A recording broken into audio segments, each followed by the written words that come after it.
Kita harus kita sebut ada operational availability, karena kita ingin mengurangi, menekan import, sehingga operational availability menjadi salah satu ukuran kinerja utama dari kilang. Nah, untuk itu tentu kita tidak boleh mengesampingkan faktor kehandalan, termasuk salah satunya safety di dalamnya. Itu yang ingin saya sampaikan. Nanti detailnya monggo Pak Taufik, dengan izin Bapak Pimpinan. Kami minta Pak Dirut Subholding Refinery Petrochemical untuk menyampaikan detailnya. Ya, silakan Pak Taufik. Izin tadi Pak Pimpinan Pak Edi sholat dulu sebentar, jadi diganti sama saya sebentar.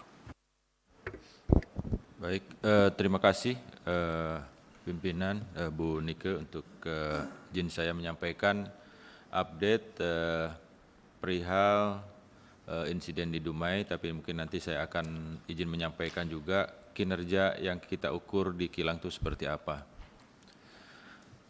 Baik, ini menjelaskan apa yang kami selama ini lakukan monitoring untuk performance di kilang, yang tentunya kita mengacu ke standar internasional yaitu Solomon, ya, Solomon Index.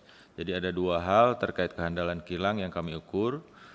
Yang pertama adalah Plant Availability Factor dan Operational Availability Factor, di mana Operational Availability Factor itu menjadi salah satu parameter yang digunakan sebagai benchmark kilang internasional berdasarkan Solomon Index.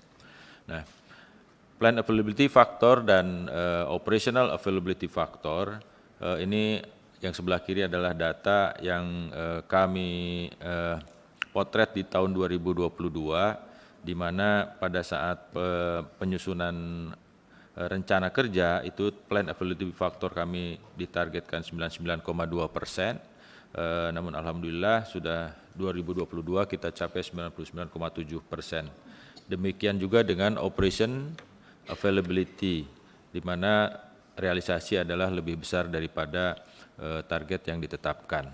Nah, bagaimana kilang Pertamina secara konsolidasi relatif terhadap industri berdasarkan Solomon Index tadi terkait dengan operation availability yang diukur, kita ada di posisi 96%, di mana sedikit di atas global refinery yang berdasarkan Solomon Index tersebut 95,3%. Nah, tentunya ini tidak juga membuat kami puas, karena kami punya target untuk bisa berada di kuartil 1 yang kami targetkan nanti di 2026 sesuai dengan rencana kerja kami.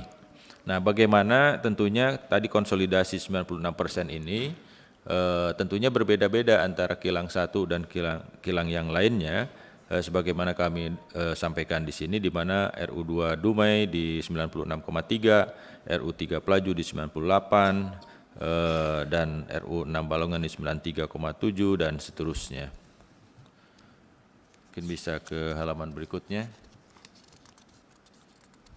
Nah, tadi tentunya dengan fakta bahwa operation availability di masing-masing kilang berbeda, kami susun program bagaimana roadmap untuk menuju ke kuartil 1 operation availability kilang di tahun 2026. Kuartil 1 berdasarkan indeks Solomon. Nah, tentunya ini tujuannya adalah ada beberapa scope yang kami lakukan. Jadi untuk saat ini di 2022 tadi average di 96%. Nah, apa yang kita lakukan setiap tahunnya adalah tentunya ada hal yang terkait dengan rejuvenasi, karena tadi disampaikan Bu Dirut juga bahwa usia kilang-kilang kita ini bermacam-macam, sudah juga sudah cukup berumur. Artinya kan yang harus kita lakukan adalah rejuvenasi ataupun upgrading beberapa permajaan peralatan, termasuk juga upgrading material seperti high temperature hydrogen attack dan untuk kemampuan memasak crude oil yang lebih sour menggunakan material-material, tentunya material seperti stainless steel dan eksotik material lainnya. Berikutnya adalah overhaul. Overhaul juga dilakukan untuk tangki-tangki, kemudian rotating equipment, kemudian boiler, kemudian piping, elektrik dan instrumen, di mana skopnya tergambar untuk setiap tahunnya, dan juga ada kegiatan turnaround.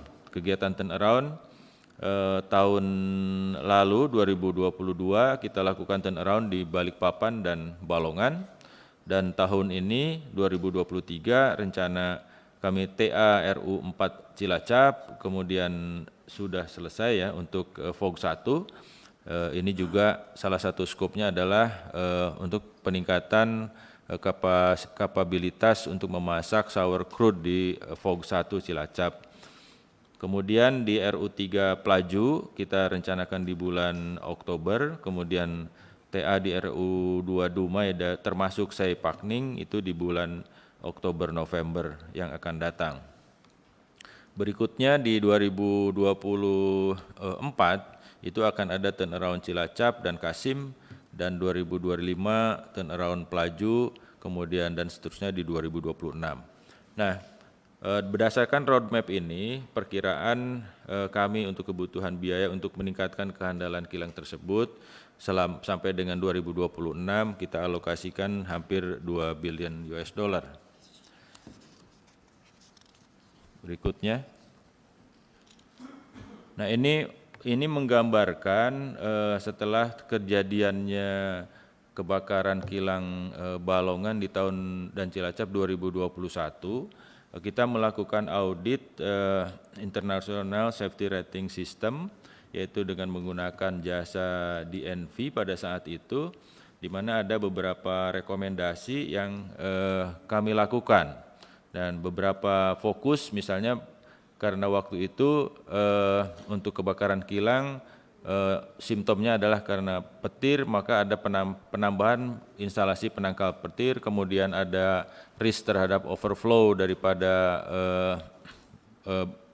bahan bakar, maka kita juga responnya pemasangan peralatan untuk pencegahan overflow seperti independent high level alarm, kemudian automatic tank gauge, dan motor operated valve. Dan tentunya laporan tersebut selesai di Desember 2021, rekomendasi tindak lanjut untuk short termnya telah selesai di September 2022. Nah, tadi untuk melakukan respon terhadap hasil audit tersebut sampai dengan 2022, itu juga termasuk rencana di 2023 itu alokasi anggarannya hampir 1 miliar dolar atau 980 juta US dollar. Dan tentunya objektif daripada pelaksanaan tersebut adalah untuk penerapan proses safety dan asset integrity management, kemudian pelaksanaan training sertifikasi berbasis kompetensi untuk peningkatan kompetensi pekerja kilang untuk 3.500 pekerja hingga 2023, dan juga rejuvenasi peralatan dan termasuk dashboard untuk pengukuran asset integrity management. Nah, ini adalah untuk menggambarkan status penyelesaian tindak lanjut daripada hasil audit dimaksud, seperti automatic tank gauging itu sudah selesai di hampir semua, kecuali sekarang masih in progress di RU 7 Kasim di Papua, di Sorong. Kemudian independent high level alarm, demikian juga sudah selesai di semua kilang, di RU 7 Kasim masih in progress. Kemudian pemasangan motor operated valve untuk mencegah overflow di tangki-tangki itu sudah selesai semua, kecuali di Kasim masih 85%, yang insya Allah ini di kuartal 2 akan selesai. Kemudian pemasangan lightning protection system sudah selesai di semua kilang. Kemudian pemasangan CCTV di tangki-tangki itu sudah selesai. Kemudian alarm sudah selesai. Kemudian fire gas detection system ada yang sudah selesai di Dumai, Saipakning, kemudian Cilacap, Balongan, dan Kasim. Sementara di Pelaju dan Balikpapan masih in progress. Kemudian juga pemasangan ataupun penyempurnaan sistem fire protection sistem terhadap existing defensive type menjadi offensive fire protection system itu masih in progress yang sudah selesai di RU 4 Cilacap. Berikutnya adalah status untuk pemasangan lightning protection system. Ini tadi sudah disampaikan, sudah selesai semua di semua kilang. Jadi ini ada menggambarkan jumlahnya seperti di Dumai jumlahnya 27, kemudian di Saipakning ada 3, di Pelaju ada 17, kemudian 27, kemudian di Cilacap 47, di Balikpapan 23, kemudian di Balongan 28, dan di Kasim ada 10 titik lightning protection system. Nah, gambar ini adalah yang sebagaimana disampaikan Bu Dirut tadi bahwa kita merekod melalui CCTV, kemudian ada sistem counter seberapa kali mendapatkan hit daripada petir itu terhitung di rekodnya. Jadi ada di foto ini menggambarkan ada satu lightning pole protection udah mencatat sebesar 17 kali sambaran petir di kilang Cilacap pada ini di 5 Desember 2022 rekodnya. Itu mungkin status daripada upgrading yang sudah kami lakukan. Kemudian berikutnya kami akan menjelaskan perihal insiden yang terjadi di Dumai pada hari Sabtu malam. Di halaman ini adalah menggambarkan overview proses yang terjadi di kilang RU2 Dumai, di mana kilang Dumai merupakan kilang pengolahan minyak terbesar ketiga di Indonesia dengan total kapasitas penggilingan 170.000 barrel per hari. Jadi hampir 16,5% dari total kapasitas kilang Pertamina. Kemudian luas areanya 356,3 hektar, jumlah pekerjanya ada 1.177 pekerja. Kemudian RU2 Dumai juga terdiri dari 2 lokasi, yaitu ada di Saipakning, yaitu di kilang yang dibangun tahun 69 dengan kapasitas CDU 50.000 barrel per hari. Jadi kemudian Dumai, kilang Dumai tahun 71 kapasitas CDU 120.000 barrel per hari. Kemudian produk yang dihasilkan dari kedua kilang ini adalah 87% itu fuel, kemudian 12%-nya non-fuel. Non-fuel itu terdiri dari LPG, green coke, dan LAWS. Kemudian sedangkan 1% itu others, ada UCO, NBF, smooth fluid, dan Solpi. Nah, untuk simplifikasi sistem kilang tentunya mayoritas produk dari kilang Dumai adalah produk solar, di mana dihasilkan dari crude distillation unit dan hydrocracker unit atau HCU. Ya. HCU sendiri berfungsi untuk memproses fraksi berat yang di cracking sehingga menjadi produk bernilai jual tinggi seperti produk BBM tersebut. Nah, simplifikasi prosesnya adalah seperti dalam gambar bahwa ada crude oil, kemudian ada medium to heavy-nya diubah di CDU itu menjadi gas, LPG, kemudian menjadi gasolin, dan menjadi kerosin atau kero menjadi aftur. Kemudian sedangkan yang fraksi beratnya itu diproses menjadi diesel. Nah, ada juga yang di cracking lagi dengan hidrogen di HCU, hydrocracker unit, yang unit 211 dan 212 untuk apa? Yaitu untuk memproduksikan nafta, aftur, diesel, dan ada bottom product. Nah, bagaimana untuk menjaga keseimbangan suplainya hidrogennya ke HCU tersebut? Ada namanya unit make up gas compression unit untuk mensuplai hidrogen ke HCU, yaitu bertugas mentransfer gas hidrogen yang diproduksi di hydrogen plant menuju ke unit HCU tadi. Karena kan lama-lama hidrogen bereaksi untuk menghasilkan tadi membreak menjadi nafta, aftur, sehingga ada consumable yang harus di make up. Itu kira-kira fungsi daripada MUGC. Nah, berikutnya adalah kronologis kenapa terjadi fire atau flash di pipa 6 inci make up gas kompresor di kilang Dumai.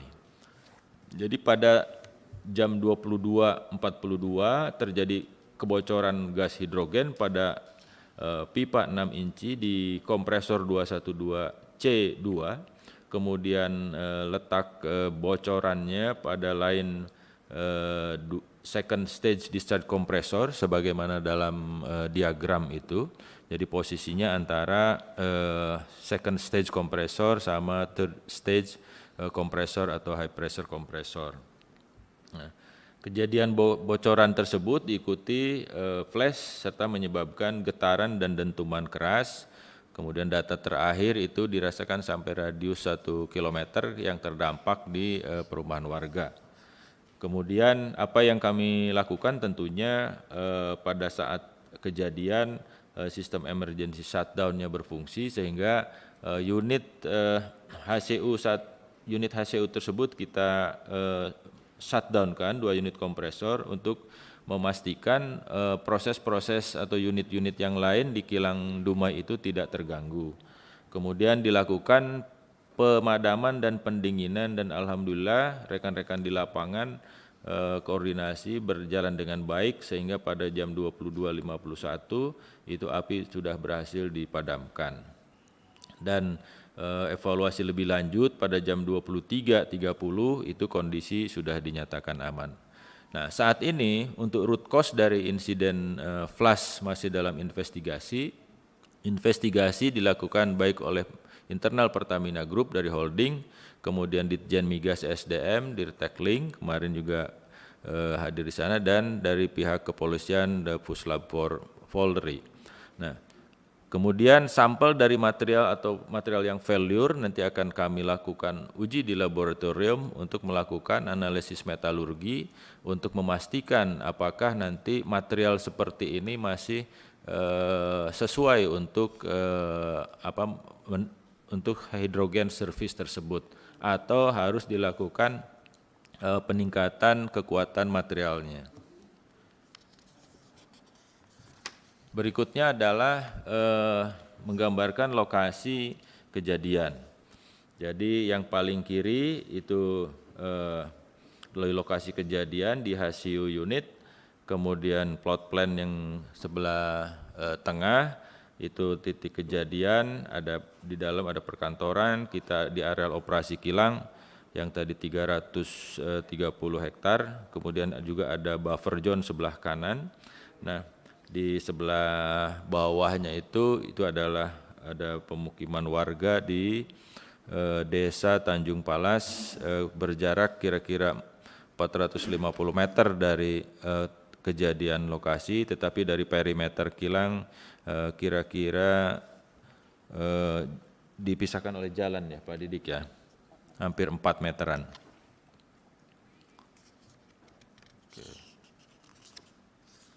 Nah, ini dalam tadi ada, kenapa ada Desa Tanjung Palas? Karena Desa Tanjung Palas itu adalah ada beberapa perumahan warga, kemudian ada masjid, kemudian sekolah, SMP, SD, itu yang terkena getaran, dampak getaran berupa kacanya pecah, kemudian ada beberapa plafon yang jatuh. Kira-kira skala kerusakannya seperti itu yang juga sedang kami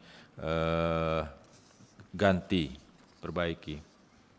Nah, berikutnya adalah ini adalah analisis dampak daripada insiden, kemudian penanganan dampak serta bagaimana rencana tindak lanjut yang akan kami lakukan. Jadi dampak per kejadian 3 April 2023 dari korban personal ada 9 orang first aid, luka gores akibat serpihan kaca. Seluruhnya telah pulang dan saat ini telah bekerja kembali, itu semua pekerja di RU2 Dumai. Kemudian rata-rata kerusakan properti di wilayah terdampak adalah kerusakan ringan dengan mayoritas kerusakan plafon dan kaca. Ada perumahan warga 418 unit, kemudian fasilitas umum, fasilitas sosial, ada masjid 4 unit, kemudian SD dan SMP ada 3 unit. Nah, perbaikan untuk PASUM kami prioritaskan dan sudah dimulai sejak hari kemarin, tanggal 3 April 2023. Kemudian bagaimana untuk penanganan recovery dari dampak tersebut kami bagi dua, ada tim gabungan untuk melakukan verifikasi data perbaikan perumahan, kemudian yang tim dua adalah untuk melakukan tim investigasi root cause analysis. Yang tim gabungan satu terdiri dari Pertamina, kemudian ada Pemda, ada Wali Kota, Dinas Pemda, Lurah, RT RW, kemudian APH setempat. Dan tentunya tujuannya adalah pendataan, verifikasi, dan perbaikan. Di bulan April 2023 kami mempunyai target bahwa perbaikan FASUM, PASOS prioritas agar dapat digunakan selama Ramadan. Target selesai 7 April, kemudian perbaikan rumah warga ditargetkan selesai sebelum Lebaran, target selesai 17 April 2023. Berikutnya adalah melakukan edukasi dan sosialisasi terkait dengan emergency response pada bulan April kepada masyarakat, mengingat bahaya tinggal di buffer zone tersebut. Tim 2 adalah untuk melakukan tim investigasi teknis, yaitu terdiri dari Pertamina, Dirjen Migas, dan Puslab 4. Tentunya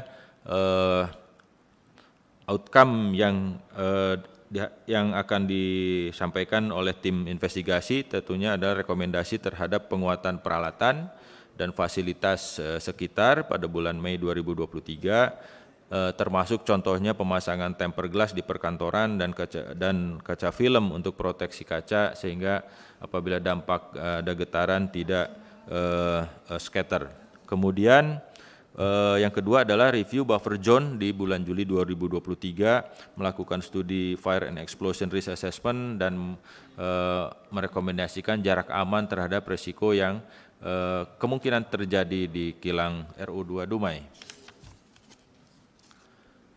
Berikutnya adalah untuk menjelaskan rencana recovery unit fasilitas.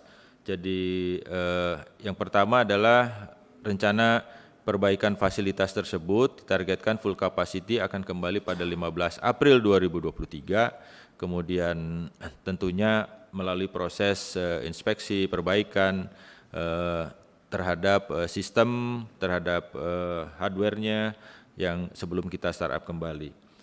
Yang kedua, bagaimana dampak terhadap arus minyak karena kilang Dumai selama sampai dengan tanggal 15 April nanti tidak akan berproduksi, kita tingkatkan produksi di kilang-kilang yang lain yang tentunya dikoordinasikan dengan hulu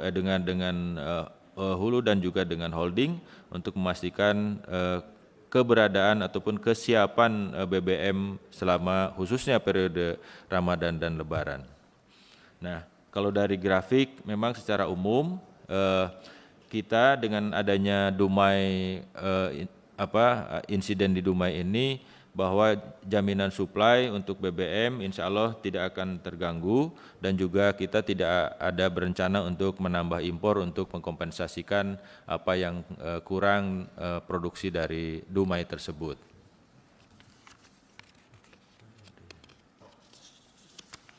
Mungkin demikian Pak Pimpinan dan Bu Nike penjelasan dari kami. Terima kasih. Saya kembalikan.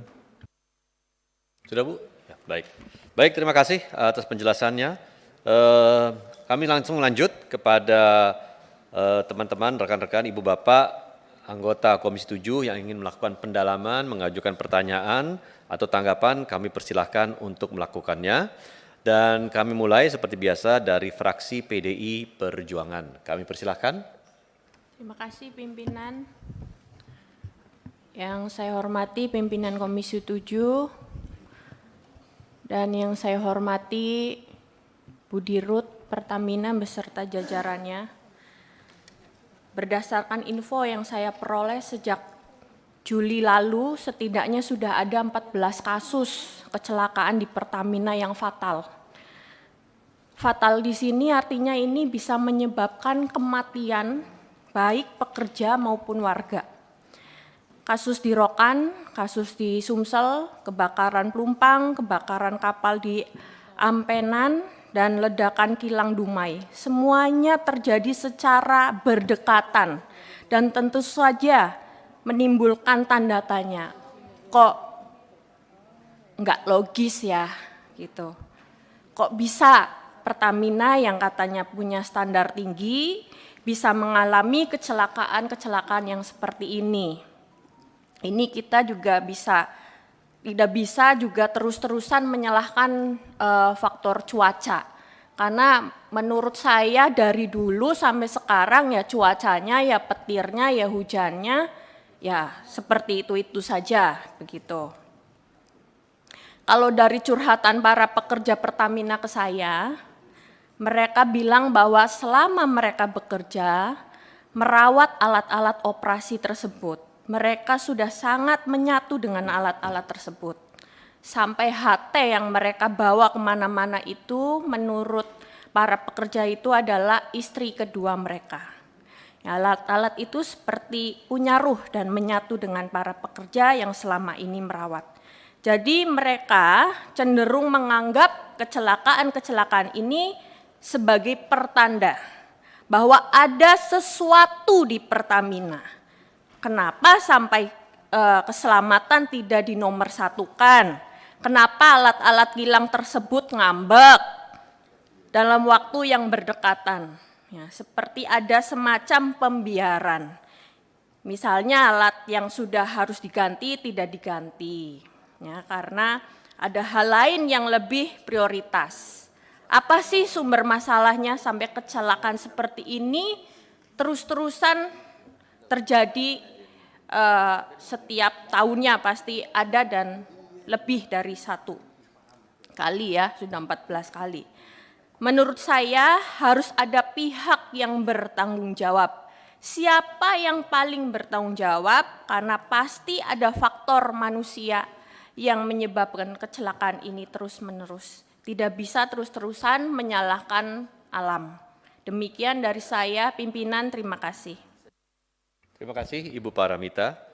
Kami lanjut dari fraksi Partai Golkar. Silakan. Baik.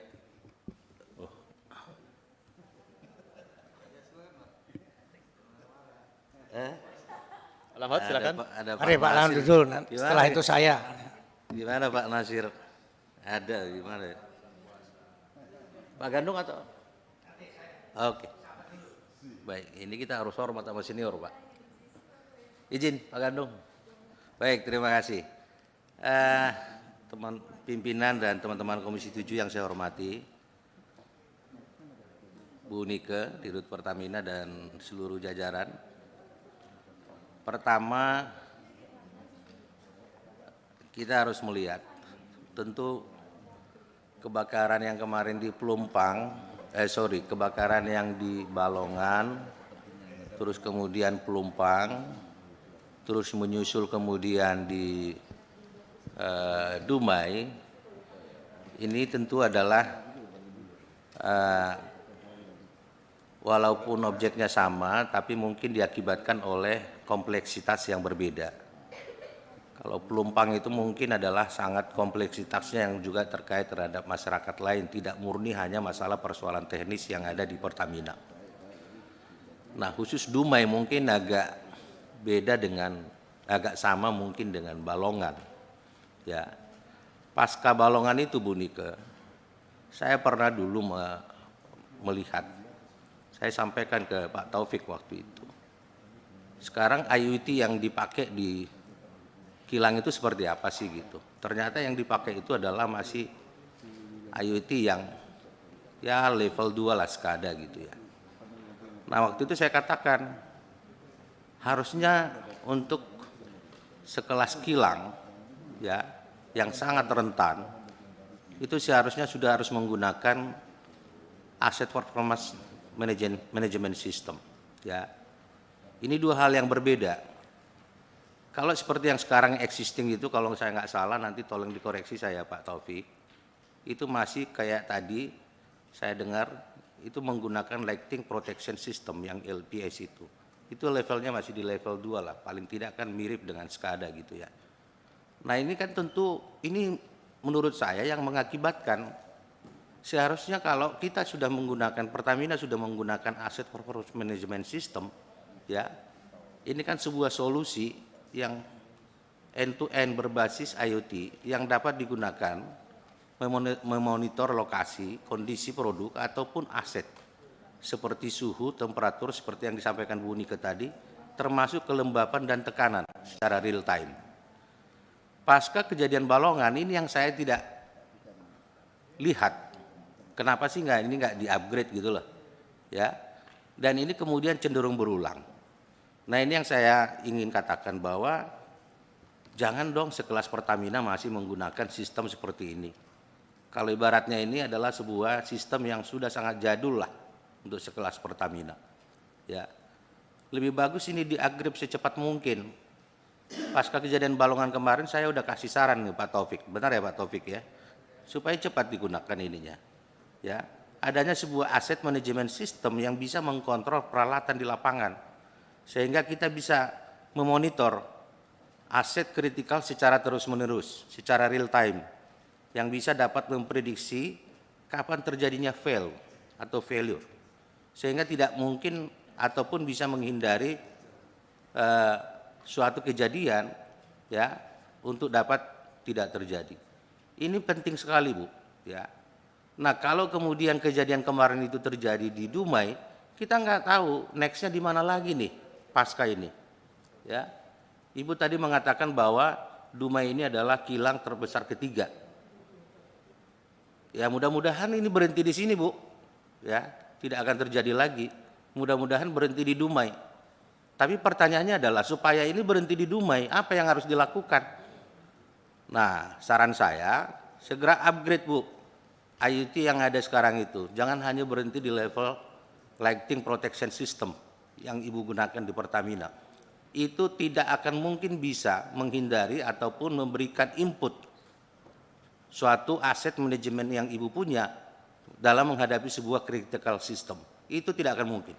Dalam dunia, jangankan Pertamina lah kilang, di dunia smelter pun yang sangat tidak rentan seperti Pertamina sudah menggunakan sistem seperti itu. Masa Pertamina yang sangat rentan sekali, apalagi dengan ada oil lah, ada hidrogen yang tekanannya sangat tinggi lah, tangki yang sangat luar biasa, sulfurnya sangat banyak, dan lain sebagainya. Tentu ini kan juga membutuhkan sebuah peralatan, sebuah sistem yang bisa mengukur dan yang nantinya inputnya bisa mengatasi sebuah critical system untuk menghadapi ataupun mengantisipasi tidak terjadinya fail di dalam sebuah aset ataupun sistem yang dimiliki. Saran saya hanya pendek itu aja, ya. Sesegera mungkin. Kalau Ibu ataupun kalaupun Pertamina mau berhenti ini di Dumai, berhenti dalam arti kecelakaan kebakaran ini, segera itu lakukan. Singkat aja, sederhana aja saran saya. Terima kasih. Terima kasih Pak Lamhot. Lanjut Pak, Ya. silakan Pak Gandung. Terima kasih, saya tidak banyak komentar. Bapak-bapak, Ibu itu kebanyakan teori, prakteknya nol. Itu yang penting, teorinya seperti ini teori doang. Nyatanya kebakaran berturut-turut, 1 bulan saja sudah 2 kali. Ini. Jadi jangan banyak teori Pak. Tapi prakteknya itu yang apa? Saya tidak kagum dengan teori-teori yang disampaikan di sini. Saya minta, jadi orang yang selalu menepati hal itu ada tiga indikator. Pertama kurang doa, kedua kurang syukur, ya. Ketiga kurang amal, keempat banyak korupsi. Saya mengindikasikan ini adalah sabotase. Maka dari perlu nanti komisi ini membuat pansus. Ya, ini jadi kurang syukur saja ini. Apa yang dilakukan selama ini hancur. Dengan promosi bermacam itu hancur karena performanya dari bulan ke bulan kebakaran. Kita lebih daripada keledai. Keledai 1-2 kali terantuk aja sudah krosok. Ini kan enggak krosok. Alasannya macam-macam. Sekarang pokok masalahnya apa? Enggak usah teori-teori. Kalau enggak mampu mengatasi masalah, mundur. Demi rakyat. Saya pikir demikian. Dari saya tidak banyak pakai itu sudah lama, sudah apa. Enggak, sudah muak saya mendengarkan itu tadi. Yang penting prakteknya mana. Teori yang terbaik itu praktek yang dapat dilaksanakan. Artinya apa? Tanpa teori, kalau prakteknya baik itu sudah teori terbaik. Terima kasih. Baik, terima kasih Pak Gandung. Kami lanjut dari fraksi Partai Gerindra, Pak Ramson, silakan. Nanti setelah Pak Ramson saya tambahkan juga Pak. Silakan, Pak. Terima kasih dari Gerindra. Terima kasih Pak Ketua. Assalamualaikum warahmatullahi wabarakatuh. Salam sejahtera untuk kita semuanya. Saya langsung aja nih. Dua tadi dari PD Perjuangan Bu Paramita cukup menggigit juga, apalagi Pak Gandung cukup menggigit. Padahal ada istri kedua kata Bu Paramita tadi. Artinya alat itu seperti istri kedua katanya. Tapi masih terjadi eksiden-eksiden, kebakaran-kebakaran. Tapi saya lihat dari penjelasan Pak Dirut PT Kilang, salah satu penyebabnya bahwa peralatannya sepertinya udah tua. Kalau boleh interaktif sedikit Pak Ketua, ini pipanya ini udah berapa puluh tahun nih Pak? Yang ke gas kompresornya itu. Kalau pipa yang pecah itu dari tahun 82 datanya Pak. Udah banyak Datanya. sekali. Iya. Artinya data instalasinya di tahun 82 dipasang.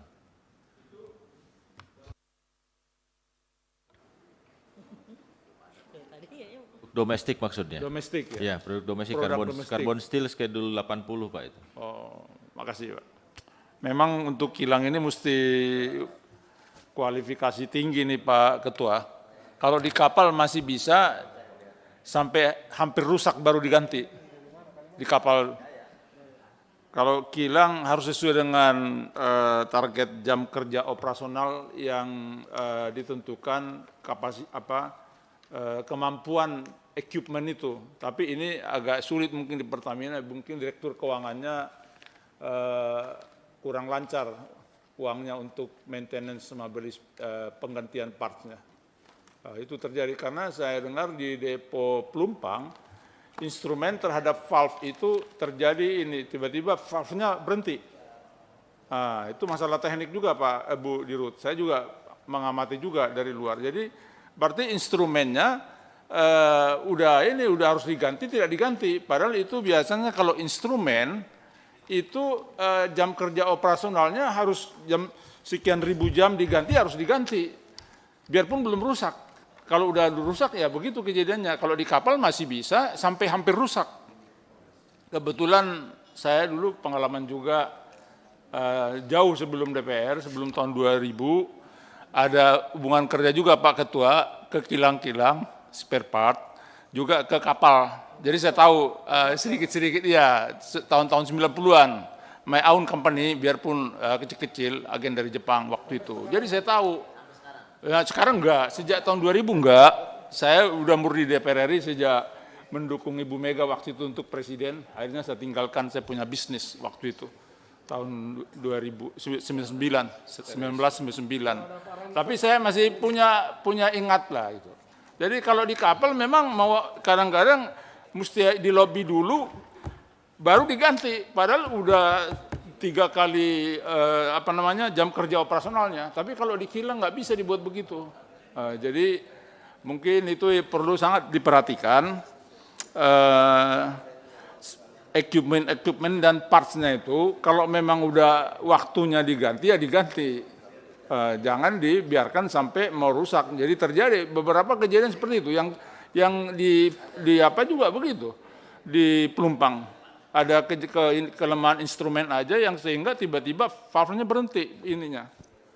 Itu perlu cuman kita kan dari Komisi 7 tidak melakukan investigasi teknis. Kita saling percaya ya Pak Ketua ya sama Pertamina ya. Apalagi Komisi 7 ini kan rada baik-baik saya lihat sama Pertamina. Jadi saya juga menyesuaikan ya kan.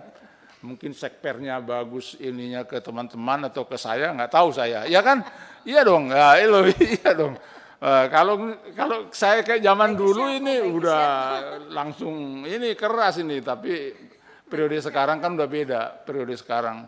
apalagi saya bagian dari partai koalisi juga kan sekarang. Jadi hanya itu aja sarannya, kalau memang sudah waktunya jam kerja operasionalnya itu biasanya ada itu guidance-nya di setiap equipment bahwa part ini sekian jam kerja operasional harus ganti, ini harus ganti, ya diganti aja. Pipanya juga memang kalau harus ganti ya diganti aja. Jangan sampai mau busuk baru diganti. Nah, itu berbahaya, sangat high risk untuk seperti kilang, seperti depo itu sangat high risk. Saya pikir itu aja Pak Ketua dari saya. Terima kasih. Wassalamualaikum warahmatullahi wabarakatuh. Waalaikumsalam warahmatullahi wabarakatuh. Terima kasih Pak Ramson. Silakan Pak Moreno. Terima kasih pimpinan yang saya hormati, teman-teman anggota Komisi 7, yang saya hormati Bu Dirut beserta jajarannya. Bu Dirut terkhusus untuk Pertamina, mungkin dengan beberapa kejadian ini saya melihat ada nilai untuk safety senilai sebesar 2 billion ya, hampir 2 billion. Saya rasa ini nilai mungkin kalau bicara safety kecil, karena Pertamina ini perusahaan yang sangat besar dan juga Pertamina mengalami insiden di titik-titik yang sangat strategis.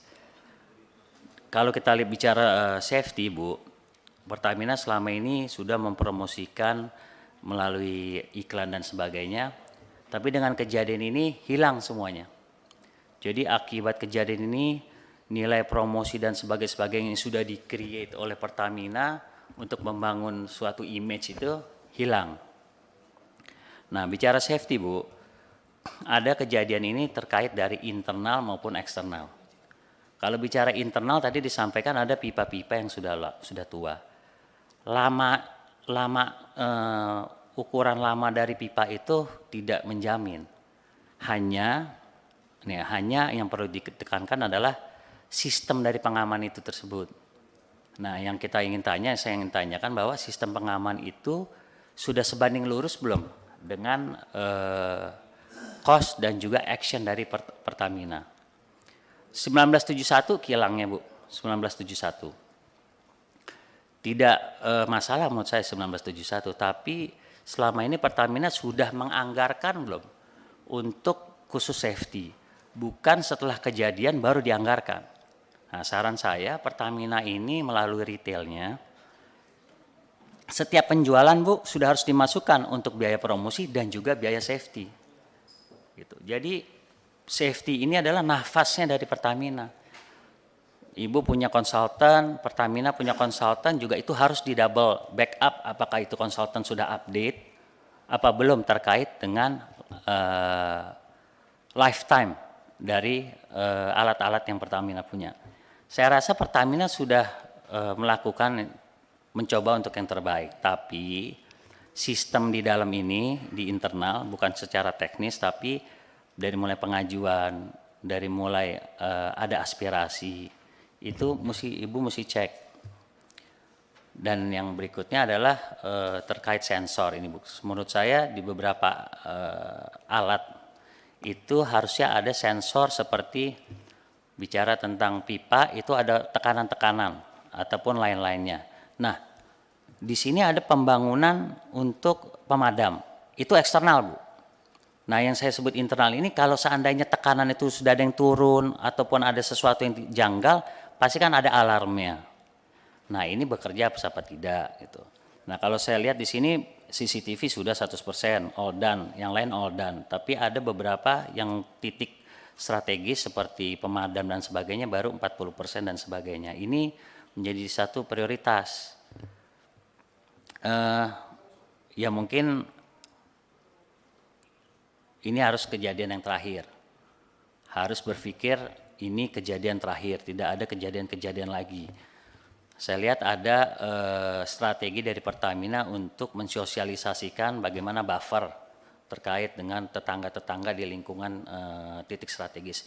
Itu sudah harus dilakukan dari dulu karena itu bagian dari setiap pemasukan Pertamina harus disisihkan untuk itu sosialisasi, safety dan sebagainya. Jadi jangan buat basket baru setelah ada kejadian. Jadi tentang amal yang disampaikan sama Pak Gandung, amal, doa dan juga safety itu sudah sebanding lurus dengan setiap retail penjualan, Bu, ataupun dari hulu. Itu mungkin dari saya pimpinan. Terima kasih. Wassalamualaikum warahmatullahi wabarakatuh. Waalaikumsalam. Terima kasih Pak Moreno. Kami lanjut fraksi Partai Nasdem. Silakan Pak Rudi. Baik, makasih Ketua. Assalamualaikum warahmatullahi wabarakatuh. Yang saya hormati Ketua, Wakil Ketua, yang saya hormati seluruh anggota, yang saya hormati Bu Dirut, Bu Nike. Ini hari mukanya lebih fresh lagi nih Bu, ya kan? Kayaknya perawatannya bagus Bu.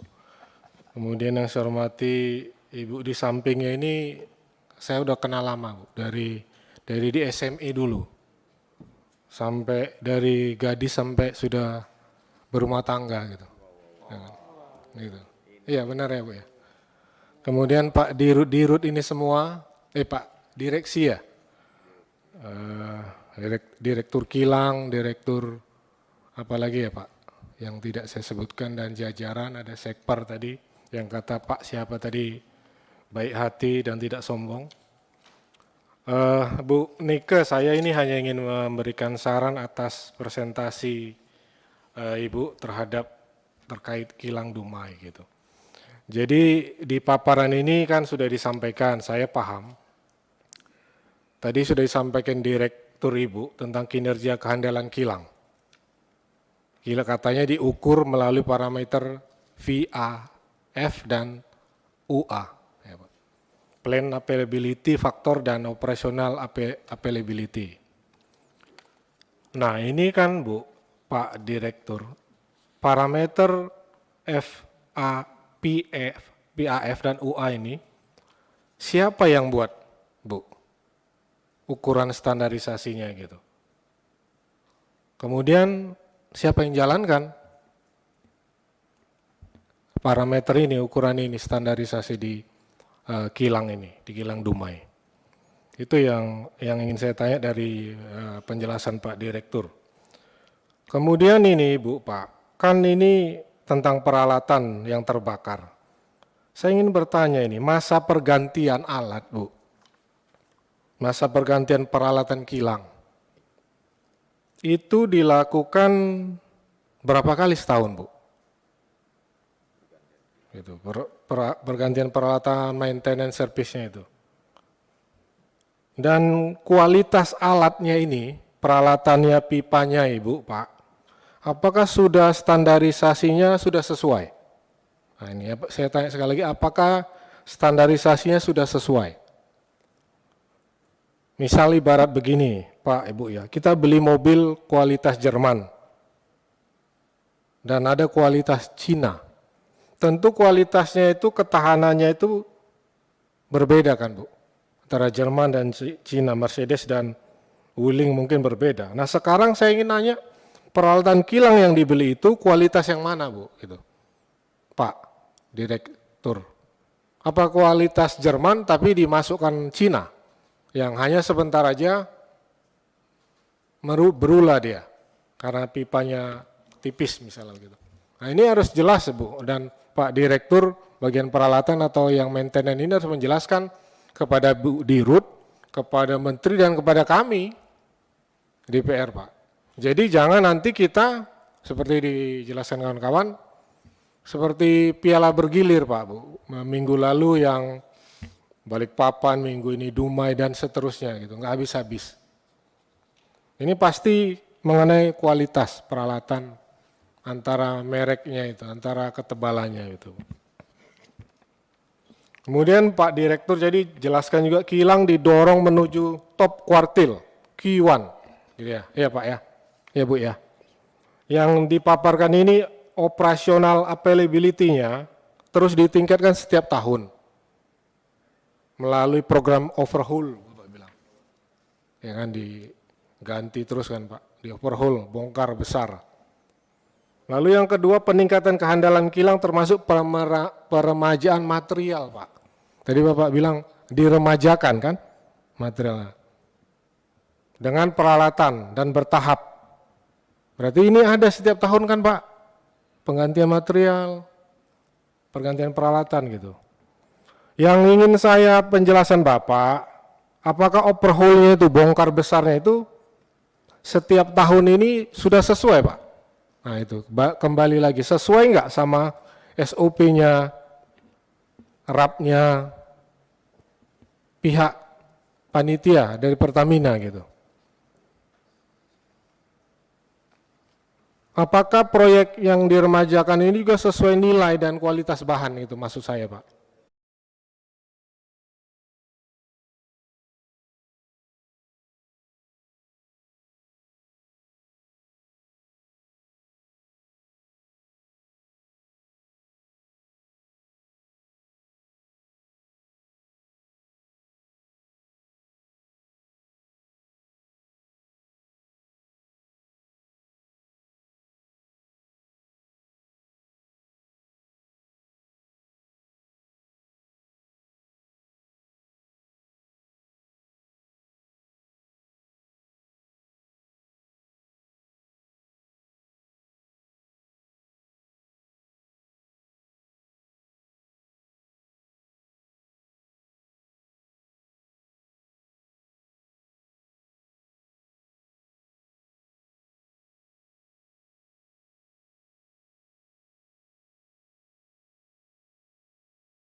Hal ini betul apa yang dikatakan oleh beberapa senior.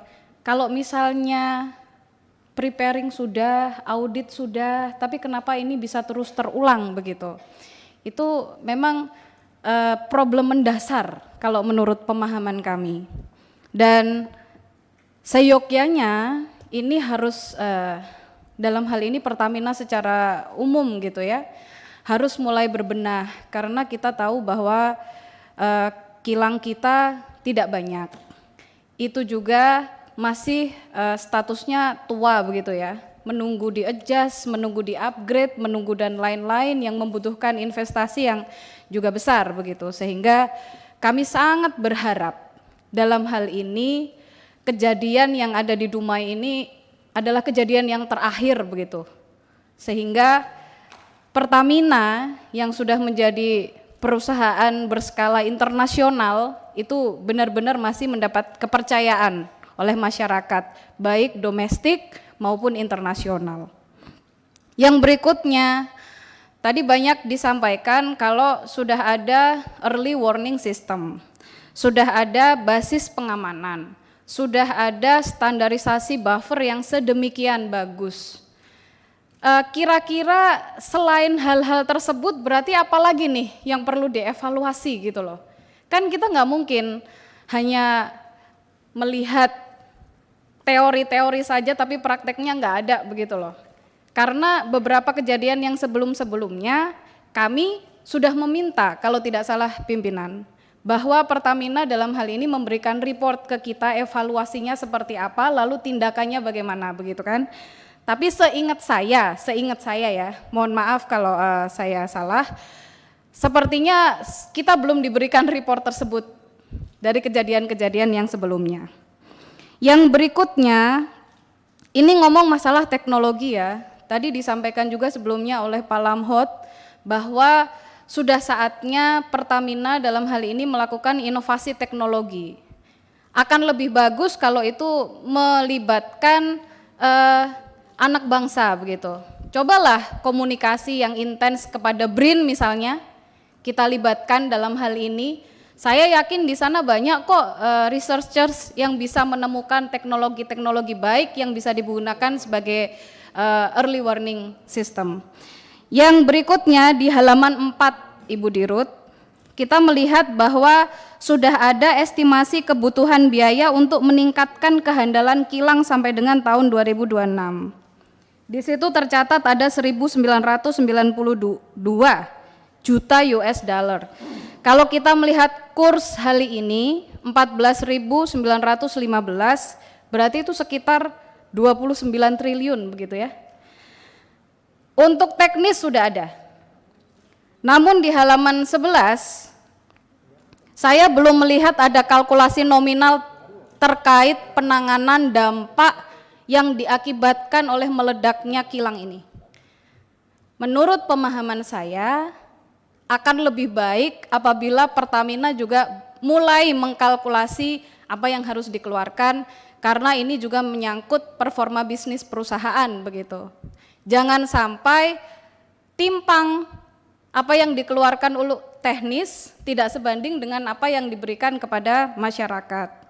Dan yang terakhir, seperti yang tadi saya sampaikan di awal, kami mohon bisa diberikan review bagaimana progres dari target-target yang telah dilakukan Pertamina untuk mengatasi dampak-dampak tersebut. Contoh, ini untuk perbaikan Fasum targetnya selesai 7 April. Lalu edukasi dan lain-lain ini juga dilakukan April. Nah, ini kami juga meminta report bagaimana program ini bisa dijalankan. Mungkin itu saja pimpinan dari kami. Terima kasih atas waktunya, mohon maaf. Kami akhiri, wallahul muwaffiq ila aqwamit thoriq. Wassalamualaikum warahmatullahi wabarakatuh. Waalaikumsalam warahmatullahi wabarakatuh. Terima kasih Bu Ratna. Lanjut. Pak fraksi Partai Demokrat, silakan Pak Nasir. Baik, terima kasih pimpinan. Puasa. Assalamualaikum warahmatullahi wabarakatuh. Yang saya hormatin pimpinan Komisi 7, teman-teman anggota Komisi 7, Bu Dirut dan seluruh jajaran Pertamina. Mungkin saya sendiri dari Dapil Riau yang tempat kejadian kebakaran ini berharap Bu cepat penanggulangan buat korban. Nah, kami berharap korban-korban ini terpenuhi. Dan setiap rapat DPR RI bersifat terbuka kecuali dinyatakan tertutup. Oleh karena itu pimpinan meminta persetujuan anggota agar rapat dengar pendapat hari ini dapat dilaksanakan dengan ketentuan dan bersifat terbuka. Apakah dapat disetujui? Atas persetujuan anggota dan dengan mengucapkan Bismillahirrahmanirrahim, rapat dengar pendapat Komisi 7 DPR RI dibuka dan dinyatakan terbuka untuk umum. Sebelum melanjutkan rapat ini, kami mintakan persetujuan Ibu Bapak anggota Komisi 7 DPR RI bahwa rapat ini bisa selesai kurang lebih 1,5 jam dari kita mulai rapat ini dan dapat diperpanjang dengan kesepakatan bersama karena memang agendanya hanya spesifik. Apa disetujui? Baik. Ya, lebih cepat memang lebih baik. Ini bulan puasa dan kita ada RDP berikut setelah ini. Ibu Bapak yang kami hormati, pertama kali kami atas pimpinan Komisi 7 ingin menyampaikan keprihatinan yang sebesar-besarnya atas terjadinya insiden meledaknya kilang Pertamina Dumai PT Pertamina Persero yang menyebabkan korban luka-luka. Sebelumnya pada tanggal 16 Maret yang lalu kami juga telah melakukan RDP dengan Dirut Pertamina dan jajaran terkait insiden kebakaran di Depo Pertamina Pelumpang. Salah satu kesimpulan rapat adalah untuk segera mendesak Dirut Pertamina dan jajaran untuk segera melakukan audit secara menyeluruh terhadap fasilitas migas PT Pertamina termasuk kilang minyak dan penyimpanan BBM serta memperketat kualitas keselamatan dan keamanan kerja agar insiden serupa tidak terjadi lagi. Nah, oleh karena itu, pada kesempatan hari ini kami ingin mendapatkan informasi terkait insiden tersebut dan mitigasi yang akan dilakukan oleh Pertamina untuk mencegah insiden-insiden serupa tidak terjadi kembali di kemudian hari. Oleh karena itu, kami meminta agar Dirut Pertamina beserta jajaran dapat memberikan pemaparan kepada kami semua. Untuk efektif waktu, kami persilakan Dirut Pertamina. Silakan, Bu. Terima kasih Bapak Pimpinan. Bapak Pimpinan Komisi 7 serta Bapak Ibu anggota Komisi 7 DPR RI yang kami hormati. Saya didampingi oleh tim baik dari Persero maupun dari KPI, Pak, dari Subholding Refinery Petrochemical. Jadi terima kasih atas undangannya sehingga kami diberikan kesempatan untuk menjelaskan tentang apa yang terjadi dan juga bagaimana langkah-langkah yang sudah kita lakukan sejak kejadian insiden di Balongan yang lalu. Bapak Ibu, nanti mungkin detailnya akan disampaikan oleh Pak Taufik. Namun satu hal sebelum masuk ke sana, saya ingin menjelaskan dulu apa yang sudah kita lakukan setelah insiden Balongan yang pertama tahun lalu. Kami sudah melakukan audit oleh international auditor dengan menggunakan International Sustainability Rating Standard ISRS, dan itu secara global practice memang digunakan. Jadi ISRS level 9 itu level tertinggi untuk migas. Dan dari hasil pemetaan DNV itu dilakukan selama kurang lebih 10 bulan, sudah keluar detailnya. Jadi kami melakukan 2021 kan Pak, di pertengahan tahun kami sudah lakukan itu, dan 2022 atas hasil dari DNV tersebut kami sudah melakukan beberapa yang prioritas untuk dijalankan. Secara garis besar, resiko yang di dalam akan terjadi di aset kita itu ada 4 penyebab kemungkinan, dan ini kita detailkan. Yang pertama adalah karena lightning, karena petir. Jadi yang dilengkapi, yang dibangun di semua kilang itu adalah lightning protection system, dan ini sudah selesai dibangun. Jadi lightning protectionnya kita 2 lapis, baik di equipmentnya sehingga ini juga dipasang, dan satu lagi ada lattice tower. Jadi nanti Pak Taufik akan detailkan.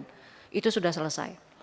Penyebab yang kedua itu adalah overflow, karena itu juga terjadi di salah satu case, terjadi overflow sehingga itu menjadi salah satu penyebab kebakaran. Itu pun kita nanti progresnya Pak Taufik tolong dilaporkan di kilang-kilang mana yang sudah dilakukan. Di overflow management, kalau terjadi overflow seperti apa respon kita. Yang ketiga adalah kita ambil dari case-nya Balikpapan, yaitu high temperature hydrogen attack. Ini juga sudah masuk ke dalam program kita, sehingga dengan sudah dijalankannya high temperature hydrogen attack ini, kebocoran hidrogen di Dumai di case kemarin itu bisa kita padamkan dalam waktu 9 menit. Jadi ini sebagai salah satu bukti bahwa program yang kita jalankan itu bisa meminimalkan resiko. Nanti kita lihat penyebab kebocorannya. Tapi ketika itu terjadi sudah langsung 9 menit ini down gitu ya, si fire-nya. Nah yang berikutnya adalah sulfidation. Resiko yang keempat adalah sulfidation. Apa ini? Kita kan sama-sama tahu, kilang-kilang kita dengan teknologi lama itu hanya bisa memproses yang sulfurnya rendah. Jadi crude mahal. Nah program-program yang dilakukan, RDMP, kemudian revamping kita adalah agar kilang-kilang ini bisa memproses yang sulfurnya tinggi. Jadi harganya lebih murah, sehingga crude cost ini bisa kita turunkan.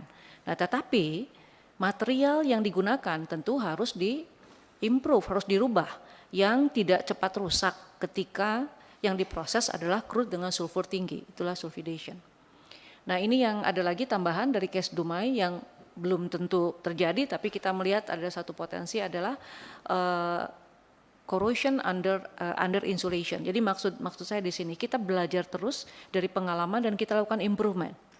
4 hal tadi, lightning protection, ini sudah terbukti. Ada satu foto nanti Pak Taufik akan share di Cilacap. Di satu saat itu tanggal 3 Desember 2022 terjadi lightning atau petir sampai 17 kali dan Cilacap aman.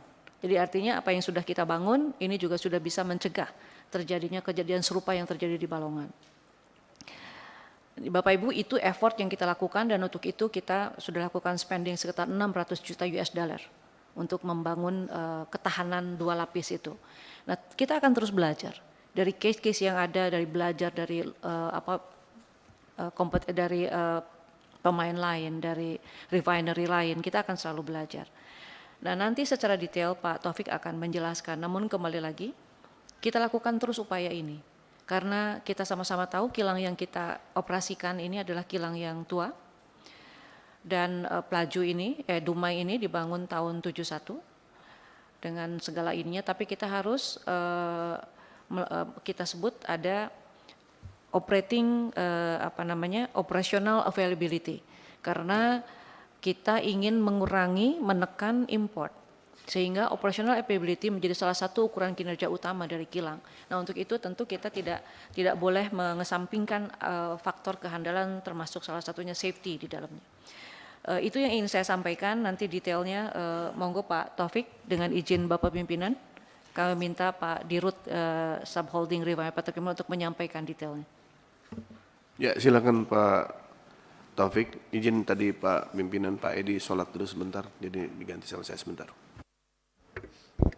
Baik, terima kasih pimpinan Bu Nike untuk izin saya menyampaikan update perihal insiden di Dumai, tapi mungkin nanti saya akan izin menyampaikan juga kinerja yang kita ukur di kilang itu seperti apa.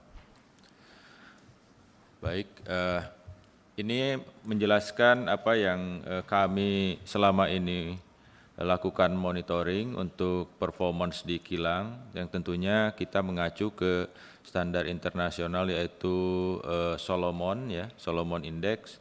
Jadi ada 2 hal terkait kehandalan kilang yang kami ukur. Yang pertama adalah plan availability factor dan operational availability factor. Di mana namun alhamdulillah sudah 2022 kita capai 99,7%.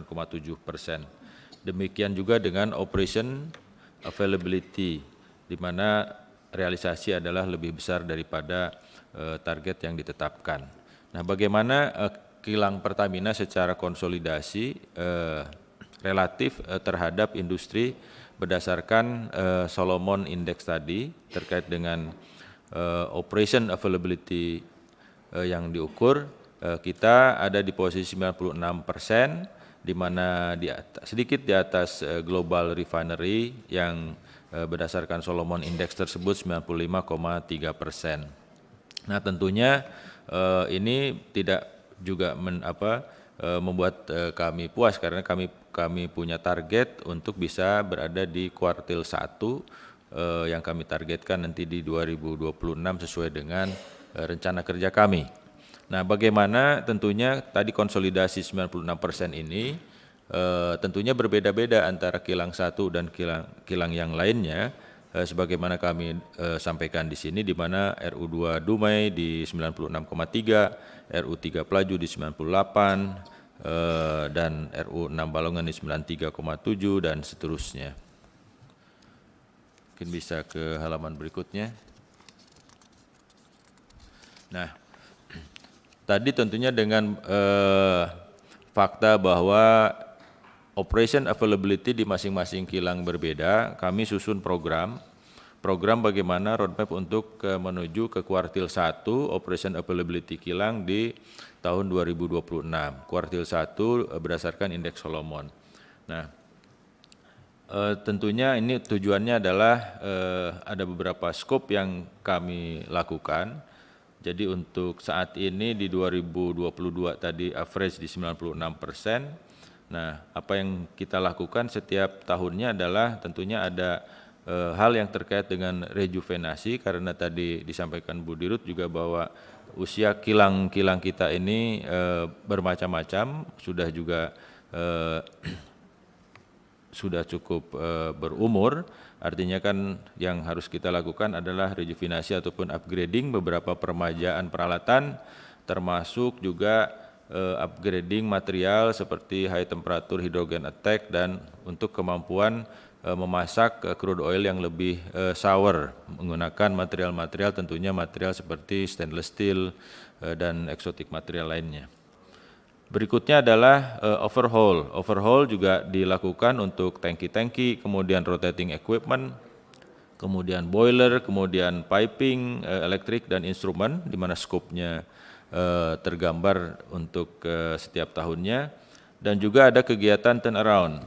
Kegiatan turnaround tahun lalu 2022 kita lakukan turnaround di Balikpapan dan Balongan, dan tahun ini 2023 rencana kami TA RU 4 Cilacap, kemudian sudah selesai ya untuk FOG 1. Ini juga salah satu skopnya adalah untuk peningkatan kapabilitas untuk memasak sour crude di FOG 1 Cilacap. Kemudian di RU 3 Pelaju kita rencanakan di bulan Oktober, kemudian TA di RU 2 Dumai termasuk Saipakning itu di bulan Oktober-November yang akan datang. Berikutnya di 2024 itu akan ada turnaround Cilacap dan Kasim, dan 2025 turnaround Pelaju, kemudian dan seterusnya di 2026. Nah, berdasarkan roadmap ini, perkiraan kami untuk kebutuhan biaya untuk meningkatkan kehandalan kilang tersebut sampai dengan 2026 kita alokasikan hampir 2 billion US dollar. Berikutnya. Nah, ini menggambarkan setelah kejadiannya kebakaran kilang Balongan di tahun dan Cilacap 2021, kita melakukan audit International Safety Rating System, yaitu dengan menggunakan jasa DNV pada saat itu, di mana ada beberapa rekomendasi yang kami lakukan, dan beberapa fokus misalnya karena waktu itu untuk kebakaran kilang simptomnya adalah karena petir, maka ada penambahan instalasi penangkal petir, kemudian ada risk terhadap overflow daripada bahan bakar, maka kita juga responnya pemasangan peralatan untuk pencegahan overflow seperti independent high level alarm, kemudian automatic tank gauge dan motor operated valve. Dan tentunya laporan tersebut selesai di Desember 2021, rekomendasi tindak lanjut untuk short termnya telah selesai di September 2022. Nah, tadi untuk melakukan respon terhadap hasil audit tersebut sampai dengan 2022 itu juga termasuk rencana di 2023 itu alokasi anggarannya hampir 1 miliar dolar atau 980 juta US dollar. Dan tentunya objektif daripada pelaksanaan tersebut adalah untuk penerapan proses safety dan asset integrity management, kemudian pelaksanaan training sertifikasi berbasis kompetensi untuk peningkatan kompetensi pekerja kilang untuk 3.500 pekerja hingga 2023, dan juga rejuvenasi peralatan dan termasuk dashboard untuk pengukuran asset integrity management. Nah, ini adalah untuk menggambarkan status penyelesaian tindak lanjut daripada hasil audit dimaksud, seperti automatic tank gauging itu sudah selesai di hampir semua, kecuali sekarang masih in progress di RU 7 Kasim di Papua, di Sorong. Kemudian independent high level alarm, demikian juga sudah selesai di semua kilang, di RU 7 Kasim masih in progress. Kemudian pemasangan motor operated valve untuk mencegah overflow di tangki-tangki itu sudah selesai semua, kecuali di Kasim masih 85%, yang insya Allah ini di kuartal 2 akan selesai. Kemudian pemasangan lightning protection system sudah selesai di semua kilang.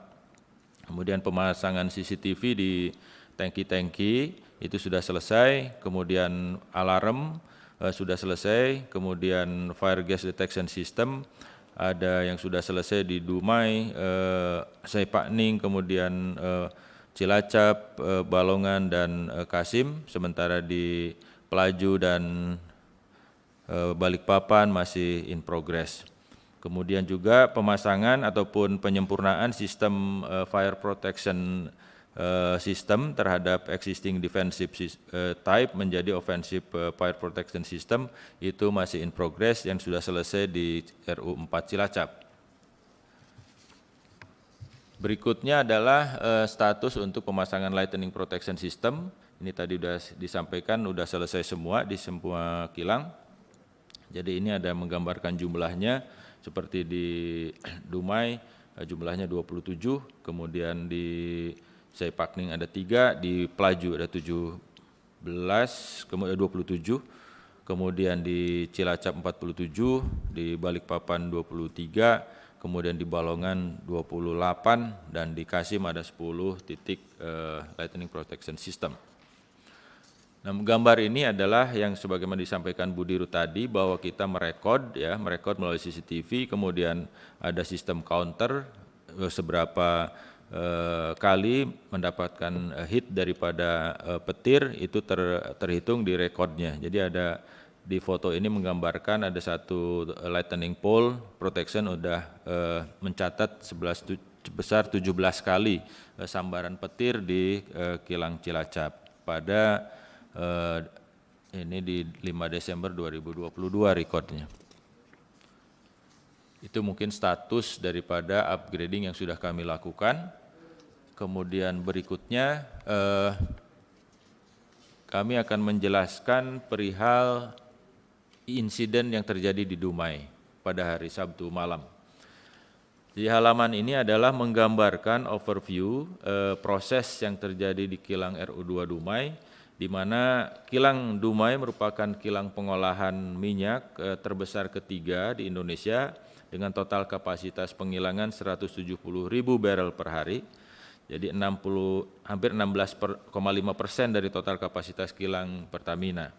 Kemudian luas areanya 356,3 hektar, jumlah pekerjanya ada 1.177 pekerja.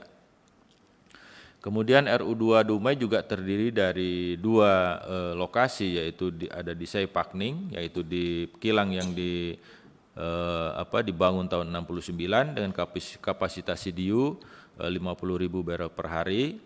Jadi kemudian Dumai, kilang Dumai tahun 71 kapasitas CDU 120.000 barrel per hari. Kemudian produk yang dihasilkan dari kedua kilang ini adalah 87% itu fuel, kemudian 12%-nya non-fuel. Non-fuel itu terdiri dari LPG, green coke, dan LAWS. Kemudian sedangkan 1% itu others, ada UCO, NBF, smooth fluid, dan Solpi. Nah, untuk simplifikasi sistem kilang tentunya mayoritas produk dari kilang Dumai adalah produk solar, di mana dihasilkan dari crude distillation unit dan hydrocracker unit atau HCU. Ya. HCU sendiri berfungsi untuk memproses fraksi berat yang di cracking sehingga menjadi produk bernilai jual tinggi seperti produk BBM tersebut. Nah, simplifikasi prosesnya adalah seperti dalam gambar, bahwa ada crude oil, kemudian ada medium to heavy-nya diubah di CDU itu menjadi gas, LPG, kemudian menjadi gasolin, dan menjadi kerosin atau kero menjadi aftur. Kemudian sedangkan yang fraksi beratnya itu diproses menjadi diesel. Nah, ada juga yang di cracking lagi dengan hidrogen di HCU, hydrocracker unit, yang unit 211 dan 212 untuk apa? Yaitu untuk memproduksikan nafta, aftur, diesel, dan ada bottom product. Nah, bagaimana untuk menjaga keseimbangan suplainya hidrogennya ke HCU tersebut? Ada namanya unit make up gas compression unit untuk mensuplai hidrogen ke HCU, yaitu bertugas mentransfer gas hidrogen yang diproduksi di hydrogen plant menuju ke unit HCU tadi. Karena kan lama-lama hidrogen bereaksi untuk menghasilkan tadi membreak menjadi nafta, aftur, sehingga ada consumable yang harus di make up. Itu kira-kira fungsi daripada MUGC. Nah, Berikutnya adalah kronologis kenapa terjadi fire atau flash di pipa 6 inci make up gas kompresor di kilang Dumai. Jadi pada jam 22.42 terjadi kebocoran gas hidrogen pada pipa 6 inci di kompresor 212C2, kemudian letak bocorannya pada line second stage discharge kompresor sebagaimana dalam diagram itu. Jadi posisinya antara second stage kompresor sama third stage kompresor atau high pressure kompresor. Nah, kejadian bocoran tersebut diikuti flash serta menyebabkan getaran dan dentuman keras. Kemudian data terakhir itu dirasakan sampai radius 1 km yang terdampak di perumahan warga. Kemudian apa yang kami lakukan tentunya pada saat kejadian sistem emergency shutdown-nya berfungsi sehingga unit HCU tersebut kita shutdown kan 2 unit kompresor untuk memastikan proses-proses atau unit-unit yang lain di kilang Dumai itu tidak terganggu. Kemudian dilakukan pemadaman dan pendinginan dan alhamdulillah rekan-rekan di lapangan koordinasi berjalan dengan baik sehingga pada jam 22.51 itu api sudah berhasil dipadamkan. Dan evaluasi lebih lanjut pada jam 23.30 itu kondisi sudah dinyatakan aman. Nah, saat ini untuk root cause dari insiden flash masih dalam investigasi. Investigasi dilakukan baik oleh internal Pertamina Group dari holding, kemudian Ditjen Migas SDM, Dirtek Link, kemarin juga hadir di sana, dan dari pihak kepolisian Puslap Polri. Nah, kemudian sampel dari material atau material yang failure nanti akan kami lakukan uji di laboratorium untuk melakukan analisis metalurgi untuk memastikan apakah nanti material seperti ini masih sesuai untuk untuk hidrogen service tersebut atau harus dilakukan peningkatan kekuatan materialnya. Berikutnya adalah menggambarkan lokasi kejadian. Jadi yang paling kiri itu lokasi kejadian di HCU unit, kemudian plot plan yang sebelah tengah itu titik kejadian, ada di dalam ada perkantoran, kita di areal operasi kilang yang tadi 330 hektar, kemudian juga ada buffer zone sebelah kanan. Nah, di sebelah bawahnya itu adalah ada pemukiman warga di Desa Tanjung Palas berjarak kira-kira 450 meter dari kejadian lokasi, tetapi dari perimeter kilang kira-kira dipisahkan oleh jalan ya Pak Didik ya, hampir 4 meteran.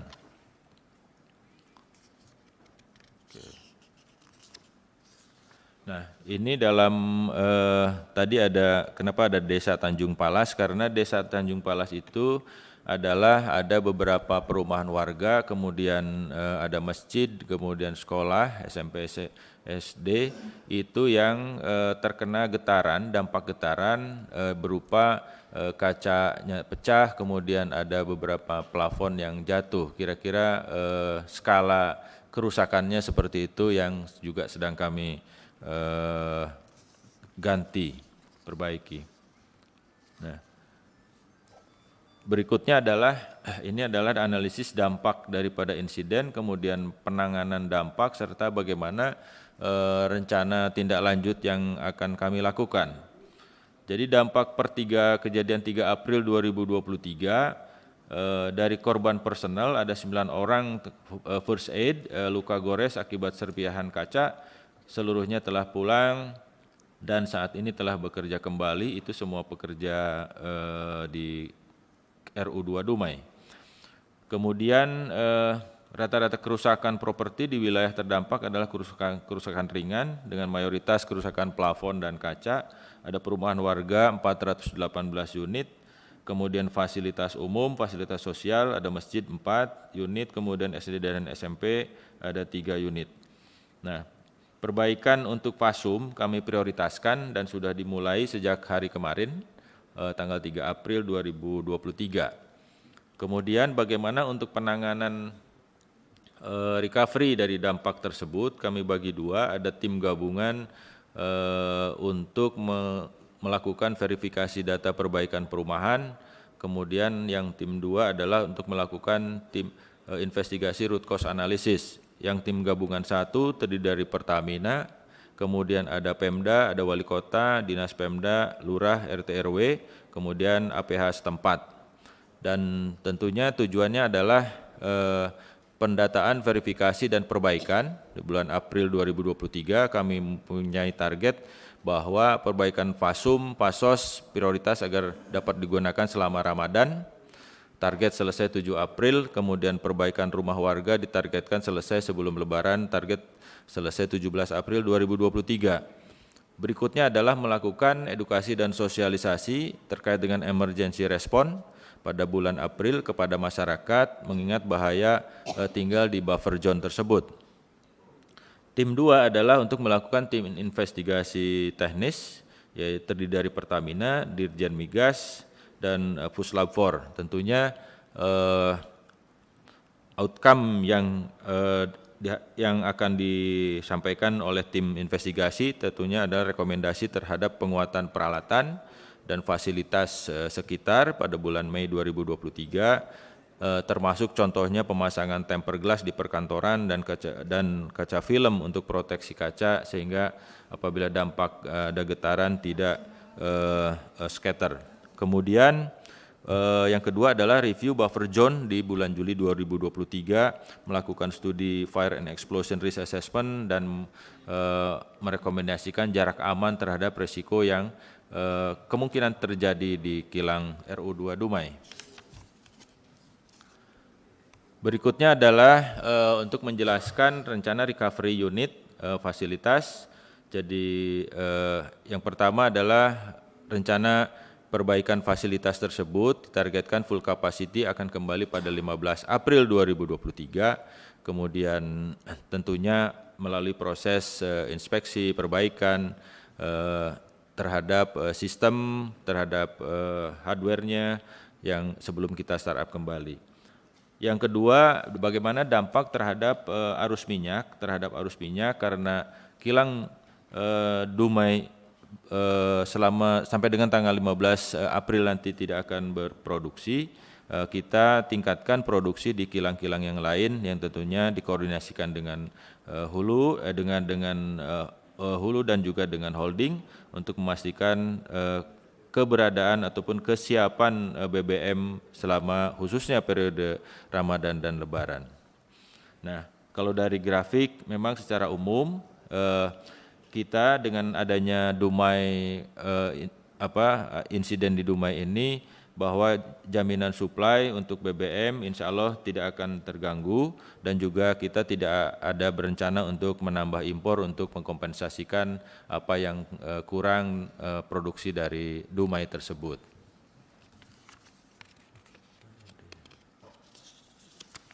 Mungkin demikian pimpinan dan Bu Nike penjelasan dari kami. Terima kasih. Saya kembalikan. Sudah Bu? Ya, baik. Baik, terima kasih atas penjelasannya. Kami langsung lanjut kepada teman-teman, rekan-rekan, Ibu Bapak, anggota Komisi 7 yang ingin melakukan pendalaman, mengajukan pertanyaan atau tanggapan, kami persilahkan untuk melakukannya. Dan kami mulai seperti biasa dari fraksi PDI Perjuangan. Kami persilahkan. Terima kasih pimpinan. Yang saya hormati pimpinan Komisi 7 dan yang saya hormati Bu Dirut Pertamina beserta jajarannya. Berdasarkan info yang saya peroleh sejak Juli lalu, setidaknya sudah ada 14 kasus kecelakaan di Pertamina yang fatal. Fatal di sini artinya ini bisa menyebabkan kematian baik pekerja maupun warga.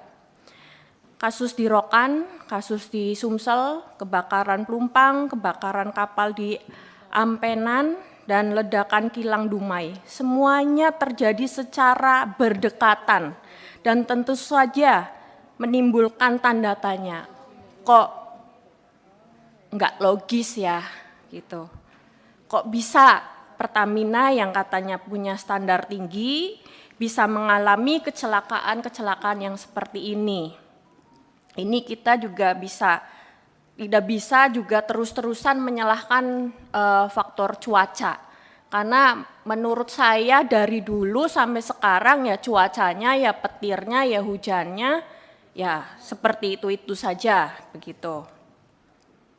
Kalau dari curhatan para pekerja Pertamina ke saya, mereka bilang bahwa selama mereka bekerja, merawat alat-alat operasi tersebut, mereka sudah sangat menyatu dengan alat-alat tersebut. Sampai HT yang mereka bawa kemana-mana itu menurut para pekerja itu adalah istri kedua mereka.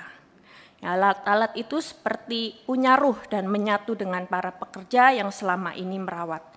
Jadi mereka cenderung menganggap kecelakaan-kecelakaan ini sebagai pertanda bahwa ada sesuatu di Pertamina. Kenapa sampai keselamatan tidak dinomorsatukan?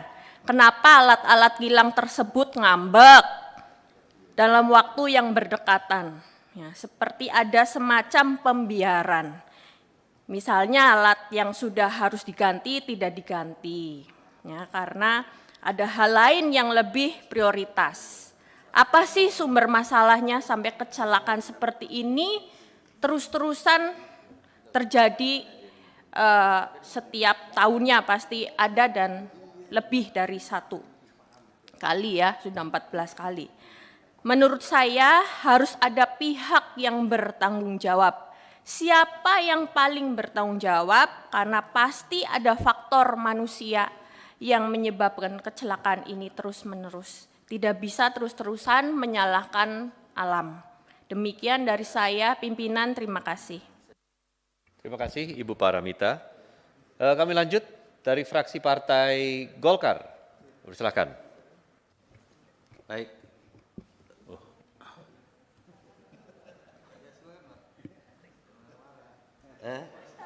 Alamat silakan. Mari Pak Lahan dulu, setelah itu saya. Gimana Pak Nasir? Ada gimana? Pak Gandung atau? Oke. Baik, ini kita harus hormat sama senior Pak. Izin Pak Gandung. Baik, terima kasih. Teman pimpinan dan teman-teman Komisi 7 yang saya hormati, Bu Nike, Dirut Pertamina dan seluruh jajaran. Pertama, kita harus melihat, tentu kebakaran yang kemarin di Pelumpang, kebakaran yang di Balongan, terus kemudian Pelumpang, terus menyusul kemudian di Dumai, ini tentu adalah walaupun objeknya sama, tapi mungkin diakibatkan oleh kompleksitas yang berbeda. Kalau Pelumpang itu mungkin adalah sangat kompleksitasnya yang juga terkait terhadap masyarakat lain, tidak murni hanya masalah persoalan teknis yang ada di Pertamina. Nah, khusus Dumai mungkin agak beda agak sama mungkin dengan Balongan. Ya, pasca Balongan itu Bu Nike, saya pernah dulu melihat, saya sampaikan ke Pak Taufik waktu itu. Sekarang IoT yang dipakai di kilang itu seperti apa sih gitu. Ternyata yang dipakai itu adalah masih IoT yang ya level 2 lah SCADA gitu ya. Nah, waktu itu saya katakan harusnya untuk sekelas kilang ya yang sangat rentan itu seharusnya sudah harus menggunakan asset performance management system ya. Ini dua hal yang berbeda. Kalau seperti yang sekarang existing itu, kalau saya nggak salah nanti tolong dikoreksi saya Pak Taufik, itu masih kayak tadi saya dengar itu menggunakan lighting protection system yang LPS itu. Itu levelnya masih di level 2 lah, paling tidak kan mirip dengan SCADA gitu ya.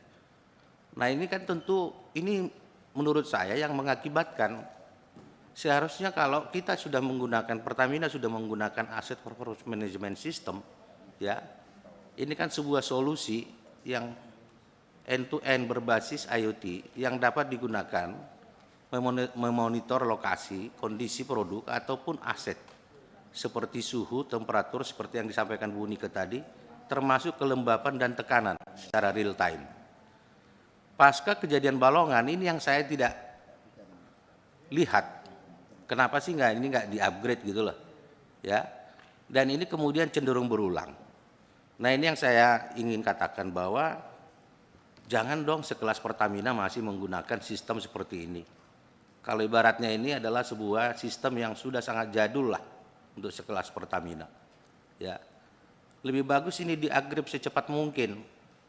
Pasca kejadian Balongan kemarin saya udah kasih saran nih Pak Taufik, benar ya Pak Taufik ya, supaya cepat digunakan ininya. Ya, adanya sebuah aset manajemen sistem yang bisa mengkontrol peralatan di lapangan, sehingga kita bisa memonitor aset kritikal secara terus-menerus, secara real time, yang bisa dapat memprediksi kapan terjadinya fail atau failure, sehingga tidak mungkin ataupun bisa menghindari suatu kejadian ya untuk dapat tidak terjadi. Ini penting sekali Bu ya. Nah kalau kemudian kejadian kemarin itu terjadi di Dumai, kita nggak tahu nextnya di mana lagi nih pasca ini ya. Ibu tadi mengatakan bahwa Dumai ini adalah kilang terbesar ketiga. Ya mudah-mudahan ini berhenti di sini Bu ya, tidak akan terjadi lagi. Mudah-mudahan berhenti di Dumai. Tapi pertanyaannya adalah supaya ini berhenti di Dumai, apa yang harus dilakukan? Nah, saran saya segera upgrade Bu, IoT yang ada sekarang itu. Jangan hanya berhenti di level lighting protection system yang Ibu gunakan di Pertamina. Itu tidak akan mungkin bisa menghindari ataupun memberikan input suatu aset manajemen yang Ibu punya dalam menghadapi sebuah critical system. Itu tidak akan mungkin. Dalam dunia jangankan Pertamina lah kilang, di dunia smelter pun yang sangat tidak rentan seperti Pertamina sudah menggunakan sistem seperti itu. Masa Pertamina yang sangat rentan sekali, apalagi dengan ada oil lah, ada hidrogen yang tekanannya sangat tinggi lah, tangki yang sangat luar biasa, sulfurnya sangat banyak dan lain sebagainya. Tentu ini kan juga membutuhkan sebuah peralatan, sebuah sistem yang bisa mengukur dan yang nantinya inputnya bisa mengatasi sebuah critical system untuk menghadapi ataupun mengantisipasi tidak terjadinya fail di dalam sebuah aset ataupun sistem yang dimiliki. Saran saya hanya pendek itu aja, ya sesegera mungkin. Kalau Ibu ataupun kalaupun Pertamina mau berhenti ini di Dumai, berhenti dalam arti kecelakaan kebakaran ini, segera itu lakukan. Singkat aja, sederhana aja saran saya. Terima kasih. Terima kasih Pak Lamhot. Lanjut Pak, Ya. silakan Pak Gandung. Terima kasih, saya tidak banyak komentar. Bapak-bapak, Ibu itu kebanyakan teori, prakteknya nol. Itu yang penting, teorinya seperti ini teori doang. Nyatanya kebakaran berturut-turut, 1 bulan saja sudah 2 kali. Ini. Jadi jangan banyak teori Pak. Tapi prakteknya itu yang apa? Saya tidak kagum dengan teori-teori yang disampaikan di sini. Saya minta, jadi orang yang selalu menepasi hal itu ada tiga indikator. Pertama kurang doa, kedua kurang syukur, ya. Ketiga kurang amal, keempat banyak korupsi. Saya mengindikasikan ini adalah sabotase. Maka dari perlu nanti komisi ini membuat pansus. Ya, ini jadi kurang syukur saja ini. Apa yang dilakukan selama ini hancur. Dengan promosi bermacam itu hancur karena performanya dari bulan ke bulan kebakaran. Kita lebih daripada keledai. Keledai 1-2 kali terantuk aja sudah kroso. Ini kan enggak kroso. Alasannya macam-macam. Sekarang pokok masalahnya apa? Enggak usah teori-teori. Kalau enggak mampu mengatasi masalah mundur. demi rakyat. Saya pikir demikian, dari saya tidak banyak pakai itu sudah lama, sudah apa. Enggak, sudah muak saya mendengarkan itu tadi. Yang penting prakteknya mana. Teori yang terbaik itu praktek yang dapat dilaksanakan. Artinya apa? Tanpa teori, kalau prakteknya baik itu sudah teori terbaik. Terima kasih. Baik, terima kasih Pak Gandung. Kami lanjut dari fraksi Partai Gerindra, Pak Ramson, silakan. Nanti setelah Pak Ramson saya tambahkan juga Pak. Silakan, Pak. Terima kasih dari Gerindra. Terima kasih Pak Ketua. Assalamualaikum warahmatullahi wabarakatuh. Salam sejahtera untuk kita semuanya. Saya langsung aja nih. Dua tadi dari PD Perjuangan, Bu Paramita cukup menggigit juga, apalagi Pak Gandung cukup menggigit. Padahal ada istri kedua kata Bu Paramita tadi. Artinya alat itu seperti istri kedua katanya. Tapi masih terjadi eksiden-eksiden, kebakaran-kebakaran. Tapi saya lihat dari penjelasan Pak Dirut PT Kilang, salah satu penyebabnya bahwa peralatannya sepertinya udah tua. Kalau boleh interaktif sedikit Pak Ketua, ini pipanya ini udah berapa puluh tahun nih Pak? Yang ke gas kompresornya itu. Kalau pipa yang pecah itu dari tahun 82 datanya Pak. Udah banyak Datanya. sekali. Iya. Artinya data instalasinya di tahun 82 dipasang.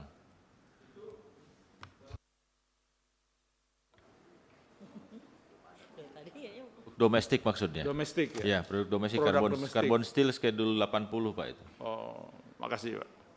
Memang untuk kilang ini mesti kualifikasi tinggi nih Pak Ketua. Kalau di kapal masih bisa sampai hampir rusak baru diganti. Di kapal. Kalau kilang harus sesuai dengan target jam kerja operasional yang ditentukan kemampuan equipment itu. Tapi ini agak sulit mungkin di Pertamina, mungkin direktur keuangannya kurang lancar uangnya untuk maintenance sama beli penggantian partsnya. Itu terjadi karena saya dengar di depo Pelumpang, instrumen terhadap valve itu terjadi ini, tiba-tiba valve-nya berhenti. Itu masalah teknik juga Pak Bu Dirut, saya juga mengamati juga dari luar. Jadi berarti instrumennya udah harus diganti, tidak diganti. Padahal itu biasanya kalau instrumen itu jam kerja operasionalnya harus jam sekian ribu jam diganti, harus diganti. Biarpun belum rusak. Kalau udah rusak ya begitu kejadiannya. Kalau di kapal masih bisa sampai hampir rusak.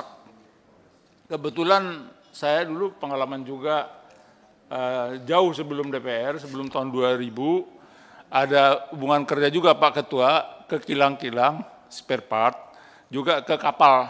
Jadi saya tahu sedikit-sedikit ya, tahun-tahun 90-an, my own company, biarpun kecil-kecil, agen dari Jepang waktu itu. Jadi saya tahu. Ya, sekarang enggak, sejak tahun 2000 enggak.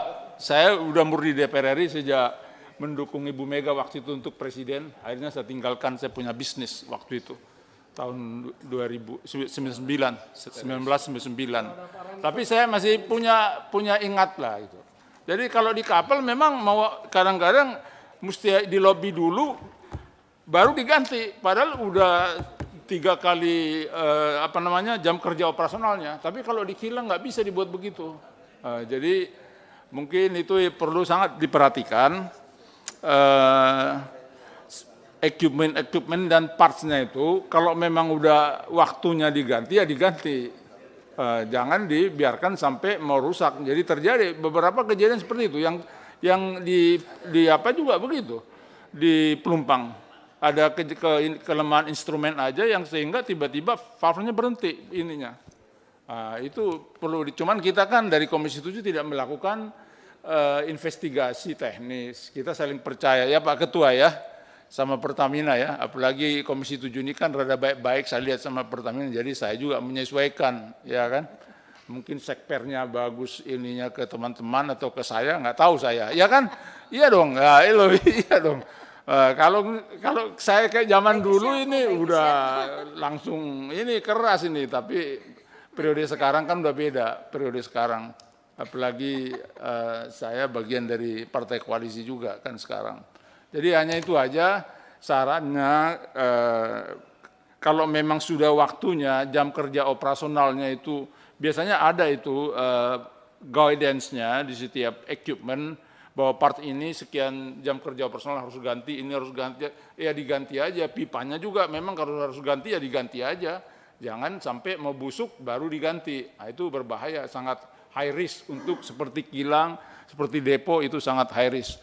Saya pikir itu aja Pak Ketua dari saya. Terima kasih. Wassalamualaikum warahmatullahi wabarakatuh. Waalaikumsalam warahmatullahi wabarakatuh. Terima kasih Pak Ramson. Silakan Pak Moreno. Terima kasih pimpinan yang saya hormati, teman-teman anggota Komisi 7, yang saya hormati Bu Dirut beserta jajarannya. Bu Dirut terkhusus untuk Pertamina, mungkin dengan beberapa kejadian ini saya melihat ada nilai untuk safety senilai sebesar 2 billion ya, hampir 2 billion. Saya rasa ini nilai mungkin kalau bicara safety kecil.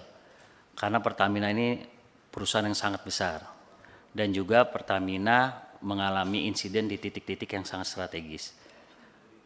Kalau kita lihat bicara safety, Bu, Pertamina selama ini sudah mempromosikan melalui iklan dan sebagainya, tapi dengan kejadian ini hilang semuanya. Jadi akibat kejadian ini nilai promosi dan sebagainya yang sudah di-create oleh Pertamina untuk membangun suatu image itu hilang. Nah, bicara safety, Bu, ada kejadian ini terkait dari internal maupun eksternal. Kalau bicara internal tadi disampaikan ada pipa-pipa yang sudah tua. Ukuran lama dari pipa itu tidak menjamin. Hanya yang perlu ditekankan adalah sistem dari pengaman itu tersebut. Nah, yang saya ingin tanyakan bahwa sistem pengaman itu sudah sebanding lurus belum dengan cost dan juga action dari Pertamina. 1971 kilangnya, Bu, 1971. Tidak masalah menurut saya 1971, tapi selama ini Pertamina sudah menganggarkan belum untuk khusus safety, bukan setelah kejadian baru dianggarkan. Nah, saran saya Pertamina ini melalui retailnya, setiap penjualan, Bu, sudah harus dimasukkan untuk biaya promosi dan juga biaya safety. Gitu. Jadi safety ini adalah nafasnya dari Pertamina. Ibu punya konsultan, Pertamina punya konsultan, juga itu harus di double backup apakah itu konsultan sudah update, apa belum terkait dengan lifetime dari alat-alat yang Pertamina punya. Saya rasa Pertamina sudah mencoba untuk yang terbaik, tapi sistem di dalam ini, di internal, bukan secara teknis, tapi dari mulai pengajuan, dari mulai ada aspirasi, itu Ibu mesti cek. Dan yang berikutnya adalah terkait sensor ini, Bu. Menurut saya di beberapa alat itu harusnya ada sensor seperti bicara tentang pipa, itu ada tekanan-tekanan ataupun lain-lainnya. Nah, di sini ada pembangunan untuk pemadam, itu eksternal, Bu. Nah, yang saya sebut internal ini kalau seandainya tekanan itu sudah ada yang turun ataupun ada sesuatu yang janggal, pasti kan ada alarmnya.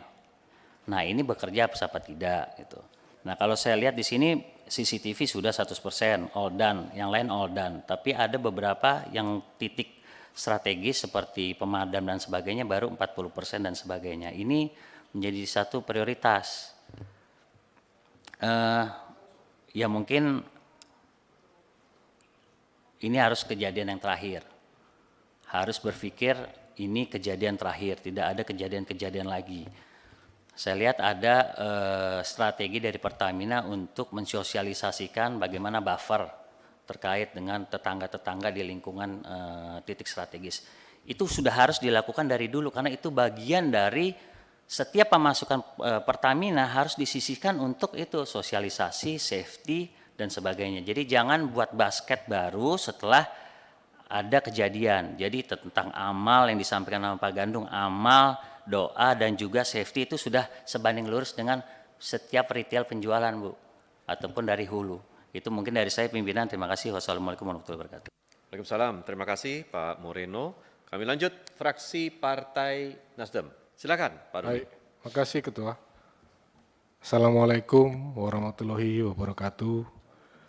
Yang saya hormati Ketua, Wakil Ketua, yang saya hormati seluruh anggota, yang saya hormati Bu Dirut, Bu Nike. Ini hari mukanya lebih fresh lagi nih Bu, ya kan? Kayaknya perawatannya bagus Bu. Kemudian yang saya hormati Ibu di sampingnya ini, saya udah kenal lama Bu, dari di SMI dulu, sampai dari gadis sampai sudah berumah tangga gitu. Ya kan? Gitu. Iya benar ya Bu ya. Kemudian Pak Dirut ini semua, Pak Direksi ya, Direktur Kilang, Direktur apalagi ya Pak, yang tidak saya sebutkan, dan jajaran, ada Sekpar tadi, yang kata Pak siapa tadi, baik hati dan tidak sombong. Bu Nike, saya ini hanya ingin memberikan saran atas presentasi Ibu terkait kilang Dumai gitu. Jadi di paparan ini kan sudah disampaikan, saya paham. Tadi sudah disampaikan Direktur Ibu tentang kinerja kehandalan kilang. Gila katanya diukur melalui parameter VAF dan UA. Ya, Pak. Plan Availability Factor dan Operational Availability. Nah ini kan Bu, Pak Direktur, parameter PAF dan UA ini siapa yang buat Bu? Ukuran standarisasinya gitu. Kemudian siapa yang jalankan parameter ini, ukuran ini, standarisasi di kilang ini, di kilang Dumai. Itu yang ingin saya tanya dari penjelasan Pak Direktur. Kemudian ini Bu Pak, kan ini tentang peralatan yang terbakar. Saya ingin bertanya ini, masa pergantian alat Bu, masa pergantian peralatan kilang, itu dilakukan berapa kali setahun Bu? Gitu, pergantian peralatan maintenance service-nya itu. Dan kualitas alatnya ini, peralatannya, pipanya Ibu, Pak, apakah sudah standarisasinya sudah sesuai? Nah ini saya tanya sekali lagi, apakah standarisasinya sudah sesuai? Misal ibarat begini, Pak, Ibu ya, kita beli mobil kualitas Jerman dan ada kualitas Cina. Tentu kualitasnya itu, ketahanannya itu berbeda kan Bu? Antara Jerman dan Cina, Mercedes dan Wuling mungkin berbeda. Nah sekarang saya ingin nanya, peralatan kilang yang dibeli itu kualitas yang mana Bu? Gitu. Pak Direktur, apa kualitas Jerman tapi dimasukkan Cina? Yang hanya sebentar aja berulah dia karena pipanya tipis misalnya gitu. Nah ini harus jelas Bu, dan Pak Direktur bagian peralatan atau yang maintenance ini harus menjelaskan kepada Bu Dirut, kepada Menteri dan kepada kami DPR Pak. Jadi jangan nanti kita seperti dijelaskan kawan-kawan seperti piala bergilir Pak Bu. Minggu lalu yang Balikpapan, minggu ini Dumai dan seterusnya gitu, nggak habis-habis.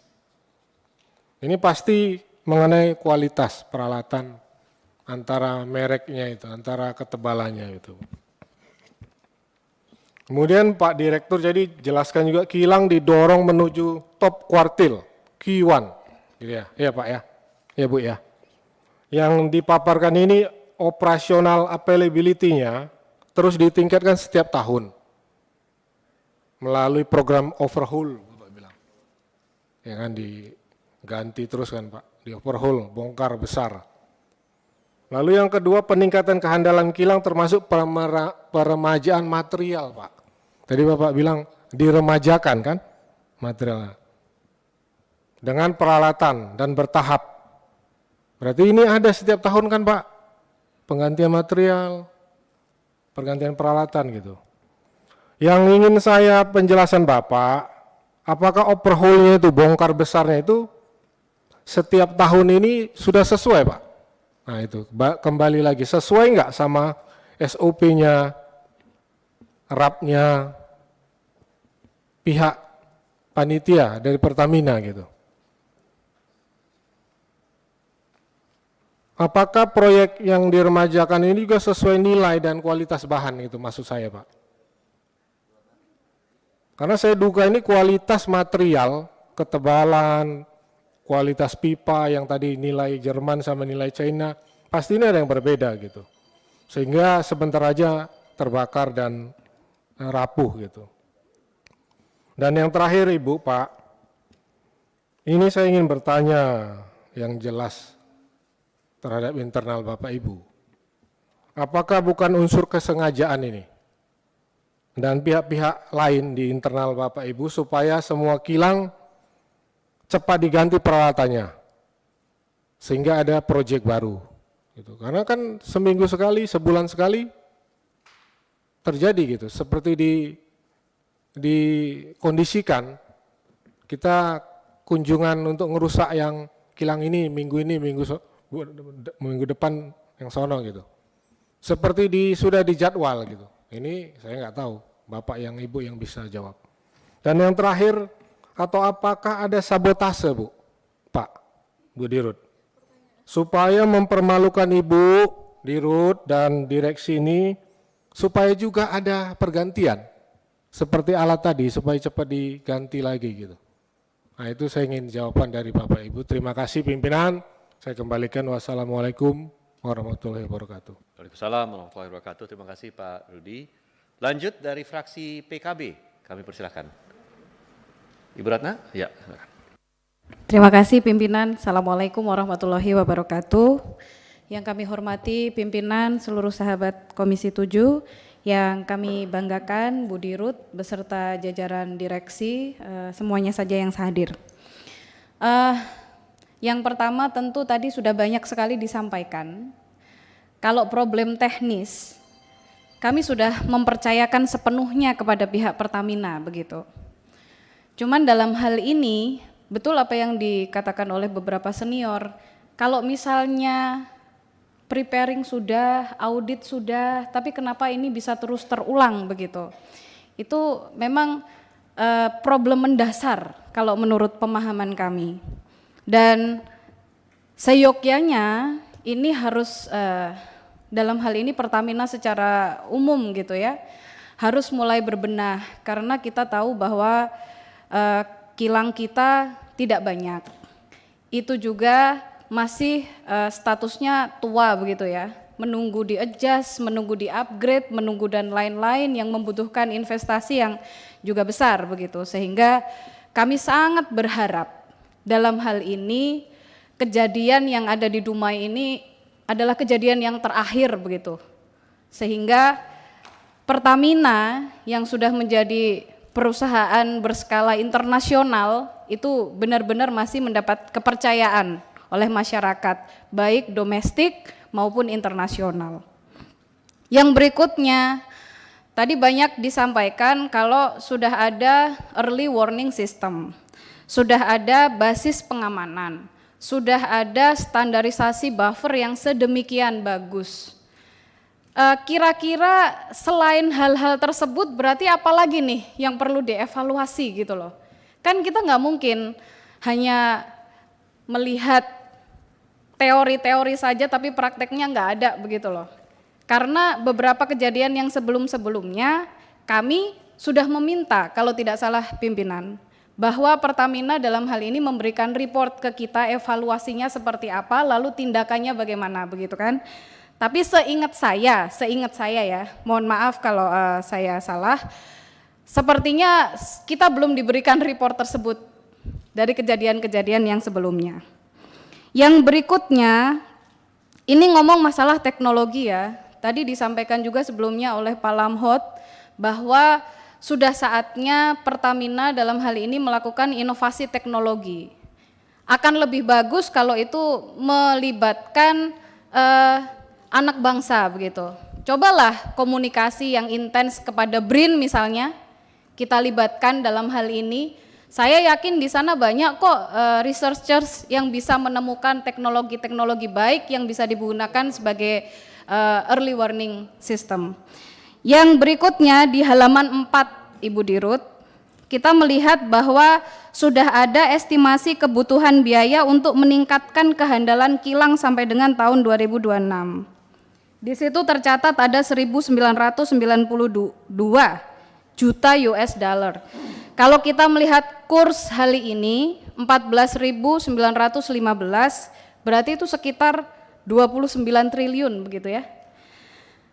Untuk teknis sudah ada. Namun di halaman 11 saya belum melihat ada kalkulasi nominal terkait penanganan dampak yang diakibatkan oleh meledaknya kilang ini. Menurut pemahaman saya, akan lebih baik apabila Pertamina juga mulai mengkalkulasi apa yang harus dikeluarkan, karena ini juga menyangkut performa bisnis perusahaan begitu.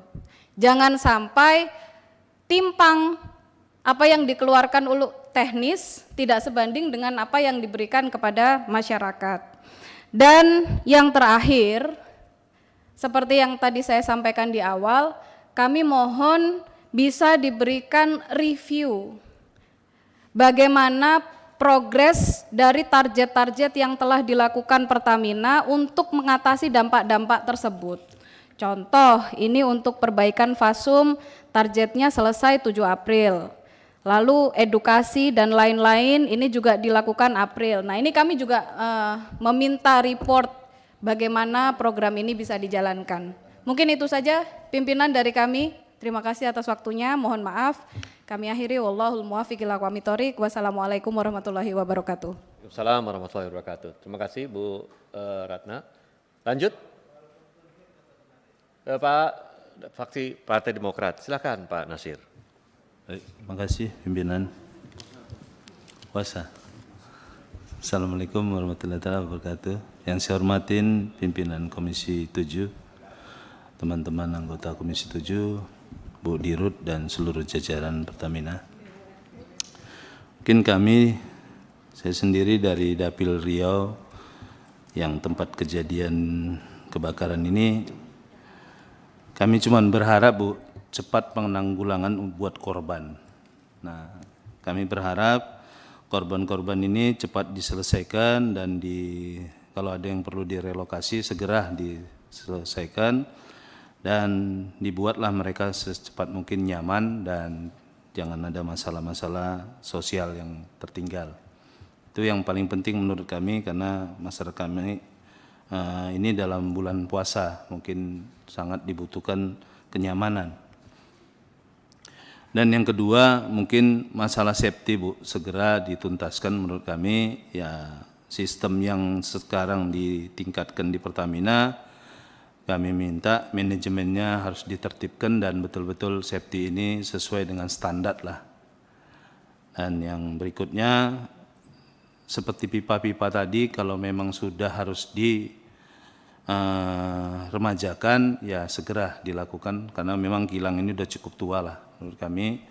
Dan yang paling penting, rumah-rumah masyarakat yang dekat lokasi kilang ini kalau memang perlu direlokasi, segera direlokasi menurut kami, tapi masyarakatnya harus nyaman dan betul-betul sesuailah tempat yang direlokasikan dan diganti rugi sesuai dengan keinginan dan kesepakatan bersama. Nah, kami nanti mungkin yang dari Riau, DPR RI maupun pihak hukum membantu bagaimana cepat penyelesaian masyarakat ini. Mungkin itu yang paling penting Bu. Jadi kalau sabotase apa itu kami nggak ngerti lah. Intinya kecelakaan ini cepatlah dituntaskan intinya Bu, biar cepat selesai. Dan kami berharap ya masyarakat Riau ini bagi kami sangat penting kenyamanannya. Jadi yang paling penting di dalam bulan puisi Ramadan ini ya mereka tetap bisa aktif menjalankan ibadahnya, dan semua sosial yang dilakukan Pertamina ini jangan menjadi isu maupun penyelesaian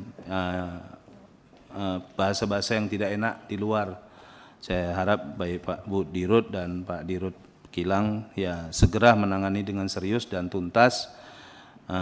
Nanti kami minta juga Polres maupun Kapolda untuk cepat membantu dan merealisasikan apa yang belum selesai. Mungkin itu saja kami yang dari Riau, dan kami berharap masyarakat juga sabar dan tabah. Mudah-mudahan selesai musibah ini cepat selesai lah dan jangan berlarut-larut. Mungkin itu saja. Karena bulan puasa Pak, bulan puasa. Ramadan. Iya, kalau nanti kita teriak-teriak, ini puasa daerah putih di sini. Ini bulan puasa. Bulan Ramadan berkah. Jadi seperti yang disampaikan Pak Gandum tadi, banyak doa, kurang sedekah, ya impaknya mungkin kurang Bu. Nah mungkin ya teman-teman nanti bisa melanjutkan penyaluran ini. Ditambah lahir batin. Ya, ditambah lahir dan batin. Mudah-mudahan selesai. Jadi mungkin itu Bu yang paling penting, Bu Dirut, Pak Dirut, dan teman-teman direksi yang lain. Mungkin terima kasih pimpinan. Saya sudahin, wabillahi taufiq wal hidayah. Assalamualaikum warahmatullahi wabarakatuh. Waalaikumsalam warahmatullahi wabarakatuh. Interupsi Pak Ketua, tadi Pak Nasir bicara soal amal. Kalau periode kemarin, pas dapil saya butuh sarung, saya WA Bu Dirut, langsung dikirim 2.000 sarung. Sekarang 1 sarung pun udah nggak bisa, katanya harus ke Pak Erik semua gitu. Nah, ini ada udah BUMN. Iya. Makasih Pak Ketua. Bukan Pak Erik, Pak Eri maksudnya Pak. Jadi bisa Pak ke Pak Eri habis ini ini, Menteri Pak. BUMN, bukan Pak Eri ini, bukan. Katanya dikoordinasikan Menek BUMN semua. Kalau periode kemarin saya WA, tahu-tahu udah dikirim ke Pekalongan sama Pemalang 2.000 sarung. Periode kemarin, waktu beliau masih baru di RUT. Makasih Pak Ketua. Baik, makasih. Lanjut dari fraksi PKS. Tidak ada, dari fraksi PAN tidak ada. Mungkin dari fraksi PDIP? Ya, Alhamdulillah. Ya, silakan. Gus. Assalamualaikum warahmatullahi wabarakatuh. Yang saya hormati pimpinan, yang saya hormati Bu Dirut dan direksi semuanya. Terima kasih atas kerauhan dan kehadirannya. Pertama, kita prihatin terjadinya kebakaran kilang ini, dan ini tentunya bukan tanggung jawab Pertamina Ansih, tapi tanggung jawab kita juga di Komisi 7, bagaimana kita harus memberikan masukan-masukan yang baik buat Pertamina. Yang keduanya, kalau saya melihat kebakaran yang sering terjadi Bu ya, ini saya melihat semacam bergesernya budaya Bu ya. Jadi degradasi kerja operasional ini sekarang sudah agak menurun. Pak Dirut Kilang barangkali bisa memahami itu, khususnya di safety dan pemeliharaan. Sehingga tujuan untuk operational excellence itu sudah tidak menjadi sebuah pegangan kembali. Khususnya Pak Dirut Kilang ya. Jadi operational excellence ini sekarang sudah bukan menjadi sebuah pegangan kembali. Harapan kita, kalau memang biaya untuk pemeliharaan kilang itu besar, ya dikeluarkan sebesar-besarnya, sebaik-baiknya, nggak usah ngirit-ngirit. Kenapa? Kalau kita bikin kilang, pasti dan tentunya sebuah teknologi itu sudah difikirkan secara matang dan secara masak, sehingga tidak memungkinkan supaya tidak terjadi kebocoran ataupun kebakaran. Cuman kembali lagi teman-teman tadi mengingatkan aspek pemeliharaan. Aspek pemeliharaan ini sangat penting sekali. Jadi izin Bu Dirut dan ada Direktur Keuangan, untuk hal ini ya mohonlah pemeliharaannya dikeluarkan yang sebesar-besarnya. Supaya memang sudah tidak terjadi lagi kebakaran di Pertamina. Dan harapan saya ke depannya sudah menjadi lebih baik lagi. Sekali lagi ini tanggung jawab bukan Pertamina saja, tapi dari Komisi 7 saya pikir juga ikut bertanggung jawab karena yang senantiasa memberi masukan kepada panjenengan. Terima kasih. Wallahu muwaffiq ila aqwamit thoriq. Assalamualaikum warahmatullahi wabarakatuh. Waalaikumsalam warahmatullahi wabarakatuh. Silakan Pak Willy dulu, habis itu Pak Bambang ya, Pak Baher ya. Saya dulu Bang. PDP dulu kali. Iya. Ya. Makasih Bang. Baik, terima kasih. Ini melanjutkan apa yang telah disampaikan yang mewakili PD Perjuangan. Terima kasih ya waktunya Pak Ketua dan yang kami hormati Bu Dirut dan juga Dirut Kilang dan seluruh rekan yang hadir pada kesempatan ini. Saya hanya ingin menyampaikan pertama turut prihatin dan juga tetap saya memberikan apresiasi kepada Pertamina yang begitu cepat menyelesaikan masalah hal yang terjadi di sana, terutama pasca dan setelah terbakarnya kilang Dumai ini. Karena beberapa waktu yang lalu kita kan berbicara tentang kilang yang terbakar di Jakarta juga, tidak begitu cepat kejadian-kejadian yang banyak ya. Tentu apa yang telah disampaikan oleh saudara kami Pala Amru tadi tentang pemeliharaan, tentu itu merupakan sesuatu hal yang menjadi prioritas pertama, termasuk juga safety-nya.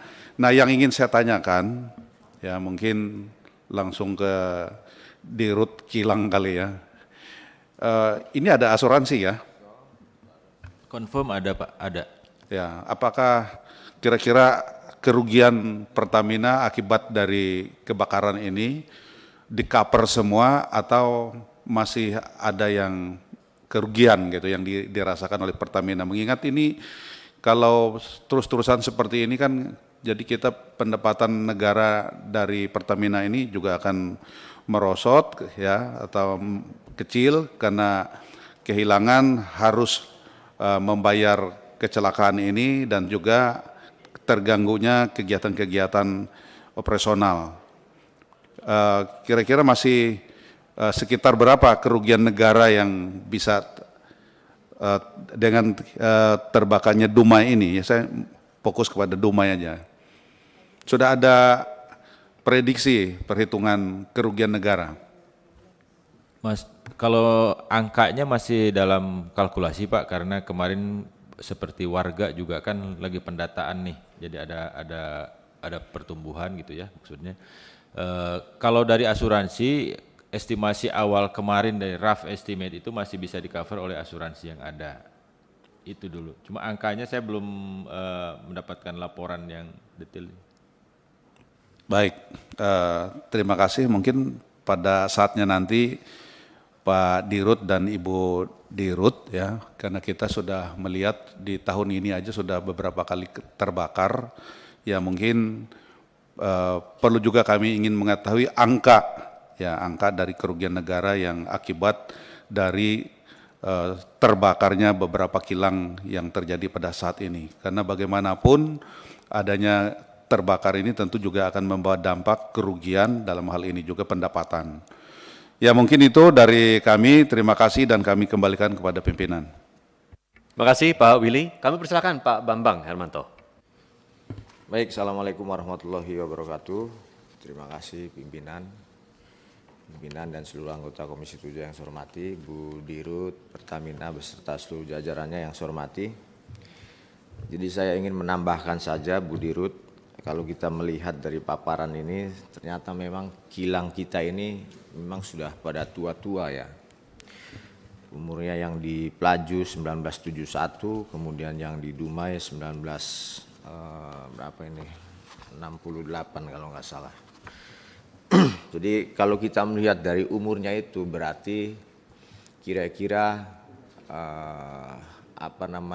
umurnya material ini kan sudah harus ganti Bu.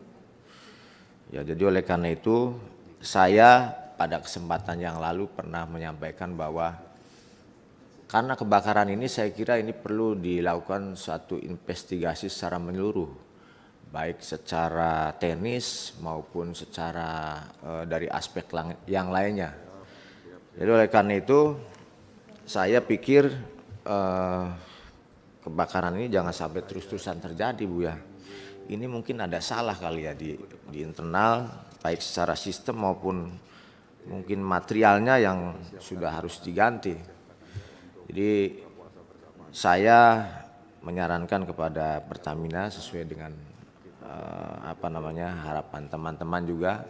Yang pertama dilakukan investigasi lagi secara menyeluruh Bu, sehingga apa yang kita lakukan itu betul-betul adalah hasil suatu kajian.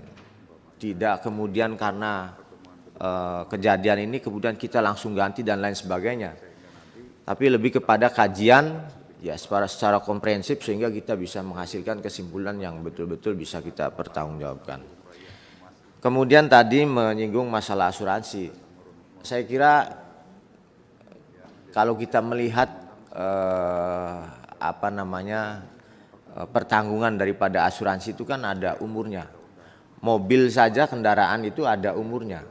Jadi tidak semua kendaraan bisa ditanggung. Nah, dalam hal ini kilang ini kira-kira perlakuannya seperti apa? Mungkin kita juga perlu tahu ini Pak, supaya kita bisa melihat apakah setiap kejadian ini semua ditanggung oleh asuransi atau memang ada yang tidak ditanggung. Nah, kalau yang ditanggung itu kira-kira apa, yang ditanggung yang tidak seperti apa? Karena kalau kita melihat daripada umur material, umur kilangnya ini kan sudah tua-tua semua. Apakah asuransi juga mengcover semua, Bu? Nah, kalau tidak mengcover kan ini jelas menjadi suatu kerugian negara. Jadi oleh karena itu, saya kira ini juga perlu penjelasan. Apakah setiap kejadian yang sudah terjadi ini semua di-cover oleh asuransi atau tidak? Lalu kemudian satu hal lagi, setiap kejadian ini kan ada hitungan kerugian ya, terutama material BBM lah misalnya kayak tangki kemarin di Pelumpang, pipa. Itu kan ada material yang keluar gas ataupun bahan bakar, itu berapa banyak yang dikeluarkan, yang lossnya itu berapa banyak. Bagaimana indikatornya? Kita bisa mengukurnya itu dari mana tuh Pak Taufik? Nah, di Pelumpang, kemudian di mana lagi yang kemarin di Dumai juga seperti yang kemarin kebakaran. Bagaimana kita bisa menghitung kerugian materialnya, kerugian bahan bakarnya? Ya, supaya kita bisa menghitung juga itu berapa banyak kerugian yang harus kita tanggung itu. Saya kira demikian pimpinan, terima kasih. Assalamualaikum warahmatullahi wabarakatuh.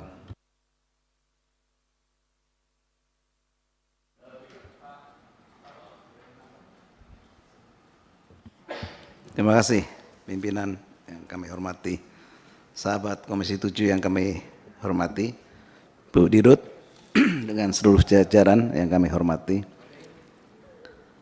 Assalamualaikum warahmatullahi wabarakatuh. Pertama, kembali lagi kita mengucapkan bela sungkawa ya atas kejadian musibah ini. Jadi ini untuk yang berapa kali? Ketujuh kali ya Ibu ya. Dan saya pikir paparan tadi dari para sahabat sudah mendalam apakah expired begitu masa operasinya begitu, peralatan-peralatannya, dan dengan masukan yang luar biasa. Saya hanya melihat begini Bu, kita tahu bahwa kilang-kilang ini umurnya udah sepuh-sepuh ya, dan tadi udah ada masukan untuk permajaan, tapi juga perlu juga Bu untuk disampaikan begitu kepada publik tentang potensi-potensi begitu. Ini kilang ini umurnya sekian, potensi ini kalau kita tidak adakan suatu perbaikan, jadi biar tidak terkaget-kaget begitu rakyat Indonesia ini, supaya ya Pertamina sudah bisa memetakan lah, ini akan diadakan suatu pergantian secara menyeluruh misalnya, dan ini akan berdampak begini dan begini. Juga warning sistem diingatkan juga, tidak hanya di kalangan dalam tapi ke publik juga itu, supaya ya kehati-hatian tentu dari Pertamina tapi juga dari masyarakat sekitarnya juga itu, bahwa potensi-potensi terjadi kebakaran itu akan terjadi gitu. Dan supaya tidak dikejutkan terus kita ini begitu. Saya pikir sudah maksimal ya Komisi 7 memberikan masukan input tentang di dalam mengantisipasi kebakaran-kebakaran ini. Jadi saya lebih melihat daripada itu bahwa kilang ini sudah tidak muda lagi begitu, dan potensi untuk terjadi kebakaran atau ledakan akan terjadi.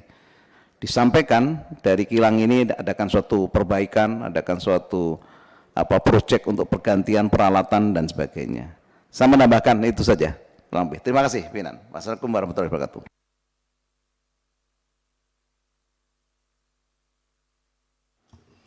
Pimpinan.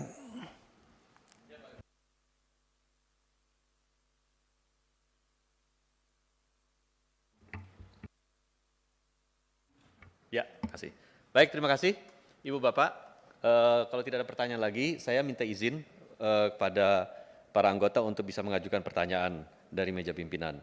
Ibu dan para direksi yang ada, pertama begini Bu, Bu Dirut, saya sudah berhubungan kerja dengan Pertamina sebelum saya menjadi politisi dan sebelum saya duduk di Senayan.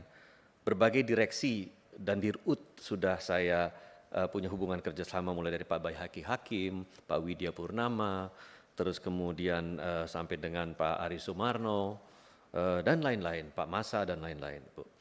Di antara dirut-dirut yang ada, termasuk Ibu Karet juga, di antara dirut-dirut yang ada, saya menilai bukan karena Ibu ada sekarang di ruangan ini ya Bu ya, tapi saya menilai Ibu itu termasuk dirut yang paling cakap dan paling decisive di Pertamina yang saya kenal ya Bu ya, dan ini pandangan pribadi saya, tetapi perlu saya tegaskan bahwa direksi yang lain juga harus ikut gitu.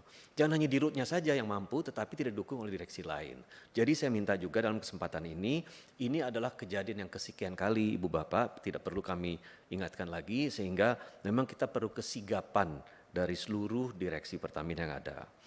Nah, kemudian di dalam rapat dengar pendapat yang kita lakukan sebelumnya ketika kita membahas masalah kebakaran di Depot Pelumpang, salah satu kesimpulan rapat kita adalah mendukung untuk dibentuknya Direktorat HSSE, Health, Safety, Security, dan Environment.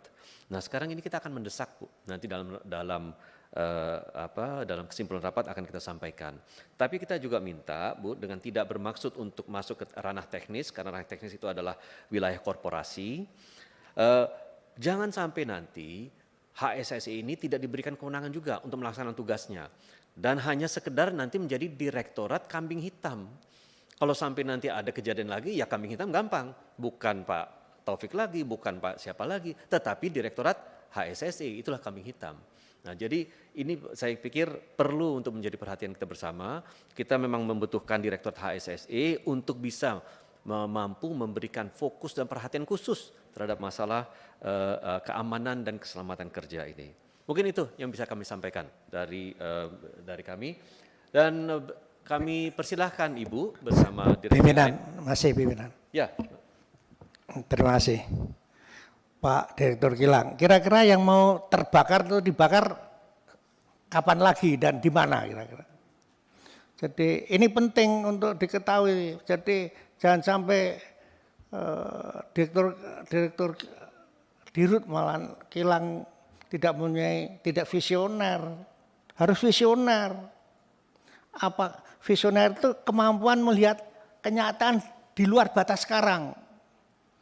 Kalau tidak visioner jelas kasihan itu tupok si panjenengan. Ini loh. Jadi kita ingin mengetahui itu. Pak Pimpinan, kita beri waktu berapa? Kalau memang tidak ada progres, ya kita rapat dengan Menteri BUMN. Kita minta pertanggungjawab atas pendudukan ini. Ya. Saya melihat profilnya Bapak, disiplin ilmunya bukan ahli dalam kilang minyak. Ini bertanggung jawab Pak Erik ini. Ya. Menempatkan, jangan sampai sembarang menempatkan orang. Gitu. Ya. Jadi saya masih ingin ini dibentuk panja Pak. Ya, dibentuk panja. Bagaimana untuk mengungkap masalah ini. Ini tidak sesederhana ini. Ini kata kita ungkap, blow up-nya lebih daripada 349 triliun.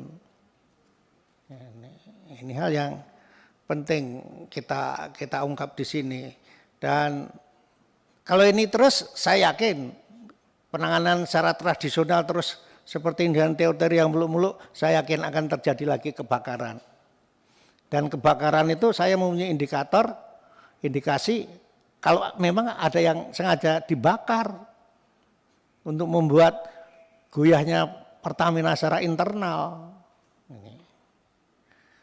inilah. Tadi Pak pimpinan mengatakan kecakapan Budirut. Nah, salah satu kecakapan pimpinan itu kemampuan seni mengelola orang banyak. Kalau tidak mampu mengelola dengan seni orang banyak, ya seperti banyak hal yang terjadi kacau balau ini. Jadi itu bagaimana seninya seorang pemimpin mengelola orang banyak, mengelola manajemen dan sebagainya.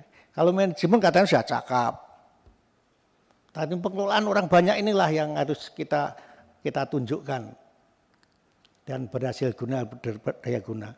Ini Pak Direktur Utama Pak, ini saya sebenarnya sejak dulu perhatian sekali dengan kinerja Bapak bagus. Itu. Jangan sampai gara-gara tidak join dengan itu kerja sudah bagus, ada halangan, kemudian ada pihak-pihak yang entah itu umur teknis, umur hubungan interaksional antar manusia ini yang kasihan dengan Bapak saya.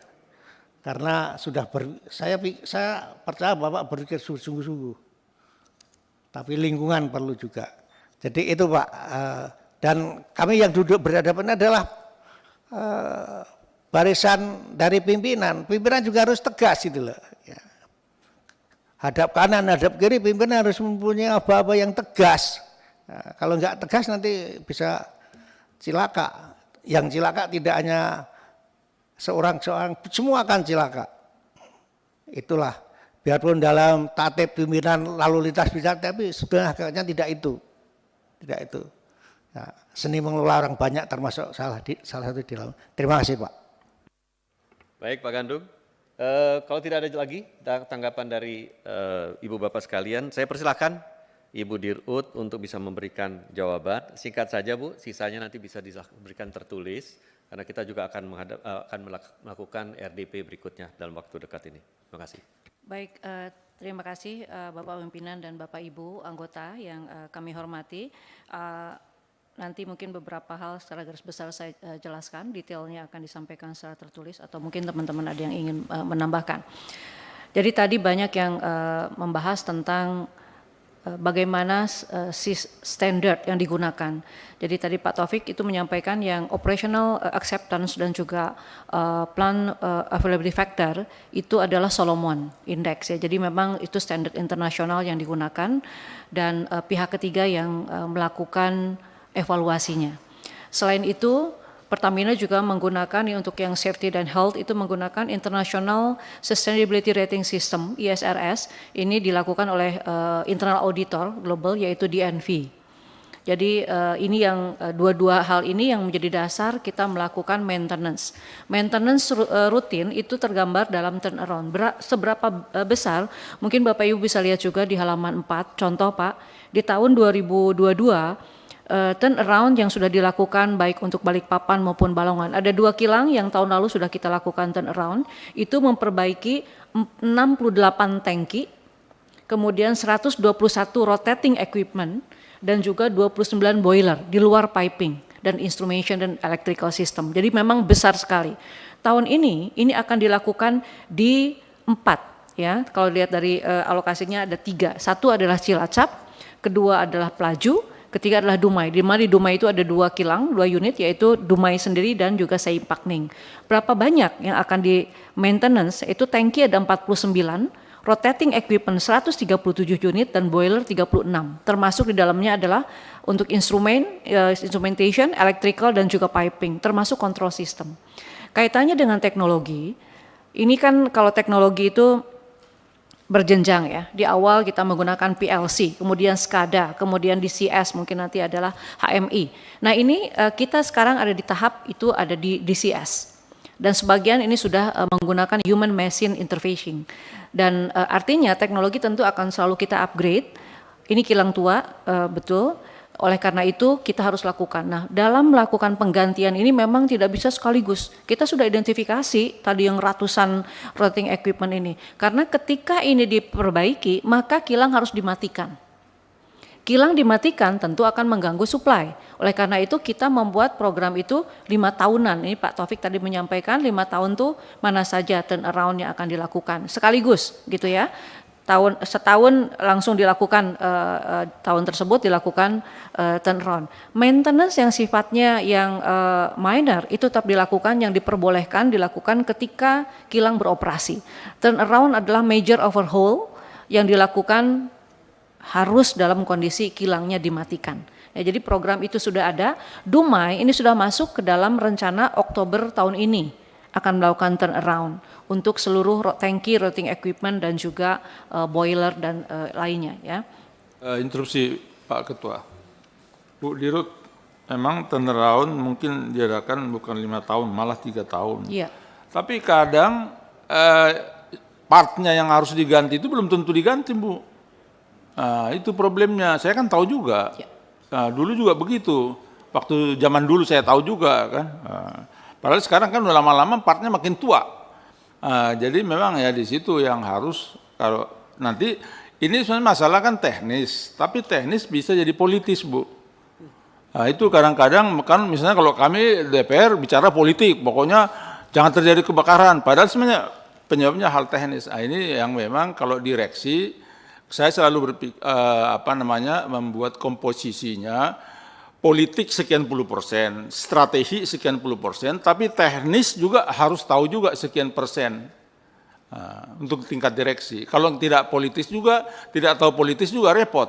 Bisa ribut melulu sama DPR sama pemegang saham. Terus politis perlu, strategis perlu supaya tahu itu seperti untuk jangka panjang yang seperti tadi Pak Gandum katakan itu. Teknik harus tahu juga ini persoalan-persoalan yang artinya yang rutin terjadi di equipment di kilang itu, Bu. Termasuk di depo juga gitu. Itu saran saya. Makasih Pak Ketua. Ya. Silakan Bu, lanjut. Pak Ramson. Nah, selain turnaround yang sudah terjadwal, ini kita juga melakukan satu kebijakan lagi, di mana ketika ada kondisi yang kita anggap tidak normal dan operasi, maka ini akan dieskalasi ke level dirut di holding, di subholding. Dan ini akan diambil keputusan untuk bisa dipercepat. Contoh Balongan. Balongan tuh kita melakukan turnaround lebih cepat dari yang dijadwalkan karena ada beberapa parameter yang menurut standar operasi ini tidak aman. Akhirnya waktu tahun lalu ini dipercepat, Pak. Jadi masih dimungkinkan schedule-nya kemudian dipercepat ketika kita melihat ada potensi-potensi resiko. Ya, baik itu untuk operasional maupun keselamatan maupun health. Karena kita menggunakan yang standar ASRS. Yang kemudian adalah kita melihat untuk yang Direktorat HSSE Pak yang menjadi tadi concern Bapak Pimpinan, ini kami sedang berproses Pak dan sudah dengan komisaris prosesnya akan terus dilanjutkan dan mungkin sedang pemilihan untuk pejabatnya ya Pak di pemegang saham. Jadi ini semoga segera. Nah, ini bukan hanya semata untuk HSSE saja, tetapi juga bicara tentang aset integrity. Jadi aset integrity ini juga dikelola oleh HSSE. Karena keputusan HSSE ini harus menjadi keputusan atau prioritas pertama. Seperti halnya ketika kemarin terjadi suatu kejadian gitu di hulu, itu kemudian kita ambil keputusan stop semua gitu ya, rig untuk dicek dulu. Dan memang itu kemudian berdampak pada penurunan produksi, tapi terus kita lakukan. Pilihannya itu seperti itu. Nah, di kilang juga sama, yang tadi case-nya Balongan, stop walaupun belum waktunya. Jadi asset integrity management ini sifatnya bukan ketika terjadi baru dilakukan, tapi ini justru untuk preventif, Pak. Ini aset kita nih kita kasih warna, ada warna hijau adalah yang masih aman dan umur secara teknisnya ini aman untuk diteruskan, maksudnya dioperasikan. Yang kuning adalah memang yang harus diganti dan kita bisa jadwalkan sesuai dengan turnaround schedule-nya. Dan yang merah itu memang tidak bisa lagi menunggu turnaround, harus diganti. Nah, berdasarkan itu kemudian kita lakukan anggaran. Untuk anggaran, untuk maintenance, sebetulnya kita tidak pernah membatasi. Even yang namanya program optimization cost, termasuk dalamnya adalah efisiensi cost, itu tidak pernah menyentuh itu. Yang non operasional yang kita sentuh, justru untuk maintenance ini yang harus dilakukan karena dampaknya besar, nanti mengurangi produksi itu akan berdampak ke dalam finansial kita tentunya. Mengenai asuransi ini kita di cover oleh asuransi dan sampai dengan hari ini beberapa kejadian yang terjadi ini di cover oleh asuransi dan tidak ada menjadi apalagi kerugian negara itu tidak ada. Yang untuk Dumai ini belum selesai Pak karena investigasi dan juga inventarisir untuk ini sedang masih kami lakukan dan tentu kami berharap ini juga semuanya aman secara sosial, dampak sosial bisa kita manage, tidak ada yang perlu direlokasi karena rumah-rumahnya masih layak untuk dihuni dan kami akan perbaiki sebelum Lebaran, ini targetnya Pak. Masukan mengenai investigasi secara menyeluruh tentu akan kami lakukan Bapak Ibu karena ini juga menjadi concern kami agar kemudian apa yang bisa kita percepat dari potret-potret ini tadi menggambarkan yang hampir dengan 2 billion US dollar ini adalah hanya untuk kilang saja Pak Moreno. Masing-masing nanti CNT kemudian subholding upstream itu punya anggaran maintenance sendiri-sendiri Pak. Termasuk dalamnya adalah untuk safety, faktor safety yang harus diamankan gitu.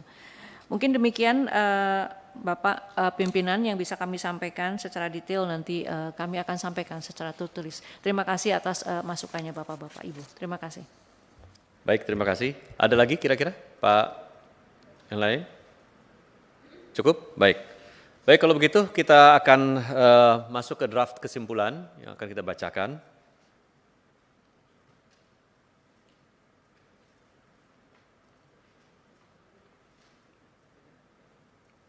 Bisa?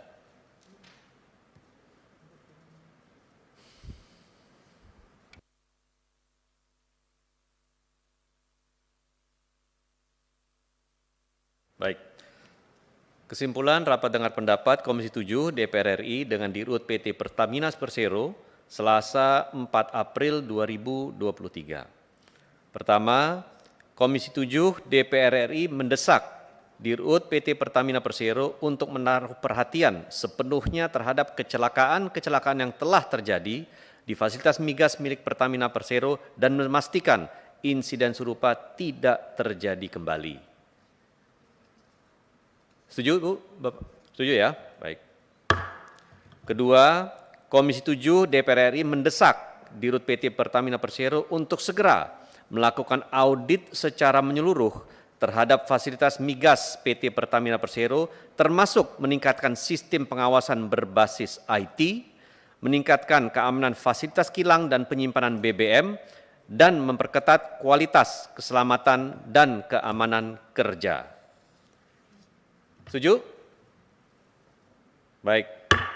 Ketiga, Komisi 7 DPR RI mendesak Dirut Pertamina Persero untuk membentuk Direktorat Khusus dalam menangani Health, Safety, Security, and Environment, HSSE. Setuju? Baik, dan terakhir Komisi 7 DPR RI meminta Dirut Pertamina Persero menyampaikan jawaban tertulis atas semua pertanyaan anggota Komisi 7 DPR RI dan disampaikan paling lambat tanggal 11 April 2023. Setuju ya? Pimpinan, Ya. saya minta pembentukan panja itu dimasukkan dalam kesimpulan. Ini tidak bain-bain ini. Panja kita bentuk untuk mencegah, menangani dan mencari pokok masalah mengapa kebakaran terus-menerus. Ini masukkan dalam dalam kesimpulan. Jadi kita masukkan usulan panja ya Pak ya, usulan panja ya. Jadi karena panja nanti kita harus bahas dulu di internal untuk kita putuskan. Ya. Usulan dulu kan. Ya.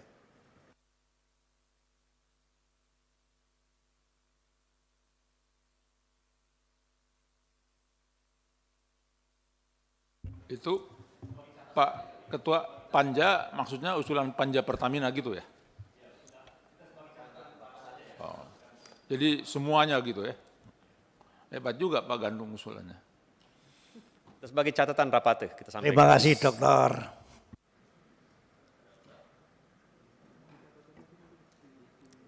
Dimasukkan sebagai catatan rapat ya di internal kita, diusulkan untuk pembahasan di internal Komisi 7.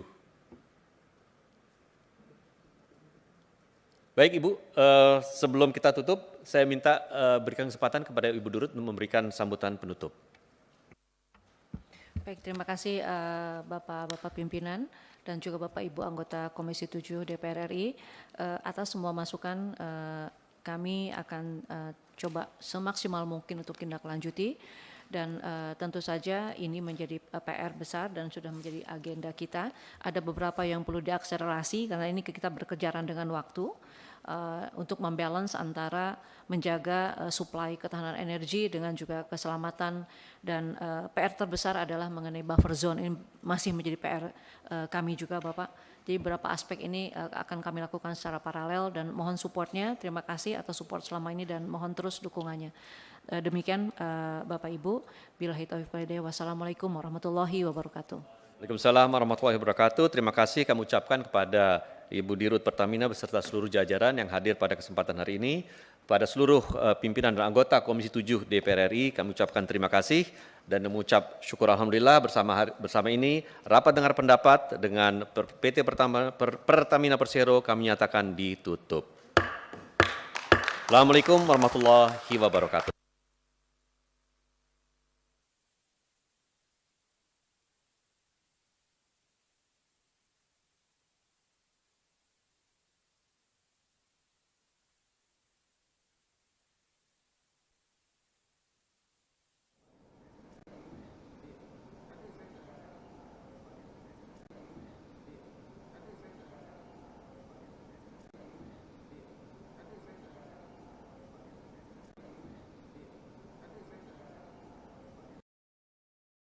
Ini yang kami hormati Ibu Bapak anggota Komisi 7 DPR RI, yang kami hormati Dirut PT Pertamina Persero beserta jajaran direksi yang hadir, serta hadirin yang berbahagia. Pertama-tama mari kita ucapkan puji syukur kehadirat Allah Subhanahu wa taala karena rahmat dan karunia-Nya kepada kita semua kita bisa berkumpul pada hari ini melaksanakan rapat dengar pendapat guna melaksanakan tugas-tugas konstitusional kita. Pada hari ini kami juga ucapkan terima kasih kepada pimpinan dan anggota Komisi 7 DPR RI yang hadir untuk melaksanakan rapat dengar pendapat dengan Dirut PT Pertamina Persero beserta jajaran.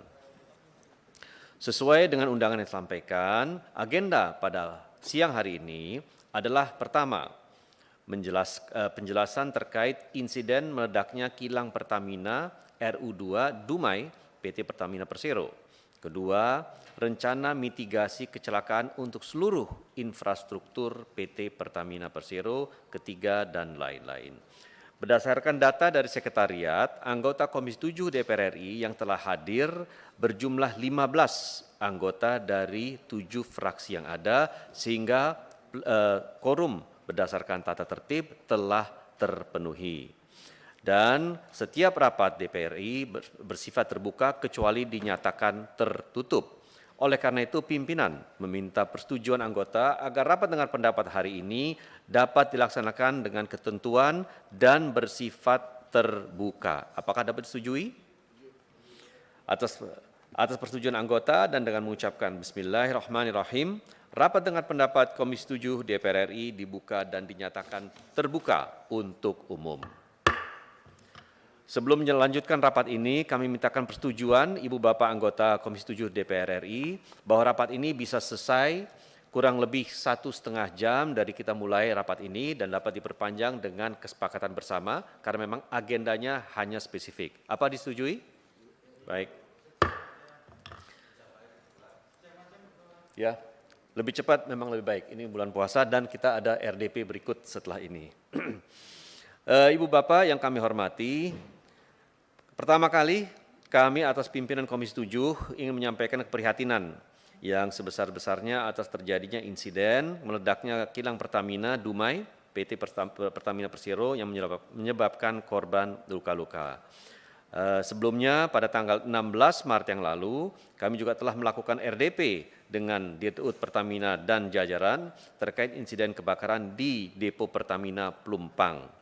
Salah satu kesimpulan rapat adalah untuk segera mendesak Dirut Pertamina dan jajaran untuk segera melakukan audit secara menyeluruh terhadap fasilitas migas PT Pertamina termasuk kilang minyak dan penyimpanan BBM, serta memperketat kualitas keselamatan dan keamanan kerja agar insiden serupa tidak terjadi lagi. Nah, oleh karena itu, pada kesempatan hari ini kami ingin mendapatkan informasi terkait insiden tersebut dan mitigasi yang akan dilakukan oleh Pertamina untuk mencegah insiden-insiden serupa tidak terjadi kembali di kemudian hari. Oleh karena itu, kami meminta agar Dirut Pertamina beserta jajaran dapat memberikan pemaparan kepada kami semua. Untuk efektif waktu, kami persilakan Dirut Pertamina. Silakan, Bu. Terima kasih Bapak Pimpinan. Bapak Pimpinan Komisi 7 serta Bapak Ibu anggota Komisi 7 DPR RI yang kami hormati. Saya didampingi oleh tim baik dari Persero maupun dari KPI, Pak, dari Subholding Refinery Petrochemical. Jadi terima kasih atas undangannya sehingga kami diberikan kesempatan untuk menjelaskan tentang apa yang terjadi dan juga bagaimana langkah-langkah yang sudah kita lakukan sejak kejadian insiden di Balongan yang lalu. Bapak Ibu, nanti mungkin detailnya akan disampaikan oleh Pak Taufik. Namun satu hal sebelum masuk ke sana, saya ingin menjelaskan dulu apa yang sudah kita lakukan setelah insiden Balongan yang pertama tahun lalu. Kami sudah melakukan audit oleh international auditor dengan menggunakan International Sustainability Rating Standard ISRS, dan itu secara global practice memang digunakan. Jadi ISRS level 9 itu level tertinggi untuk migas. Dan dari hasil pemetaan DNV itu dilakukan selama kurang lebih 10 bulan, sudah keluar detailnya.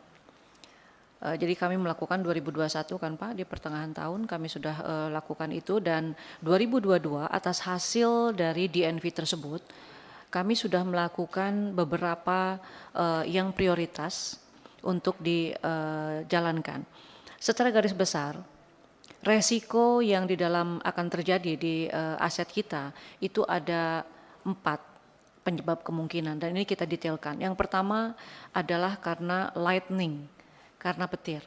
Jadi yang dilengkapi, yang dibangun di semua kilang itu adalah lightning protection system, dan ini sudah selesai dibangun. Jadi lightning protectionnya kita 2 lapis, baik di equipmentnya sehingga ini juga dipasang, dan satu lagi ada lattice tower. Jadi nanti Pak Taufik akan detailkan. Itu sudah selesai.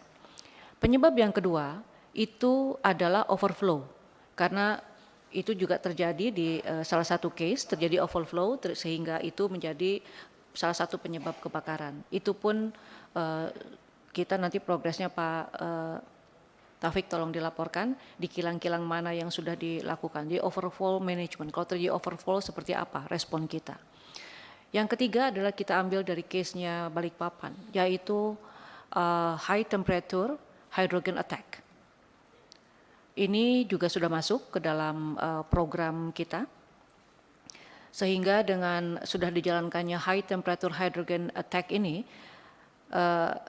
kebocoran hidrogen di Dumai di case kemarin itu bisa kita padamkan dalam waktu 9 menit.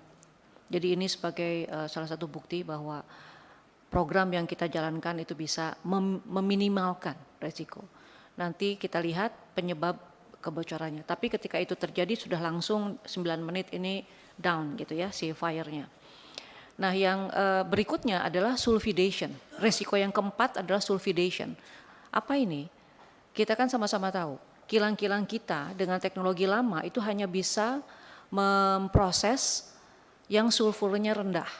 Jadi crude mahal. Nah program-program yang dilakukan RDMP, kemudian revamping kita adalah agar kilang-kilang ini bisa memproses yang sulfurnya tinggi. Jadi harganya lebih murah, sehingga crude cost ini bisa kita turunkan.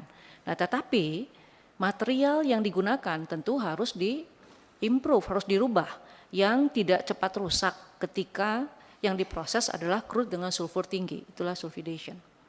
Nah ini yang ada lagi tambahan dari case Dumai yang belum tentu terjadi, tapi kita melihat ada satu potensi adalah corrosion under insulation. Jadi maksud saya di sini kita belajar terus dari pengalaman dan kita lakukan improvement.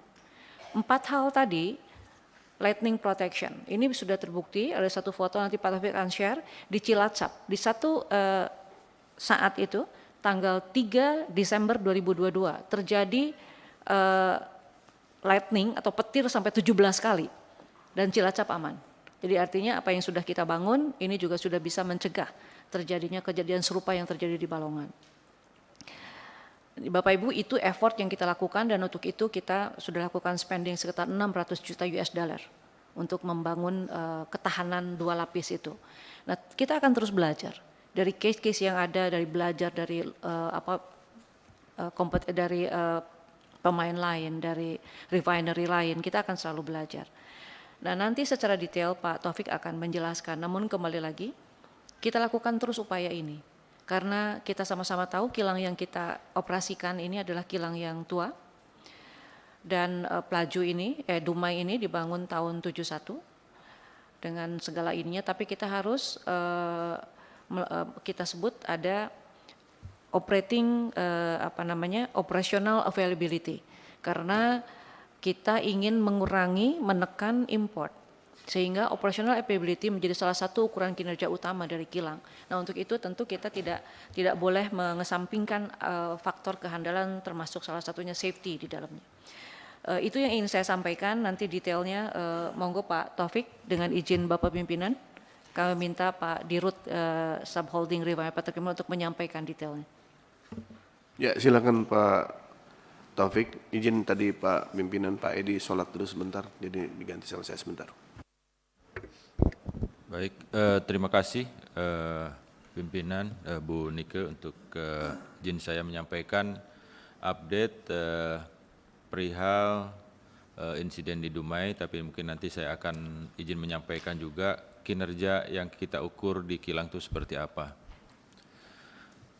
Baik, ini menjelaskan apa yang kami selama ini lakukan monitoring untuk performance di kilang yang tentunya kita mengacu ke standar internasional yaitu Solomon ya, Solomon Index. Jadi ada 2 hal terkait kehandalan kilang yang kami ukur. Yang pertama adalah plant availability factor dan operational availability factor. Di mana operational availability factor itu menjadi salah satu parameter yang digunakan sebagai benchmark kilang internasional berdasarkan Solomon Index. Nah, plant availability factor dan operational availability factor ini yang sebelah kiri adalah data yang kami potret di tahun 2022, di mana pada saat penyusunan rencana kerja itu plant availability factor kami ditargetkan 99,2%. Namun alhamdulillah sudah 2022 kita capai 99,7%. Demikian juga dengan operation availability, di mana realisasi adalah lebih besar daripada target yang ditetapkan. Nah, bagaimana kilang Pertamina secara konsolidasi relatif terhadap industri berdasarkan Solomon Index tadi terkait dengan operation availability yang diukur, kita ada di posisi 96%, di mana sedikit di atas global refinery yang berdasarkan Solomon Index tersebut 95,3%. Nah tentunya ini tidak juga membuat kami puas karena kami punya target untuk bisa berada di kuartil 1 yang kami targetkan nanti di 2026 sesuai dengan rencana kerja kami. Nah, bagaimana tentunya tadi konsolidasi 96% ini tentunya berbeda-beda antara kilang 1 dan kilang yang lainnya, sebagaimana kami sampaikan di sini, di mana RU2 Dumai di 96,3, RU3 Pelaju di 98, dan RU6 Balongan di 93,7 dan seterusnya. mungkin bisa ke halaman berikutnya.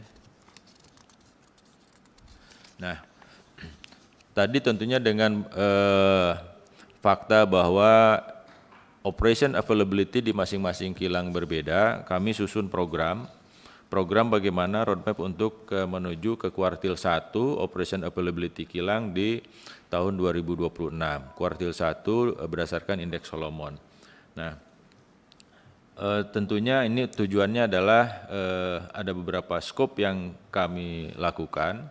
Jadi untuk saat ini di 2022 tadi average di 96%. Nah, apa yang kita lakukan setiap tahunnya adalah tentunya ada hal yang terkait dengan rejuvenasi, karena tadi disampaikan Bu Dirut juga bahwa usia kilang-kilang kita ini bermacam-macam, sudah juga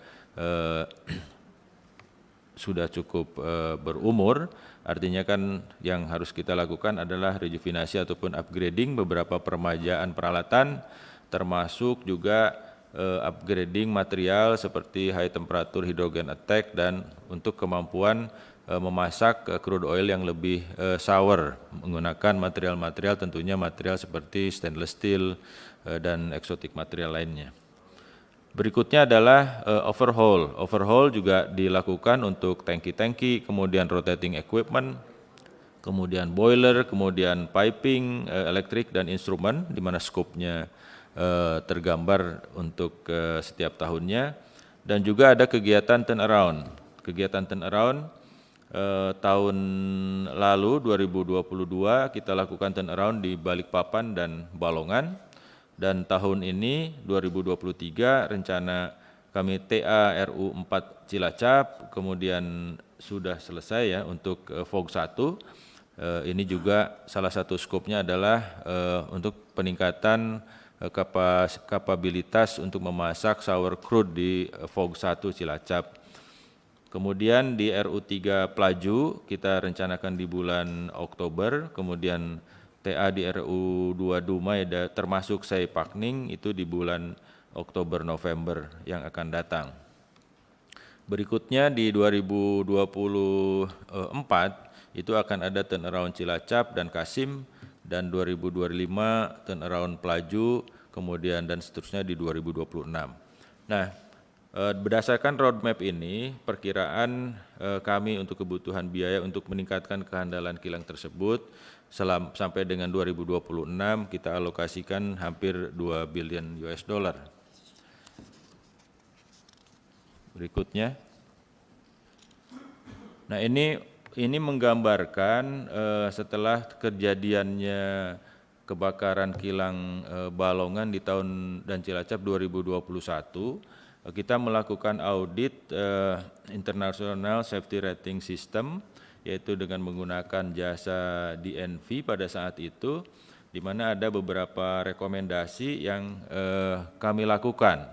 Dan beberapa fokus, misalnya karena waktu itu untuk kebakaran kilang, simptomnya adalah karena petir, maka ada penambahan instalasi penangkal petir, kemudian ada risk terhadap overflow daripada bahan bakar, maka kita juga responnya pemasangan peralatan untuk pencegahan overflow seperti independent high level alarm, kemudian automatic tank gauge dan motor operated valve. Dan tentunya laporan tersebut selesai di Desember 2021, rekomendasi tindak lanjut untuk short termnya telah selesai di September 2022. Nah, tadi untuk melakukan respon terhadap hasil audit tersebut sampai dengan 2022 itu juga termasuk rencana di 2023 itu alokasi anggarannya hampir 1 miliar dolar atau 980 juta US dollar. Dan tentunya objektif daripada pelaksanaan tersebut adalah untuk penerapan proses safety dan asset integrity management, kemudian pelaksanaan training sertifikasi berbasis kompetensi untuk peningkatan kompetensi pekerja kilang untuk 3.500 pekerja hingga 2023, dan juga rejuvenasi peralatan dan termasuk dashboard untuk pengukuran asset integrity management. Nah, ini adalah untuk menggambarkan status penyelesaian tindak lanjut daripada hasil audit dimaksud, seperti automatic tank gauging itu sudah selesai di hampir semua, kecuali sekarang masih in progress di RU 7 Kasim di Papua, di Sorong. Kemudian independent high level alarm, demikian juga sudah selesai di semua kilang, di RU 7 Kasim masih in progress.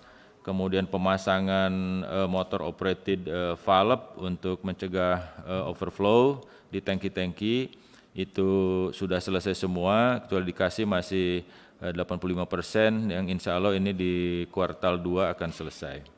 Kemudian pemasangan lightning protection system sudah selesai di semua kilang. Kemudian pemasangan CCTV di tangki-tangki itu sudah selesai. Kemudian alarm sudah selesai. Kemudian fire gas detection system ada yang sudah selesai di Dumai, Saipakning, kemudian Cilacap, Balongan, dan Kasim. Sementara di Pelaju dan Balikpapan masih in progress. Kemudian juga pemasangan ataupun penyempurnaan sistem fire protection system terhadap existing defensive type menjadi offensive fire protection system itu masih in progress, yang sudah selesai di RU 4 Cilacap. Berikutnya adalah status untuk pemasangan lightning protection system. Ini tadi sudah disampaikan, sudah selesai semua di semua kilang. Jadi ini ada menggambarkan jumlahnya, seperti di Dumai jumlahnya 27, kemudian di Saipakning ada 3, di Pelaju ada 17, kemudian 27, kemudian di Cilacap 47, di Balikpapan 23, kemudian di Balongan 28, dan di Kasim ada 10 titik lightning protection system. Nah, gambar ini adalah yang sebagaimana disampaikan Bu Dirut tadi, bahwa kita merekod melalui CCTV, kemudian ada sistem counter seberapa kali mendapatkan hit daripada petir itu terhitung di rekodnya. Jadi ada di foto ini menggambarkan ada satu lightning pole protection udah mencatat sebesar 17 kali sambaran petir di kilang Cilacap pada ini di 5 Desember 2022 rekodnya. Itu mungkin status daripada upgrading yang sudah kami lakukan. Kemudian berikutnya kami akan menjelaskan perihal insiden yang terjadi di Dumai pada hari Sabtu malam. Di halaman ini adalah menggambarkan overview proses yang terjadi di kilang RU2 Dumai, di mana kilang Dumai merupakan kilang pengolahan minyak terbesar ketiga di Indonesia dengan total kapasitas penggilingan 170.000 barrel per hari. Jadi hampir 16,5% dari total kapasitas kilang Pertamina. Kemudian luas areanya 356,3 hektar, jumlah pekerjanya ada 1.177 pekerja. Kemudian RU2 Dumai juga terdiri dari 2 lokasi, yaitu ada di Saipakning, yaitu di kilang yang dibangun tahun 69 dengan kapasitas CDU 50.000 barrel per hari. Jadi kemudian Dumai, kilang Dumai tahun 71 kapasitas CDU 120.000 barrel per hari. Kemudian produk yang dihasilkan dari kedua kilang ini adalah 87% itu fuel, kemudian 12%-nya non-fuel. Non-fuel itu terdiri dari LPG, Green Coke, dan LAWS. Kemudian sedangkan 1% itu others, ada UCO, NBF, Smooth Fluid, dan Solpi.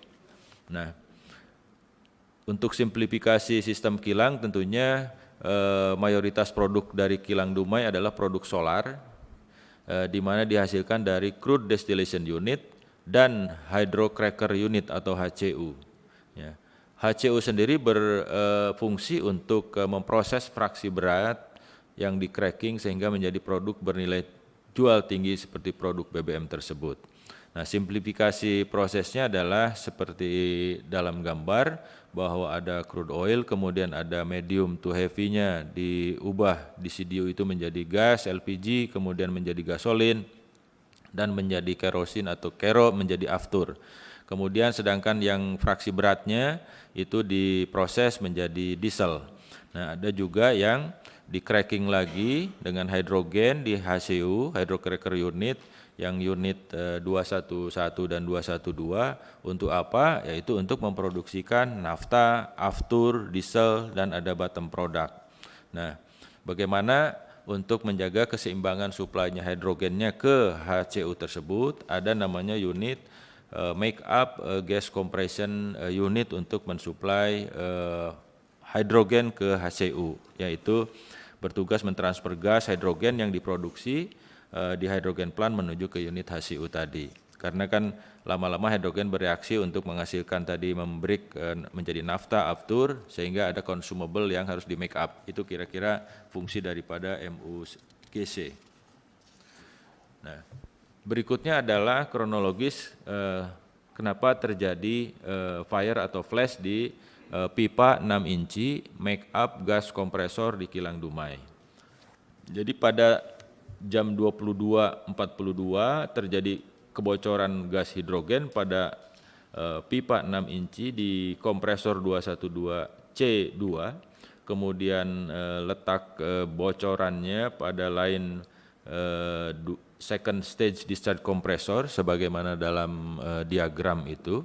Jadi posisinya antara second stage kompresor sama third stage kompresor atau high pressure kompresor. Nah, kejadian bocoran tersebut diikuti flash serta menyebabkan getaran dan dentuman keras. Kemudian data terakhir itu dirasakan sampai radius 1 km yang terdampak di perumahan warga. Kemudian apa yang kami lakukan tentunya pada saat kejadian sistem emergency shutdown-nya berfungsi sehingga unit HCU tersebut kita shutdown kan 2 unit kompresor untuk memastikan proses-proses atau unit-unit yang lain di kilang Dumai itu tidak terganggu. Kemudian dilakukan pemadaman dan pendinginan dan alhamdulillah rekan-rekan di lapangan koordinasi berjalan dengan baik sehingga pada jam 22.51 itu api sudah berhasil dipadamkan. Dan evaluasi lebih lanjut pada jam 23.30 itu kondisi sudah dinyatakan aman. Nah, saat ini untuk root cause dari insiden flash masih dalam investigasi. Investigasi dilakukan baik oleh internal Pertamina Group dari holding, kemudian Ditjen Migas SDM, Dirtek Link kemarin juga hadir di sana, dan dari pihak kepolisian Puslab Polri. Nah, kemudian sampel dari material atau material yang failure nanti akan kami lakukan uji di laboratorium untuk melakukan analisis metalurgi untuk memastikan apakah nanti material seperti ini masih sesuai untuk untuk hidrogen service tersebut atau harus dilakukan peningkatan kekuatan materialnya. Berikutnya adalah menggambarkan lokasi kejadian. Jadi yang paling kiri itu lokasi kejadian di HCU unit, kemudian plot plan yang sebelah tengah itu titik kejadian, ada di dalam ada perkantoran, kita di areal operasi kilang yang tadi 330 hektar, kemudian juga ada buffer zone sebelah kanan. Nah, di sebelah bawahnya itu adalah ada pemukiman warga di Desa Tanjung Palas berjarak kira-kira 450 meter dari kejadian lokasi, tetapi dari perimeter kilang kira-kira dipisahkan oleh jalan ya Pak Didik ya, hampir 4 meteran.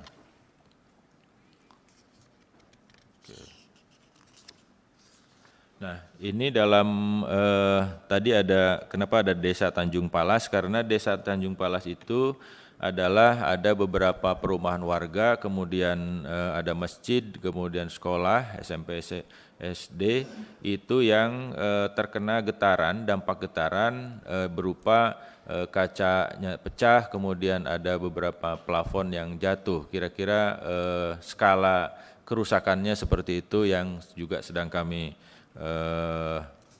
ganti, perbaiki. Nah, berikutnya adalah ini adalah analisis dampak daripada insiden, kemudian penanganan dampak serta bagaimana rencana tindak lanjut yang akan kami lakukan. Jadi dampak per kejadian 3 April 2023 dari korban personal ada 9 orang first aid, luka gores akibat serpihan kaca, seluruhnya telah pulang dan saat ini telah bekerja kembali, itu semua pekerja di RU2 Dumai. Kemudian rata-rata kerusakan properti di wilayah terdampak adalah kerusakan ringan dengan mayoritas kerusakan plafon dan kaca. Ada perumahan warga 418 unit, kemudian fasilitas umum, fasilitas sosial, ada masjid 4 unit, kemudian SD dan SMP ada 3 unit. Nah, perbaikan untuk PASUM kami prioritaskan dan sudah dimulai sejak hari kemarin, tanggal 3 April 2023. Kemudian bagaimana untuk penanganan recovery dari dampak tersebut, kami bagi dua, ada tim gabungan untuk melakukan verifikasi data perbaikan perumahan, kemudian yang tim 2 adalah untuk melakukan tim investigasi root cause analysis. Yang tim gabungan 1 terdiri dari Pertamina, kemudian ada Pemda, ada Wali Kota, Dinas Pemda, Lurah, RT RW, kemudian APH setempat. Dan tentunya tujuannya adalah pendataan, verifikasi, dan perbaikan. Di bulan April 2023 kami mempunyai target bahwa perbaikan PASUM, PASOS prioritas agar dapat digunakan selama Ramadan. Target selesai 7 April, kemudian perbaikan rumah warga ditargetkan selesai sebelum Lebaran, target selesai 17 April 2023. Berikutnya adalah melakukan edukasi dan sosialisasi terkait dengan emergency response pada bulan April kepada masyarakat, mengingat bahaya tinggal di buffer zone tersebut. Tim 2 adalah untuk melakukan tim investigasi teknis, yaitu terdiri dari Pertamina, Dirjen Migas, dan Puslab 4. Tentunya outcome yang akan disampaikan oleh tim investigasi tentunya adalah rekomendasi terhadap penguatan peralatan dan fasilitas sekitar pada bulan Mei 2023, termasuk contohnya pemasangan tempered glass di perkantoran dan kaca film untuk proteksi kaca sehingga apabila dampak ada getaran tidak scatter.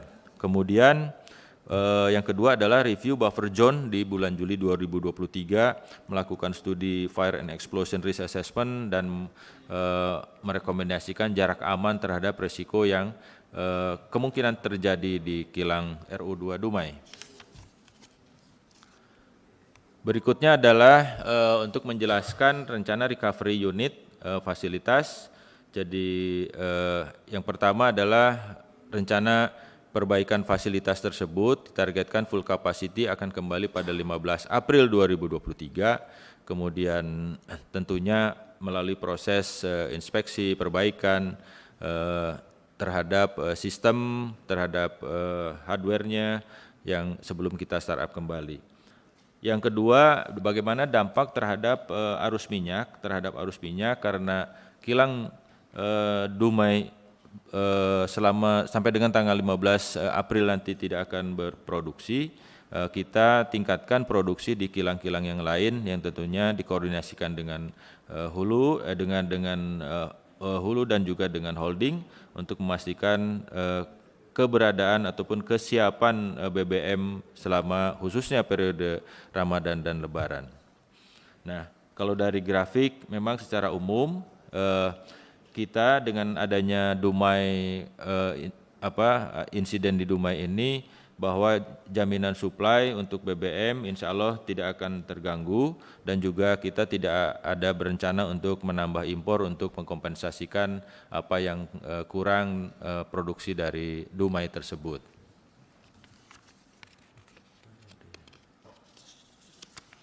Mungkin demikian Pak Pimpinan dan Bu Nike penjelasan dari kami. Terima kasih. Saya kembalikan. Sudah Bu? Ya, baik. Baik, terima kasih atas penjelasannya. Kami langsung lanjut kepada teman-teman, rekan-rekan, Ibu Bapak, anggota Komisi 7 yang ingin melakukan pendalaman, mengajukan pertanyaan atau tanggapan, kami persilahkan untuk melakukannya. Dan kami mulai seperti biasa dari fraksi PDI Perjuangan. Kami persilahkan. Terima kasih pimpinan. Yang saya hormati pimpinan Komisi 7 dan yang saya hormati Bu Dirut Pertamina beserta jajarannya. Berdasarkan info yang saya peroleh sejak Juli lalu, setidaknya sudah ada 14 kasus kecelakaan di Pertamina yang fatal. Fatal di sini artinya ini bisa menyebabkan kematian baik pekerja maupun warga. Kasus di Rokan, kasus di Sumsel, kebakaran Plumpang, kebakaran kapal di Ampenan, dan ledakan kilang Dumai. Semuanya terjadi secara berdekatan dan tentu saja menimbulkan tanda tanya.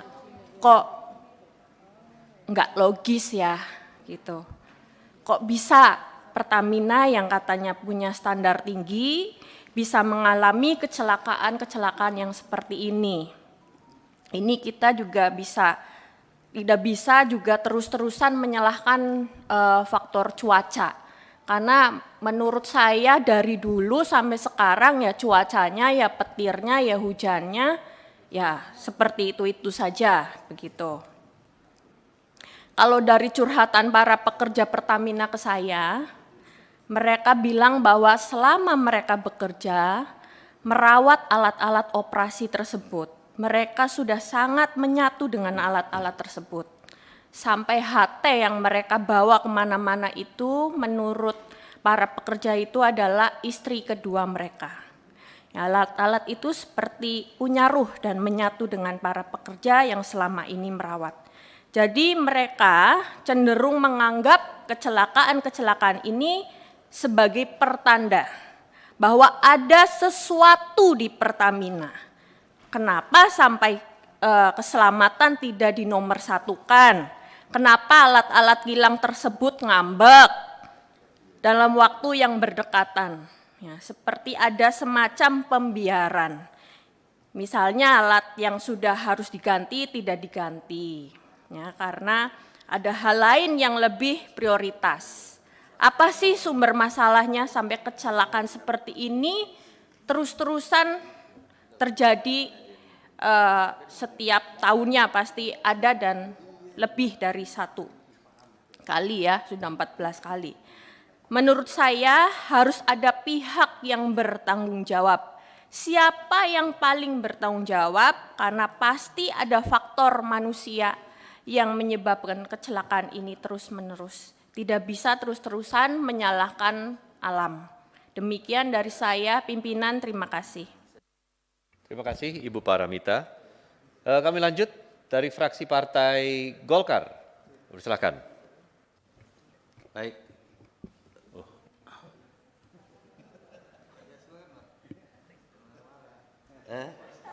Alamat silakan. Mari Pak Lahan dulu, setelah itu saya. Gimana Pak Nasir? Ada gimana? Pak Gandung atau? Oke. Baik, ini kita harus hormat sama senior Pak. Izin Pak Gandung. Baik, terima kasih. Teman pimpinan dan teman-teman Komisi 7 yang saya hormati, Bu Nike, Dirut Pertamina dan seluruh jajaran. Pertama, kita harus melihat, tentu kebakaran yang kemarin di kebakaran yang di Balongan, terus kemudian Pelumpang, terus menyusul kemudian di Dumai, ini tentu adalah walaupun objeknya sama, tapi mungkin diakibatkan oleh kompleksitas yang berbeda. Kalau pelumpang itu mungkin adalah sangat kompleksitasnya yang juga terkait terhadap masyarakat lain, tidak murni hanya masalah persoalan teknis yang ada di Pertamina. Nah, khusus Dumai mungkin agak beda agak sama mungkin dengan Balongan. Ya, pasca Balongan itu Bu Nike, saya pernah dulu melihat, saya sampaikan ke Pak Taufik waktu itu.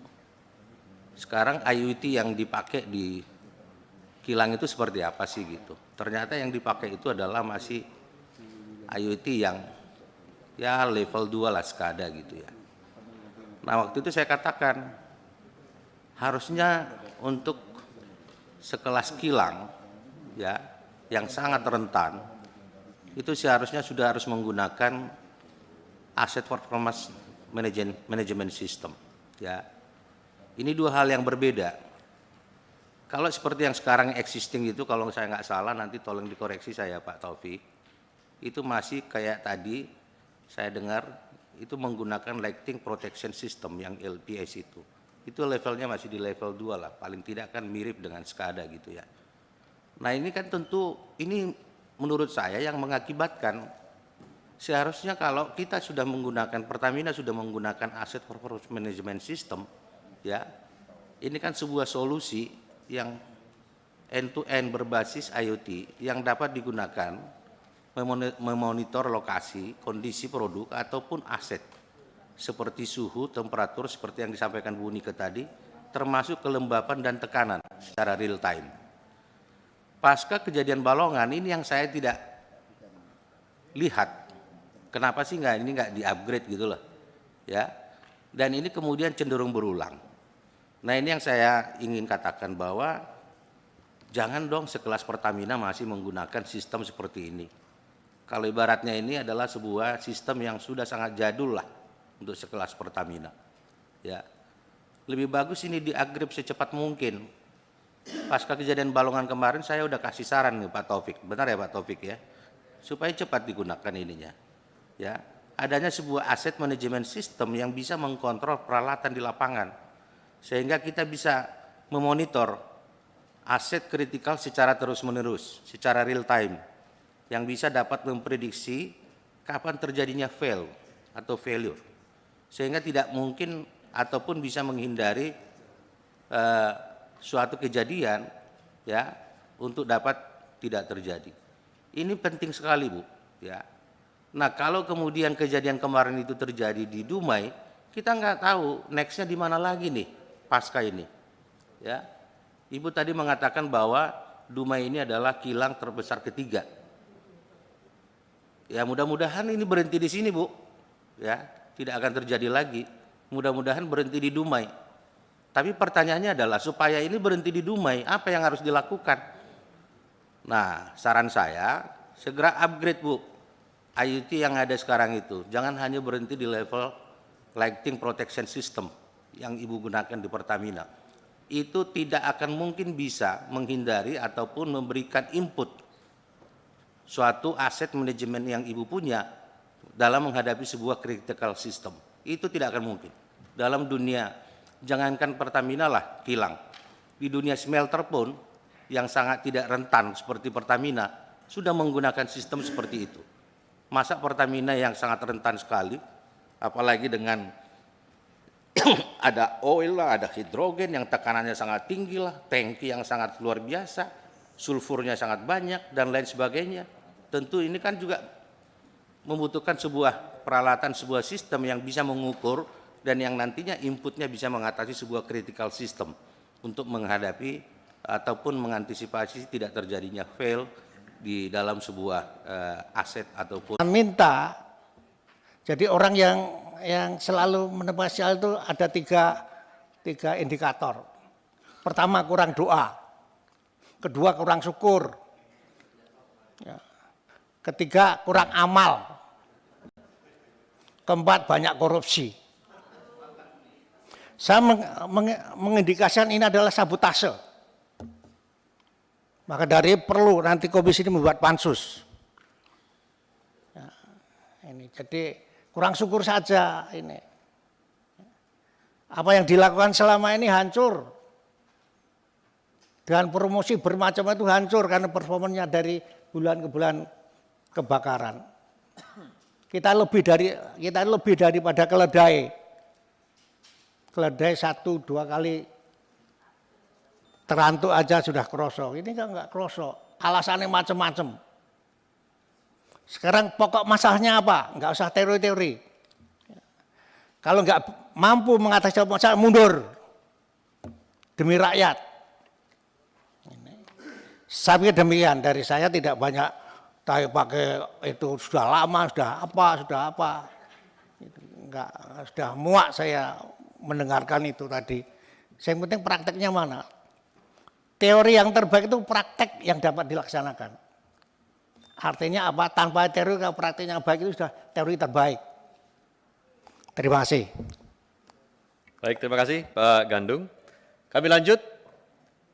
Dari fraksi Partai Gerindra, Pak Ramson, silakan. Nanti setelah Pak Ramson saya tambahkan juga Pak. Silakan, Pak. Terima kasih dari Gerindra. Terima kasih Pak Ketua. Assalamualaikum warahmatullahi wabarakatuh. Salam sejahtera untuk kita semuanya. Saya langsung aja nih. 2 tadi dari PD Perjuangan Bu Paramita cukup menggigit juga, apalagi Pak Gandung cukup menggigit. Padahal ada istri kedua kata Bu Paramita tadi. Artinya alat itu seperti istri kedua katanya.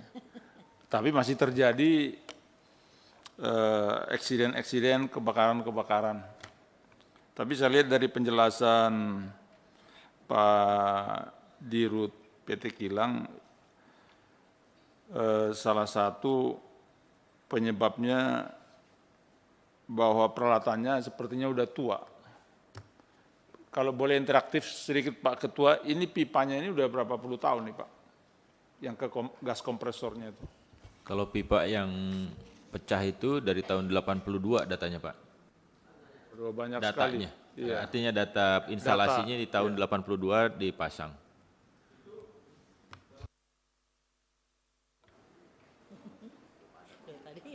Domestik maksudnya? Domestik Ya, ya? produk domestik, Produk domestik. karbon steel schedule 80 Pak itu. Oh, makasih Pak.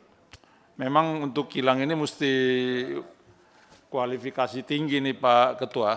Kalau di kapal masih bisa sampai hampir rusak baru diganti. Di kapal. Kalau kilang harus sesuai dengan target jam kerja operasional yang ditentukan kemampuan equipment itu. Tapi ini agak sulit mungkin di Pertamina, mungkin direktur keuangannya kurang lancar uangnya untuk maintenance sama beli penggantian partsnya. Itu terjadi karena saya dengar di depo Pelumpang, instrumen terhadap valve itu terjadi ini, tiba-tiba valve-nya berhenti. Itu masalah teknik juga Pak Bu Dirut, saya juga mengamati juga dari luar. Jadi berarti instrumennya udah harus diganti, tidak diganti. Padahal itu biasanya kalau instrumen itu jam kerja operasionalnya harus jam sekian ribu jam diganti, harus diganti. Biarpun belum rusak. Kalau udah rusak ya begitu kejadiannya. Kalau di kapal masih bisa sampai hampir rusak. Kebetulan saya dulu pengalaman juga jauh sebelum DPR, sebelum tahun 2000, ada hubungan kerja juga Pak Ketua ke kilang-kilang, spare part, juga ke kapal.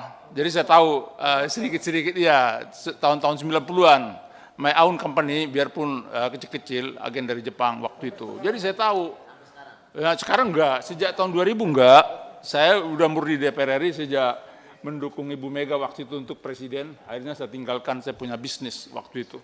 Tahun 1999. Tapi saya masih punya ingat lah itu. Jadi kalau di kapal memang mau kadang-kadang mesti di lobby dulu baru diganti. Padahal udah 3 kali jam kerja operasionalnya. Tapi kalau di kilang nggak bisa dibuat begitu. Jadi mungkin itu perlu sangat diperhatikan. Equipment dan partsnya itu kalau memang udah waktunya diganti ya diganti, jangan dibiarkan sampai mau rusak. Jadi terjadi beberapa kejadian seperti itu yang di apa juga begitu di Pelumpang. ada kelemahan instrumen aja yang sehingga tiba-tiba valve-nya berhenti ininya. Itu perlu, cuman kita kan dari Komisi 7 tidak melakukan investigasi teknis. Kita saling percaya ya Pak Ketua ya, sama Pertamina ya. Apalagi Komisi 7 ini kan rada baik-baik saya lihat sama Pertamina, jadi saya juga menyesuaikan ya kan. Mungkin sekpernya bagus ininya ke teman-teman atau ke saya, nggak tahu saya. Ya kan? Iya dong, iya dong. Kalau saya kayak zaman dulu ini udah langsung ini keras ini, tapi periode sekarang kan udah beda periode sekarang. Apalagi saya bagian dari partai koalisi juga kan sekarang. Jadi hanya itu aja sarannya, kalau memang sudah waktunya jam kerja operasionalnya itu biasanya ada itu guidance-nya di setiap equipment bahwa part ini sekian jam kerja operasional harus ganti, ini harus ganti, ya diganti aja. Pipanya juga memang kalau harus ganti ya diganti aja. Jangan sampai mau busuk baru diganti. Nah, itu berbahaya, sangat high risk untuk seperti kilang, seperti depo itu sangat high risk. Saya pikir itu aja Pak Ketua dari saya. Terima kasih. Wassalamualaikum warahmatullahi wabarakatuh. Waalaikumsalam warahmatullahi wabarakatuh. Terima kasih Pak Ramson. Silakan Pak Moreno. Terima kasih pimpinan yang saya hormati, teman-teman anggota Komisi 7, yang saya hormati Bu Dirut beserta jajarannya. Bu Dirut terkhusus untuk Pertamina, mungkin dengan beberapa kejadian ini saya melihat ada nilai untuk safety senilai sebesar 2 billion ya, hampir 2 billion. Saya rasa ini nilai mungkin kalau bicara safety kecil. Karena Pertamina ini perusahaan yang sangat besar dan juga Pertamina mengalami insiden di titik-titik yang sangat strategis. Kalau kita lihat bicara safety, Bu, Pertamina selama ini sudah mempromosikan melalui iklan dan sebagainya, tapi dengan kejadian ini hilang semuanya. Jadi akibat kejadian ini nilai promosi dan sebagainya yang sudah di-create oleh Pertamina untuk membangun suatu image itu hilang. Nah, bicara safety, Bu, ada kejadian ini terkait dari internal maupun eksternal. Kalau bicara internal tadi disampaikan ada pipa-pipa yang sudah tua.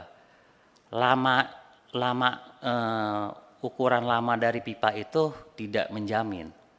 Hanya yang perlu ditekankan adalah sistem dari pengaman itu tersebut. Nah, yang saya ingin tanyakan bahwa sistem pengaman itu sudah sebanding lurus belum dengan cost dan juga action dari Pertamina. 1971 kilangnya, Bu, 1971. Tidak masalah menurut saya 1971, tapi selama ini Pertamina sudah menganggarkan belum untuk khusus safety, bukan setelah kejadian baru dianggarkan. Nah, saran saya Pertamina ini melalui retailnya, setiap penjualan, Bu, sudah harus dimasukkan untuk biaya promosi dan juga biaya safety. Gitu. Jadi safety ini adalah nafasnya dari Pertamina. Ibu punya konsultan, Pertamina punya konsultan, juga itu harus di double backup apakah itu konsultan sudah update, apa belum terkait dengan lifetime dari alat-alat yang Pertamina punya. Saya rasa Pertamina sudah mencoba untuk yang terbaik, tapi sistem di dalam ini, di internal, bukan secara teknis, tapi dari mulai pengajuan, dari mulai ada aspirasi, itu Ibu mesti cek. Dan yang berikutnya adalah terkait sensor ini, Bu. Menurut saya di beberapa alat itu harusnya ada sensor seperti bicara tentang pipa, itu ada tekanan-tekanan ataupun lain-lainnya. Nah, di sini ada pembangunan untuk pemadam, itu eksternal, Bu. Nah, yang saya sebut internal ini kalau seandainya tekanan itu sudah ada yang turun ataupun ada sesuatu yang janggal, pasti kan ada alarmnya. Nah, ini bekerja apa tidak gitu. Nah, kalau saya lihat di sini CCTV sudah 100% all done, yang lain all done, tapi ada beberapa yang titik strategis seperti pemadam dan sebagainya baru 40% dan sebagainya. Ini menjadi satu prioritas.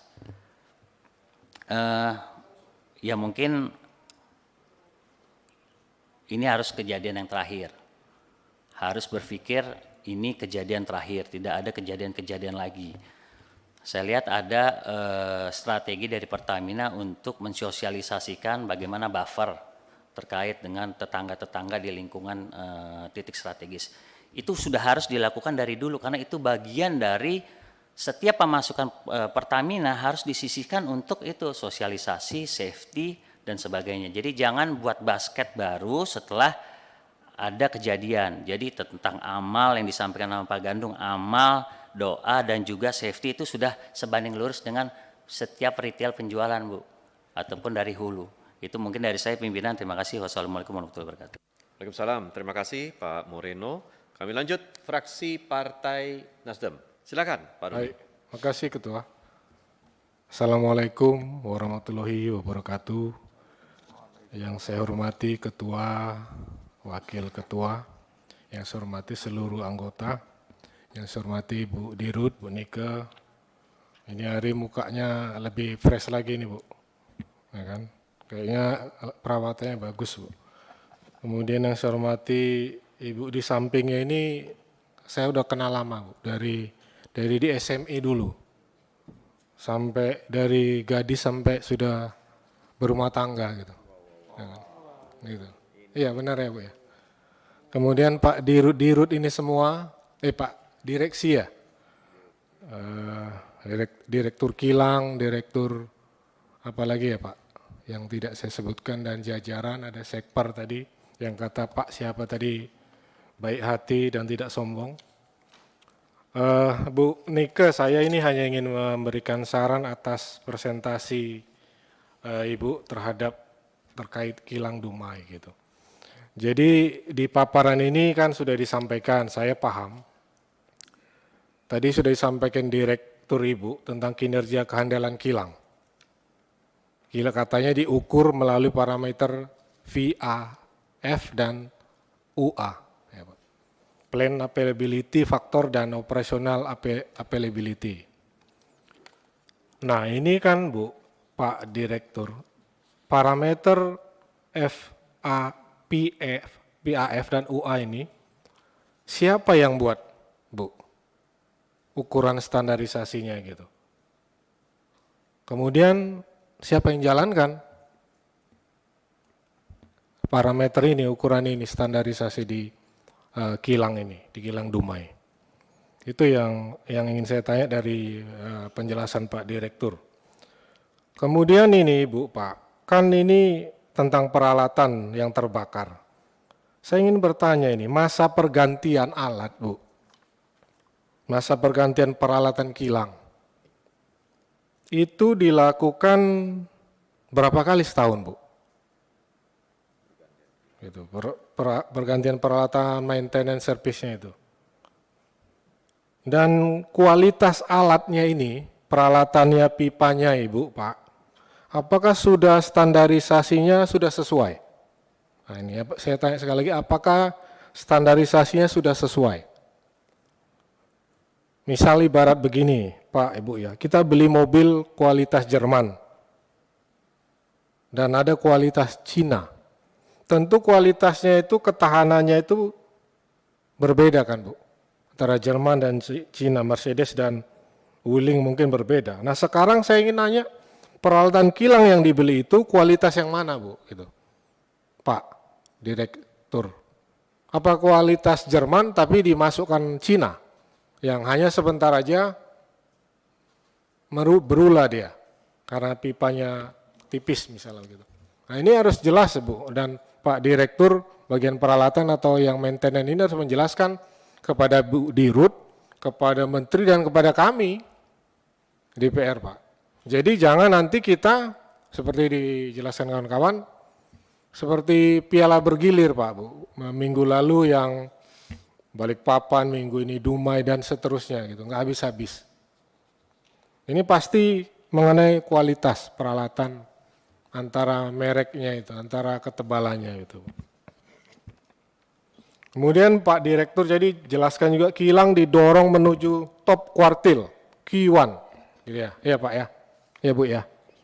Yang dipaparkan ini operasional availability-nya terus ditingkatkan setiap tahun. melalui program overhaul, Bapak bilang. Ya kan diganti terus kan Pak, di overhaul, bongkar besar. Lalu yang kedua peningkatan kehandalan kilang termasuk peremajaan material Pak. Tadi Bapak bilang diremajakan kan materialnya. Dengan peralatan dan bertahap. Berarti ini ada setiap tahun kan Pak? Penggantian material, pergantian peralatan gitu. Yang ingin saya penjelasan Bapak, apakah overhaulnya itu, bongkar besarnya itu setiap tahun ini sudah sesuai Pak? Nah itu, kembali lagi, sesuai nggak sama SOP-nya, RAP-nya, pihak panitia dari Pertamina gitu.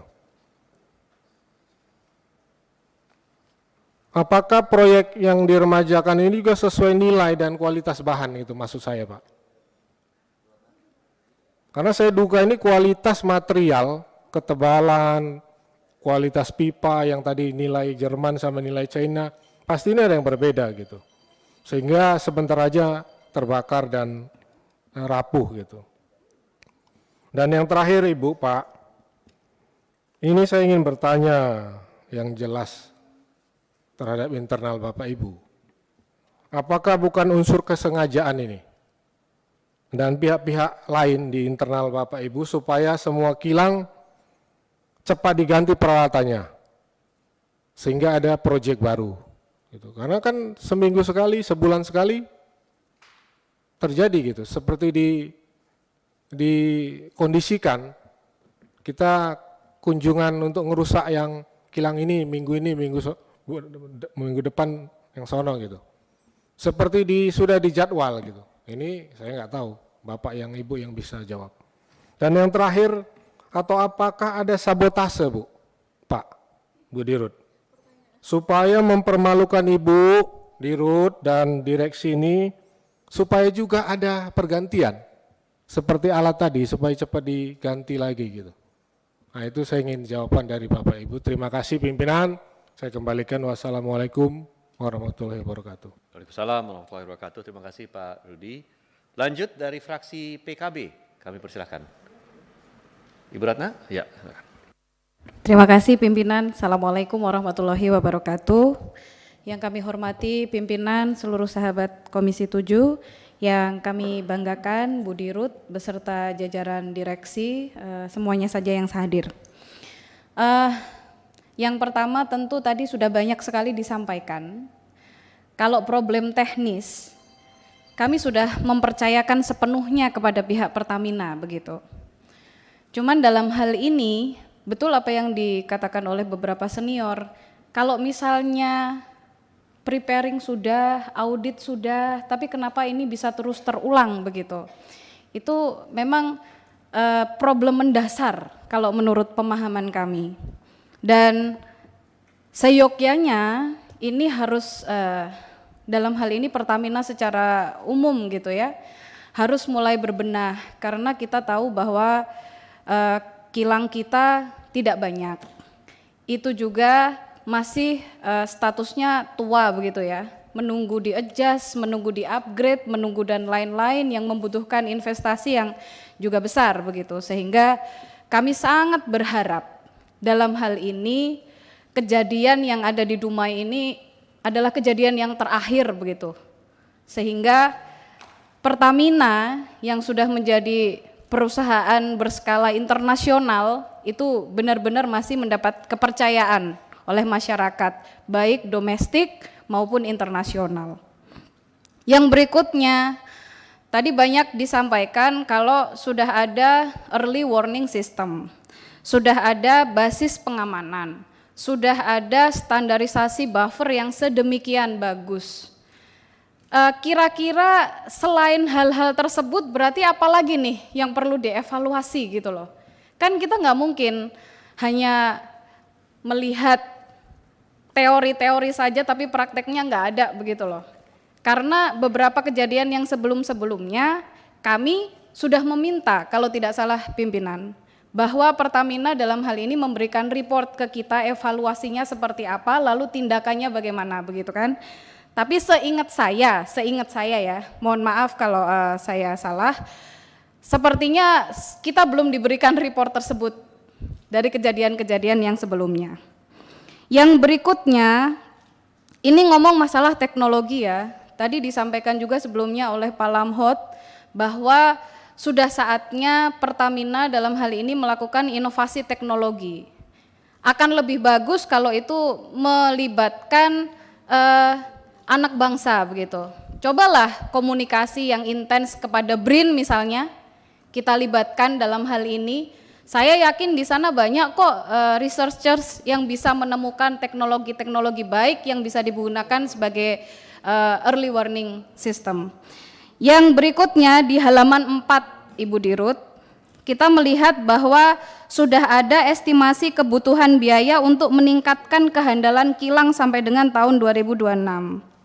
Di situ tercatat ada 1.992 juta US dollar. Kalau kita melihat kurs hari ini 14.915, berarti itu sekitar 29 triliun begitu ya. Untuk teknis sudah ada. Namun di halaman 11 saya belum melihat ada kalkulasi nominal terkait penanganan dampak yang diakibatkan oleh meledaknya kilang ini.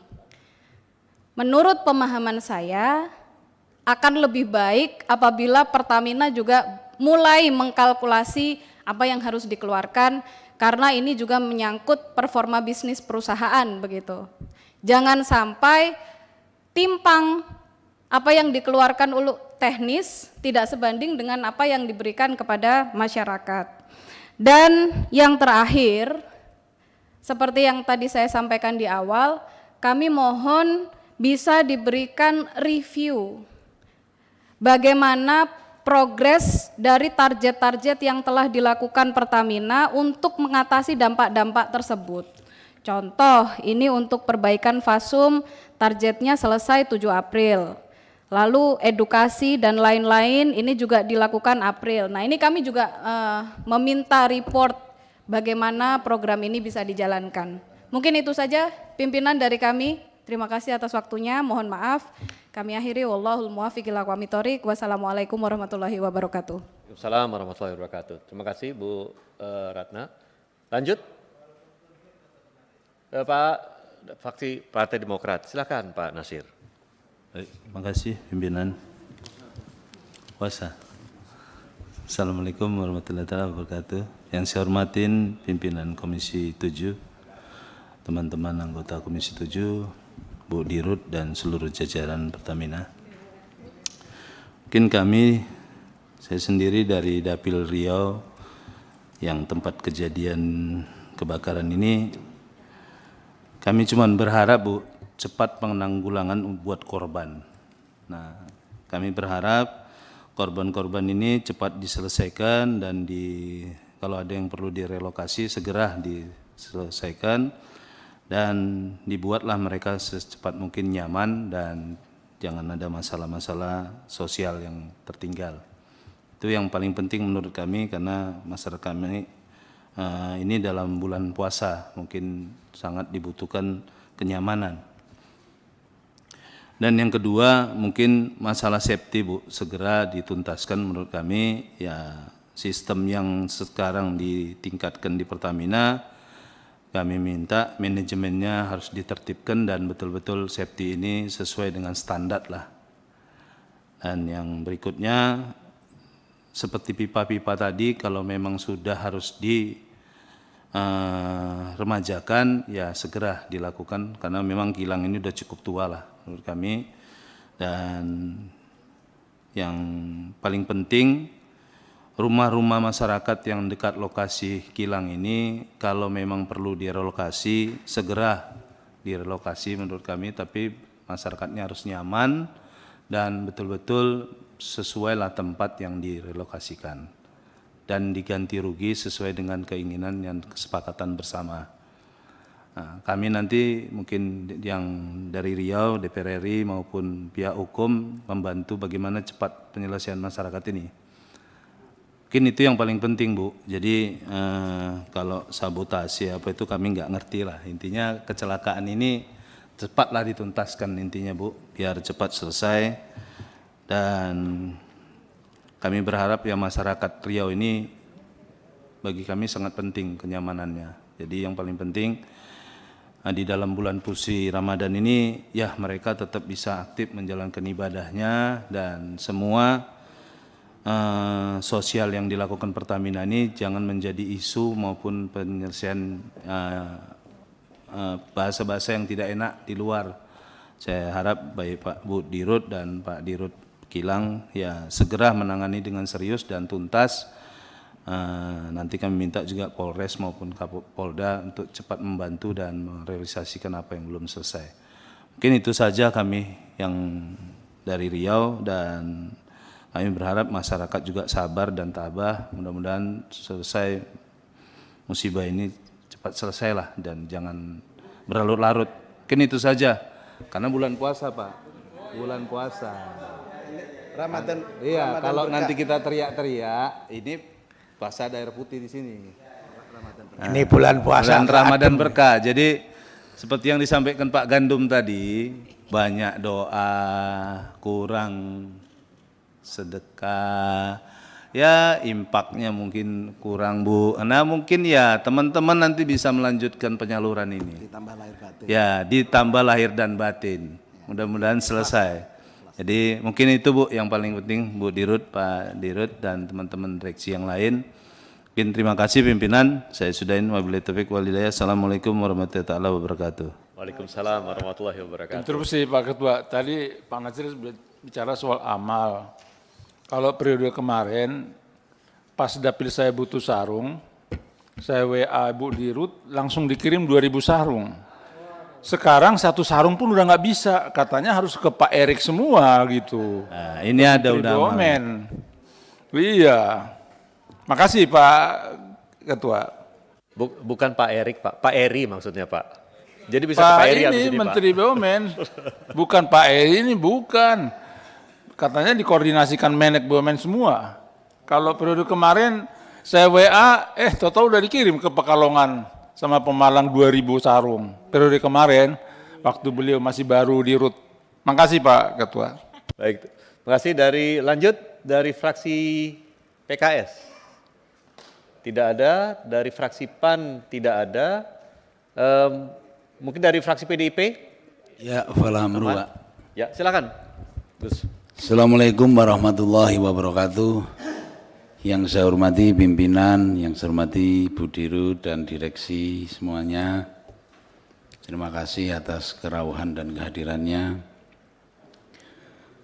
Pertama, kita prihatin terjadinya kebakaran kilang ini, dan ini tentunya bukan tanggung jawab Pertamina Ansih, tapi tanggung jawab kita juga di Komisi 7 bagaimana kita harus memberikan masukan-masukan yang baik buat Pertamina.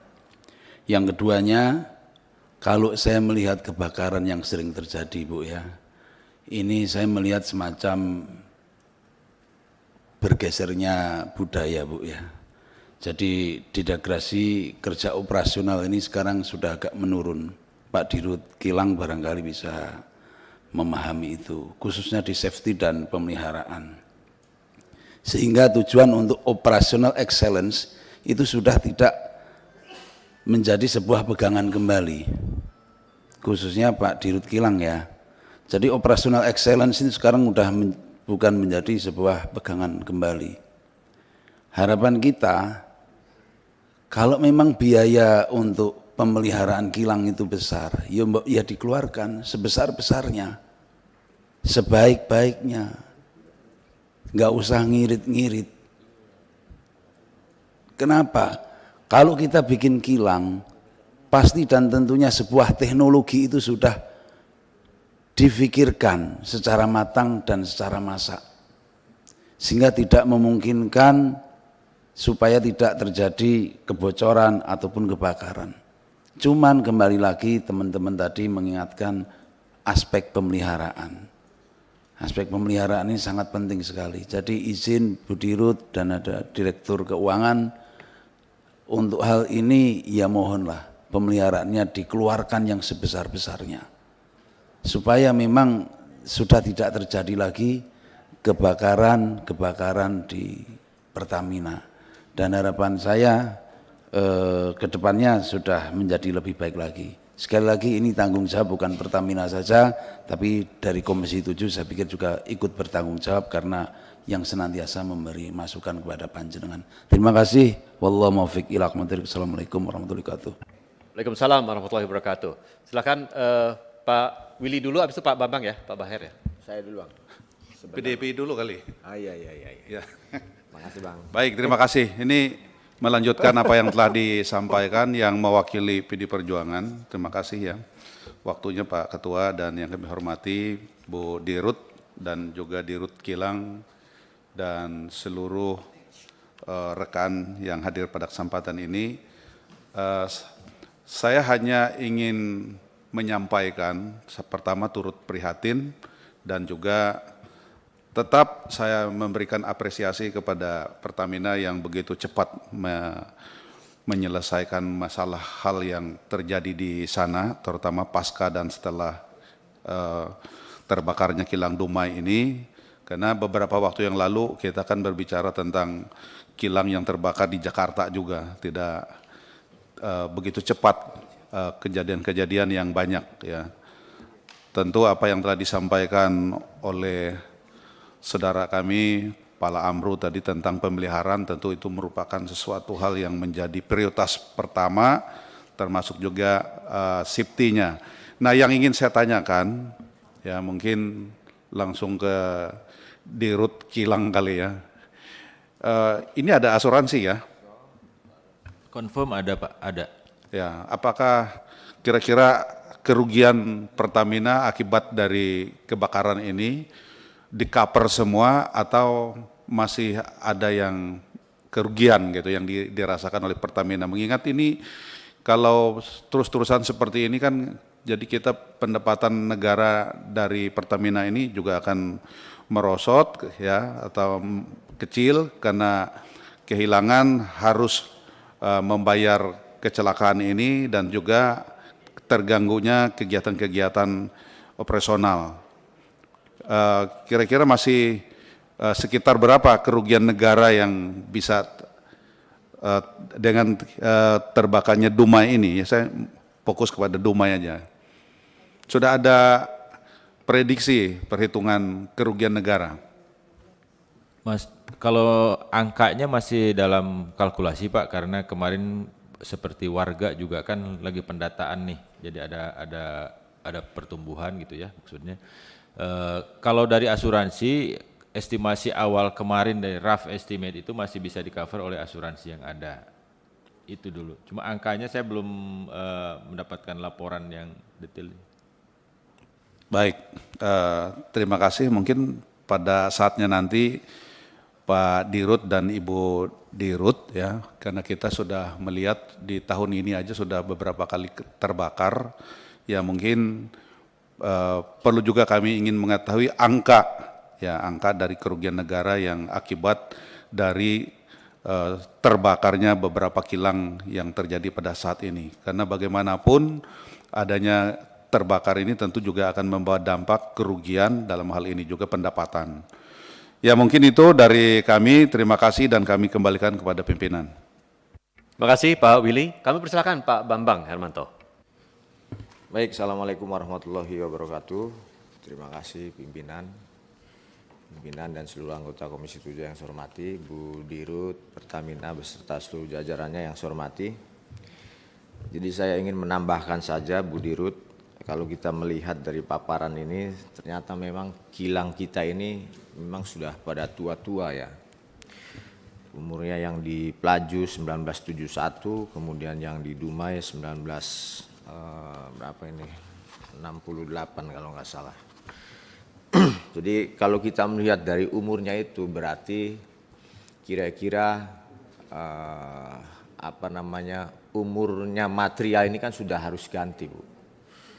Ya, jadi oleh karena itu saya pada kesempatan yang lalu pernah menyampaikan bahwa karena kebakaran ini saya kira ini perlu dilakukan suatu investigasi secara menyeluruh, baik secara teknis maupun secara dari aspek yang lainnya. Jadi oleh karena itu saya pikir kebakaran ini jangan sampai terus-terusan terjadi, Bu ya. Ini mungkin ada salah kali ya di internal, baik secara sistem maupun mungkin materialnya yang sudah harus diganti. Jadi saya menyarankan kepada Pertamina sesuai dengan harapan teman-teman juga.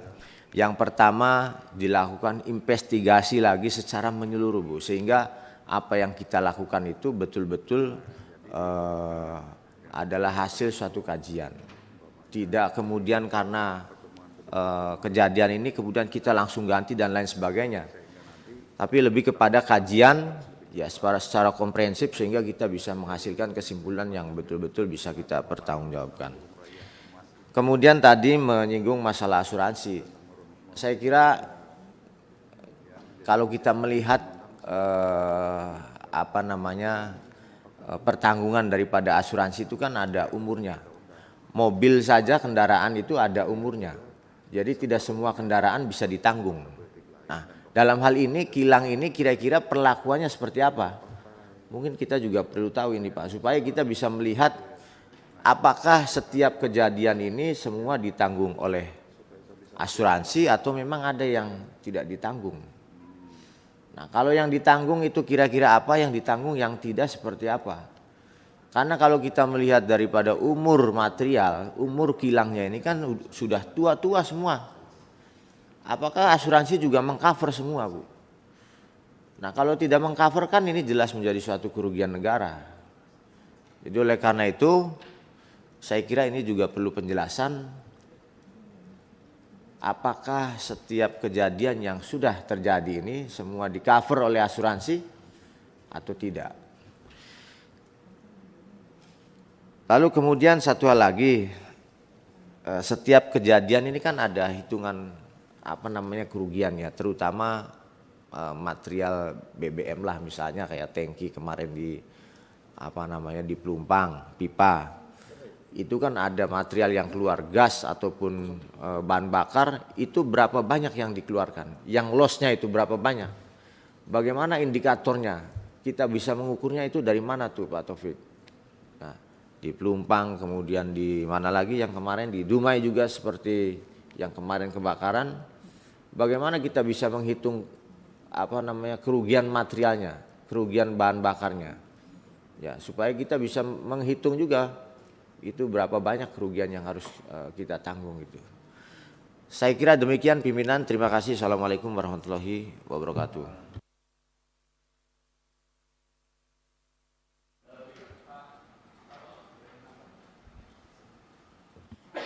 Terima kasih pimpinan yang kami hormati, sahabat Komisi 7 yang kami hormati, Bu Dirut dengan seluruh jajaran yang kami hormati. Assalamualaikum warahmatullahi wabarakatuh.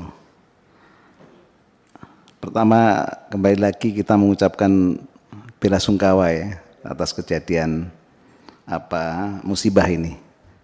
Jadi ini untuk yang berapa kali? Ketujuh kali ya Ibu ya. Dan saya pikir paparan tadi dari para sahabat sudah mendalam, apakah expired begitu, masa operasinya begitu, peralatan-peralatannya, dan dengan masukan yang luar biasa. Saya hanya melihat begini Bu, kita tahu bahwa kilang-kilang ini umurnya udah sepuh-sepuh ya, dan tadi udah ada masukan untuk permajaan, tapi juga perlu juga Bu untuk disampaikan begitu kepada publik tentang potensi-potensi begitu. Ini kilang ini umurnya sekian, potensi ini kalau kita tidak adakan suatu perbaikan, jadi biar tidak terkaget-kaget begitu rakyat Indonesia ini, supaya ya Pertamina sudah bisa memetakan lah ini akan diadakan suatu pergantian secara menyeluruh misalnya, dan ini akan berdampak begini dan begini. Juga warning sistem diingatkan juga, tidak hanya di kalangan dalam tapi ke publik juga itu, supaya ya kehati-hatian tentu dari Pertamina tapi juga dari masyarakat sekitarnya juga itu, bahwa potensi-potensi terjadi kebakaran itu akan terjadi gitu. Dan supaya tidak dikejutkan terus kita ini begitu. Saya pikir sudah maksimal ya Komisi 7 memberikan masukan input tentang di dalam mengantisipasi kebakaran-kebakaran ini. Jadi saya lebih melihat daripada itu bahwa kilang ini sudah tidak muda lagi begitu, dan potensi untuk terjadi kebakaran atau ledakan akan terjadi. Disampaikan dari kilang ini adakan suatu perbaikan, adakan suatu proyek untuk pergantian peralatan dan sebagainya. Saya menambahkan itu saja. Terima kasih, Pimpinan. Wassalamualaikum warahmatullahi wabarakatuh.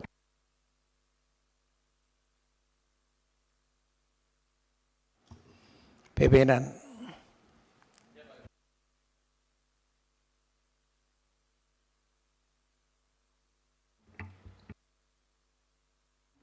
Ya, kasih. Baik, terima kasih Ibu Bapak. Kalau tidak ada pertanyaan lagi, saya minta izin kepada para anggota untuk bisa mengajukan pertanyaan dari meja pimpinan. Ibu dan para direksi yang ada, pertama begini Bu, Bu Dirut, saya sudah berhubungan kerja dengan Pertamina sebelum saya menjadi politisi dan sebelum saya duduk di Senayan. Berbagai direksi dan Dirut sudah saya punya hubungan kerjasama mulai dari Pak Baihaki Hakim, Pak Widya Purnama, terus kemudian sampai dengan Pak Ari Sumarno, dan lain-lain, Pak Masa dan lain-lain. Bu. Di antara Dirut-Dirut yang ada, termasuk Ibu Karet juga, di antara Dirut-Dirut yang ada, saya menilai bukan karena Ibu ada sekarang di ruangan ini ya Bu ya, tapi saya menilai Ibu itu termasuk Dirut yang paling cakap dan paling decisive di Pertamina yang saya kenal ya Bu ya, dan ini pandangan pribadi saya, tetapi perlu saya tegaskan bahwa direksi yang lain juga harus ikut gitu. Jangan hanya Dirutnya saja yang mampu tetapi tidak didukung oleh direksi lain. Jadi saya minta juga dalam kesempatan ini adalah kejadian yang kesekian kali Ibu Bapak, tidak perlu kami ingatkan lagi, sehingga memang kita perlu kesigapan dari seluruh direksi Pertamina yang ada. Nah, kemudian di dalam rapat dengar pendapat yang kita lakukan sebelumnya ketika kita membahas masalah kebakaran di Depot Pelumpang, salah satu kesimpulan rapat kita adalah mendukung untuk dibentuknya Direktorat HSSE, Health, Safety, Security, dan Environment. Nah sekarang ini kita akan mendesak Bu, nanti dalam kesimpulan rapat akan kita sampaikan. Tapi kita juga minta Bu, dengan tidak bermaksud untuk masuk ke ranah teknis, karena ranah teknis itu adalah wilayah korporasi, jangan sampai nanti HSSE ini tidak diberikan kewenangan juga untuk melaksanakan tugasnya. Dan hanya sekedar nanti menjadi direktorat kambing hitam. Kalau sampai nanti ada kejadian lagi, ya kambing hitam gampang. Bukan Pak Taufik lagi, bukan Pak siapa lagi, tetapi direktorat HSSE, itulah kambing hitam. Nah jadi ini saya pikir perlu untuk menjadi perhatian kita bersama. Kita memang membutuhkan direktorat HSSE untuk bisa mampu memberikan fokus dan perhatian khusus terhadap masalah keamanan dan keselamatan kerja ini. Mungkin itu yang bisa kami sampaikan dari kami, dan kami persilahkan Ibu bersama Direktur. Pimpinan, masih Pimpinan. Ya. Terima kasih. Pak Direktur Kilang, kira-kira yang mau terbakar itu dibakar kapan lagi dan di mana kira-kira? Jadi ini penting untuk diketahui. Jadi jangan sampai direktur Dirut malah kilang tidak visioner. Harus visioner. Apa visioner itu kemampuan melihat kenyataan di luar batas sekarang. Kalau tidak visioner jelas kasihan itu tupok si panjenengan. Ini loh. Jadi kita ingin mengetahui itu. Pak Pimpinan, kita beri waktu berapa? Kalau memang tidak ada progres, ya kita rapat dengan Menteri BUMN. Kita minta pertanggungjawab atas penunjukan ini. Ya.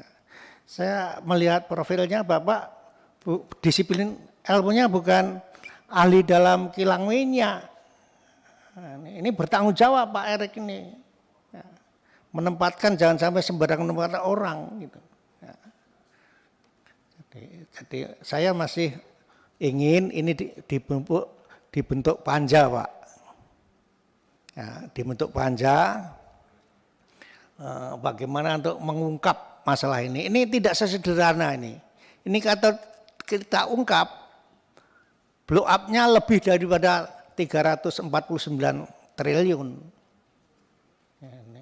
Ini hal yang penting kita ungkap di sini. Dan kalau ini terus, saya yakin penanganan secara tradisional terus seperti dengan teori yang muluk-muluk, saya yakin akan terjadi lagi kebakaran. Dan kebakaran itu saya mempunyai indikasi kalau memang ada yang sengaja dibakar untuk membuat goyahnya Pertamina secara internal. Inilah. Tadi Pak pimpinan mengatakan kecakapan Budirut. Salah satu kecakapan pimpinan itu kemampuan seni mengelola orang banyak. Kalau tidak mampu mengelola dengan seni orang banyak, ya seperti banyak hal yang terjadi kacau balau ini.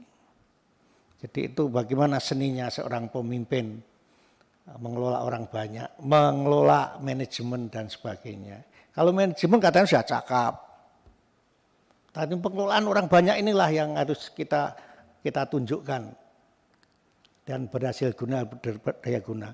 Ini Pak Direktur Utama, Pak. Ini saya sebenarnya sejak dulu perhatian sekali dengan kinerja Bapak bagus. Itu. Jangan sampai gara-gara tidak cuin dengan itu kerja sudah bagus, ada halangan, kemudian ada pihak-pihak yang entah itu umur teknis, umur hubungan interaksional antar manusia ini yang kasihan dengan Bapak saya. Karena sudah saya percaya Bapak berpikir sungguh-sungguh. Tapi lingkungan perlu juga. Jadi itu Pak, dan kami yang duduk berhadapan adalah barisan dari pimpinan. Pimpinan juga harus tegas gitu loh. Ya. Hadap kanan, hadap kiri, pimpinan harus mempunyai apa-apa yang tegas. Nah, kalau enggak tegas nanti bisa cilaka. Yang cilaka tidak hanya seorang, semua akan cilaka. Itulah, biarpun dalam tatib pimpinan lalu lintas bisa, tapi sebenarnya tidak itu. Tidak itu. Nah, seni mengelola orang banyak termasuk salah satu di dalam. Terima kasih Pak. Baik Pak Gandung, kalau tidak ada lagi tanggapan dari Ibu Bapak sekalian, saya persilahkan Ibu Dirut untuk bisa memberikan jawaban. Singkat saja Bu, sisanya nanti bisa diberikan tertulis, karena kita juga akan melakukan RDP berikutnya dalam waktu dekat ini. Terima kasih. Baik, terima kasih Bapak Pimpinan dan Bapak Ibu anggota yang kami hormati. Nanti mungkin beberapa hal secara garis besar saya jelaskan, detailnya akan disampaikan secara tertulis atau mungkin teman-teman ada yang ingin menambahkan. Jadi tadi banyak yang membahas tentang bagaimana standar yang digunakan. Jadi tadi Pak Taufik itu menyampaikan yang operational acceptance dan juga plan availability factor itu adalah Solomon Index ya. Jadi memang itu standar internasional yang digunakan dan pihak ketiga yang melakukan evaluasinya. Selain itu, Pertamina juga menggunakan untuk yang safety dan health itu menggunakan International Sustainability Rating System (ISRS). Ini dilakukan oleh internal auditor global yaitu DNV. Jadi ini yang dua hal ini yang menjadi dasar kita melakukan maintenance. Maintenance rutin itu tergambar dalam turnaround. Seberapa besar? Mungkin Bapak Ibu bisa lihat juga di halaman 4. Contoh Pak, di tahun 2022 turnaround yang sudah dilakukan baik untuk Balikpapan maupun Balongan. Ada 2 kilang yang tahun lalu sudah kita lakukan turnaround, itu memperbaiki 68 tangki, kemudian 121 rotating equipment, dan juga 29 boiler di luar piping dan instrumentation dan electrical system. Jadi memang besar sekali. Tahun ini akan dilakukan di 4 ya. Kalau lihat dari alokasinya ada 3. Satu adalah Cilacap, kedua adalah Pelaju, ketiga adalah Dumai. Di Dumai itu ada 2 kilang, 2 unit yaitu Dumai sendiri dan juga Saipakning. Berapa banyak yang akan di maintenance? Itu tangki ada 49, rotating equipment 137 unit dan boiler 36. Termasuk di dalamnya adalah untuk instrumentation, electrical dan juga piping, termasuk control system. Kaitannya dengan teknologi, ini kan kalau teknologi itu berjenjang ya. Di awal kita menggunakan PLC, kemudian SCADA, kemudian DCS, mungkin nanti adalah HMI. Nah ini kita sekarang ada di tahap itu ada di DCS. Dan sebagian ini sudah menggunakan human machine interfacing. Dan artinya teknologi tentu akan selalu kita upgrade. Ini kilang tua, betul. Oleh karena itu kita harus lakukan. Nah dalam melakukan penggantian ini memang tidak bisa sekaligus. Kita sudah identifikasi tadi yang ratusan rotating equipment ini. Karena ketika ini diperbaiki maka kilang harus dimatikan.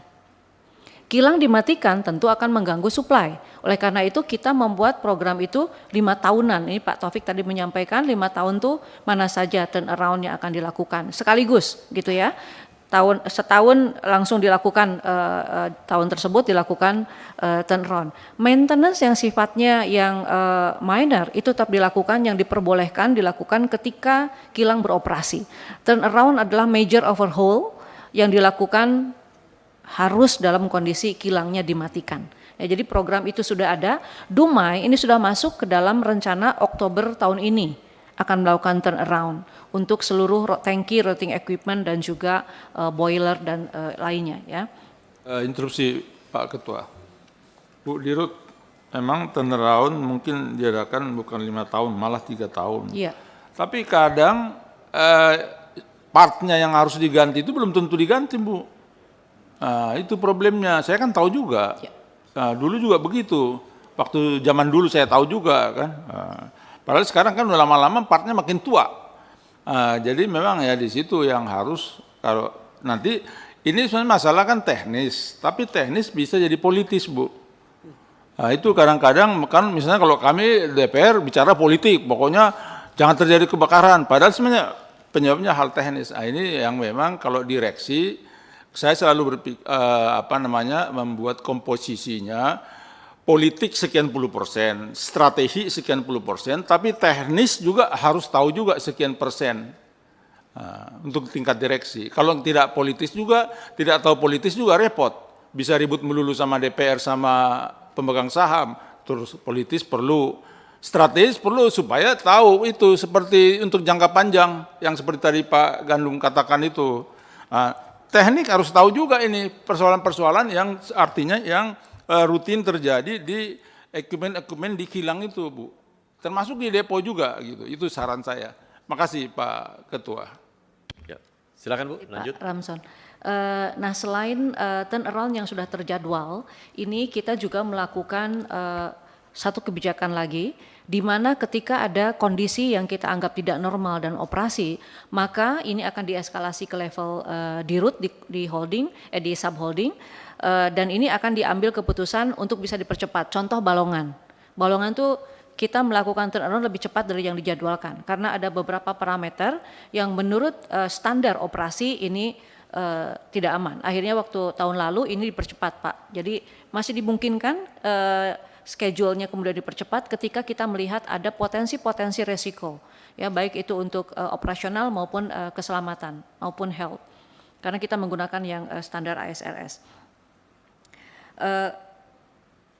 Yang kemudian adalah kita melihat untuk yang Direktorat HSSE Pak yang menjadi tadi concern Bapak Pimpinan, ini kami sedang berproses Pak dan sudah dengan komisaris. Prosesnya akan terus dilanjutkan dan mungkin sedang pemilihan untuk pejabatnya ya Pak di pemegang saham. Jadi ini semoga segera. Nah ini bukan hanya semata untuk HSSE saja, tetapi juga bicara tentang aset integrity. Jadi aset integrity ini juga dikelola oleh HSSE. Karena keputusan HSSE ini harus menjadi keputusan atau prioritas pertama. Seperti halnya ketika kemarin terjadi suatu kejadian gitu di hulu, itu kemudian kita ambil keputusan stop semua gitu ya, rig untuk dicek dulu. Dan memang itu kemudian berdampak pada penurunan produksi, tapi terus kita lakukan. Pilihannya itu seperti itu. Nah di kilang juga sama, yang tadi case-nya Balongan stop walaupun belum waktunya. Jadi asset integrity management ini sifatnya bukan ketika terjadi baru dilakukan. Tapi ini justru untuk preventif, Pak.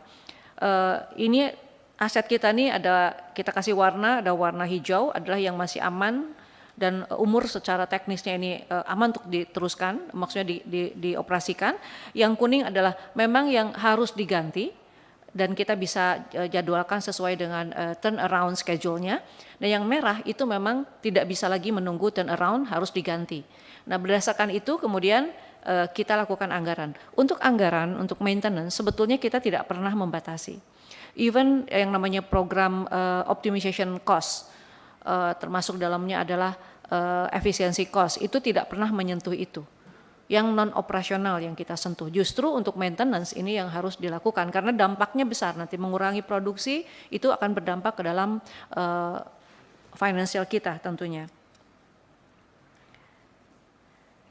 Mengenai asuransi ini kita di cover oleh asuransi dan sampai dengan hari ini beberapa kejadian yang terjadi ini di cover oleh asuransi dan tidak ada menjadi apalagi kerugian negara, itu tidak ada. Yang untuk Dumai ini belum selesai, Pak, karena investigasi dan juga inventarisir untuk ini sedang masih kami lakukan dan tentu kami berharap ini juga semuanya aman secara sosial, dampak sosial bisa kita manage. Tidak ada yang perlu direlokasi karena rumah-rumahnya masih layak untuk dihuni dan kami akan perbaiki sebelum Lebaran. Ini targetnya, Pak. Masukan mengenai investigasi secara menyeluruh tentu akan kami lakukan Bapak Ibu karena ini juga menjadi concern kami agar kemudian apa yang bisa kita percepat dari potret-potret ini tadi menggambarkan yang hampir dengan 2 billion US dollar ini adalah hanya untuk kilang saja, Pak Moreno. Masing-masing nanti CNT kemudian subholding upstream itu punya anggaran maintenance sendiri-sendiri, Pak. Termasuk dalamnya adalah untuk safety, faktor safety yang harus diamankan gitu. Mungkin demikian Bapak pimpinan yang bisa kami sampaikan secara detail, nanti kami akan sampaikan secara tertulis. Terima kasih atas masukannya Bapak-Bapak Ibu. Terima kasih. Baik, terima kasih. Ada lagi kira-kira Pak yang lain? Cukup? Baik. Baik, kalau begitu kita akan masuk ke draft kesimpulan yang akan kita bacakan.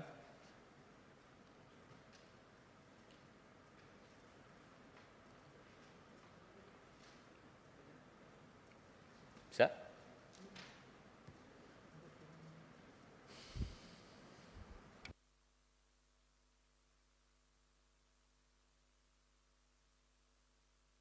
Baik.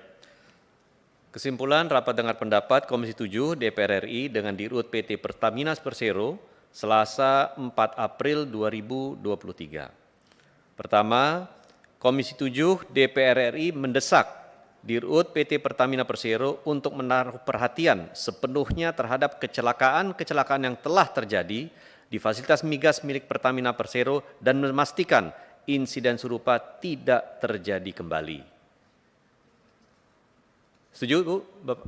Setuju ya? Baik. Kedua, Komisi 7 DPR RI mendesak Dirut PT Pertamina Persero untuk segera melakukan audit secara menyeluruh terhadap fasilitas migas PT Pertamina Persero, termasuk meningkatkan sistem pengawasan berbasis IT, meningkatkan keamanan fasilitas kilang dan penyimpanan BBM, dan memperketat kualitas, keselamatan, dan keamanan kerja. Setuju? Baik. Ketiga, Komisi 7 DPR RI mendesak Dirut Pertamina Persero untuk membentuk direktorat khusus dalam menangani Health, Safety, Security, and Environment, HSSE. Setuju? Baik, dan terakhir Komisi 7 DPR RI meminta Dirut Pertamina Persero menyampaikan jawaban tertulis atas semua pertanyaan anggota Komisi 7 DPR RI dan disampaikan paling lambat tanggal 11 April 2023. Setuju ya? Pimpinan, Ya. saya minta pembukaan panja itu dimasukkan dalam kesimpulan. Ini tidak bain-bain ini. Panja kita bentuk untuk mencegah, menangani dan mencari pokok masalah mengapa kebakaran terus-menerus. Ini masukkan dalam dalam kesimpulan. Jadi kita masukkan usulan panja ya Pak ya, usulan panja ya. Jadi karena panja nanti kita harus bahas dulu di internal untuk kita putuskan. Ya. Usulan dulu kan. Ya.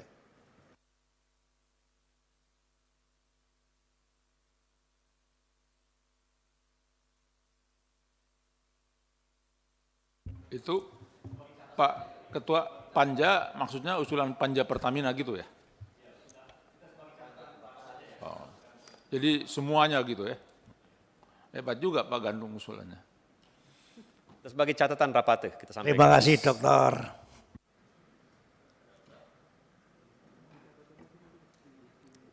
Dimasukkan sebagai catatan rapat ya di internal kita, diusulkan untuk pembahasan di internal Komisi 7.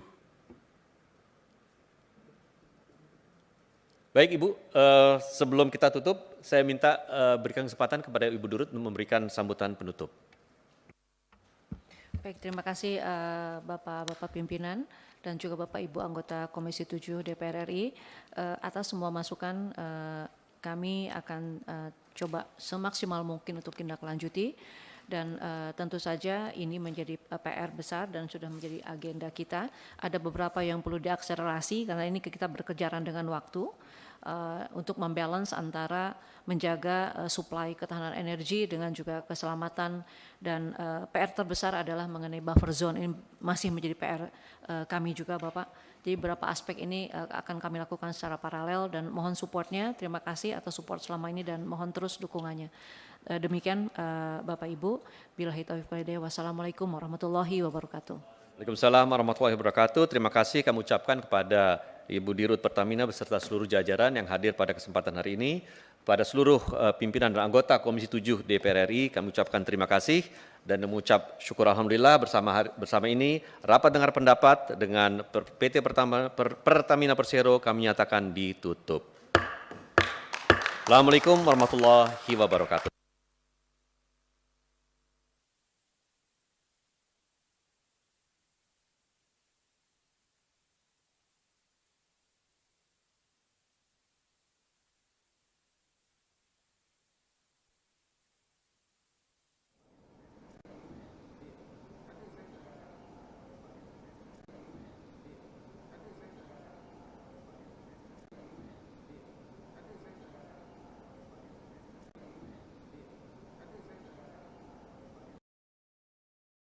Ini yang kami hormati Ibu Bapak anggota Komisi 7 DPR RI, yang kami hormati Dirut PT Pertamina Persero beserta jajaran direksi yang hadir, serta hadirin yang berbahagia.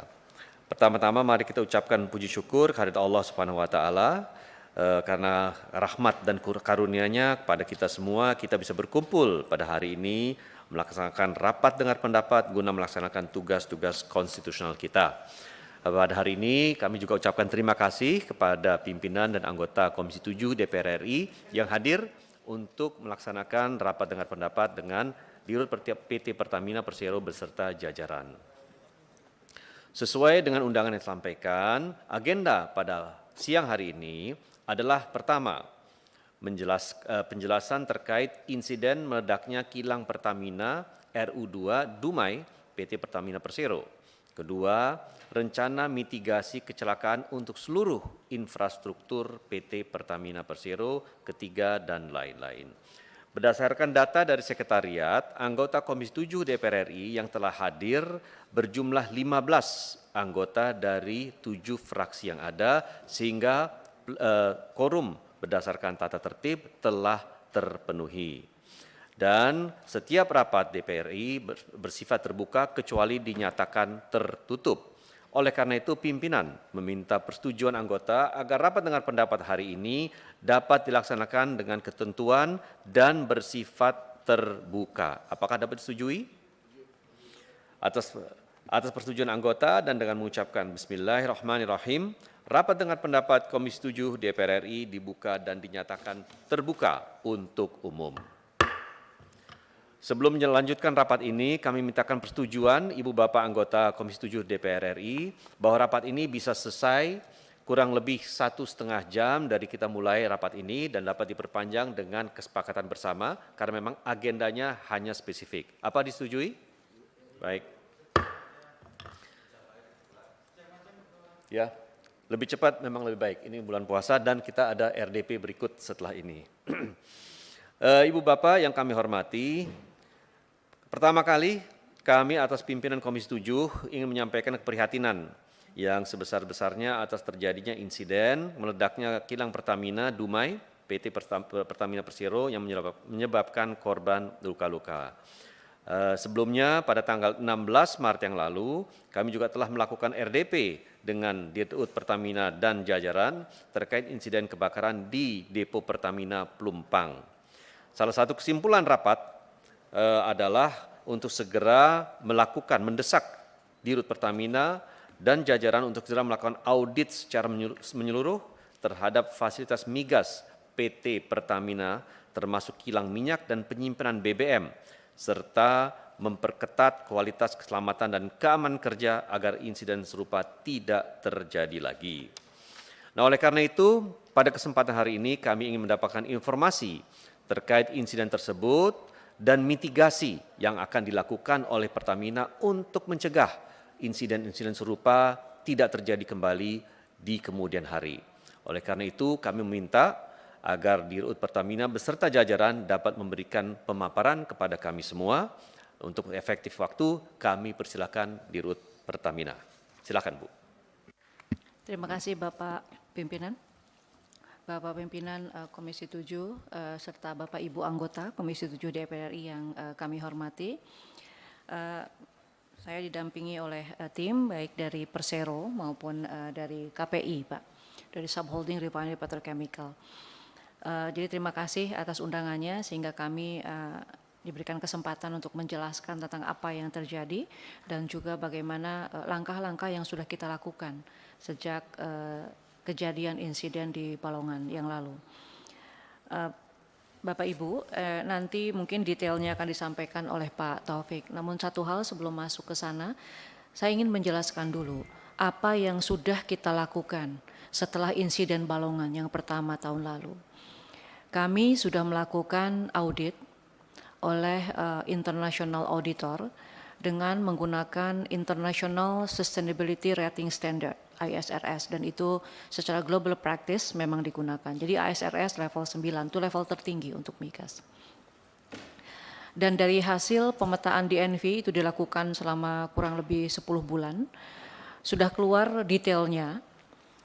Jadi kami melakukan 2021 kan Pak, di pertengahan tahun kami sudah lakukan itu, dan 2022 atas hasil dari DNV tersebut kami sudah melakukan beberapa yang prioritas untuk dijalankan.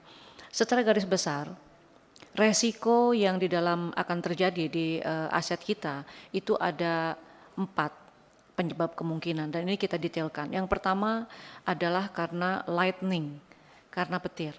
Jadi yang dilengkapi, yang dibangun di semua kilang itu adalah lightning protection system, dan ini sudah selesai dibangun. Jadi lightning protectionnya kita 2 lapis, baik di equipmentnya sehingga ini juga dipasang, dan satu lagi ada lattice tower. Jadi nanti Pak Taufik akan detailkan. Itu sudah selesai. Penyebab yang kedua itu adalah overflow, karena itu juga terjadi di salah satu case, terjadi overflow sehingga itu menjadi salah satu penyebab kebakaran. Itu pun kita nanti progresnya Pak Taufik tolong dilaporkan di kilang-kilang mana yang sudah dilakukan. Di overflow management, kalau terjadi overflow seperti apa respon kita. Yang ketiga adalah kita ambil dari case-nya Balikpapan, yaitu high temperature hydrogen attack. Ini juga sudah masuk ke dalam program kita, sehingga dengan sudah dijalankannya high temperature hydrogen attack ini, kebocoran hidrogen di Dumai di case kemarin itu bisa kita padamkan dalam waktu 9 menit. Jadi ini sebagai salah satu bukti bahwa program yang kita jalankan itu bisa meminimalkan resiko. Nanti kita lihat penyebab kebocorannya. Tapi ketika itu terjadi sudah langsung 9 menit ini down gitu ya, si fire-nya. Nah yang berikutnya adalah sulfidation. Resiko yang keempat adalah sulfidation. Apa ini?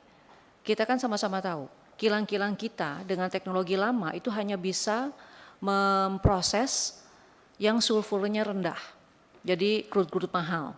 Nah, program-program yang dilakukan RDMP, kemudian revamping kita adalah agar kilang-kilang ini bisa memproses yang sulfurnya tinggi, jadi harganya lebih murah, sehingga crude cost ini bisa kita turunkan. Nah, tetapi material yang digunakan tentu harus di-improve, harus dirubah, yang tidak cepat rusak ketika yang diproses adalah crude dengan sulfur tinggi, itulah sulfidation. Nah, ini yang ada lagi tambahan dari case Dumai yang belum tentu terjadi, tapi kita melihat ada satu potensi adalah corrosion under insulation. Jadi maksud saya di sini kita belajar terus dari pengalaman dan kita lakukan improvement. 4 hal tadi, lightning protection, ini sudah terbukti. Ada satu foto nanti Pak Taufik akan share di Cilacap. Di satu saat itu tanggal 3 Desember 2022 terjadi lightning atau petir sampai 17 kali dan Cilacap aman. Jadi artinya apa yang sudah kita bangun ini juga sudah bisa mencegah terjadinya kejadian serupa yang terjadi di Balongan. Bapak Ibu, itu effort yang kita lakukan dan untuk itu kita sudah lakukan spending sekitar 600 juta US dollar untuk membangun ketahanan 2 lapis itu. Nah, kita akan terus belajar dari case-case yang ada, dari belajar dari pemain lain, dari refinery lain, kita akan selalu belajar. Nah, nanti secara detail Pak Taufik akan menjelaskan, namun kembali lagi, kita lakukan terus upaya ini. Karena kita sama-sama tahu kilang yang kita operasikan ini adalah kilang yang tua, dan Pelaju ini, Dumai ini dibangun tahun 71, dengan segala ininya, tapi kita harus, kita sebut ada operational availability, karena kita ingin mengurangi, menekan import, sehingga operational availability menjadi salah satu ukuran kinerja utama dari kilang. Nah, untuk itu tentu kita tidak boleh mengesampingkan faktor kehandalan, termasuk salah satunya safety di dalamnya. Itu yang ingin saya sampaikan, nanti detailnya monggo Pak Taufik dengan izin Bapak Pimpinan, kami minta Pak Dirut Subholding Refinery Petrochemical untuk menyampaikan detailnya. Ya, silakan Pak Taufik. Izin tadi Pak Pimpinan Pak Edi sholat dulu sebentar, jadi diganti sama saya sebentar. Baik, terima kasih Pimpinan Bu Nike untuk izin saya menyampaikan update perihal insiden di Dumai, tapi mungkin nanti saya akan izin menyampaikan juga kinerja yang kita ukur di kilang itu seperti apa. Baik, ini menjelaskan apa yang kami selama ini lakukan monitoring untuk performance di kilang, yang tentunya kita mengacu ke standar internasional yaitu Solomon, ya, Solomon Index. Jadi ada 2 hal terkait kehandalan kilang yang kami ukur. Yang pertama adalah plant availability factor dan operational availability factor, di mana operational availability factor itu menjadi salah satu parameter yang digunakan sebagai benchmark kilang internasional berdasarkan Solomon Index. Nah, plant availability factor dan operational availability factor ini yang sebelah kiri adalah data yang kami potret di tahun 2022, di mana pada saat penyusunan rencana kerja itu plant availability factor kami ditargetkan 99,2%, namun alhamdulillah sudah 2022 kita capai 99,7%. Demikian juga dengan operation availability, di mana realisasi adalah lebih besar daripada target yang ditetapkan. Nah, bagaimana kilang Pertamina secara konsolidasi relatif terhadap industri berdasarkan Solomon Index tadi terkait dengan operation availability yang diukur, kita ada di posisi 96%, di mana sedikit di atas global refinery yang berdasarkan Solomon Index tersebut 95,3%. Nah, tentunya ini tidak juga membuat kami puas, karena kami punya target untuk bisa berada di kuartil 1 yang kami targetkan nanti di 2026 sesuai dengan rencana kerja kami. Nah, bagaimana tentunya tadi konsolidasi 96% ini tentunya berbeda-beda antara kilang satu dan kilang yang lainnya, sebagaimana kami sampaikan di sini, di mana RU2 Dumai di 96,3, RU3 Pelaju di 98, dan RU6 Balongan di 93,7 dan seterusnya. Mungkin bisa ke halaman berikutnya. Nah, tadi tentunya dengan fakta bahwa operation availability di masing-masing kilang berbeda, kami susun program bagaimana roadmap untuk menuju ke kuartil 1 operation availability kilang di tahun 2026. Kuartil 1 berdasarkan indeks Solomon. Nah, tentunya ini tujuannya adalah ada beberapa scope yang kami lakukan. Jadi untuk saat ini di 2022 tadi average di 96%. Nah, apa yang kita lakukan setiap tahunnya adalah tentunya ada hal yang terkait dengan rejuvenasi, karena tadi disampaikan Bu Dirut juga bahwa usia kilang-kilang kita ini bermacam-macam, sudah juga sudah cukup berumur. Artinya kan yang harus kita lakukan adalah rejuvenasi ataupun upgrading beberapa permajaan peralatan, termasuk juga upgrading material seperti high temperature hydrogen attack dan untuk kemampuan memasak crude oil yang lebih sour menggunakan material-material, tentunya material seperti stainless steel dan eksotik material lainnya. Berikutnya adalah overhaul. Overhaul juga dilakukan untuk tangki-tangki, kemudian rotating equipment, kemudian boiler, kemudian piping, elektrik dan instrumen, di mana skopnya tergambar untuk setiap tahunnya, dan juga ada kegiatan turnaround. Kegiatan turnaround tahun lalu 2022 kita lakukan turnaround di Balikpapan dan Balongan, dan tahun ini 2023 rencana kami TA RU 4 Cilacap, kemudian sudah selesai ya untuk FOG 1. Ini juga salah satu skopnya adalah untuk peningkatan kapabilitas untuk memasak sour crude di FOG 1 Cilacap. Kemudian di RU3 Pelaju kita rencanakan di bulan Oktober, kemudian TA di RU2 Dumai termasuk Saipakning itu di bulan Oktober-November yang akan datang.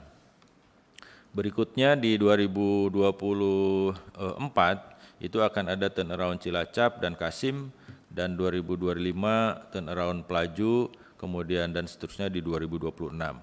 Nah, berdasarkan roadmap ini, perkiraan kami untuk kebutuhan biaya untuk meningkatkan kehandalan kilang tersebut sampai dengan 2026 kita alokasikan hampir 2 billion US dollar. Berikutnya. Nah, ini menggambarkan setelah kejadiannya kebakaran kilang Balongan di tahun dan Cilacap 2021, kita melakukan audit International Safety Rating System, yaitu dengan menggunakan jasa DNV pada saat itu, di mana ada beberapa rekomendasi yang kami lakukan, dan beberapa fokus misalnya karena waktu itu untuk kebakaran kilang simptomnya adalah karena petir, maka ada penambahan instalasi penangkal petir, kemudian ada risk terhadap overflow daripada bahan bakar, maka kita juga responnya pemasangan peralatan untuk pencegahan overflow seperti independent high level alarm, kemudian automatic tank gauge dan motor operated valve. Dan tentunya laporan tersebut selesai di Desember 2021, rekomendasi tindak lanjut untuk short termnya telah selesai di September 2022. Nah, tadi untuk melakukan respon terhadap hasil audit tersebut sampai dengan 2022, itu juga termasuk rencana di 2023, itu alokasi anggarannya hampir 1 miliar dolar atau 980 juta US dollar. Dan tentunya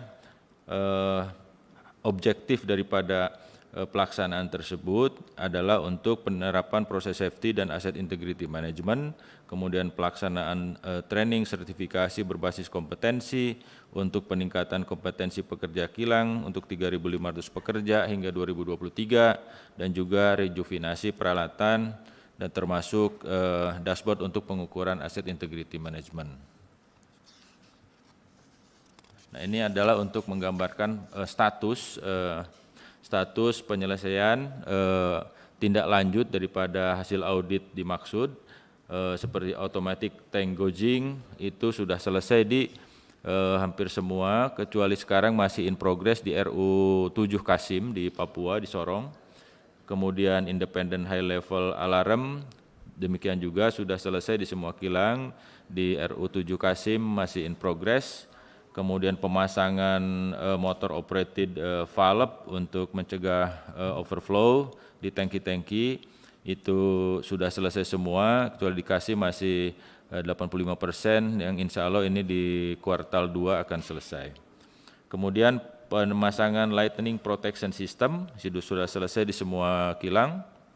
Kemudian pemasangan CCTV di tangki-tangki itu sudah selesai. Kemudian alarm sudah selesai. Kemudian fire gas detection system ada yang sudah selesai di Dumai, Saipakning, kemudian Cilacap, Balongan, dan Kasim. Sementara di Pelaju dan Balikpapan masih in progress.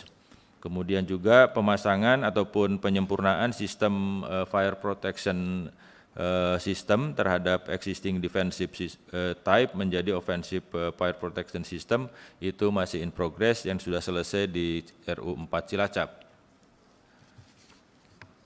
Berikutnya adalah status untuk pemasangan lightning protection system. Ini tadi sudah disampaikan, sudah selesai semua di semua kilang.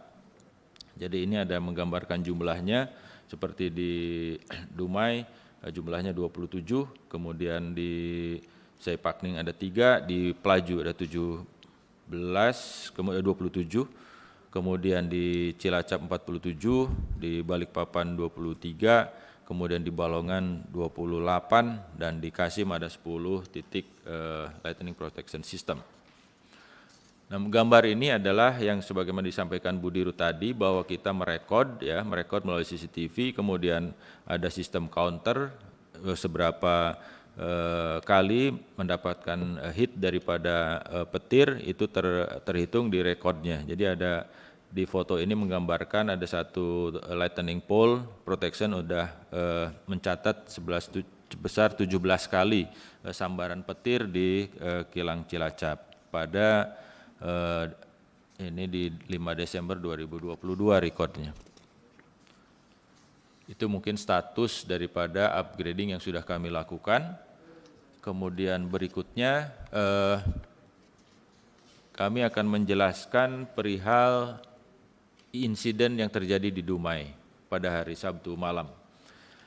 Di halaman ini adalah menggambarkan overview proses yang terjadi di kilang RU2 Dumai, di mana kilang Dumai merupakan kilang pengolahan minyak terbesar ketiga di Indonesia dengan total kapasitas penggilingan 170.000 barrel per hari. Jadi hampir 16,5% dari total kapasitas kilang Pertamina. Kemudian luas areanya 356,3 hektar, jumlah pekerjanya ada 1.177 pekerja. Kemudian RU2 Dumai juga terdiri dari 2 lokasi, yaitu ada di Saipakning, yaitu di kilang yang dibangun tahun 69 dengan kapasitas CDU 50.000 barrel per hari. Jadi kemudian Dumai, kilang Dumai tahun 71 kapasitas CDU 120.000 barrel per hari. Kemudian produk yang dihasilkan dari kedua kilang ini adalah 87% itu fuel, kemudian 12%-nya non-fuel. Non-fuel itu terdiri dari LPG, Green Coke, dan LAWS. Kemudian sedangkan 1% itu others, ada UCO, NBF, Smooth Fluid, dan Solpi. Nah, untuk simplifikasi sistem kilang tentunya mayoritas produk dari kilang Dumai adalah produk solar, di mana dihasilkan dari crude distillation unit dan hydrocracker unit atau HCU. Ya. HCU sendiri berfungsi untuk memproses fraksi berat yang di cracking sehingga menjadi produk bernilai jual tinggi seperti produk BBM tersebut. Nah, simplifikasi prosesnya adalah seperti dalam gambar bahwa ada crude oil, kemudian ada medium to heavy-nya diubah di CDU itu menjadi gas, LPG, kemudian menjadi gasolin, dan menjadi kerosin atau kero menjadi aftur. Kemudian sedangkan yang fraksi beratnya itu diproses menjadi diesel. Nah, ada juga yang di cracking lagi dengan hidrogen di HCU, hydrocracker unit, yang unit 211 dan 212 untuk apa? Yaitu untuk memproduksikan nafta, aftur, diesel, dan ada bottom product. Nah, bagaimana untuk menjaga keseimbangan suplainya hidrogennya ke HCU tersebut, ada namanya unit make up gas compression unit untuk mensuplai hidrogen ke HCU, yaitu bertugas mentransfer gas hidrogen yang diproduksi di hidrogen plant menuju ke unit HCU tadi. Karena kan lama-lama hidrogen bereaksi untuk menghasilkan tadi membreak menjadi nafta, aftur, sehingga ada consumable yang harus di make up. Itu kira-kira fungsi daripada MUGC. Nah, berikutnya adalah kronologis kenapa terjadi fire atau flash di pipa 6 inci make up gas kompresor di kilang Dumai. Jadi pada jam 22.42 terjadi kebocoran gas hidrogen pada pipa 6 inci di kompresor 212C2, kemudian letak bocorannya pada line second stage discharge compressor sebagaimana dalam diagram itu. Jadi posisinya antara second stage kompresor sama third stage kompresor atau high pressure kompresor. Nah, kejadian bocoran tersebut diikuti flash serta menyebabkan getaran dan dentuman keras. Kemudian data terakhir itu dirasakan sampai radius 1 km yang terdampak di perumahan warga.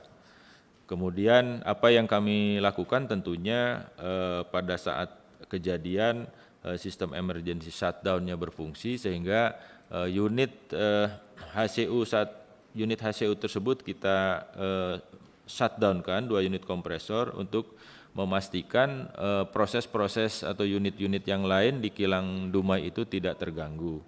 Kemudian dilakukan pemadaman dan pendinginan dan alhamdulillah rekan-rekan di lapangan koordinasi berjalan dengan baik sehingga pada jam 22.51 itu api sudah berhasil dipadamkan.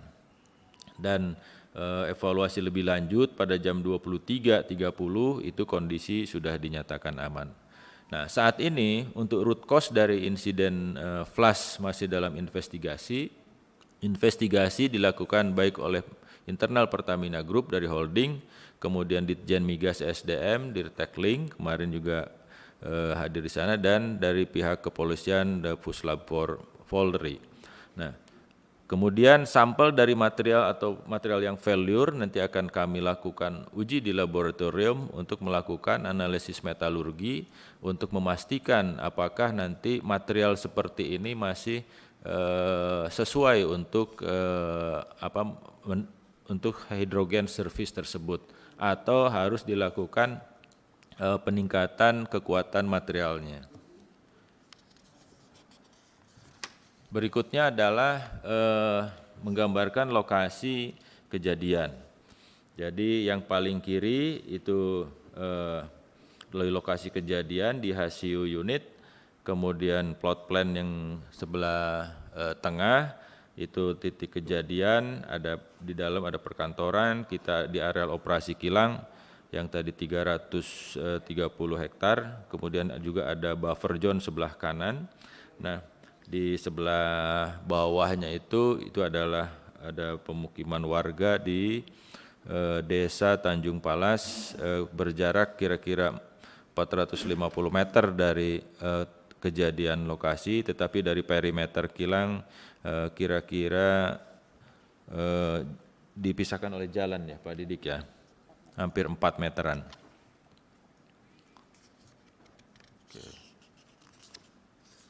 Nah, ini dalam tadi ada kenapa ada Desa Tanjung Palas, karena Desa Tanjung Palas itu adalah ada beberapa perumahan warga, kemudian ada masjid, kemudian sekolah, SMP, SD, itu yang terkena getaran, dampak getaran berupa kacanya pecah, kemudian ada beberapa plafon yang jatuh. Kira-kira skala kerusakannya seperti itu yang juga sedang kami ganti, perbaiki.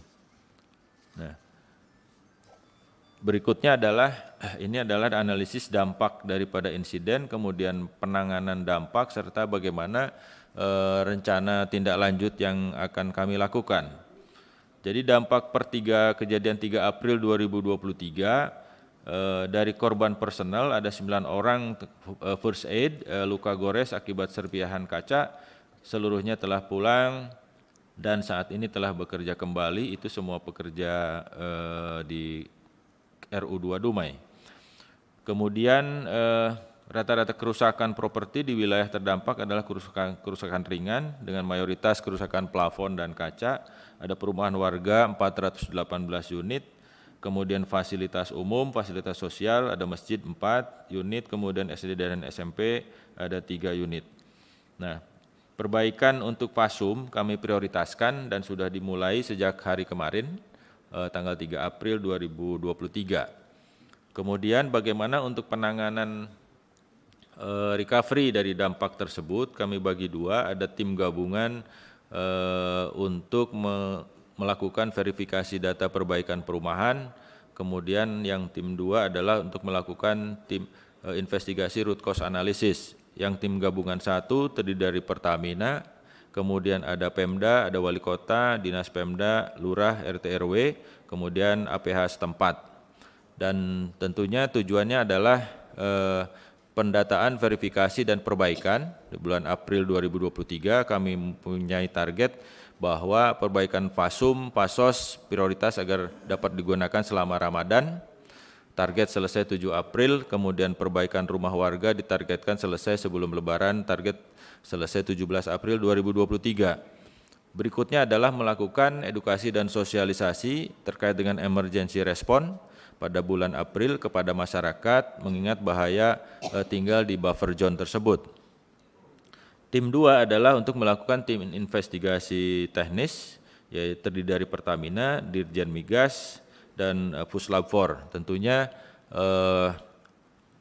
outcome yang akan disampaikan oleh tim investigasi tentunya adalah rekomendasi terhadap penguatan peralatan dan fasilitas sekitar pada bulan Mei 2023, termasuk contohnya pemasangan tempered glass di perkantoran dan kaca film untuk proteksi kaca sehingga apabila dampak ada getaran tidak scatter. Kemudian yang kedua adalah review buffer zone di bulan Juli 2023, melakukan studi fire and explosion risk assessment dan merekomendasikan jarak aman terhadap risiko yang kemungkinan terjadi di kilang RU2 Dumai.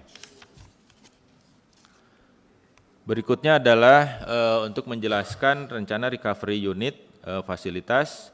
Jadi yang pertama adalah rencana perbaikan fasilitas tersebut ditargetkan full capacity akan kembali pada 15 April 2023, kemudian tentunya melalui proses inspeksi perbaikan terhadap sistem, terhadap hardware-nya yang sebelum kita startup kembali. Yang kedua, bagaimana dampak terhadap arus minyak karena kilang Dumai selama sampai dengan tanggal 15 April nanti tidak akan berproduksi, kita tingkatkan produksi di kilang-kilang yang lain yang tentunya dikoordinasikan dengan hulu hulu dan juga dengan holding untuk memastikan keberadaan ataupun kesiapan BBM selama khususnya periode Ramadan dan Lebaran.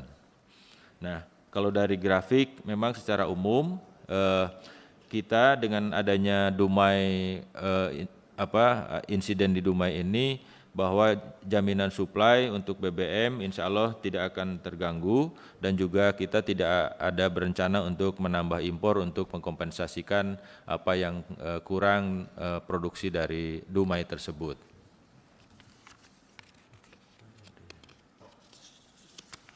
Mungkin demikian Pak Pimpinan dan Bu Nike penjelasan dari kami. Terima kasih. Saya kembalikan.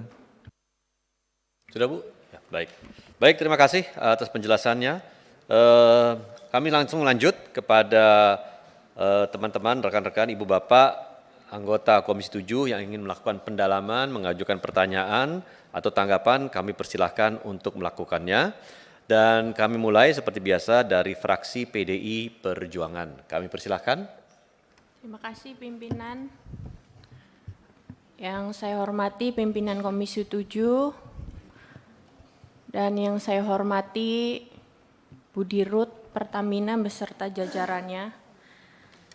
Berdasarkan info yang saya peroleh sejak Juli lalu, setidaknya sudah ada 14 kasus kecelakaan di Pertamina yang fatal. Fatal di sini artinya ini bisa menyebabkan kematian baik pekerja maupun warga. Kasus di Rokan, kasus di Sumsel, kebakaran Plumpang, kebakaran kapal di Ampenan, dan ledakan kilang Dumai. Semuanya terjadi secara berdekatan dan tentu saja menimbulkan tanda tanya. Kok nggak logis ya gitu. Kok bisa Pertamina yang katanya punya standar tinggi bisa mengalami kecelakaan-kecelakaan yang seperti ini. Ini kita juga tidak bisa juga terus-terusan menyalahkan faktor cuaca. Karena menurut saya dari dulu sampai sekarang ya cuacanya, ya petirnya, ya hujannya, ya seperti itu saja begitu. Kalau dari curhatan para pekerja Pertamina ke saya, mereka bilang bahwa selama mereka bekerja, merawat alat-alat operasi tersebut, mereka sudah sangat menyatu dengan alat-alat tersebut. Sampai HT yang mereka bawa kemana-mana itu menurut para pekerja itu adalah istri kedua mereka. Alat-alat itu seperti punya ruh dan menyatu dengan para pekerja yang selama ini merawat. Jadi mereka cenderung menganggap kecelakaan-kecelakaan ini sebagai pertanda bahwa ada sesuatu di Pertamina. Kenapa sampai keselamatan tidak dinomorsatukan?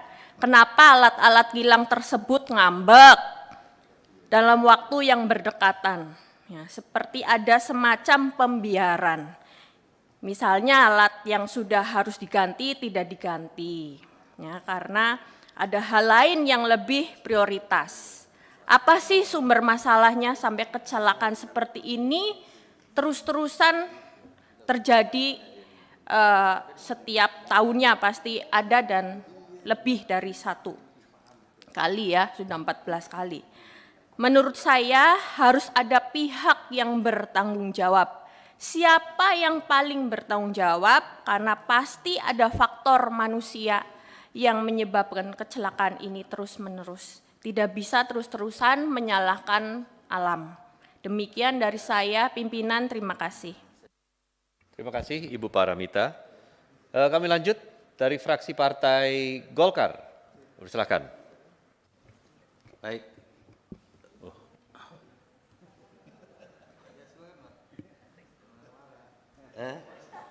Alamat silakan. Mari Pak Lan dulu, setelah itu saya. Gimana Pak Nasir? Ada gimana? Pak Gandung atau? Oke. Baik, ini kita harus hormat sama senior Pak. Izin Pak Gandung. Baik, terima kasih. Teman pimpinan dan teman-teman Komisi 7 yang saya hormati, Bu Nike, Dirut Pertamina dan seluruh jajaran. Pertama, kita harus melihat, tentu kebakaran yang kemarin di Plumpang, kebakaran yang di Balongan, terus kemudian Plumpang, terus menyusul kemudian di Dumai, ini tentu adalah walaupun objeknya sama, tapi mungkin diakibatkan oleh kompleksitas yang berbeda. Kalau pelumpang itu mungkin adalah sangat kompleksitasnya yang juga terkait terhadap masyarakat lain, tidak murni hanya masalah persoalan teknis yang ada di Pertamina. Nah, khusus Dumai mungkin agak beda agak sama mungkin dengan Balongan. Ya, pasca Balongan itu Bu Nike, saya pernah dulu melihat, saya sampaikan ke Pak Taufik waktu itu. Sekarang IoT yang dipakai di kilang itu seperti apa sih gitu. Ternyata yang dipakai itu adalah masih IoT yang ya level 2 lah SCADA gitu ya. Nah, waktu itu saya katakan harusnya untuk sekelas kilang ya yang sangat rentan itu seharusnya sudah harus menggunakan asset performance management system ya. Ini dua hal yang berbeda. Kalau seperti yang sekarang existing itu, kalau saya nggak salah nanti tolong dikoreksi saya Pak Taufik, itu masih kayak tadi saya dengar itu menggunakan lighting protection system yang LPS itu. Itu levelnya masih di level 2 lah, paling tidak kan mirip dengan SCADA gitu ya. Nah ini kan tentu, ini menurut saya yang mengakibatkan seharusnya kalau kita sudah menggunakan, Pertamina sudah menggunakan asset performance management system, ya, ini kan sebuah solusi yang end-to-end berbasis IoT yang dapat digunakan memonitor lokasi, kondisi produk ataupun aset seperti suhu, temperatur seperti yang disampaikan Bu Nike tadi, termasuk kelembapan dan tekanan secara real time. Pasca kejadian Balongan ini yang saya tidak lihat, kenapa sih ini nggak di-upgrade gitu loh, ya? Dan ini kemudian cenderung berulang. Nah ini yang saya ingin katakan bahwa jangan dong sekelas Pertamina masih menggunakan sistem seperti ini. Kalau ibaratnya ini adalah sebuah sistem yang sudah sangat jadul lah untuk sekelas Pertamina. Ya, lebih bagus ini di-upgrade secepat mungkin. Pasca kejadian Balongan kemarin saya udah kasih saran nih Pak Taufik, benar ya Pak Taufik ya, supaya cepat digunakan ininya. Ya, adanya sebuah asset management system yang bisa mengkontrol peralatan di lapangan. Sehingga kita bisa memonitor aset kritikal secara terus-menerus, secara real time, yang bisa dapat memprediksi kapan terjadinya fail atau failure, sehingga tidak mungkin ataupun bisa menghindari suatu kejadian ya untuk dapat tidak terjadi. Ini penting sekali Bu. Ya. Nah kalau kemudian kejadian kemarin itu terjadi di Dumai, kita nggak tahu nextnya di mana lagi nih. Pasca ini, ya, Ibu tadi mengatakan bahwa Dumai ini adalah kilang terbesar ketiga. Ya, mudah-mudahan ini berhenti di sini, Bu. Ya, tidak akan terjadi lagi. Mudah-mudahan berhenti di Dumai. Tapi pertanyaannya adalah supaya ini berhenti di Dumai, apa yang harus dilakukan? Nah, saran saya segera upgrade, Bu.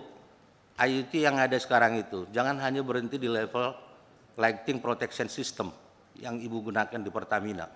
Itu tidak akan mungkin bisa menghindari ataupun memberikan input suatu aset manajemen yang Ibu punya dalam menghadapi sebuah critical system. Itu tidak akan mungkin. Dalam dunia, jangankan Pertamina lah kilang, di dunia smelter pun yang sangat tidak rentan seperti Pertamina sudah menggunakan sistem seperti itu. Masa Pertamina yang sangat rentan sekali, apalagi dengan ada oil lah, ada hidrogen yang tekanannya sangat tinggi lah, tangki yang sangat luar biasa, sulfurnya sangat banyak, dan lain sebagainya. Tentu ini kan juga membutuhkan sebuah peralatan, sebuah sistem yang bisa mengukur dan yang nantinya inputnya bisa mengatasi sebuah critical system untuk menghadapi ataupun mengantisipasi tidak terjadinya fail di dalam sebuah aset ataupun sistem yang dimiliki. Saran saya hanya pendek itu aja, ya. Sesegera mungkin. Kalau Ibu ataupun kalaupun Pertamina mau berhenti ini di Dumai, berhenti dalam arti kecelakaan kebakaran ini, segera itu lakukan. Singkat aja, sederhana aja saran saya. Terima kasih. Terima kasih Pak Lamhot. Lanjut Pak, Ya. silakan Pak Gandung. Terima kasih, saya tidak banyak komentar. Bapak-bapak, Ibu itu kebanyakan teori. prakteknya nol. Itu yang penting, teorinya seperti ini teori doang. Nyatanya kebakaran berturut-turut 1 bulan saja sudah 2 kali. Ini. Jadi jangan banyak teori, Pak. Tapi prakteknya itu yang apa? Saya tidak kagum dengan teori-teori yang disampaikan di sini. Saya minta, jadi orang yang selalu menepasi hal itu ada tiga indikator. Pertama, kurang doa. Kedua, kurang syukur. Ya. Ketiga, kurang amal. Keempat, banyak korupsi. Saya mengindikasikan ini adalah sabotase. Maka dari perlu nanti komisi ini membuat pansus. Ya, ini jadi kurang syukur saja ini. Apa yang dilakukan selama ini hancur. Dengan promosi bermacam itu hancur karena performanya dari bulan ke bulan kebakaran. Kita lebih daripada keledai. Keledai 1-2 kali terantuk aja sudah krosok. Ini kan enggak krosok. Alasannya macam-macam. Sekarang pokok masalahnya apa? Enggak usah teori-teori. Kalau enggak mampu mengatasi masalah, mundur. Demi rakyat. Saya pikir demikian, dari saya tidak banyak pakai itu sudah lama, sudah apa. Enggak, sudah muak saya mendengarkan itu tadi. Yang penting prakteknya mana. Teori yang terbaik itu praktek yang dapat dilaksanakan. Artinya apa? Tanpa teori, kalau prakteknya baik itu sudah teori terbaik. Terima kasih. Baik, terima kasih Pak Gandung. Kami lanjut. Dari fraksi Partai Gerindra, Pak Ramson, silakan. Nanti setelah Pak Ramson saya tambahkan juga, Pak. Silakan, Pak. Terima kasih dari Gerindra. Terima kasih Pak Ketua. Assalamualaikum warahmatullahi wabarakatuh. Salam sejahtera untuk kita semuanya. Saya langsung aja nih. 2 tadi dari PD Perjuangan, Bu Paramita, cukup menggigit juga, apalagi Pak Gandung, cukup menggigit. Padahal ada istri kedua, kata Bu Paramita tadi. Artinya alat itu seperti istri kedua katanya. Tapi masih terjadi eksiden-eksiden, kebakaran-kebakaran. Tapi saya lihat dari penjelasan Pak Dirut PT Kilang, salah satu penyebabnya bahwa peralatannya sepertinya udah tua. Kalau boleh interaktif sedikit Pak Ketua, ini pipanya ini udah berapa puluh tahun nih Pak? Yang ke gas kompresornya itu. Kalau pipa yang pecah itu dari tahun 82 datanya Pak. Udah banyak datanya. sekali. Iya. Artinya data instalasinya di tahun 82 dipasang.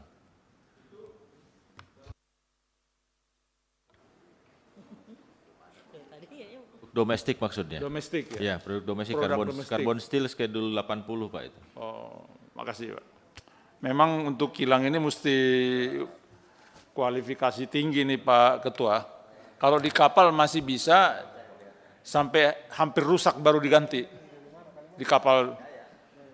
Kalau kilang harus sesuai dengan target jam kerja operasional yang ditentukan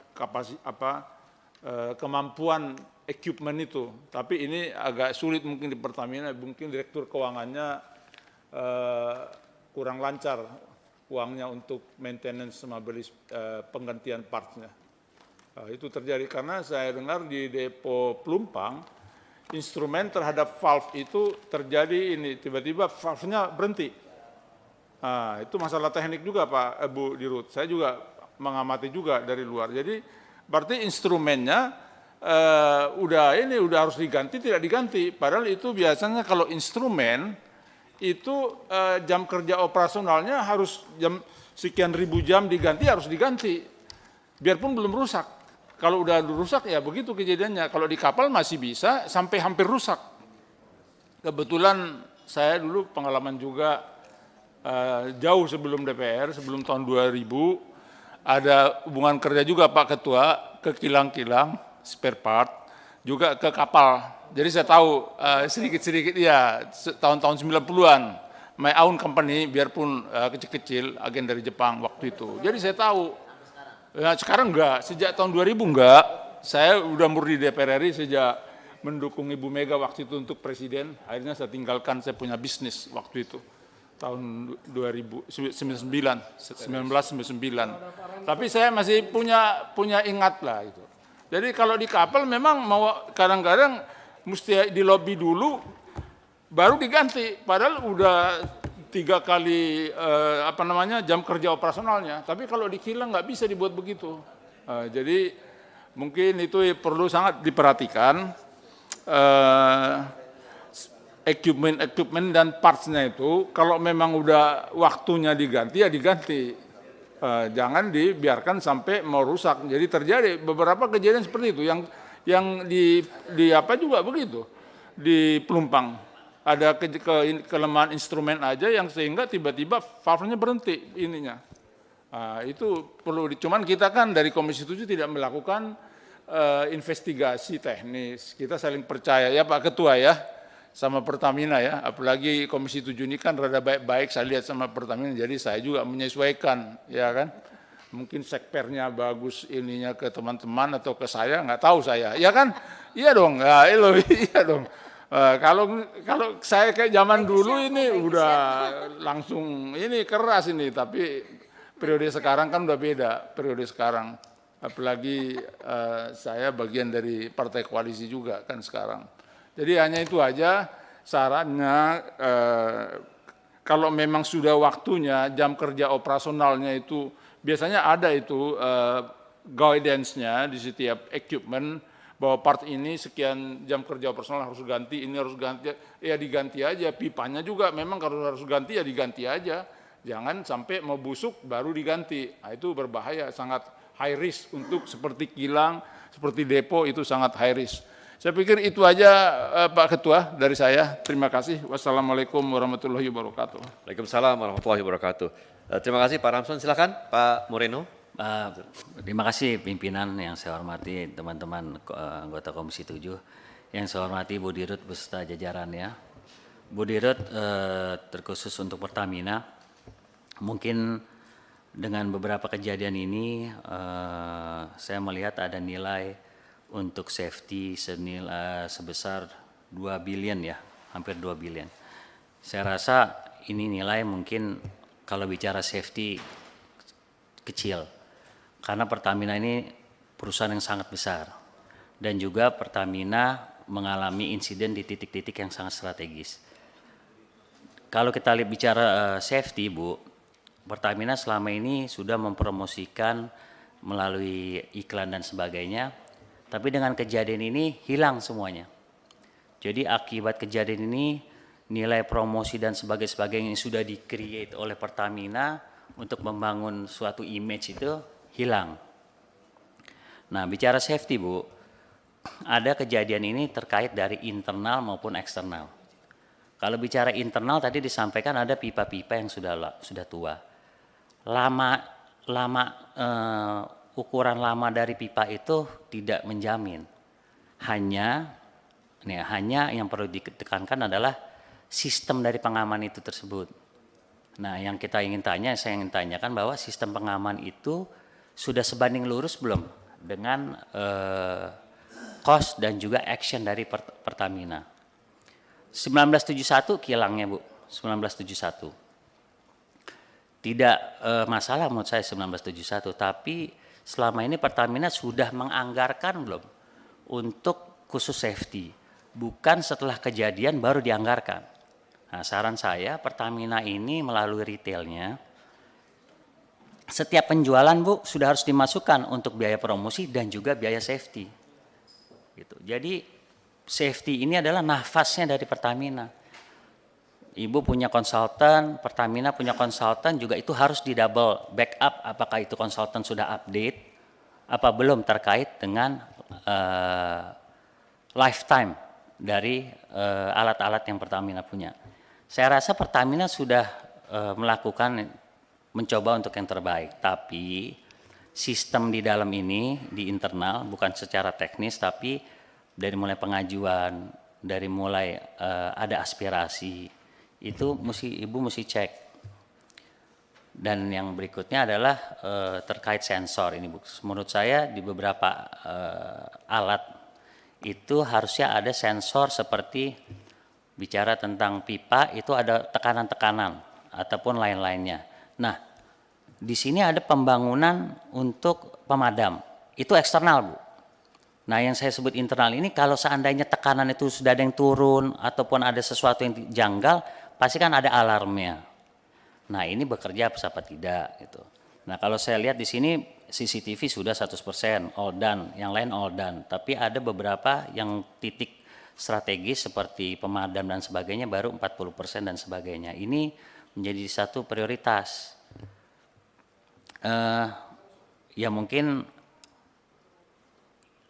ini harus kejadian yang terakhir. Harus berpikir ini kejadian terakhir, tidak ada kejadian-kejadian lagi. Saya lihat ada strategi dari Pertamina untuk mensosialisasikan bagaimana buffer terkait dengan tetangga-tetangga di lingkungan titik strategis. Itu sudah harus dilakukan dari dulu karena itu bagian dari setiap pemasukan Pertamina harus disisihkan untuk itu sosialisasi, safety dan sebagainya. Jadi jangan buat basket baru setelah ada kejadian. Jadi tentang amal yang disampaikan oleh Pak Gandung, amal, doa dan juga safety itu sudah sebanding lurus dengan setiap retail penjualan Bu ataupun dari hulu. Itu mungkin dari saya pimpinan. Terima kasih. Wassalamualaikum warahmatullahi wabarakatuh. Waalaikumsalam. Terima kasih Pak Moreno. Kami lanjut fraksi Partai Nasdem. Silakan Pak Rudi. Baik, makasih Ketua. Assalamualaikum warahmatullahi wabarakatuh. Yang saya hormati Ketua, Wakil Ketua, yang saya hormati seluruh anggota, yang saya hormati Bu Dirut, Bu Nike. Ini hari mukanya lebih fresh lagi nih Bu, ya kan? Kayaknya perawatannya bagus Bu. Kemudian yang saya hormati Ibu di sampingnya ini, saya udah kenal lama Bu, dari di SME dulu, sampai dari gadis sampai sudah berumah tangga gitu. Ya kan? Gitu. Iya benar ya Bu ya. Kemudian Pak Dirut ini semua, Pak Direksi ya, Direktur Kilang, Direktur apalagi ya Pak, yang tidak saya sebutkan dan jajaran, ada Sekpar tadi, yang kata Pak siapa tadi, baik hati dan tidak sombong. Bu Nike, saya ini hanya ingin memberikan saran atas presentasi Ibu terkait kilang Dumai gitu. Jadi di paparan ini kan sudah disampaikan, saya paham. Tadi sudah disampaikan Direktur Ibu tentang kinerja kehandalan kilang. Gila katanya diukur melalui parameter VAF dan UA. Ya, Pak. Plan Availability Factor dan Operational Availability. Nah ini kan Bu, Pak Direktur, parameter PAF dan UA ini siapa yang buat Bu? Ukuran standarisasinya gitu. Kemudian siapa yang jalankan parameter ini, ukuran ini, standarisasi di kilang ini, di kilang Dumai. Itu yang ingin saya tanya dari penjelasan Pak Direktur. Kemudian ini Bu, Pak, kan ini tentang peralatan yang terbakar. Saya ingin bertanya ini, masa pergantian alat Bu, masa pergantian peralatan kilang, itu dilakukan berapa kali setahun Bu? Gitu, pergantian peralatan maintenance service-nya itu. Dan kualitas alatnya ini, peralatannya, pipanya Ibu, Pak, apakah sudah standarisasinya sudah sesuai? Nah ini saya tanya sekali lagi, apakah standarisasinya sudah sesuai? Misal ibarat begini, Pak, Ibu ya, kita beli mobil kualitas Jerman dan ada kualitas Cina. Tentu kualitasnya itu, ketahanannya itu berbeda kan Bu? Antara Jerman dan Cina, Mercedes dan Wuling mungkin berbeda. Nah sekarang saya ingin nanya, peralatan kilang yang dibeli itu kualitas yang mana Bu? Gitu. Pak Direktur. Apa kualitas Jerman tapi dimasukkan Cina yang hanya sebentar aja berulah dia karena pipanya tipis misalnya gitu. Nah ini harus jelas Bu, dan Pak Direktur bagian peralatan atau yang maintenance ini harus menjelaskan kepada Bu Dirut, kepada Menteri dan kepada kami DPR Pak. Jadi jangan nanti kita seperti dijelaskan kawan-kawan seperti piala bergilir Pak Bu. Minggu lalu yang Balikpapan, minggu ini Dumai dan seterusnya gitu, nggak habis-habis. Ini pasti mengenai kualitas peralatan antara mereknya itu, antara ketebalannya itu. Kemudian Pak Direktur jadi jelaskan juga kilang didorong menuju top quartile, Q1. Gitu ya, iya Pak ya, ya Bu ya. Yang dipaparkan ini operasional availability-nya terus ditingkatkan setiap tahun melalui program overhaul, Bapak bilang. Ya kan diganti terus kan Pak, di overhaul, bongkar besar. Lalu yang kedua peningkatan kehandalan kilang termasuk peremajaan material Pak. Tadi Bapak bilang diremajakan kan materialnya. Dengan peralatan dan bertahap. Berarti ini ada setiap tahun kan Pak? Penggantian material, pergantian peralatan gitu. Yang ingin saya penjelasan Bapak, apakah overhaulnya itu, bongkar besarnya itu setiap tahun ini sudah sesuai Pak? Nah itu, kembali lagi, sesuai nggak sama SOP-nya, RAP-nya, pihak panitia dari Pertamina gitu. Apakah proyek yang diremajakan ini juga sesuai nilai dan kualitas bahan itu maksud saya Pak? Karena saya duga ini kualitas material, ketebalan, kualitas pipa yang tadi nilai Jerman sama nilai China, pasti ini ada yang berbeda gitu. Sehingga sebentar aja terbakar dan rapuh gitu. Dan yang terakhir Ibu, Pak, ini saya ingin bertanya yang jelas terhadap internal Bapak Ibu. Apakah bukan unsur kesengajaan ini? Dan pihak-pihak lain di internal Bapak Ibu supaya semua kilang cepat diganti peralatannya sehingga ada proyek baru gitu. Karena kan seminggu sekali, sebulan sekali terjadi gitu, seperti dikondisikan kita kunjungan untuk ngerusak yang kilang ini, minggu depan yang sono gitu, seperti sudah dijadwal gitu. Ini saya nggak tahu, Bapak yang Ibu yang bisa jawab. Dan yang terakhir, atau apakah ada sabotase Bu, Pak, Bu Dirut, supaya mempermalukan Ibu Dirut dan direksi ini, supaya juga ada pergantian, seperti alat tadi, supaya cepat diganti lagi gitu. Nah itu saya ingin jawaban dari Bapak Ibu. Terima kasih pimpinan, saya kembalikan. Wassalamualaikum warahmatullahi wabarakatuh. Waalaikumsalam warahmatullahi wabarakatuh. Terima kasih Pak Rudi.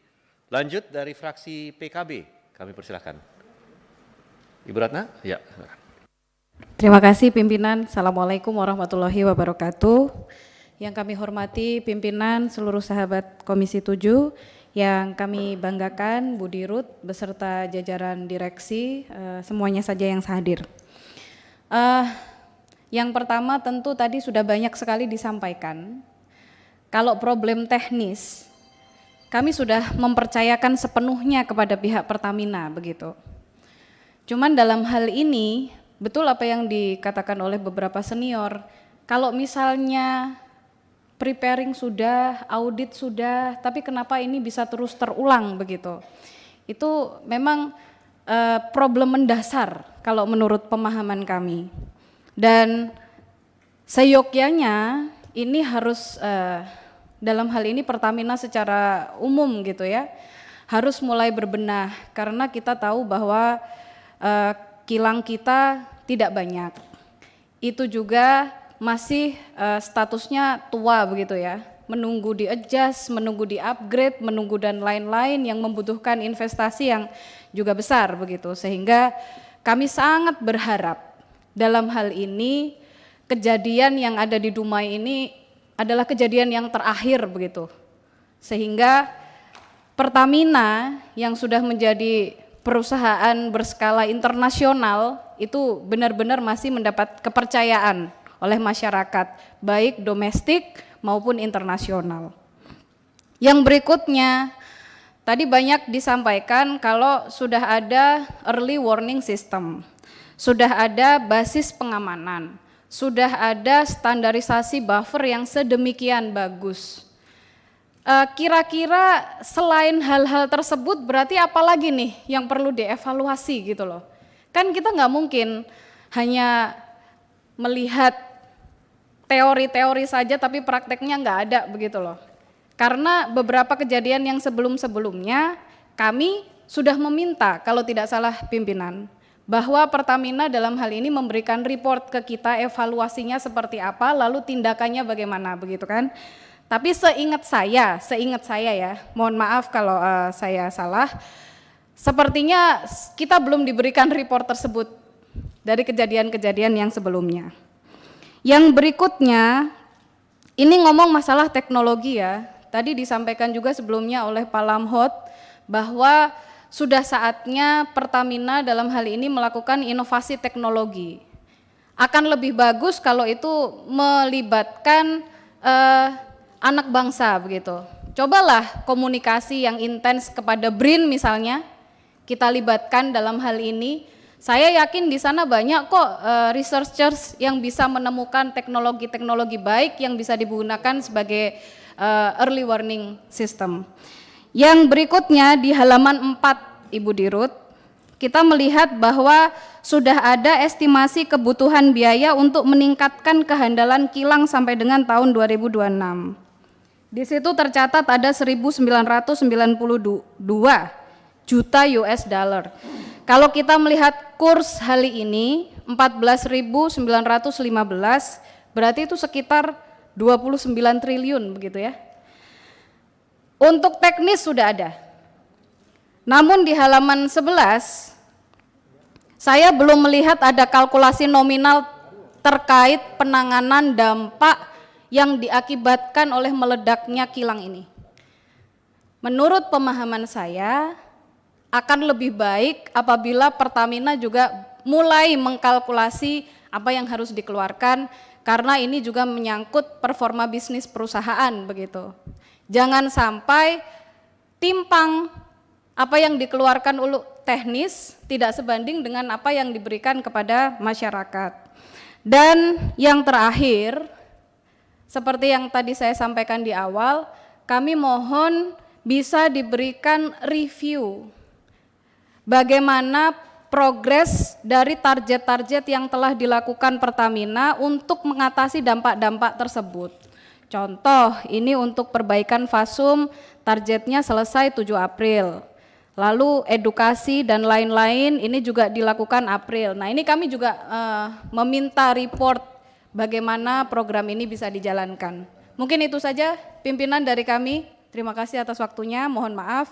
Kami akhiri. Wallahul muwaffiq ila aqwamit thoriq. Wassalamualaikum warahmatullahi wabarakatuh. Waalaikumsalam warahmatullahi wabarakatuh. Terima kasih Bu Ratna. Lanjut. Pak fraksi Partai Demokrat. Silakan Pak Nasir. Baik, terima kasih pimpinan. Puasa. Assalamualaikum warahmatullahi wabarakatuh. Yang saya hormatin pimpinan Komisi 7, teman-teman anggota Komisi 7, Bu Dirut dan seluruh jajaran Pertamina. Mungkin saya sendiri dari Dapil Riau yang tempat kejadian kebakaran ini, kami cuma berharap Bu, cepat penanggulangan buat korban. Nah, kami berharap korban-korban ini cepat diselesaikan dan kalau ada yang perlu direlokasi segera diselesaikan dan dibuatlah mereka secepat mungkin nyaman dan jangan ada masalah-masalah sosial yang tertinggal. Itu yang paling penting menurut kami karena masyarakat kami ini dalam bulan puasa mungkin sangat dibutuhkan kenyamanan. Dan yang kedua mungkin masalah safety Bu, segera dituntaskan menurut kami ya sistem yang sekarang ditingkatkan di Pertamina kami minta manajemennya harus ditertibkan dan betul-betul safety ini sesuai dengan standar lah.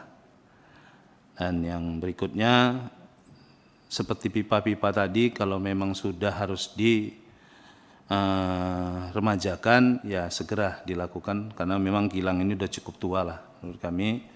Dan yang paling penting, rumah-rumah masyarakat yang dekat lokasi kilang ini, kalau memang perlu direlokasi, segera direlokasi menurut kami, tapi masyarakatnya harus nyaman, dan betul-betul sesuai lah tempat yang direlokasikan dan diganti rugi sesuai dengan keinginan yang kesepakatan bersama. Nah, kami nanti mungkin yang dari Riau, DPR RI maupun pihak hukum membantu bagaimana cepat penyelesaian masyarakat ini. Mungkin itu yang paling penting, Bu. Jadi kalau sabotase apa itu kami nggak ngerti lah. Intinya kecelakaan ini cepatlah dituntaskan intinya, Bu, biar cepat selesai. Dan kami berharap ya masyarakat Riau ini bagi kami sangat penting kenyamanannya. Jadi yang paling penting di dalam bulan puisi Ramadan ini ya mereka tetap bisa aktif menjalankan ibadahnya, dan semua sosial yang dilakukan Pertamina ini jangan menjadi isu maupun penyelesaian bahasa-bahasa yang tidak enak di luar. Saya harap baik Pak Bu Dirut dan Pak Dirut Kilang ya segera menangani dengan serius dan tuntas. Nanti kami minta juga Polres maupun Kapolda untuk cepat membantu dan merealisasikan apa yang belum selesai. Mungkin itu saja kami yang dari Riau, dan kami berharap masyarakat juga sabar dan tabah. Mudah-mudahan selesai musibah ini cepat selesai lah dan jangan berlarut-larut. Mungkin itu saja, karena bulan puasa Pak, bulan puasa.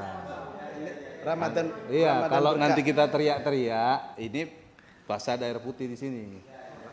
Ini bulan puasa. Bulan Ramadan adem. berkah. Jadi seperti yang disampaikan Pak Gandum tadi, banyak doa, kurang sedekah, ya impaknya mungkin kurang, Bu. Nah mungkin ya teman-teman nanti bisa melanjutkan penyaluran ini. Ditambah lahir batin. Ya, ditambah lahir dan batin. Mudah-mudahan selesai. Jadi mungkin itu, Bu, yang paling penting, Bu Dirut, Pak Dirut, dan teman-teman direksi yang lain.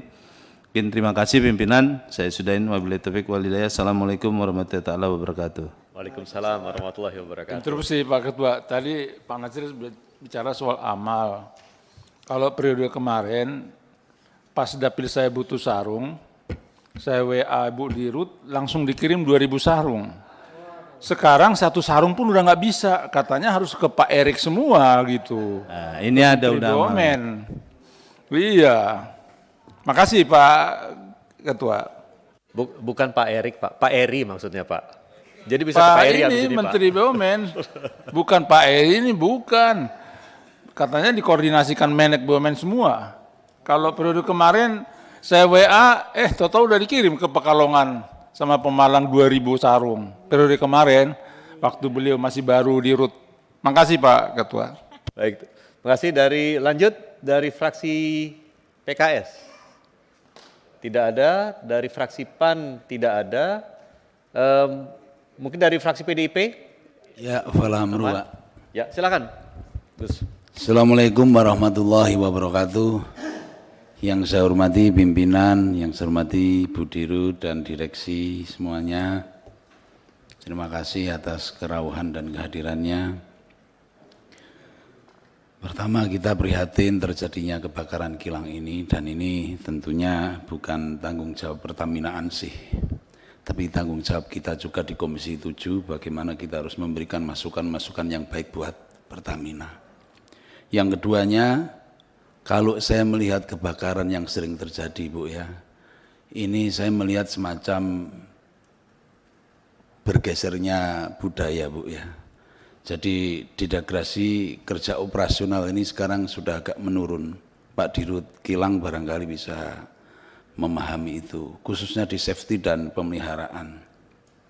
Sehingga tujuan untuk operational excellence itu sudah tidak menjadi sebuah pegangan kembali, khususnya Pak Dirut Kilang ya. Jadi operational excellence ini sekarang sudah bukan menjadi sebuah pegangan kembali. Harapan kita, kalau memang biaya untuk pemeliharaan kilang itu besar, ya dikeluarkan sebesar-besarnya, sebaik-baiknya, nggak usah ngirit-ngirit. Kenapa? Kalau kita bikin kilang, pasti dan tentunya sebuah teknologi itu sudah difikirkan secara matang dan secara masak, sehingga tidak memungkinkan supaya tidak terjadi kebocoran ataupun kebakaran. Cuman kembali lagi teman-teman tadi mengingatkan aspek pemeliharaan.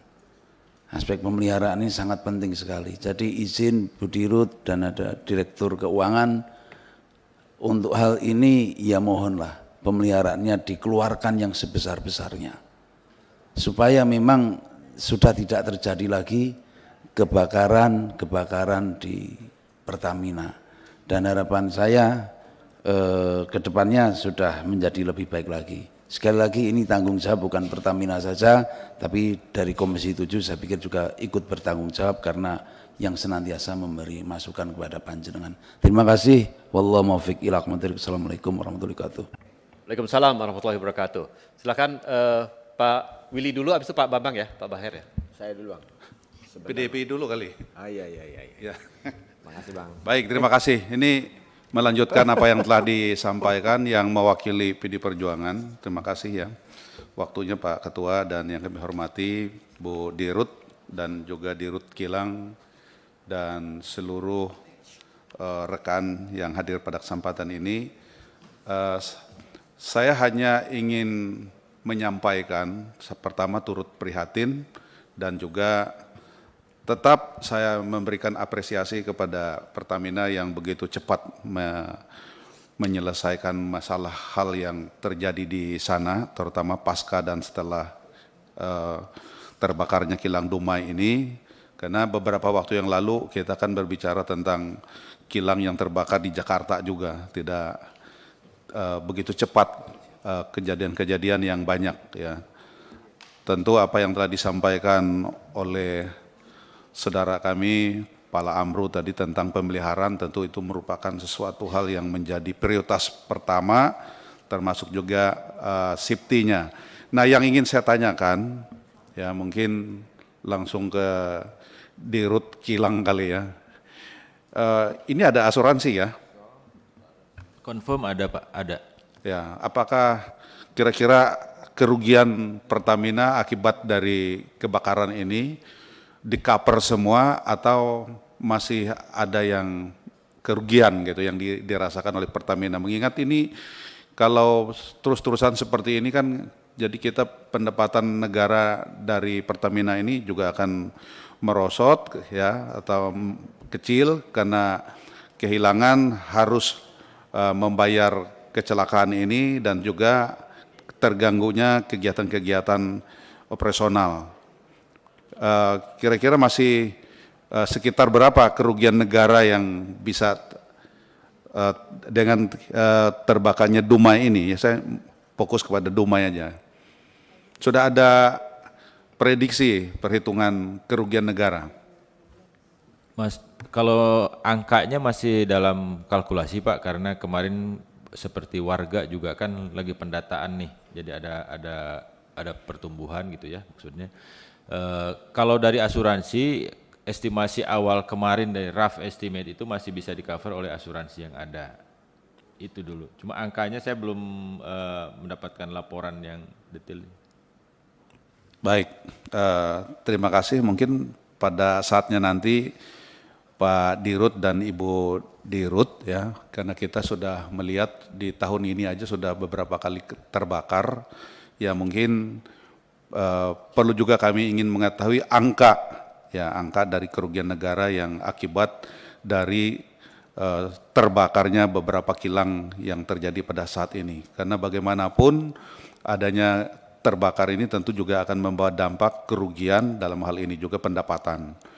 Ya mungkin itu dari kami, terima kasih dan kami kembalikan kepada pimpinan. Terima kasih Pak Willy. Kami persilakan Pak Bambang Hermanto. Baik, Assalamualaikum warahmatullahi wabarakatuh.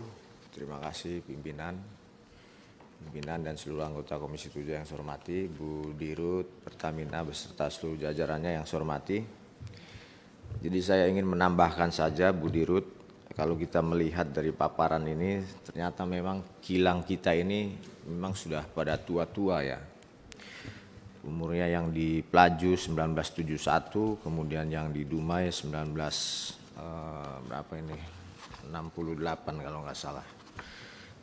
Jadi kalau kita melihat dari umurnya itu berarti kira-kira umurnya material ini kan sudah harus ganti, Bu. Ya, jadi oleh karena itu saya pada kesempatan yang lalu pernah menyampaikan bahwa karena kebakaran ini saya kira ini perlu dilakukan suatu investigasi secara menyeluruh. Baik secara teknis maupun secara dari aspek yang lainnya. Jadi oleh karena itu saya pikir kebakaran ini jangan sampai terus-terusan terjadi, Bu ya. Ini mungkin ada salah kali ya di internal, baik secara sistem maupun mungkin materialnya yang sudah harus diganti. Jadi saya menyarankan kepada Pertamina sesuai dengan harapan teman-teman juga. Yang pertama dilakukan investigasi lagi secara menyeluruh, Bu, sehingga apa yang kita lakukan itu betul-betul adalah hasil suatu kajian. Tidak kemudian karena kejadian ini kemudian kita langsung ganti dan lain sebagainya. Tapi lebih kepada kajian ya secara komprehensif sehingga kita bisa menghasilkan kesimpulan yang betul-betul bisa kita pertanggungjawabkan. Kemudian tadi menyinggung masalah asuransi. Saya kira kalau kita melihat pertanggungan daripada asuransi itu kan ada umurnya. Mobil saja kendaraan itu ada umurnya. Jadi tidak semua kendaraan bisa ditanggung. Nah, dalam hal ini kilang ini kira-kira perlakuannya seperti apa? Mungkin kita juga perlu tahu ini Pak, supaya kita bisa melihat apakah setiap kejadian ini semua ditanggung oleh asuransi atau memang ada yang tidak ditanggung. Nah, kalau yang ditanggung itu kira-kira apa, yang ditanggung yang tidak seperti apa. Karena kalau kita melihat daripada umur material, umur kilangnya ini kan sudah tua-tua semua. Apakah asuransi juga mengcover semua, Bu? Nah, kalau tidak mengcover kan ini jelas menjadi suatu kerugian negara. Jadi oleh karena itu saya kira ini juga perlu penjelasan apakah setiap kejadian yang sudah terjadi ini semua di-cover oleh asuransi atau tidak. Lalu kemudian satu hal lagi, setiap kejadian ini kan ada hitungan kerugian ya, terutama material BBM lah misalnya kayak tangki kemarin di Pelumpang, pipa. Itu kan ada material yang keluar gas ataupun bahan bakar, itu berapa banyak yang dikeluarkan, yang loss-nya itu berapa banyak, bagaimana indikatornya, kita bisa mengukurnya itu dari mana tuh Pak Taufik. Nah, di Pelumpang kemudian di mana lagi yang kemarin di Dumai juga seperti yang kemarin kebakaran, bagaimana kita bisa menghitung kerugian materialnya, kerugian bahan bakarnya, ya supaya kita bisa menghitung juga itu berapa banyak kerugian yang harus kita tanggung gitu. Saya kira demikian pimpinan, terima kasih. Assalamualaikum warahmatullahi wabarakatuh.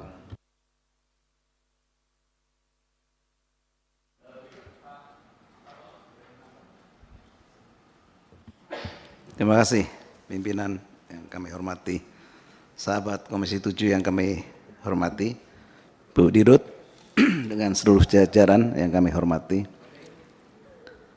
Assalamualaikum warahmatullahi wabarakatuh. Pertama, kembali lagi kita mengucapkan bela sungkawa ya atas kejadian musibah ini. Jadi ini untuk yang berapa kali? Ketujuh kali ya Ibu ya. Dan saya pikir paparan tadi dari para sahabat sudah mendalam apakah expired begitu. Masa operasinya begitu, peralatan-peralatannya, dan dengan masukan yang luar biasa. Saya hanya melihat begini, Bu. Kita tahu bahwa kilang-kilang ini umurnya udah sepuh-sepuh. Ya, dan tadi udah ada masukan untuk permajaan. Tapi juga perlu juga, Bu, untuk disampaikan begitu kepada publik tentang potensi-potensi begitu. Ini kilang ini umurnya sekian. Potensi ini kalau kita tidak adakan suatu perbaikan. Jadi biar tidak terkaget-kaget begitu rakyat Indonesia ini supaya ya Pertamina sudah bisa memetakan lah. Ini akan diadakan suatu pergantian secara menyeluruh misalnya, dan ini akan berdampak begini dan begini. Juga warning sistem diingatkan juga tidak hanya di kalangan dalam tapi ke publik juga itu, supaya ya kehati-hatian tentu dari Pertamina tapi juga dari masyarakat sekitarnya juga itu, bahwa potensi-potensi terjadi kebakaran itu akan terjadi gitu. Dan supaya tidak dikejutkan terus kita ini begitu. Saya pikir sudah maksimal ya Komisi 7 memberikan masukan input tentang di dalam mengantisipasi kebakaran-kebakaran ini. Jadi saya lebih melihat daripada itu bahwa kilang ini sudah tidak muda lagi begitu, dan potensi untuk terjadi kebakaran atau ledakan akan terjadi. Disampaikan dari kilang ini adakan suatu perbaikan, adakan suatu proyek untuk pergantian peralatan dan sebagainya. Saya menambahkan itu saja. Terima kasih, Pimpinan. Wassalamualaikum warahmatullahi wabarakatuh.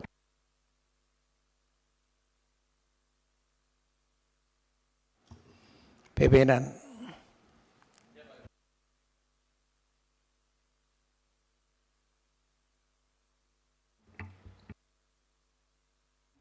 Ya, kasih. Baik, terima kasih Ibu Bapak. Kalau tidak ada pertanyaan lagi, saya minta izin kepada para anggota untuk bisa mengajukan pertanyaan dari meja pimpinan. Ibu dan para direksi yang ada, pertama begini Bu, Bu Dirut, saya sudah berhubungan kerja dengan Pertamina sebelum saya menjadi politisi dan sebelum saya duduk di Senayan. Berbagai direksi dan Dirut sudah saya punya hubungan kerjasama mulai dari Pak Baihaqi Hakim, Pak Widya Purnama, terus kemudian sampai dengan Pak Ari Sumarno, dan lain-lain, Pak Masa dan lain-lain. Bu. Di antara Dirut-Dirut yang ada, termasuk Ibu Karet juga, di antara Dirut-Dirut yang ada, saya menilai bukan karena Ibu ada sekarang di ruangan ini ya Bu ya, tapi saya menilai Ibu itu termasuk Dirut yang paling cakap dan paling decisive di Pertamina yang saya kenal ya Bu ya, dan ini pandangan pribadi saya, tetapi perlu saya tegaskan bahwa direksi yang lain juga harus ikut gitu. Jangan hanya Dirutnya saja yang mampu tetapi tidak didukung oleh direksi lain. Jadi saya minta juga dalam kesempatan ini adalah kejadian yang kesekian kali Ibu Bapak, tidak perlu kami ingatkan lagi, sehingga memang kita perlu kesigapan dari seluruh direksi Pertamina yang ada. Nah, kemudian di dalam rapat dengar pendapat yang kita lakukan sebelumnya ketika kita membahas masalah kebakaran di Depot Pelumpang, salah satu kesimpulan rapat kita adalah mendukung untuk dibentuknya Direktorat HSSE, Health, Safety, Security, dan Environment.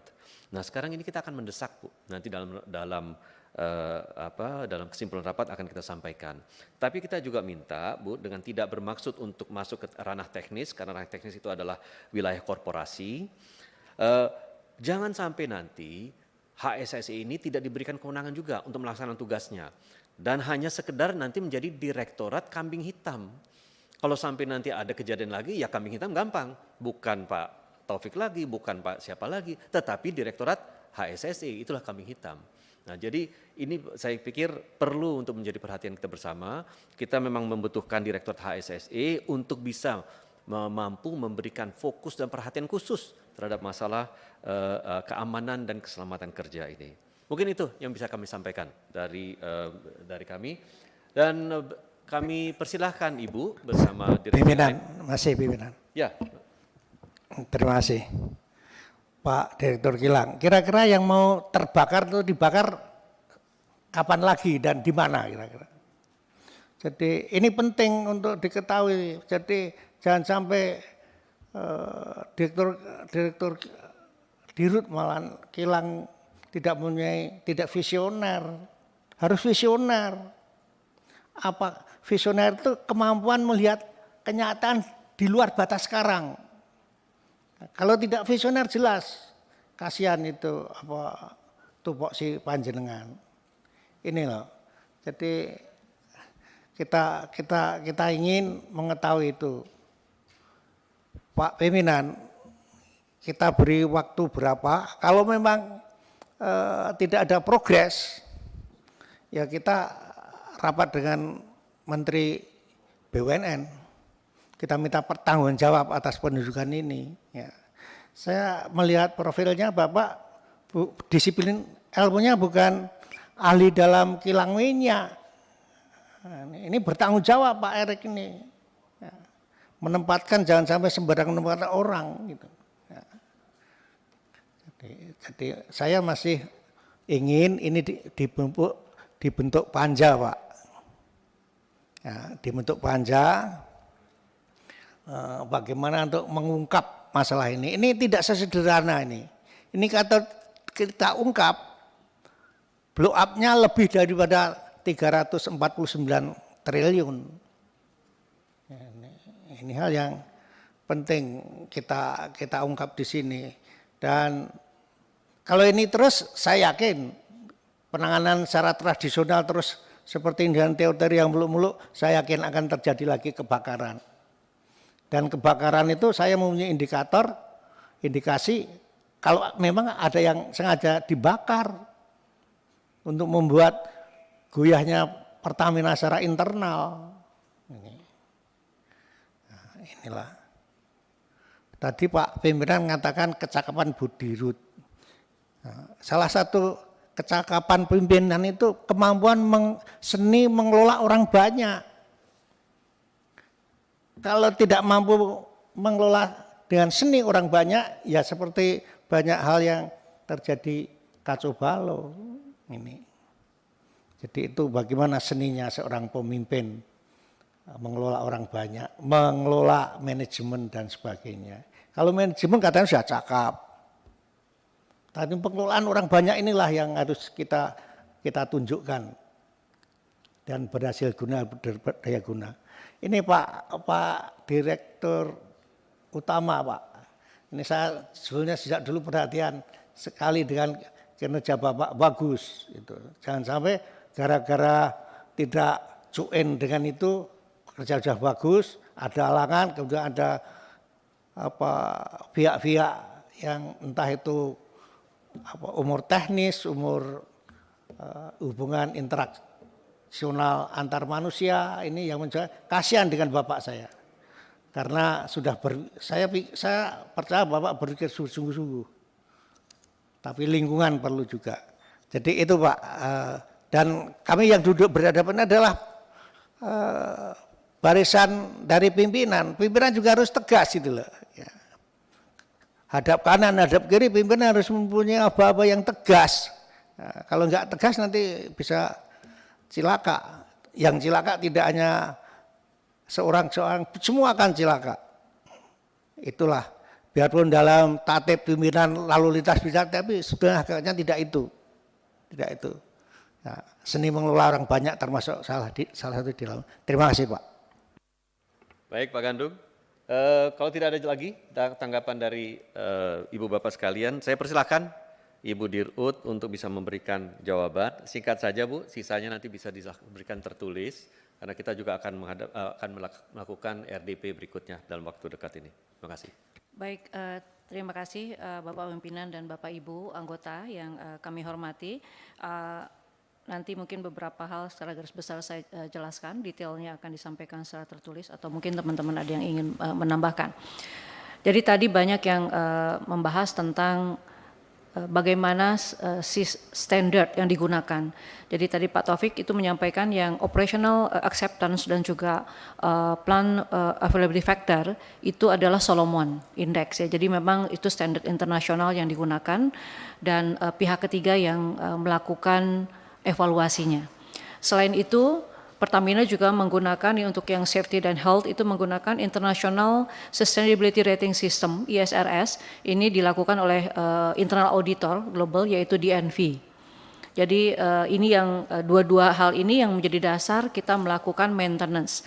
Maintenance rutin itu tergambar dalam turnaround. Seberapa besar?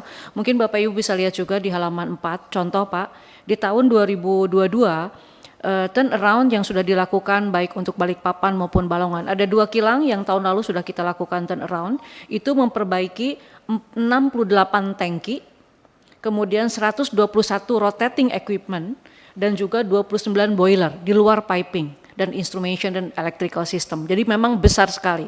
Tahun ini akan dilakukan di 4 ya. Kalau lihat dari alokasinya ada 3. Satu adalah Cilacap, kedua adalah Pelaju, ketiga adalah Dumai. Di Dumai itu ada 2 kilang, 2 unit yaitu Dumai sendiri dan juga Seipakning.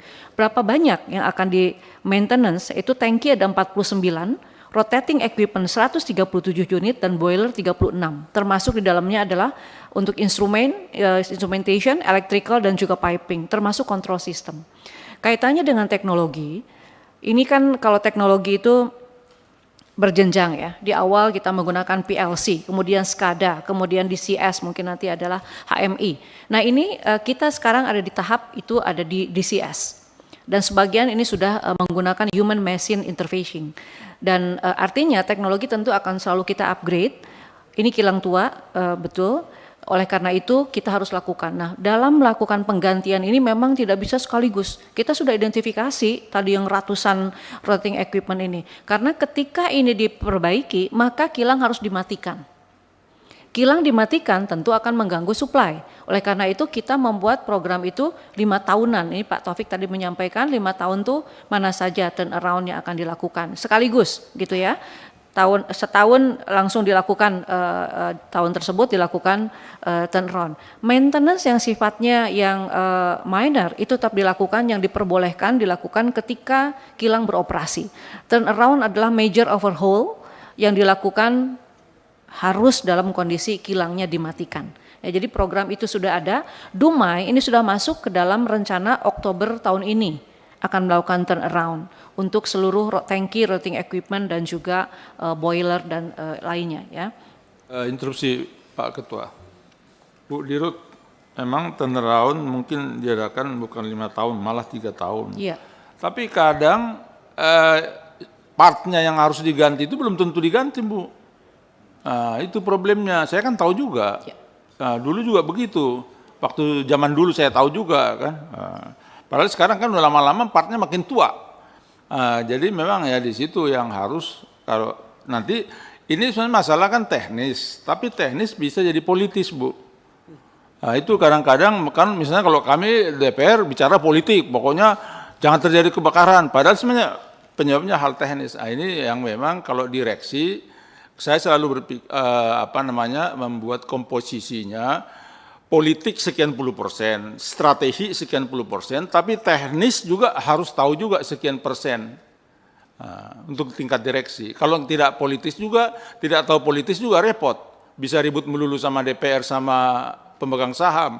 Terus politis perlu, strategis perlu supaya tahu itu seperti untuk jangka panjang yang seperti tadi Pak Gandum katakan itu.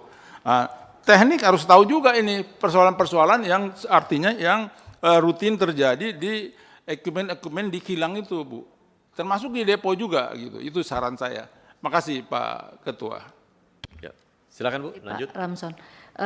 Nah selain turnaround yang sudah terjadwal, ini kita juga melakukan satu kebijakan lagi, di mana ketika ada kondisi yang kita anggap tidak normal dan operasi, maka ini akan dieskalasi ke level dirut di holding, di subholding, dan ini akan diambil keputusan untuk bisa dipercepat. Contoh Balongan. Balongan tuh kita melakukan turnaround lebih cepat dari yang dijadwalkan karena ada beberapa parameter yang menurut standar operasi ini tidak aman. Akhirnya waktu tahun lalu ini dipercepat, Pak. Jadi masih dimungkinkan schedule-nya kemudian dipercepat ketika kita melihat ada potensi-potensi resiko, ya baik itu untuk operasional maupun keselamatan maupun health. Karena kita menggunakan yang standar ISRS. Yang kemudian adalah kita melihat ya, untuk yang Direktorat HSSE Pak yang menjadi tadi concern Bapak pimpinan, ini kami sedang berproses Pak dan sudah dengan komisaris, prosesnya akan terus dilanjutkan dan mungkin sedang pemilihan untuk pejabatnya ya Pak di pemegang saham. Jadi ini semoga segera. Nah, ini bukan hanya semata untuk HSSE saja, tetapi juga bicara tentang aset integrity. Jadi aset integrity ini juga dikelola oleh HSSE. Karena keputusan HSSE ini harus menjadi keputusan atau prioritas pertama. Seperti halnya ketika kemarin terjadi suatu kejadian gitu di hulu, itu kemudian kita ambil keputusan stop semua gitu ya, rig untuk dicek dulu. Dan memang itu kemudian berdampak pada penurunan produksi, tapi terus kita lakukan. Pilihannya itu seperti itu. Nah di kilang juga sama, yang tadi case-nya Balongan, stop walaupun belum waktunya. Jadi asset integrity management ini sifatnya bukan ketika terjadi baru dilakukan, tapi ini justru untuk preventif Pak. Ini aset kita nih kita kasih warna, ada warna hijau adalah yang masih aman dan umur secara teknisnya ini aman untuk diteruskan, maksudnya dioperasikan. Yang kuning adalah memang yang harus diganti dan kita bisa jadwalkan sesuai dengan turnaround schedule-nya. Nah yang merah itu memang tidak bisa lagi menunggu turnaround, harus diganti. Nah berdasarkan itu kemudian kita lakukan anggaran. Untuk anggaran, untuk maintenance sebetulnya kita tidak pernah membatasi. Even yang namanya program optimization cost, termasuk dalamnya adalah efisiensi cost, itu tidak pernah menyentuh itu. Yang non operasional yang kita sentuh, justru untuk maintenance ini yang harus dilakukan karena dampaknya besar, nanti mengurangi produksi itu akan berdampak ke dalam financial kita tentunya. Mengenai asuransi ini kita di cover oleh asuransi dan sampai dengan hari ini beberapa kejadian yang terjadi ini di cover oleh asuransi dan tidak ada menjadi apalagi kerugian negara itu tidak ada. Yang untuk Dumai ini belum selesai Pak karena investigasi dan juga inventarisir untuk ini sedang masih kami lakukan dan tentu kami berharap ini juga semuanya aman secara sosial, dampak sosial bisa kita manage. Tidak ada yang perlu direlokasi karena rumah-rumahnya masih layak untuk dihuni dan kami akan perbaiki sebelum Lebaran. Ini targetnya Pak. Masukan mengenai investigasi secara menyeluruh tentu akan kami lakukan Bapak Ibu karena ini juga menjadi concern kami agar kemudian apa yang bisa kita percepat dari potret-potret ini tadi menggambarkan yang hampir dengan 2 billion US dollar ini adalah hanya untuk kilang saja Pak Moreno.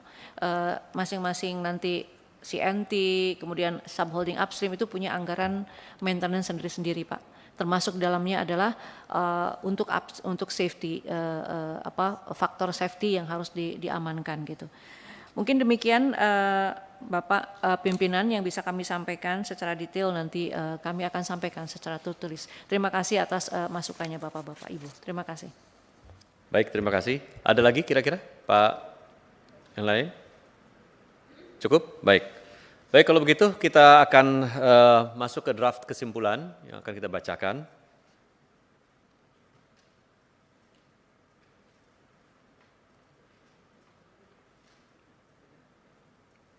Bisa?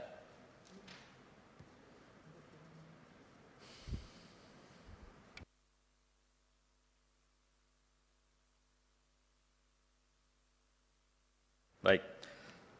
Kesimpulan rapat dengar pendapat Komisi 7 DPR RI dengan Dirut PT Pertamina Persero Selasa 4 April 2023. Pertama, Komisi 7 DPR RI mendesak Dirut PT Pertamina Persero untuk menaruh perhatian sepenuhnya terhadap kecelakaan-kecelakaan yang telah terjadi di fasilitas migas milik Pertamina Persero dan memastikan insiden serupa tidak terjadi kembali. Setuju Bu? Bapak? Setuju ya? Baik. Kedua, Komisi 7 DPR RI mendesak Dirut PT Pertamina Persero untuk segera melakukan audit secara menyeluruh terhadap fasilitas migas PT Pertamina Persero, termasuk meningkatkan sistem pengawasan berbasis IT, meningkatkan keamanan fasilitas kilang dan penyimpanan BBM, dan memperketat kualitas keselamatan dan keamanan kerja. Setuju? Baik. Ketiga, Komisi 7 DPR RI mendesak Dirut Pertamina Persero untuk membentuk direktorat khusus dalam menangani Health, Safety, Security, and Environment, HSSE. Setuju? Baik, dan terakhir, Komisi 7 DPR RI meminta Dirut Pertamina Persero menyampaikan jawaban tertulis atas semua pertanyaan anggota Komisi 7 DPR RI dan disampaikan paling lambat tanggal 11 April 2023. Setuju ya? Pimpinan, Ya. saya minta pembentukan panja itu dimasukkan dalam kesimpulan. Ini tidak bain-bain ini. Panja kita bentuk untuk mencegah, menangani, dan mencari pokok masalah mengapa kebakaran terus-menerus. Ini masukkan dalam dalam kesimpulan. Jadi kita masukkan usulan panja ya Pak ya, usulan panja ya. Jadi karena panja nanti kita harus bahas dulu di internal untuk kita putuskan. Ya. Usulan dulu kan? Ya.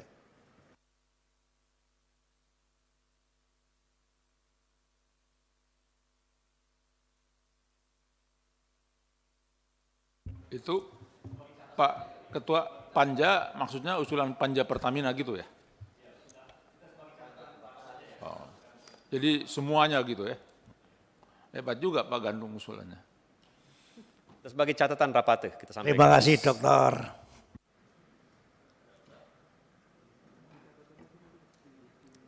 Dimasukkan sebagai catatan rapat ya di internal kita, diusulkan untuk pembahasan di internal Komisi 7. Baik Ibu, sebelum kita tutup, saya minta berikan kesempatan kepada Ibu Dirut untuk memberikan sambutan penutup. Baik, terima kasih Bapak-Bapak pimpinan dan juga Bapak Ibu anggota Komisi 7 DPR RI atas semua masukan. Kami akan coba semaksimal mungkin untuk tindak lanjuti dan tentu saja ini menjadi PR besar dan sudah menjadi agenda kita. Ada beberapa yang perlu diakselerasi karena ini kita berkejaran dengan waktu untuk membalance antara menjaga supply ketahanan energi dengan juga keselamatan, dan PR terbesar adalah mengenai buffer zone. Ini masih menjadi PR kami juga Bapak. Jadi beberapa aspek ini akan kami lakukan secara paralel dan mohon supportnya. Terima kasih atas support selama ini dan mohon terus dukungannya. Demikian Bapak Ibu. Billahi taufiq wal hidayah. Wassalamualaikum warahmatullahi wabarakatuh. Waalaikumsalam warahmatullahi wabarakatuh. Terima kasih kami ucapkan kepada Ibu Dirut Pertamina beserta seluruh jajaran yang hadir pada kesempatan hari ini. Kepada seluruh pimpinan dan anggota Komisi 7 DPR RI kami ucapkan terima kasih dan mengucap syukur alhamdulillah bersama ini rapat dengar pendapat dengan PT Pertamina Persero kami nyatakan ditutup. Assalamualaikum warahmatullahi wabarakatuh.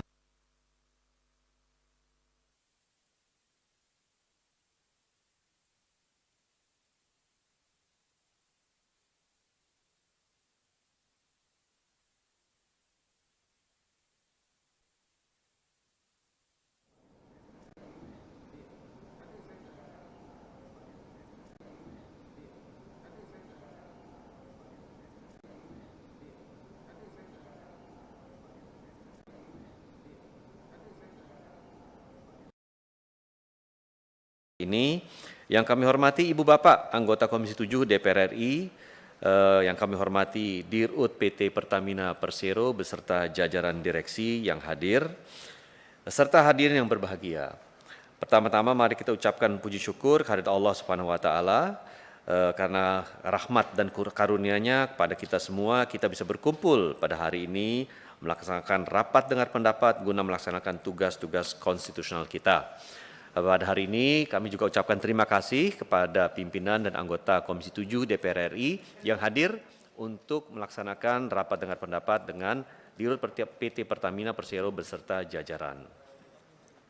Sesuai dengan undangan yang disampaikan, agenda pada siang hari ini adalah pertama, penjelasan terkait insiden meledaknya kilang Pertamina RU2 Dumai PT Pertamina Persero. Kedua, rencana mitigasi kecelakaan untuk seluruh infrastruktur PT Pertamina Persero. Ketiga, dan lain-lain. Berdasarkan data dari Sekretariat, anggota Komisi 7 DPR RI yang telah hadir berjumlah 15 anggota dari 7 fraksi yang ada, sehingga quorum berdasarkan tata tertib telah terpenuhi. Dan setiap rapat DPR RI bersifat terbuka kecuali dinyatakan tertutup. Oleh karena itu, pimpinan meminta persetujuan anggota agar rapat dengar pendapat hari ini dapat dilaksanakan dengan ketentuan dan bersifat terbuka. Apakah dapat disetujui? Atas persetujuan anggota dan dengan mengucapkan Bismillahirrahmanirrahim, rapat dengar pendapat Komisi 7 DPR RI dibuka dan dinyatakan terbuka untuk umum. Sebelum melanjutkan rapat ini, kami mintakan persetujuan Ibu Bapak anggota Komisi 7 DPR RI bahwa rapat ini bisa selesai kurang lebih 1,5 jam dari kita mulai rapat ini dan dapat diperpanjang dengan kesepakatan bersama karena memang agendanya hanya spesifik. Apa disetujui? Baik. Ya, lebih cepat memang lebih baik. Ini bulan puasa dan kita ada RDP berikut setelah ini. Ibu Bapak yang kami hormati, pertama kali kami atas pimpinan Komisi 7 ingin menyampaikan keprihatinan yang sebesar-besarnya atas terjadinya insiden meledaknya kilang Pertamina Dumai PT Pertamina Persero yang menyebabkan korban luka-luka. Sebelumnya pada tanggal 16 Maret yang lalu kami juga telah melakukan RDP dengan Dirut Pertamina dan jajaran terkait insiden kebakaran di Depo Pertamina Pelumpang.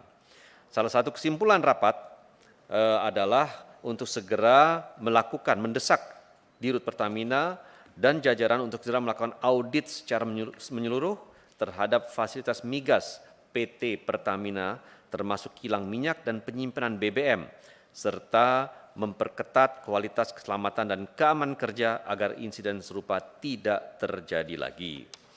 Nah, oleh karena itu, pada kesempatan hari ini kami ingin mendapatkan informasi terkait insiden tersebut dan mitigasi yang akan dilakukan oleh Pertamina untuk mencegah insiden-insiden serupa tidak terjadi kembali di kemudian hari. Oleh karena itu, kami meminta agar Dirut Pertamina beserta jajaran dapat memberikan pemaparan kepada kami semua. Untuk efektif waktu, kami persilakan Dirut Pertamina. Silakan, Bu. Terima kasih Bapak Pimpinan. Bapak Pimpinan Komisi 7 serta Bapak Ibu anggota Komisi 7 DPR RI yang kami hormati.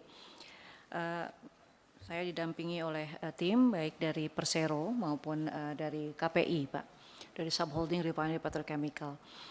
Jadi terima kasih atas undangannya sehingga kami diberikan kesempatan untuk menjelaskan tentang apa yang terjadi dan juga bagaimana langkah-langkah yang sudah kita lakukan sejak kejadian insiden di Balongan yang lalu. Bapak Ibu, nanti mungkin detailnya akan disampaikan oleh Pak Taufik. Namun satu hal sebelum masuk ke sana, saya ingin menjelaskan dulu apa yang sudah kita lakukan setelah insiden Balongan yang pertama tahun lalu. Kami sudah melakukan audit oleh international auditor dengan menggunakan International Sustainability Rating Standard ISRS, dan itu secara global practice memang digunakan. Jadi ISRS level 9 itu level tertinggi untuk migas. Dan dari hasil pemetaan DNV itu dilakukan selama kurang lebih 10 bulan, sudah keluar detailnya. Jadi kami melakukan 2021 kan Pak, di pertengahan tahun kami sudah lakukan itu, dan 2022 atas hasil dari DNV tersebut, kami sudah melakukan beberapa yang prioritas untuk dijalankan. Secara garis besar, resiko yang di dalam akan terjadi di aset kita itu ada 4 penyebab kemungkinan, dan ini kita detailkan. Yang pertama adalah karena lightning, karena petir. Jadi yang dilengkapi, yang dibangun di semua kilang itu adalah lightning protection system, dan ini sudah selesai dibangun. Jadi lightning protectionnya kita 2 lapis, baik di equipmentnya sehingga ini juga dipasang, dan satu lagi ada lattice tower. Jadi nanti Pak Taufik akan detailkan. Itu sudah selesai. Penyebab yang kedua itu adalah overflow, karena itu juga terjadi di salah satu case, terjadi overflow sehingga itu menjadi salah satu penyebab kebakaran. Itu pun kita nanti progresnya Pak Taufik tolong dilaporkan di kilang-kilang mana yang sudah dilakukan. Di overflow management, kalau terjadi overflow seperti apa respon kita. Yang ketiga adalah kita ambil dari case-nya Balikpapan, yaitu high temperature hydrogen attack. Ini juga sudah masuk ke dalam program kita, sehingga dengan sudah dijalankannya high temperature hydrogen attack ini, kebocoran hidrogen di Dumai di case kemarin itu bisa kita padamkan dalam waktu 9 menit. Jadi ini sebagai salah satu bukti bahwa program yang kita jalankan itu bisa meminimalkan resiko. Nanti kita lihat penyebab kebocorannya. Tapi ketika itu terjadi sudah langsung 9 menit ini down gitu ya si fire-nya. Nah yang berikutnya adalah sulfidation. Resiko yang keempat adalah sulfidation. Apa ini? Kita kan sama-sama tahu, kilang-kilang kita dengan teknologi lama itu hanya bisa memproses yang sulfurnya rendah. Jadi crude mahal. Nah program-program yang dilakukan, RDMP, kemudian revamping kita adalah agar kilang-kilang ini bisa memproses yang sulfurnya tinggi. Jadi harganya lebih murah, sehingga crude cost ini bisa kita turunkan. Nah tetapi material yang digunakan tentu harus di-improve, harus dirubah, yang tidak cepat rusak ketika yang diproses adalah crude dengan sulfur tinggi, itulah sulfidation. Nah ini yang ada lagi tambahan dari case Dumai yang belum tentu terjadi, tapi kita melihat ada satu potensi adalah corrosion under insulation. Jadi maksud saya di sini kita belajar terus dari pengalaman dan kita lakukan improvement. 4 hal tadi, lightning protection, ini sudah terbukti, ada satu foto nanti Pak Taufik akan share di Cilacap. Di satu saat itu, tanggal 3 Desember 2022, terjadi lightning atau petir sampai 17 kali dan Cilacap aman. Jadi artinya apa yang sudah kita bangun, ini juga sudah bisa mencegah terjadinya kejadian serupa yang terjadi di Balongan. Bapak Ibu, itu effort yang kita lakukan dan untuk itu kita sudah lakukan spending sekitar 600 juta US dollar untuk membangun ketahanan 2 lapis itu. Nah, kita akan terus belajar dari case-case yang ada, dari belajar dari pemain lain, dari refinery lain, kita akan selalu belajar. Nah, nanti secara detail Pak Taufik akan menjelaskan, namun kembali lagi kita lakukan terus upaya ini.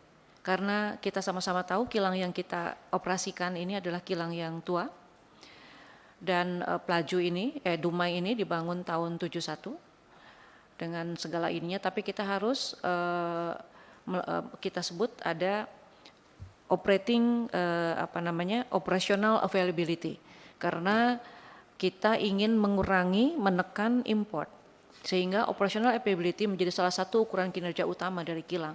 Nah untuk itu tentu kita tidak boleh mengesampingkan faktor kehandalan termasuk salah satunya safety di dalamnya. Itu yang ingin saya sampaikan, nanti detailnya monggo Pak Taufik dengan izin Bapak Pimpinan.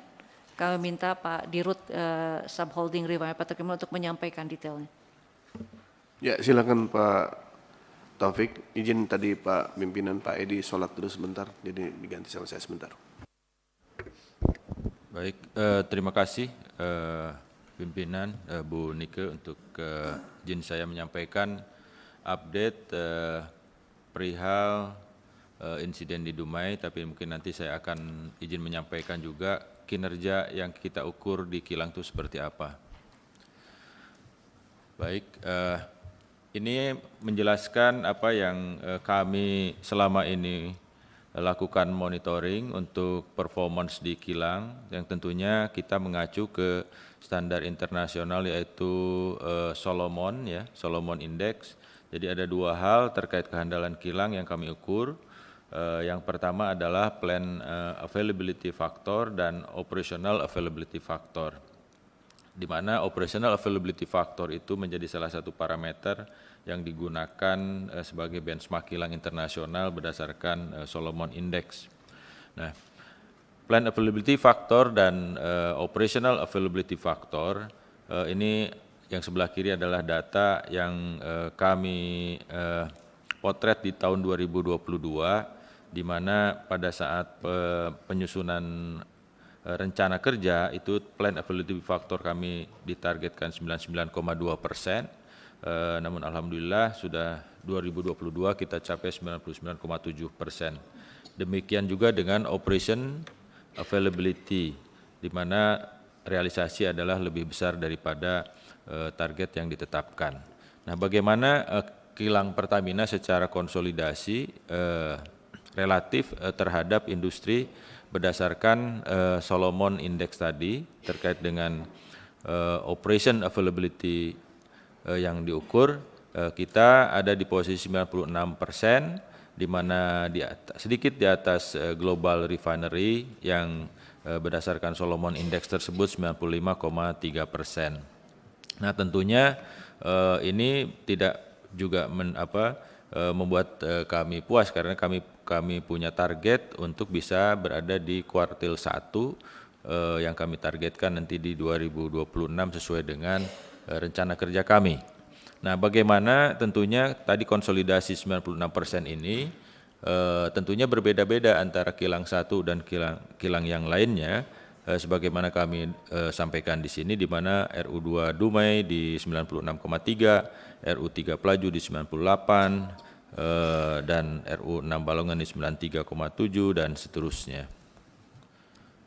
Mungkin bisa ke halaman berikutnya.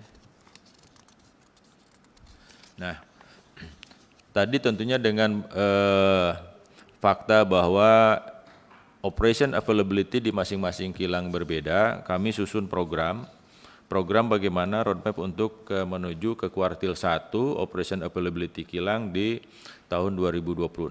Kuartil 1 berdasarkan indeks Solomon. Nah, tentunya ini tujuannya adalah ada beberapa scope yang kami lakukan. Jadi untuk saat ini di 2022 tadi average di 96%. Nah, apa yang kita lakukan setiap tahunnya adalah tentunya ada hal yang terkait dengan rejuvenasi, karena tadi disampaikan Bu Dirut juga bahwa usia kilang-kilang kita ini bermacam-macam, sudah juga sudah cukup berumur. Artinya kan yang harus kita lakukan adalah rejuvenasi ataupun upgrading beberapa permajaan peralatan, termasuk juga upgrading material seperti high temperature hydrogen attack dan untuk kemampuan memasak crude oil yang lebih sour menggunakan material-material, tentunya material seperti stainless steel dan eksotik material lainnya. Berikutnya adalah overhaul. Overhaul juga dilakukan untuk tangki-tangki, kemudian rotating equipment, kemudian boiler, kemudian piping, elektrik dan instrumen, di mana skopnya tergambar untuk setiap tahunnya. Dan juga ada kegiatan turnaround. Kegiatan turnaround tahun lalu 2022 kita lakukan turnaround di Balikpapan dan Balongan, dan tahun ini 2023 rencana kami TA RU 4 Cilacap, kemudian sudah selesai ya untuk FOG 1. Ini juga salah satu skopnya adalah untuk peningkatan kapabilitas untuk memasak sour crude di FOG 1 Cilacap. Kemudian di RU3 Pelaju kita rencanakan di bulan Oktober, kemudian TA di RU2 Dumai termasuk Saipakning itu di bulan Oktober-November yang akan datang. Berikutnya di 2024 itu akan ada turnaround Cilacap dan Kasim, dan 2025 turnaround Pelaju, kemudian dan seterusnya di 2026. Nah, berdasarkan roadmap ini, perkiraan kami untuk kebutuhan biaya untuk meningkatkan kehandalan kilang tersebut sampai dengan 2026 kita alokasikan hampir 2 billion US dollar. Berikutnya. Nah, ini menggambarkan setelah kejadiannya kebakaran kilang Balongan di tahun dan Cilacap 2021, kita melakukan audit International Safety Rating System, yaitu dengan menggunakan jasa DNV pada saat itu, di mana ada beberapa rekomendasi yang kami lakukan. Dan beberapa fokus, misalnya karena waktu itu untuk kebakaran kilang simptomnya adalah karena petir, maka ada penambahan instalasi penangkal petir, kemudian ada risk terhadap overflow daripada bahan bakar, maka kita juga responnya pemasangan peralatan untuk pencegahan overflow seperti independent high level alarm, kemudian automatic tank gauge, dan motor operated valve. Dan tentunya laporan tersebut selesai di Desember 2021, rekomendasi tindak lanjut untuk short termnya telah selesai di September 2022. Nah, tadi untuk melakukan respon terhadap hasil audit tersebut sampai dengan 2022 itu juga termasuk rencana di 2023 itu alokasi anggarannya hampir 1 miliar dolar atau 980 juta US dollar. Dan tentunya objektif daripada pelaksanaan tersebut adalah untuk penerapan proses safety dan asset integrity management, kemudian pelaksanaan training sertifikasi berbasis kompetensi untuk peningkatan kompetensi pekerja kilang untuk 3.500 pekerja hingga 2023, dan juga rejuvenasi peralatan dan termasuk dashboard untuk pengukuran asset integrity management. Nah, ini adalah untuk menggambarkan status penyelesaian tindak lanjut daripada hasil audit dimaksud, seperti automatic tank gauging itu sudah selesai di hampir semua, kecuali sekarang masih in progress di RU 7 Kasim di Papua, di Sorong. Kemudian independent high level alarm, demikian juga sudah selesai di semua kilang, di RU 7 Kasim masih in progress. Kemudian pemasangan motor operated valve untuk mencegah overflow di tangki-tangki itu sudah selesai semua, kecuali di Kasim masih 85%, yang insya Allah ini di kuartal 2 akan selesai. Kemudian pemasangan lightning protection system sudah selesai di semua kilang. Kemudian pemasangan CCTV di tangki-tangki itu sudah selesai. Kemudian alarm sudah selesai. Kemudian fire gas detection system ada yang sudah selesai di Dumai, Saipakning, kemudian Cilacap, Balongan, dan Kasim. Sementara di Pelaju dan Balikpapan masih in progress.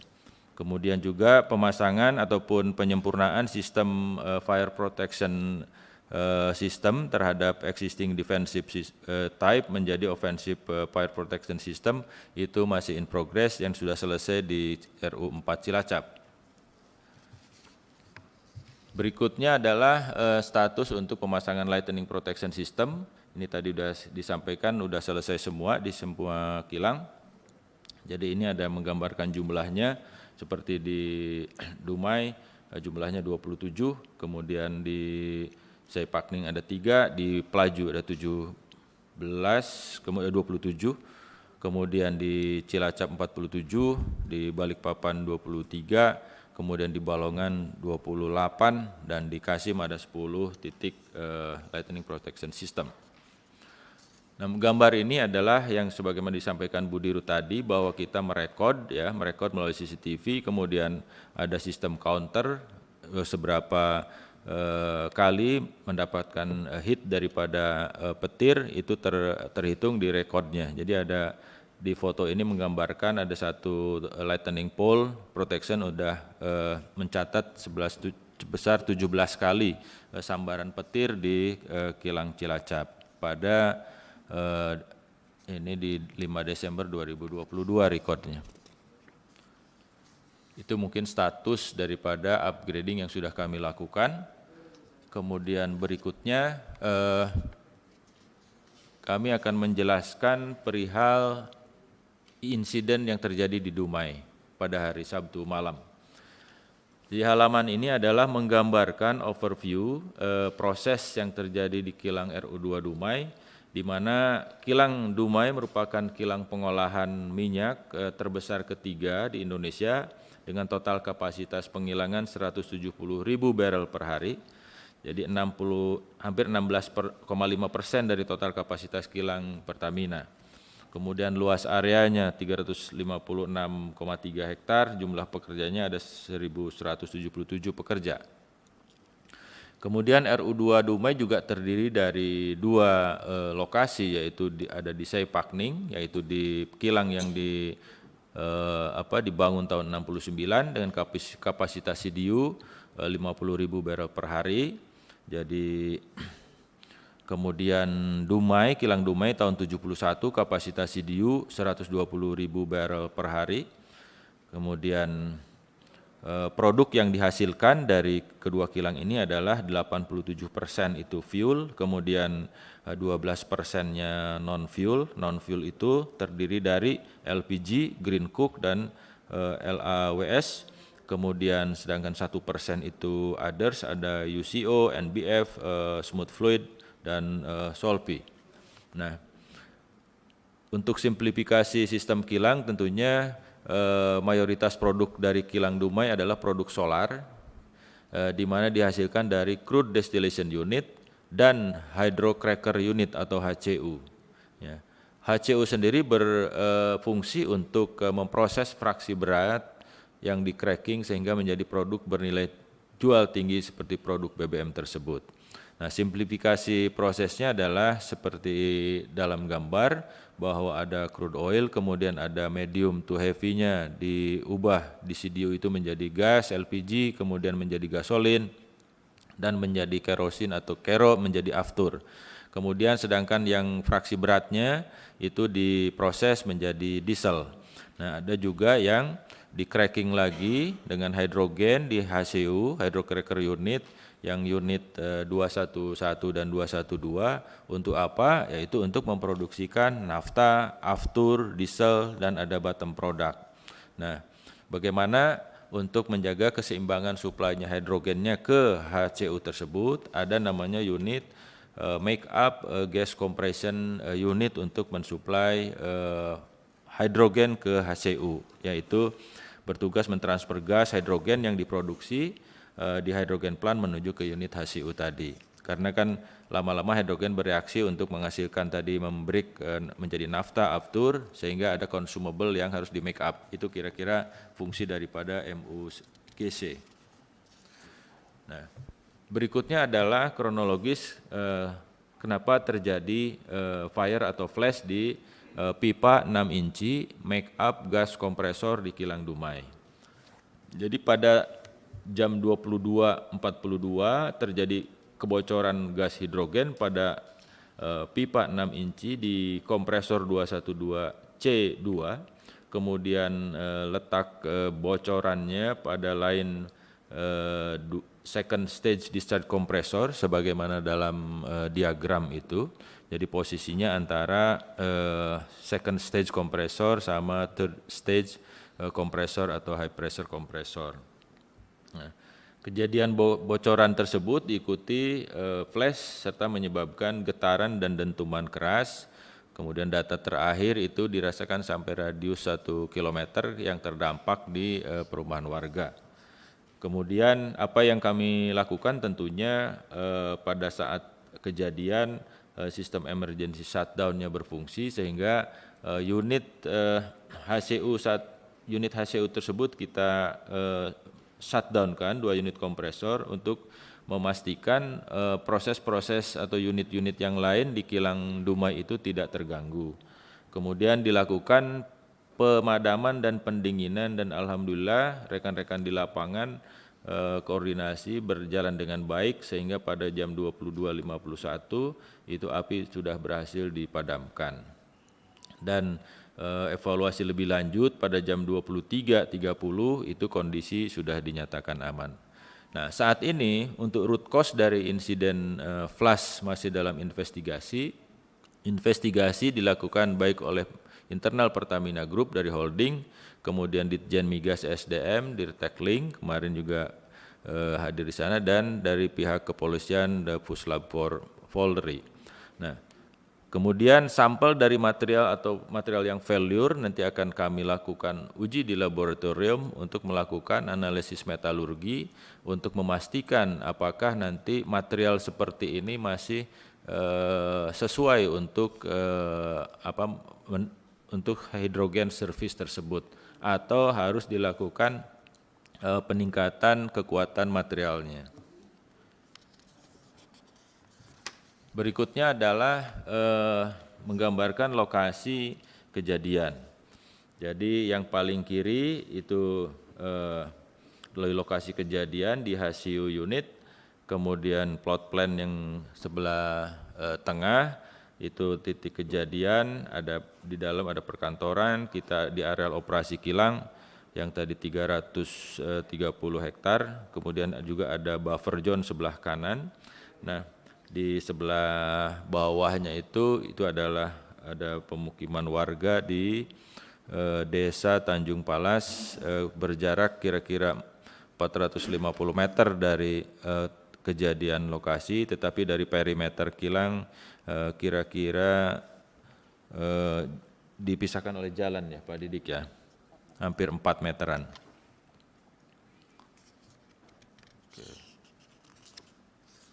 Nah, ini dalam tadi ada, kenapa ada Desa Tanjung Palas? Karena Desa Tanjung Palas itu adalah ada beberapa perumahan warga, kemudian ada masjid, kemudian sekolah, SMP, SD, itu yang terkena getaran, dampak getaran berupa kacanya pecah, kemudian ada beberapa plafon yang jatuh. Kira-kira skala kerusakannya seperti itu yang juga sedang kami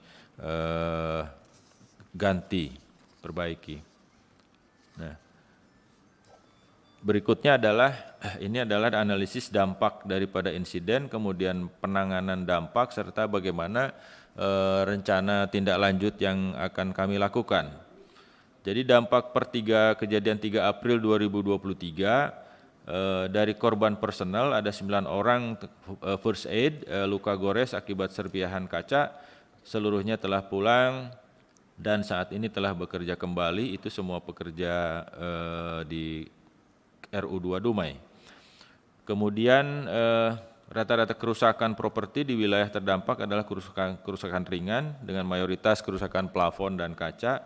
Ada perumahan warga 418 unit, kemudian fasilitas umum, fasilitas sosial, ada masjid 4 unit, kemudian SD dan SMP ada 3 unit. Nah, perbaikan untuk PASUM kami prioritaskan dan sudah dimulai sejak hari kemarin, tanggal 3 April 2023. Kemudian bagaimana untuk penanganan recovery dari dampak tersebut, kami bagi dua, ada tim gabungan untuk melakukan verifikasi data perbaikan perumahan, kemudian yang tim 2 adalah untuk melakukan tim investigasi root cause analysis. Yang tim gabungan 1 terdiri dari Pertamina, kemudian ada Pemda, ada Wali Kota, Dinas Pemda, Lurah, RT RW, kemudian APH setempat. Dan tentunya tujuannya adalah pendataan, verifikasi, dan perbaikan. Di bulan April 2023 kami mempunyai target bahwa perbaikan PASUM, PASOS prioritas agar dapat digunakan selama Ramadan. Target selesai 7 April, kemudian perbaikan rumah warga ditargetkan selesai sebelum Lebaran, target selesai 17 April 2023. Berikutnya adalah melakukan edukasi dan sosialisasi terkait dengan emergency response pada bulan April kepada masyarakat, mengingat bahaya tinggal di buffer zone tersebut. Tim 2 adalah untuk melakukan tim investigasi teknis, yaitu terdiri dari Pertamina, Dirjen Migas, dan Puslab 4. Tentunya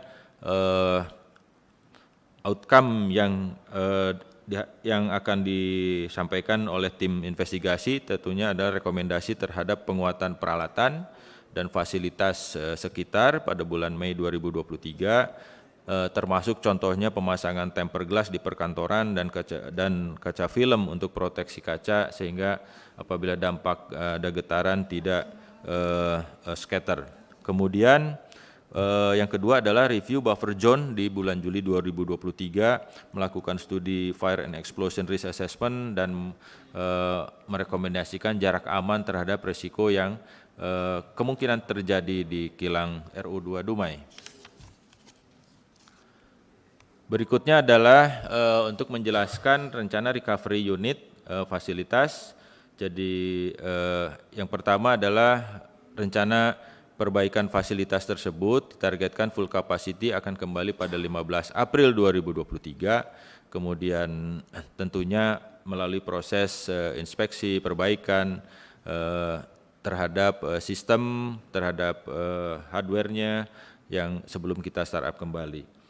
Yang kedua, bagaimana dampak terhadap arus minyak karena kilang Dumai selama sampai dengan tanggal 15 April nanti tidak akan berproduksi. Kita tingkatkan produksi di kilang-kilang yang lain yang tentunya dikoordinasikan dengan hulu dan juga dengan holding untuk memastikan keberadaan ataupun kesiapan BBM selama khususnya periode Ramadan dan Lebaran. Nah, kalau dari grafik memang secara umum kita dengan adanya Dumai insiden di Dumai ini bahwa jaminan suplai untuk BBM insya Allah tidak akan terganggu dan juga kita tidak ada berencana untuk menambah impor untuk mengkompensasikan apa yang kurang produksi dari Dumai tersebut.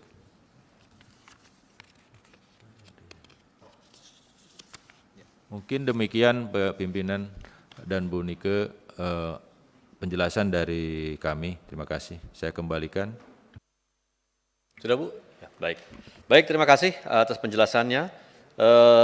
Kami langsung lanjut kepada teman-teman, rekan-rekan, Ibu Bapak, anggota Komisi 7 yang ingin melakukan pendalaman, mengajukan pertanyaan atau tanggapan, kami persilahkan untuk melakukannya. Dan kami mulai seperti biasa dari fraksi PDI Perjuangan. Kami persilahkan. Terima kasih pimpinan. Yang saya hormati pimpinan Komisi 7 dan yang saya hormati Bu Dirut Pertamina beserta jajarannya. Berdasarkan info yang saya peroleh sejak Juli lalu, setidaknya sudah ada 14 kasus kecelakaan di Pertamina yang fatal. Fatal di sini artinya ini bisa menyebabkan kematian baik pekerja maupun warga. Kasus di Rokan, kasus di Sumsel, kebakaran Plumpang, kebakaran kapal di Ampenan, dan ledakan kilang Dumai. Semuanya terjadi secara berdekatan dan tentu saja menimbulkan tanda tanya, kok nggak logis ya gitu. Kok bisa Pertamina yang katanya punya standar tinggi bisa mengalami kecelakaan-kecelakaan yang seperti ini. Ini kita juga tidak bisa juga terus-terusan menyalahkan faktor cuaca. Karena menurut saya dari dulu sampai sekarang ya cuacanya, ya petirnya, ya hujannya, ya seperti itu saja begitu. Kalau dari curhatan para pekerja Pertamina ke saya, mereka bilang bahwa selama mereka bekerja, merawat alat-alat operasi tersebut, mereka sudah sangat menyatu dengan alat-alat tersebut. Sampai HT yang mereka bawa kemana-mana itu menurut para pekerja itu adalah istri kedua mereka. Alat-alat itu seperti punya ruh dan menyatu dengan para pekerja yang selama ini merawat. Jadi mereka cenderung menganggap kecelakaan-kecelakaan ini sebagai pertanda bahwa ada sesuatu di Pertamina. Kenapa sampai keselamatan tidak dinomorsatukan? Kenapa alat-alat kilang tersebut ngambek dalam waktu yang berdekatan? Ya, seperti ada semacam pembiaran. Misalnya alat yang sudah harus diganti tidak diganti, ya, karena ada hal lain yang lebih prioritas. Apa sih sumber masalahnya sampai kecelakaan seperti ini terus-terusan terjadi setiap tahunnya pasti ada dan lebih dari satu kali ya, sudah 14 kali. Menurut saya harus ada pihak yang bertanggung jawab. Siapa yang paling bertanggung jawab? Karena pasti ada faktor manusia yang menyebabkan kecelakaan ini terus-menerus. Tidak bisa terus-terusan menyalahkan alam. Demikian dari saya, pimpinan, terima kasih. Terima kasih Ibu Paramita. Kami lanjut dari fraksi Partai Golkar. Silakan. Baik.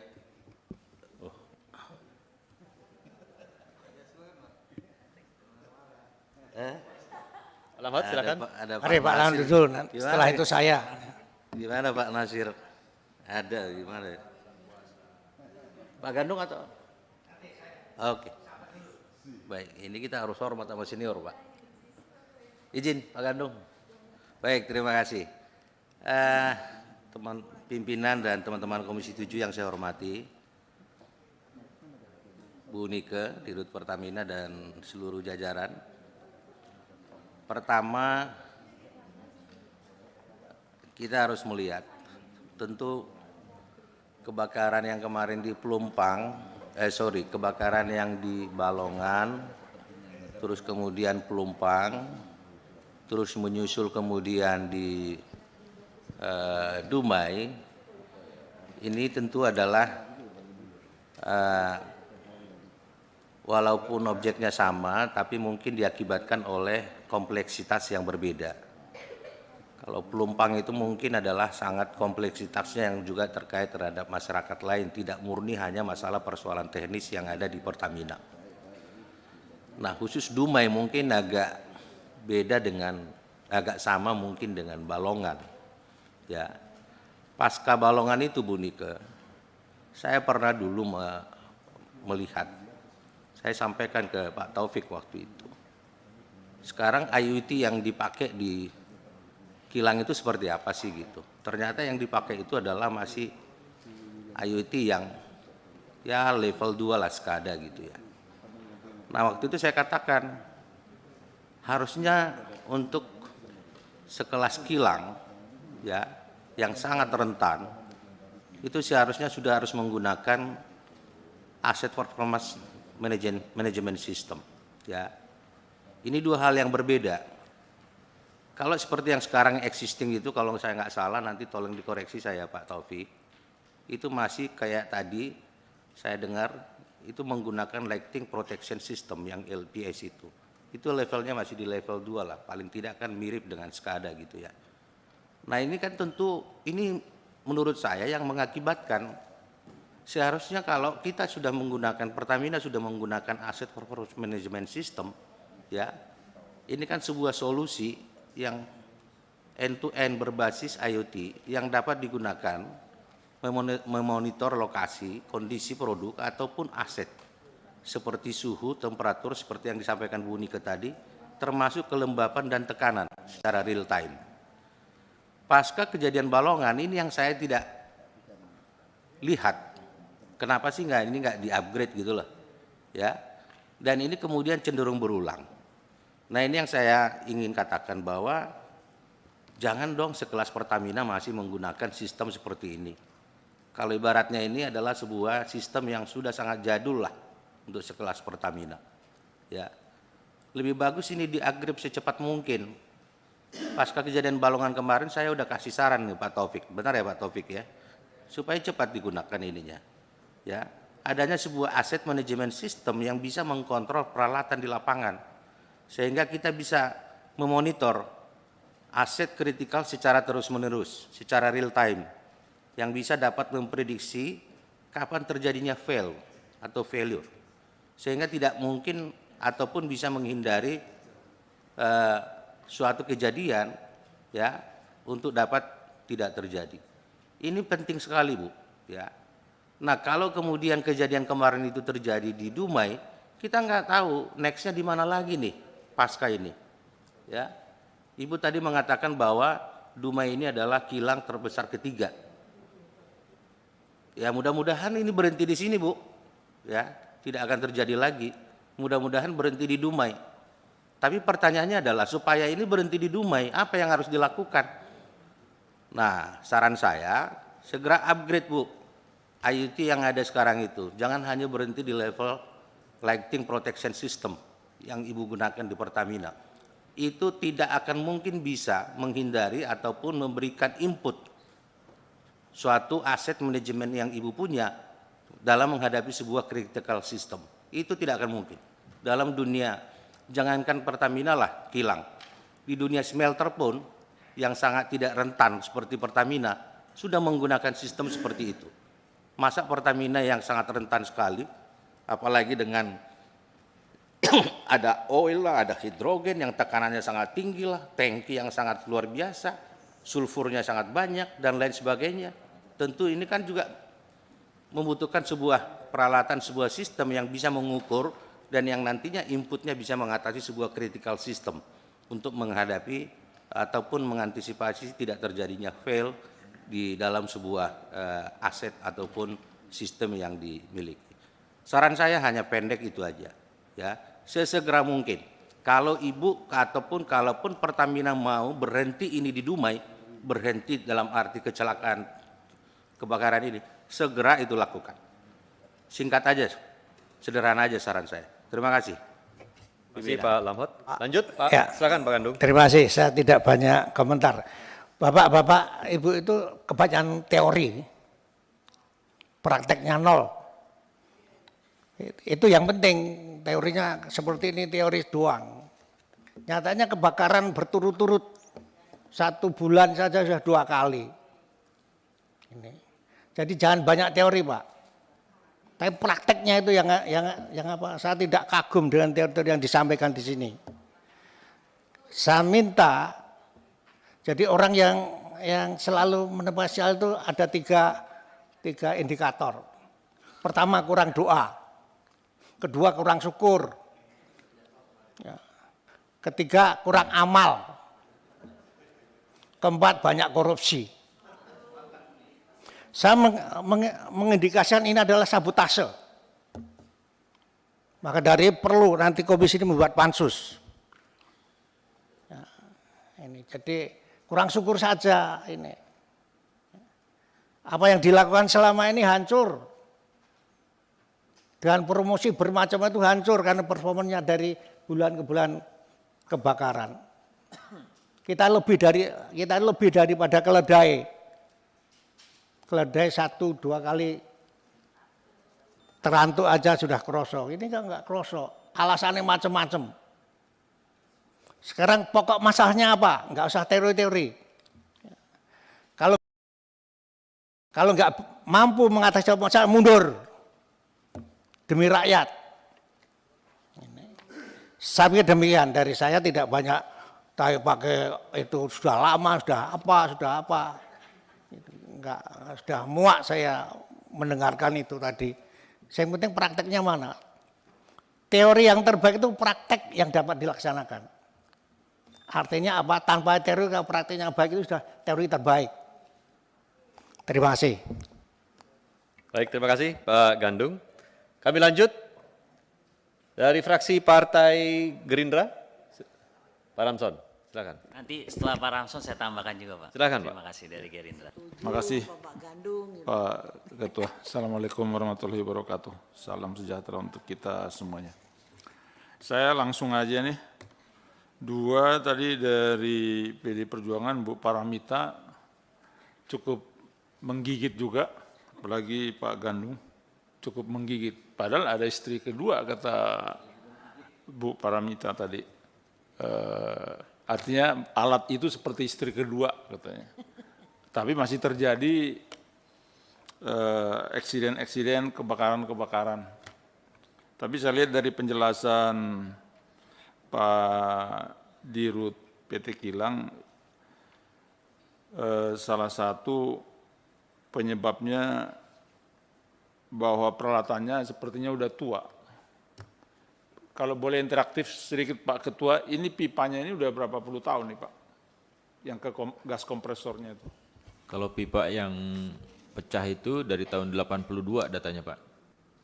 Udah banyak Datanya. sekali. Iya. Artinya data instalasinya di tahun 82 dipasang.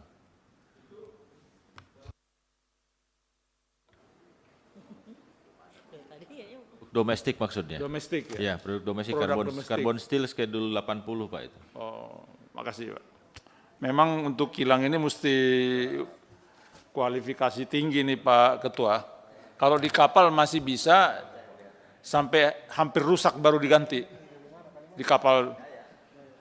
Kalau kilang harus sesuai dengan target jam kerja operasional yang ditentukan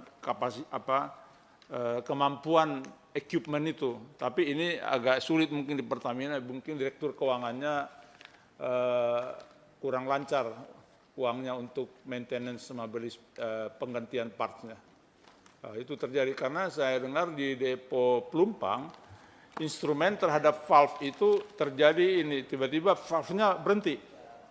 Nah, itu masalah teknik juga Pak Bu Dirut. Saya juga mengamati juga dari luar. Jadi berarti instrumennya udah harus diganti, tidak diganti. Padahal itu biasanya kalau instrumen itu jam kerja operasionalnya harus jam sekian ribu jam diganti, harus diganti. Biarpun belum rusak. Kalau udah rusak ya begitu kejadiannya. Kalau di kapal masih bisa sampai hampir rusak. Kebetulan saya dulu pengalaman juga jauh sebelum DPR, sebelum tahun 2000, ada hubungan kerja juga Pak Ketua ke kilang-kilang, spare part, juga ke kapal. Jadi saya tahu sedikit-sedikit ya, tahun-tahun 90-an, my own company, biarpun kecil-kecil, agen dari Jepang waktu itu. Jadi saya tahu. Ya, sekarang enggak, sejak tahun 2000 enggak. Saya udah murni DPR RI sejak mendukung Ibu Mega waktu itu untuk presiden. Akhirnya saya tinggalkan, saya punya bisnis waktu itu. Tahun 1999. Tapi saya masih punya ingat lah itu. Jadi kalau di kapal memang mau kadang-kadang mesti di lobby dulu baru diganti. Padahal udah 3 kali jam kerja operasionalnya. Tapi kalau di kilang nggak bisa dibuat begitu. Jadi mungkin itu perlu sangat diperhatikan. Equipment dan partsnya itu kalau memang udah waktunya diganti ya diganti.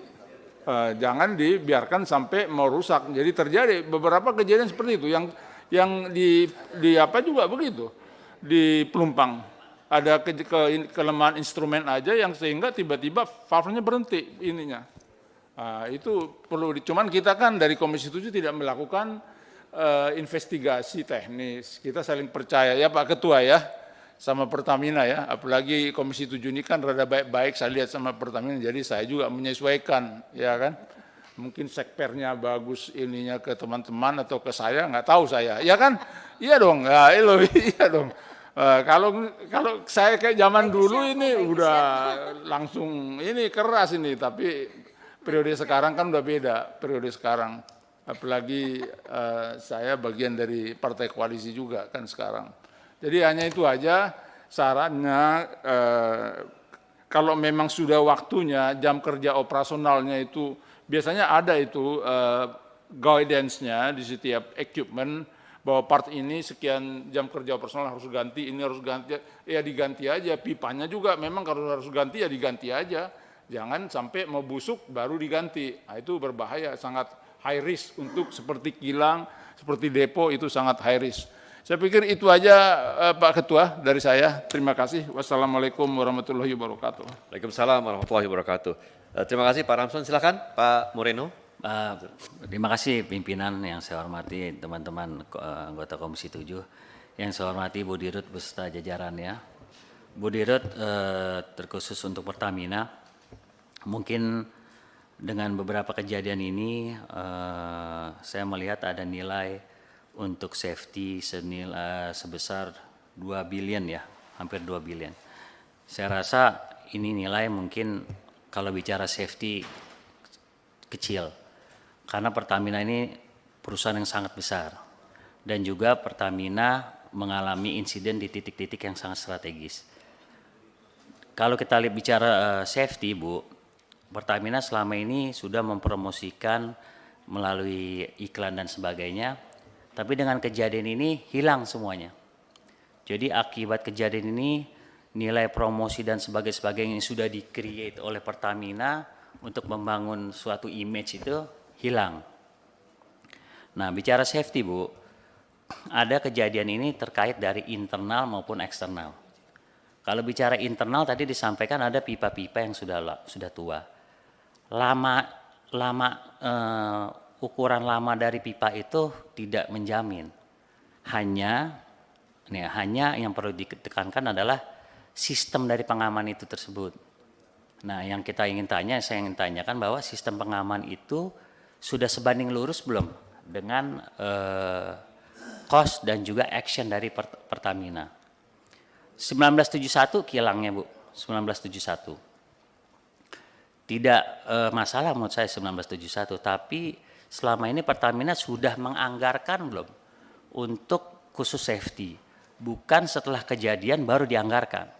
Nah, saran saya Pertamina ini melalui retailnya, setiap penjualan Bu sudah harus dimasukkan untuk biaya promosi dan juga biaya safety. Gitu. Jadi safety ini adalah nafasnya dari Pertamina.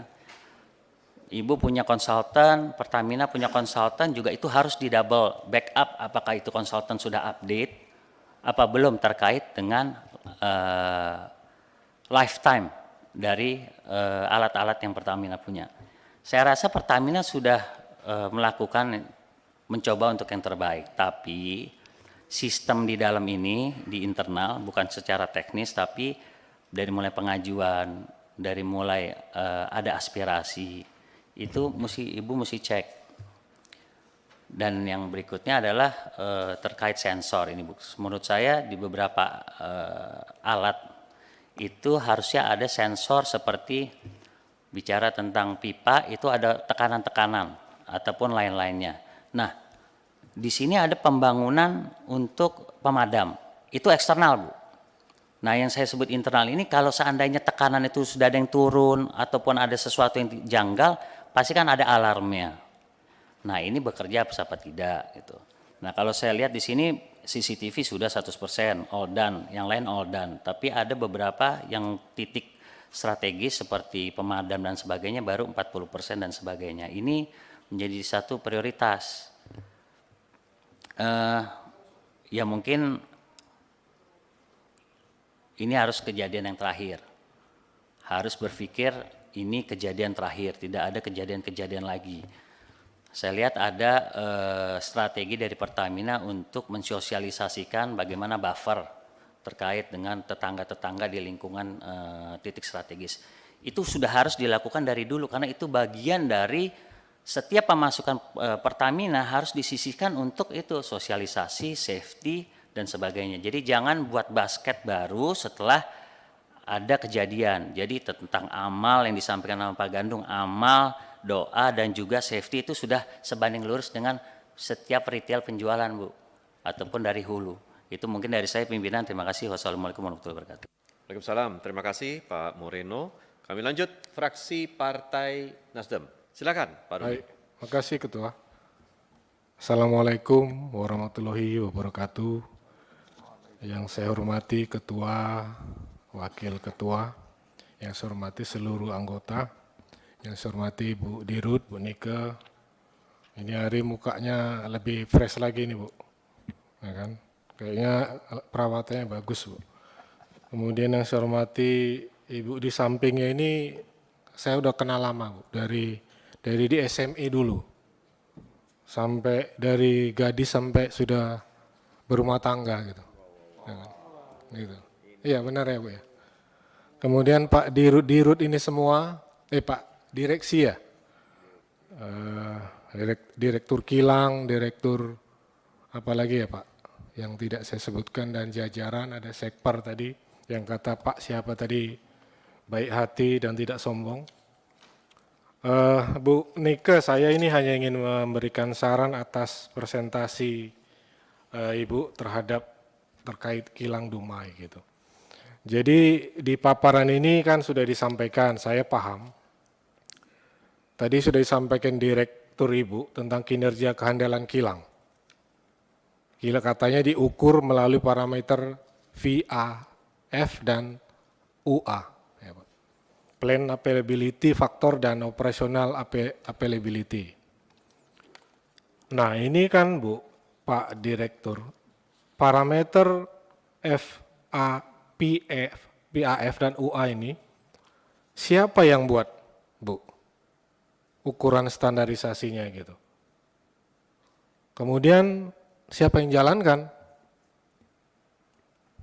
parameter ini, ukuran ini, standarisasi di kilang ini, di kilang Dumai. Itu yang ingin saya tanya dari penjelasan Pak Direktur. Kemudian ini Bu Pak, kan ini tentang peralatan yang terbakar. Saya ingin bertanya ini, masa pergantian alat, Bu. Masa pergantian peralatan kilang. Itu dilakukan berapa kali setahun, Bu? Itu pergantian peralatan maintenance service-nya itu. Dan kualitas alatnya ini, peralatannya, pipanya, Ibu, Pak, apakah sudah standarisasinya sudah sesuai? Nah ini saya tanya sekali lagi, apakah standarisasinya sudah sesuai? Misal ibarat begini, Pak, Ibu ya, kita beli mobil kualitas Jerman dan ada kualitas Cina. Tentu kualitasnya itu, ketahanannya itu berbeda kan, Bu? Antara Jerman dan Cina, Mercedes dan Wuling mungkin berbeda. Nah sekarang saya ingin nanya, peralatan kilang yang dibeli itu kualitas yang mana, Bu? Gitu. Pak Direktur, apa kualitas Jerman tapi dimasukkan Cina yang hanya sebentar aja berulah dia karena pipanya tipis misalnya gitu. Nah ini harus jelas, Bu, dan Pak Direktur bagian peralatan atau yang maintenance ini harus menjelaskan kepada Bu Dirut, kepada Menteri dan kepada kami DPR, Pak. Jadi jangan nanti kita seperti dijelaskan kawan-kawan seperti piala bergilir, Pak, Bu. Minggu lalu yang Balikpapan, minggu ini Dumai dan seterusnya gitu, nggak habis-habis. Ini pasti mengenai kualitas peralatan antara mereknya itu, antara ketebalannya itu. Kemudian Pak Direktur jadi jelaskan juga kilang didorong menuju top quartile, Q1. Gitu ya, iya Pak ya, ya Bu ya. Yang dipaparkan ini operasional availability-nya terus ditingkatkan setiap tahun melalui program overhaul, Bapak bilang. Ya kan diganti terus kan Pak, di overhaul, bongkar besar. Lalu yang kedua peningkatan kehandalan kilang termasuk peremajaan material, Pak. Tadi Bapak bilang diremajakan kan materialnya. Dengan peralatan dan bertahap. Berarti ini ada setiap tahun kan Pak? Penggantian material, pergantian peralatan gitu. Yang ingin saya penjelasan Bapak, apakah overhaul-nya itu, bongkar besarnya itu setiap tahun ini sudah sesuai Pak?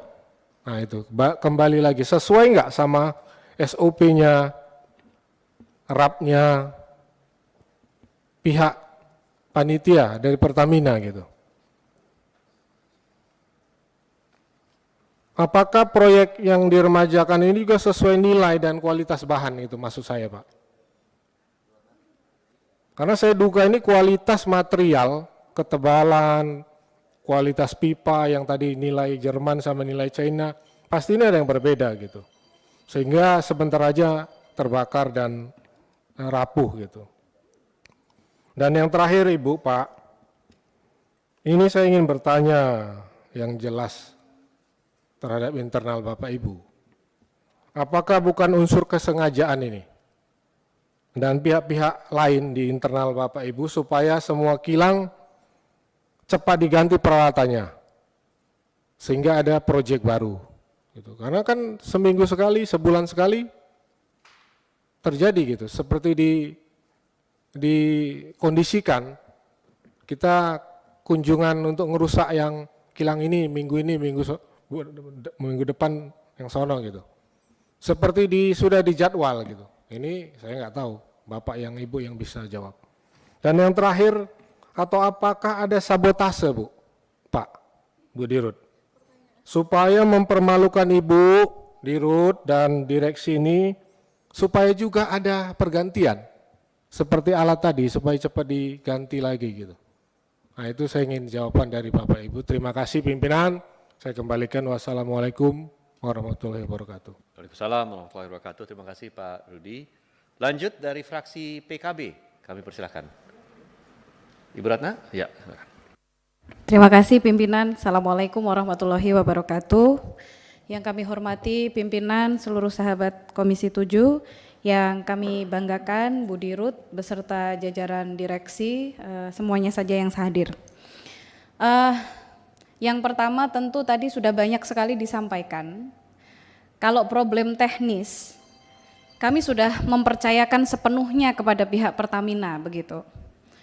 Cuman dalam hal ini, betul apa yang dikatakan oleh beberapa senior, kalau misalnya preparing sudah, audit sudah, tapi kenapa ini bisa terus terulang begitu. Itu memang problem mendasar kalau menurut pemahaman kami.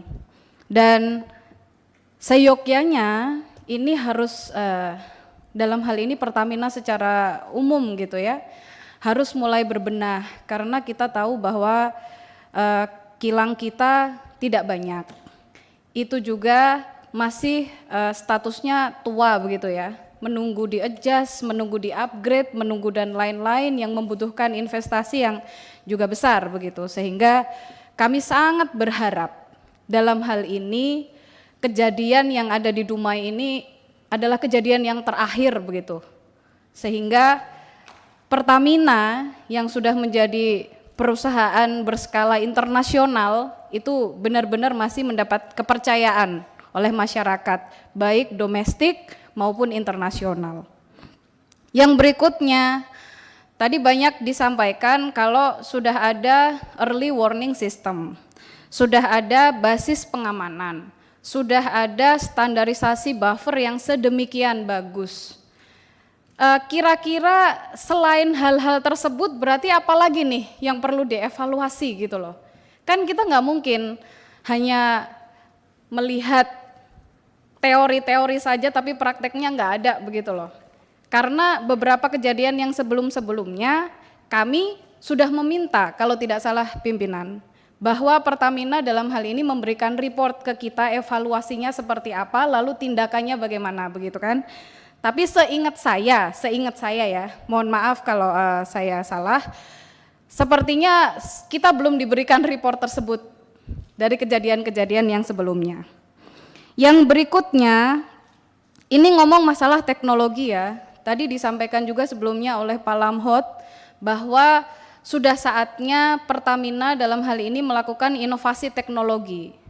Akan lebih bagus kalau itu melibatkan anak bangsa begitu. Cobalah komunikasi yang intens kepada BRIN misalnya, kita libatkan dalam hal ini. Saya yakin di sana banyak kok researchers yang bisa menemukan teknologi-teknologi baik yang bisa digunakan sebagai early warning system. Yang berikutnya di halaman 4 Ibu Dirut, kita melihat bahwa sudah ada estimasi kebutuhan biaya untuk meningkatkan kehandalan kilang sampai dengan tahun 2026. Di situ tercatat ada 1.992 juta US dollar. Kalau kita melihat kurs hari ini 14.915 berarti itu sekitar 29 triliun begitu ya. Untuk teknis sudah ada. Namun di halaman 11 saya belum melihat ada kalkulasi nominal terkait penanganan dampak yang diakibatkan oleh meledaknya kilang ini. Menurut pemahaman saya, akan lebih baik apabila Pertamina juga mulai mengkalkulasi apa yang harus dikeluarkan, karena ini juga menyangkut performa bisnis perusahaan begitu. Jangan sampai timpang apa yang dikeluarkan oleh teknis tidak sebanding dengan apa yang diberikan kepada masyarakat. Dan yang terakhir, seperti yang tadi saya sampaikan di awal, kami mohon bisa diberikan review bagaimana progres dari target-target yang telah dilakukan Pertamina untuk mengatasi dampak-dampak tersebut. Contoh, ini untuk perbaikan fasum targetnya selesai 7 April. Lalu edukasi dan lain-lain ini juga dilakukan April. Nah, ini kami juga meminta report bagaimana program ini bisa dijalankan. Mungkin itu saja pimpinan dari kami. Terima kasih atas waktunya. Mohon maaf. Kami akhiri. Wallahul muwaffiq ila aqwamit thoriq. Wassalamualaikum warahmatullahi wabarakatuh. Waalaikumsalam warahmatullahi wabarakatuh. Terima kasih Bu Ratna. Lanjut. Pak fraksi Partai Demokrat. Silakan Pak Nasir. Baik, terima kasih pimpinan. Puasa. Assalamualaikum warahmatullahi wabarakatuh. Yang saya hormatin pimpinan Komisi 7, teman-teman anggota Komisi 7, Bu Dirut dan seluruh jajaran Pertamina. Mungkin saya sendiri dari Dapil Riau yang tempat kejadian kebakaran ini, kami cuma berharap Bu, cepat penanggulangan buat korban. Nah, kami berharap korban-korban ini cepat diselesaikan dan kalau ada yang perlu direlokasi segera diselesaikan dan dibuatlah mereka secepat mungkin nyaman dan jangan ada masalah-masalah sosial yang tertinggal. Itu yang paling penting menurut kami karena masyarakat kami ini dalam bulan puasa mungkin sangat dibutuhkan kenyamanan. Dan yang kedua mungkin masalah safety Bu, segera dituntaskan menurut kami. Ya sistem yang sekarang ditingkatkan di Pertamina, kami minta manajemennya harus ditertibkan dan betul-betul safety ini sesuai dengan standar lah. Dan yang berikutnya, seperti pipa-pipa tadi, kalau memang sudah harus diremajakan, ya segera dilakukan, karena memang kilang ini sudah cukup tua lah menurut kami. Dan yang paling penting, rumah-rumah masyarakat yang dekat lokasi kilang ini kalau memang perlu direlokasi, segera direlokasi menurut kami, tapi masyarakatnya harus nyaman dan betul-betul sesuai lah tempat yang direlokasikan dan diganti rugi sesuai dengan keinginan dan kesepakatan bersama. Nah, kami nanti mungkin yang dari Riau, DPR RI maupun pihak hukum membantu bagaimana cepat penyelesaian masyarakat ini. Mungkin itu yang paling penting Bu, jadi kalau sabotase apa itu kami nggak ngerti lah, intinya kecelakaan ini cepatlah dituntaskan intinya Bu, biar cepat selesai. Dan kami berharap ya masyarakat Riau ini bagi kami sangat penting kenyamanannya, jadi yang paling penting di dalam bulan puisi Ramadan ini ya mereka tetap bisa aktif menjalankan ibadahnya dan semua sosial yang dilakukan Pertamina ini jangan menjadi isu maupun penyelesaian bahasa-bahasa yang tidak enak di luar. Saya harap baik Pak Bu Dirut dan Pak Dirut Kilang ya segera menangani dengan serius dan tuntas. Nanti kami minta juga Polres maupun Kapolda untuk cepat membantu dan merealisasikan apa yang belum selesai. Mungkin itu saja kami yang dari Riau, dan kami berharap masyarakat juga sabar dan tabah, mudah-mudahan selesai musibah ini cepat selesai lah dan jangan berlarut-larut. Mungkin itu saja, karena bulan puasa Pak, bulan puasa. Ramadan. Iya, Ramadan kalau berkah. nanti kita teriak-teriak, ini puasa air putih di sini. Ini bulan puasa. Bulan Ramadan berkah. Jadi seperti yang disampaikan Pak Gandum tadi, banyak doa, kurang sedekah, ya impaknya mungkin kurang Bu. Nah mungkin ya teman-teman nanti bisa melanjutkan penyaluran ini. Ditambah lahir batin. Ya ditambah lahir dan batin. Mudah-mudahan selesai. Jadi mungkin itu Bu yang paling penting Bu Dirut, Pak Dirut dan teman-teman direksi yang lain.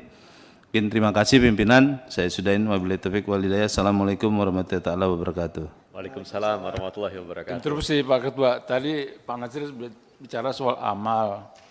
Kalau periode kemarin, pas dapil saya butuh sarung, saya WA Bu Dirut, langsung dikirim 2.000 sarung. Sekarang 1 sarung pun udah nggak bisa, katanya harus ke Pak Erik semua gitu. Nah, ini ada udah BUMN. Iya, makasih Pak Ketua. Bukan Pak Erik Pak, Pak Eri maksudnya Pak. Jadi bisa ke Pak Eri ini Pak. Menteri BUMN, bukan Pak Eri ini bukan. Katanya dikoordinasikan Menek BUMN semua. Kalau periode kemarin saya WA, total udah dikirim ke Pekalongan sama Pemalang 2.000 sarung. Periode kemarin, waktu beliau masih baru di RUT. Makasih Pak Ketua. Baik, makasih. Lanjut dari fraksi PKS. Tidak ada, dari fraksi PAN tidak ada. Mungkin dari fraksi PDIP? Ya, Alhamdulillah. Ya, silakan. Gus. Assalamualaikum warahmatullahi wabarakatuh. Yang saya hormati pimpinan, yang saya hormati Bu Dirut dan direksi semuanya. Terima kasih atas kerauhan dan kehadirannya. Pertama, kita prihatin terjadinya kebakaran kilang ini, dan ini tentunya bukan tanggung jawab Pertamina Ansih, tapi tanggung jawab kita juga di Komisi 7, bagaimana kita harus memberikan masukan-masukan yang baik buat Pertamina.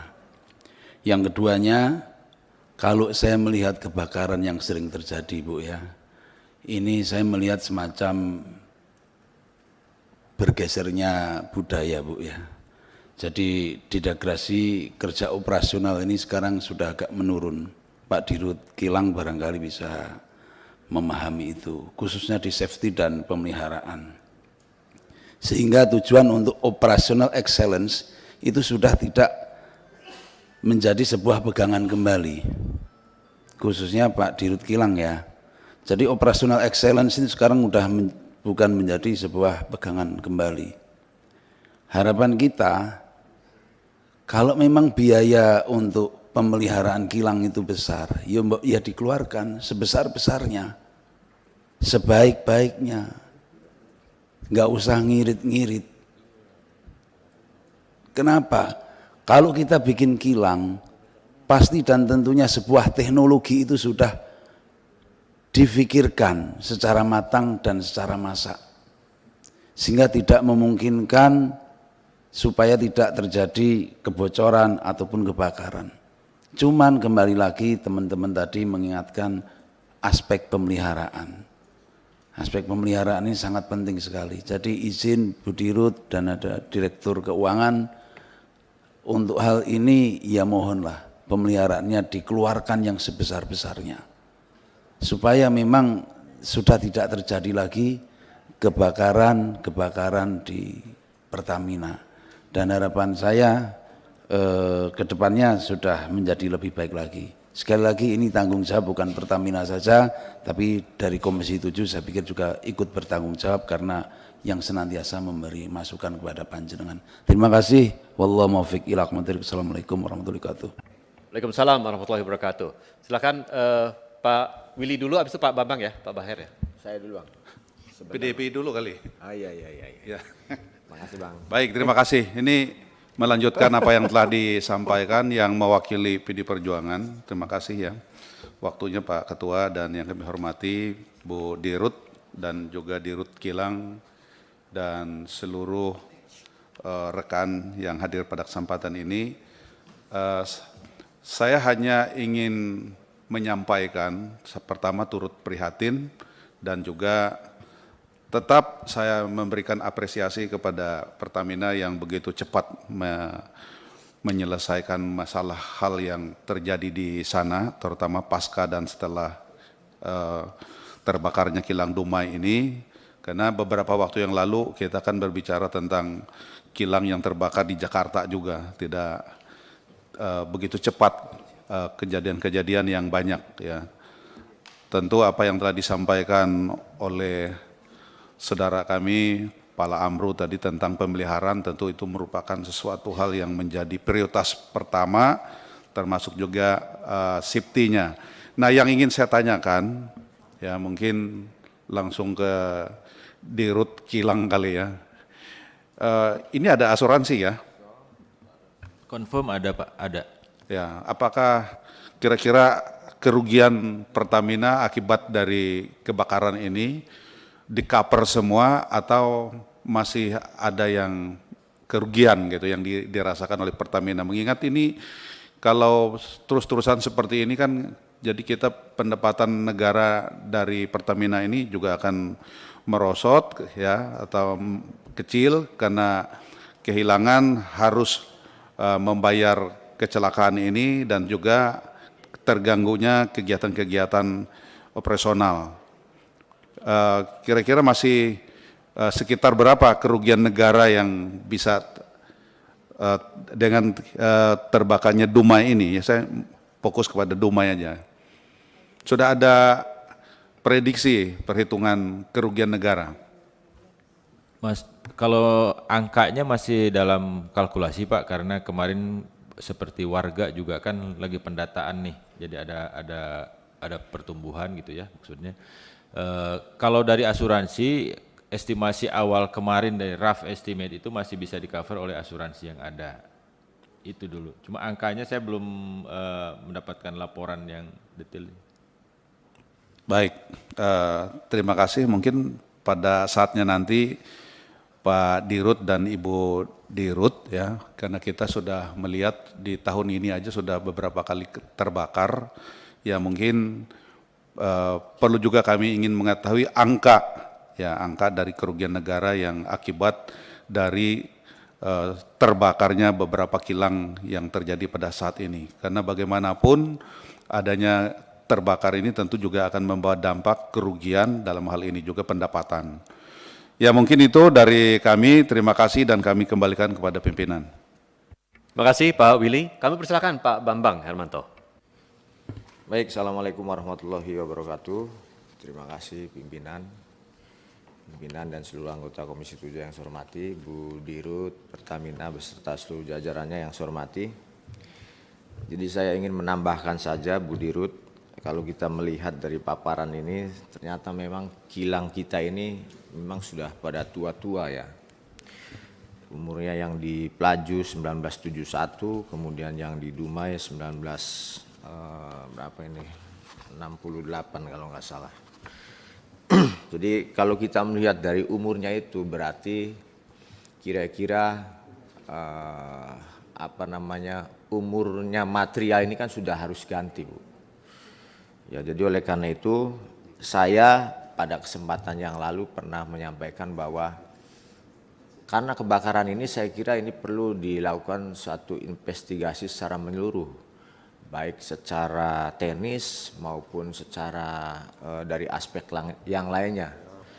Jadi oleh karena itu saya pikir kebakaran ini jangan sampai terus-terusan terjadi, Bu ya. Ini mungkin ada salah kali ya di internal, baik secara sistem maupun mungkin materialnya yang sudah harus diganti. Jadi saya menyarankan kepada Pertamina sesuai dengan harapan teman-teman juga. Yang pertama dilakukan investigasi lagi secara menyeluruh, Bu, sehingga apa yang kita lakukan itu betul-betul adalah hasil suatu kajian. Tidak kemudian karena kejadian ini kemudian kita langsung ganti dan lain sebagainya. Tapi lebih kepada kajian ya secara komprehensif sehingga kita bisa menghasilkan kesimpulan yang betul-betul bisa kita pertanggungjawabkan. Kemudian tadi menyinggung masalah asuransi. Saya kira kalau kita melihat pertanggungan daripada asuransi itu kan ada umurnya. Mobil saja kendaraan itu ada umurnya. Jadi tidak semua kendaraan bisa ditanggung. Nah, dalam hal ini kilang ini kira-kira perlakuannya seperti apa? Mungkin kita juga perlu tahu ini Pak, supaya kita bisa melihat apakah setiap kejadian ini semua ditanggung oleh asuransi atau memang ada yang tidak ditanggung. Nah, kalau yang ditanggung itu kira-kira apa, yang ditanggung yang tidak seperti apa. Karena kalau kita melihat daripada umur material, umur kilangnya ini kan sudah tua-tua semua. Apakah asuransi juga mengcover semua, Bu? Nah, kalau tidak mengcover kan ini jelas menjadi suatu kerugian negara. Jadi oleh karena itu saya kira ini juga perlu penjelasan apakah setiap kejadian yang sudah terjadi ini semua di-cover oleh asuransi atau tidak. Lalu kemudian satu hal lagi, setiap kejadian ini kan ada hitungan kerugian ya, terutama material BBM lah misalnya kayak tangki kemarin di Pelumpang, pipa. Itu kan ada material yang keluar gas ataupun bahan bakar itu berapa banyak yang dikeluarkan, yang lossnya itu berapa banyak, bagaimana indikatornya, kita bisa mengukurnya itu dari mana tuh Pak Taufik? Nah, di Pelumpang kemudian di mana lagi yang kemarin di Dumai juga seperti yang kemarin kebakaran, bagaimana kita bisa menghitung kerugian materialnya, kerugian bahan bakarnya, ya supaya kita bisa menghitung juga itu berapa banyak kerugian yang harus kita tanggung itu. Saya kira demikian pimpinan, terima kasih. Assalamualaikum warahmatullahi wabarakatuh.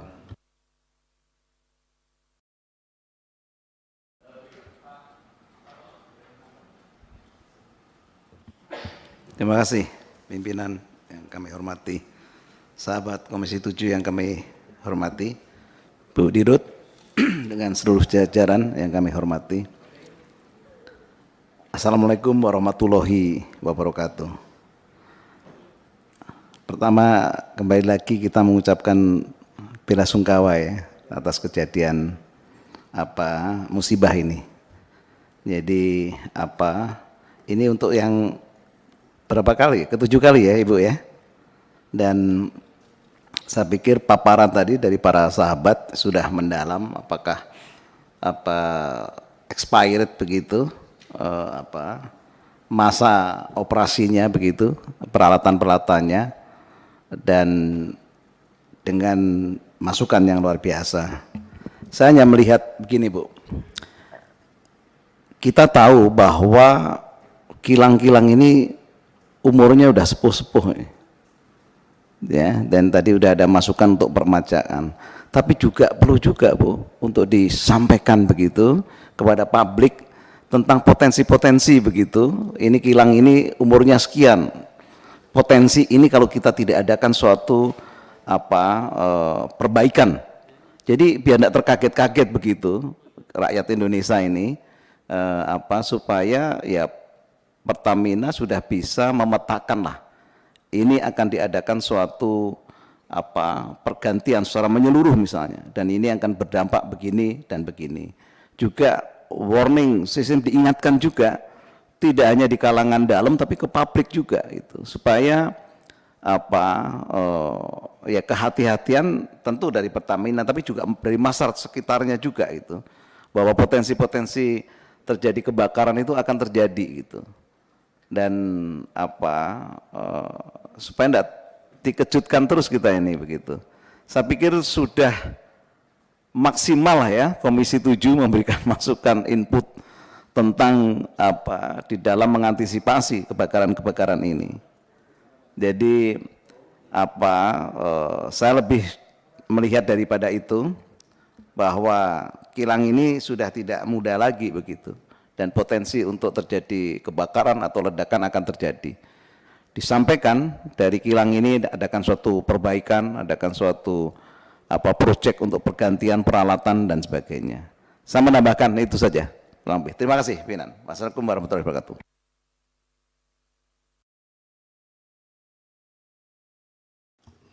Pimpinan.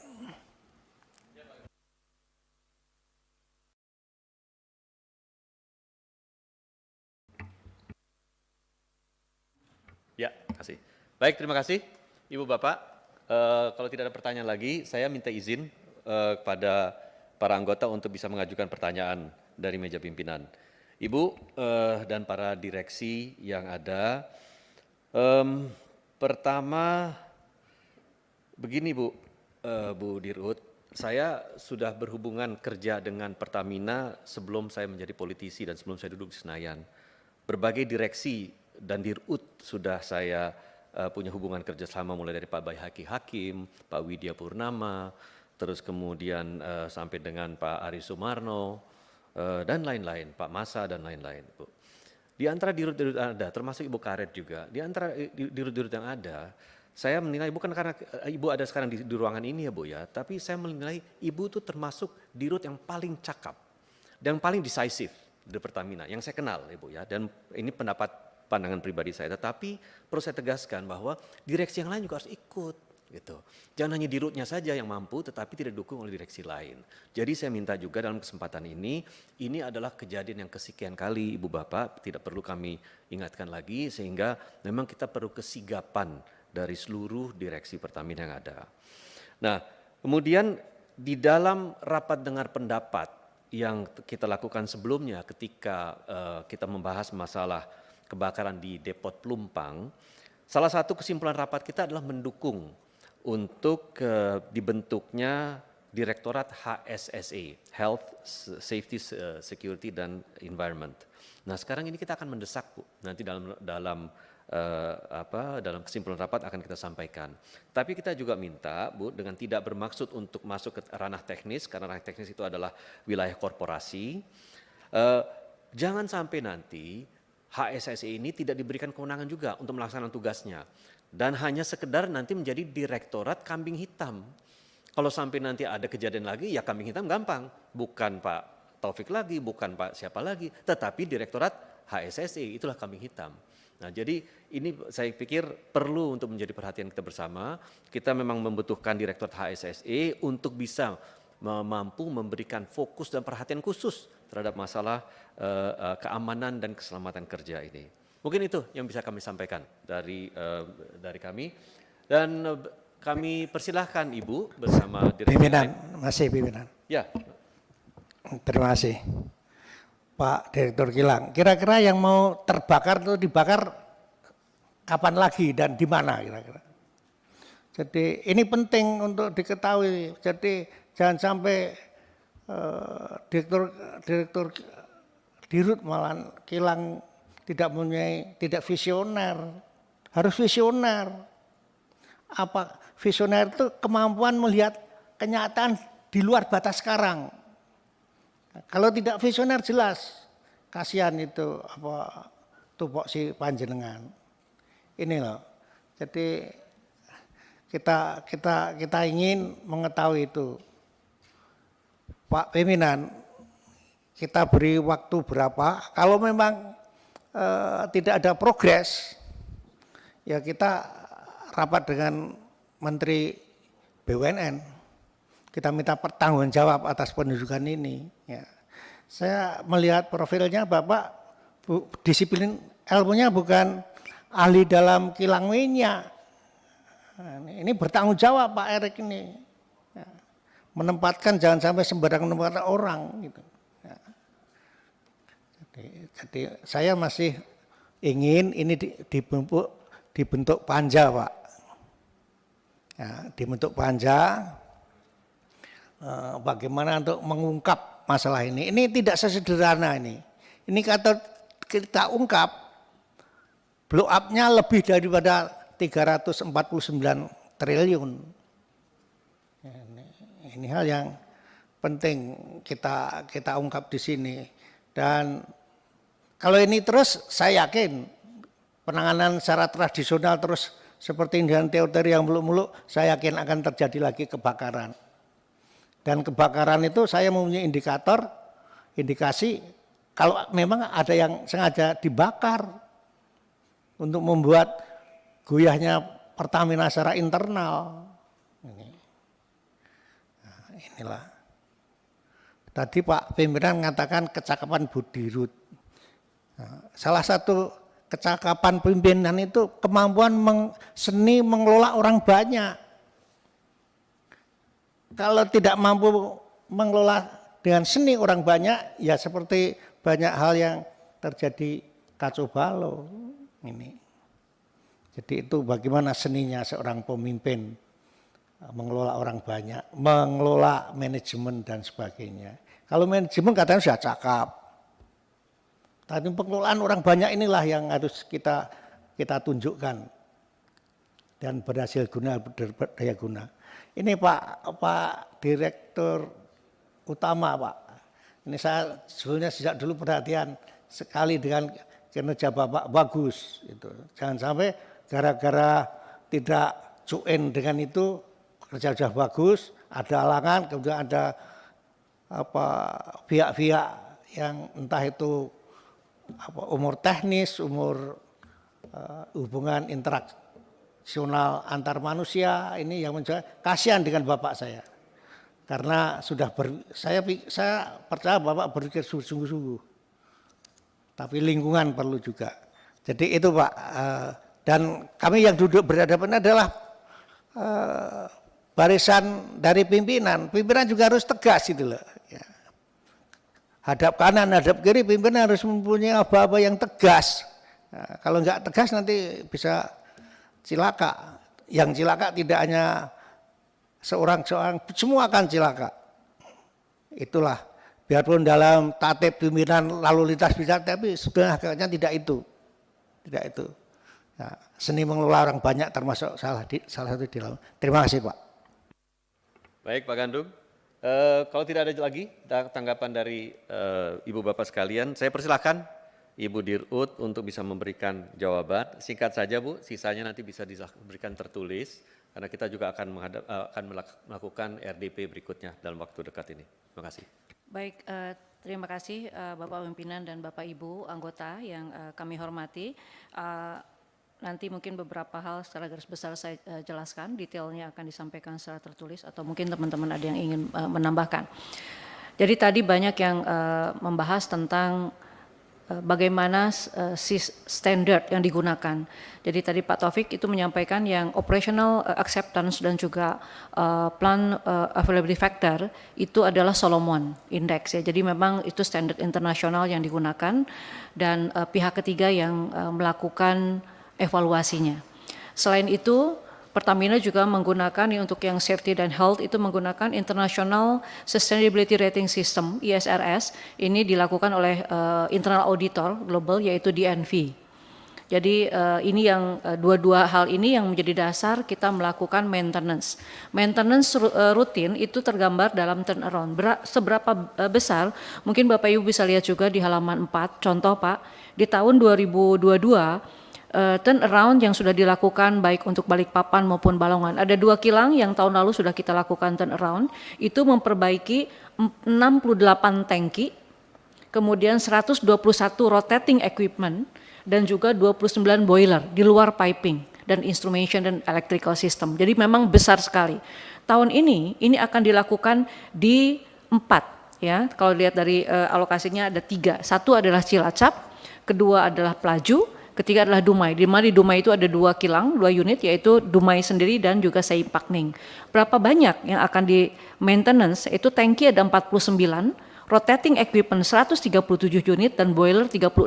Termasuk di dalamnya adalah untuk instrumentation, electrical dan juga piping, termasuk control system. Kaitannya dengan teknologi, ini kan kalau teknologi itu berjenjang ya. Di awal kita menggunakan PLC, kemudian SCADA, kemudian DCS, mungkin nanti adalah HMI. Nah ini kita sekarang ada di tahap itu ada di DCS. Dan sebagian ini sudah menggunakan human machine interfacing. Dan artinya teknologi tentu akan selalu kita upgrade. Ini kilang tua, betul. Oleh karena itu kita harus lakukan. Nah dalam melakukan penggantian ini memang tidak bisa sekaligus. Kita sudah identifikasi tadi yang ratusan rotating equipment ini. Karena ketika ini diperbaiki maka kilang harus dimatikan. Kilang dimatikan tentu akan mengganggu supply. Oleh karena itu kita membuat program itu 5 tahunan. Ini Pak Taufik tadi menyampaikan 5 tahun tuh mana saja turnaround yang akan dilakukan. Sekaligus gitu ya. Setahun langsung dilakukan tahun tersebut dilakukan turnaround. Maintenance yang sifatnya yang minor itu tetap dilakukan, yang diperbolehkan dilakukan ketika kilang beroperasi. Turnaround adalah major overhaul yang dilakukan harus dalam kondisi kilangnya dimatikan. Ya, jadi program itu sudah ada. Dumai ini sudah masuk ke dalam rencana Oktober tahun ini akan melakukan turnaround untuk seluruh tangki, rotating equipment dan juga boiler dan lainnya ya. Interupsi Pak Ketua. Bu Dirut, memang turnaround mungkin diadakan bukan 5 tahun, malah 3 tahun. Iya.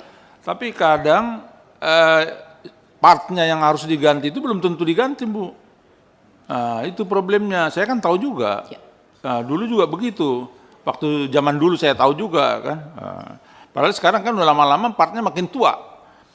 Jadi memang ya di situ yang harus, kalau nanti ini sebenarnya masalah kan teknis, tapi teknis bisa jadi politis Bu. Nah, itu kadang-kadang kan misalnya kalau kami DPR bicara politik, pokoknya jangan terjadi kebakaran. Padahal sebenarnya penyebabnya hal teknis. Nah, ini yang memang kalau direksi saya selalu berpikir membuat komposisinya. Politik sekian puluh persen, strategi sekian puluh persen, tapi teknis juga harus tahu juga sekian persen untuk tingkat direksi. Kalau tidak politis juga, tidak tahu politis juga repot. Bisa ribut melulu sama DPR sama pemegang saham. Terus politis perlu, strategis perlu supaya tahu itu seperti untuk jangka panjang yang seperti tadi Pak Gandum katakan itu. Teknik harus tahu juga ini persoalan-persoalan yang artinya yang rutin terjadi di equipment di kilang itu Bu, termasuk di depo juga gitu. Itu saran saya. Makasih Pak Ketua. Ya, silakan Bu, lanjut. Pak Ramson, Nah, selain turnaround yang sudah terjadwal, ini kita juga melakukan satu kebijakan lagi, di mana ketika ada kondisi yang kita anggap tidak normal dan operasi, maka ini akan dieskalasi ke level dirut di holding, di subholding, dan ini akan diambil keputusan untuk bisa dipercepat. Contoh Balongan. Balongan tuh kita melakukan turnaround lebih cepat dari yang dijadwalkan, karena ada beberapa parameter yang menurut standar operasi ini tidak aman. Akhirnya waktu tahun lalu ini dipercepat, Pak. Jadi masih dimungkinkan schedule-nya kemudian dipercepat ketika kita melihat ada potensi-potensi resiko, ya baik itu untuk operasional maupun keselamatan maupun health. Karena kita menggunakan yang standar ASRS. Yang kemudian adalah kita melihat ya, untuk yang Direktorat HSSE Pak yang menjadi tadi concern Bapak Pimpinan, ini kami sedang berproses Pak, dan sudah dengan komisaris, prosesnya akan terus dilanjutkan dan mungkin sedang pemilihan untuk pejabatnya ya Pak di pemegang saham. Jadi ini semoga segera. Nah, ini bukan hanya semata untuk HSSE saja, tetapi juga bicara tentang aset integrity. Jadi aset integrity ini juga dikelola oleh HSSE. Karena keputusan HSSE ini harus menjadi keputusan atau prioritas pertama. Seperti halnya ketika kemarin terjadi suatu kejadian gitu di hulu, itu kemudian kita ambil keputusan stop semua gitu ya, rig untuk dicek dulu. Dan memang itu kemudian berdampak pada penurunan produksi, tapi terus kita lakukan. Pilihannya itu seperti itu. Nah, di kilang juga sama, yang tadi case-nya Balongan, stop walaupun belum waktunya. Jadi asset integrity management ini sifatnya bukan ketika terjadi baru dilakukan, tapi ini justru untuk preventif, Pak. Ini aset kita nih kita kasih warna, ada warna hijau adalah yang masih aman dan umur secara teknisnya ini aman untuk diteruskan, maksudnya dioperasikan. Yang kuning adalah memang yang harus diganti dan kita bisa jadwalkan sesuai dengan turnaround schedule-nya. Nah, yang merah itu memang tidak bisa lagi menunggu turnaround, harus diganti. Nah, berdasarkan itu kemudian kita lakukan anggaran. Untuk anggaran, untuk maintenance sebetulnya kita tidak pernah membatasi. Even yang namanya program optimization cost, termasuk dalamnya adalah efisiensi cost, itu tidak pernah menyentuh itu. Yang non operasional yang kita sentuh, justru untuk maintenance ini yang harus dilakukan karena dampaknya besar, nanti mengurangi produksi itu akan berdampak ke dalam financial kita tentunya. Mengenai asuransi ini kita di cover oleh asuransi dan sampai dengan hari ini beberapa kejadian yang terjadi ini di cover oleh asuransi dan tidak ada menjadi apalagi kerugian negara, itu tidak ada. Yang untuk Dumai ini belum selesai Pak karena investigasi dan juga inventarisir untuk ini sedang masih kami lakukan dan tentu kami berharap ini juga semuanya aman secara sosial, dampak sosial bisa kita manage. Tidak ada yang perlu direlokasi karena rumah-rumahnya masih layak untuk dihuni dan kami akan perbaiki sebelum Lebaran. Ini targetnya Pak.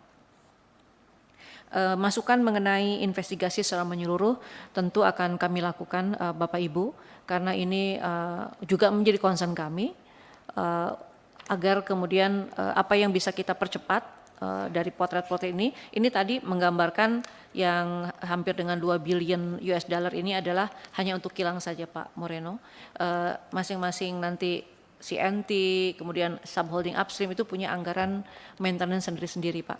Termasuk dalamnya adalah untuk safety, faktor safety yang harus diamankan gitu.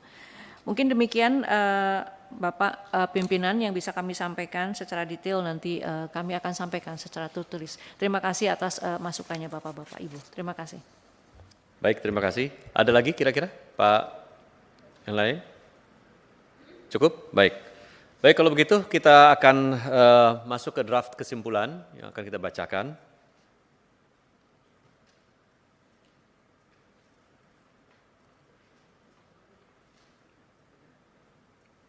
Bisa?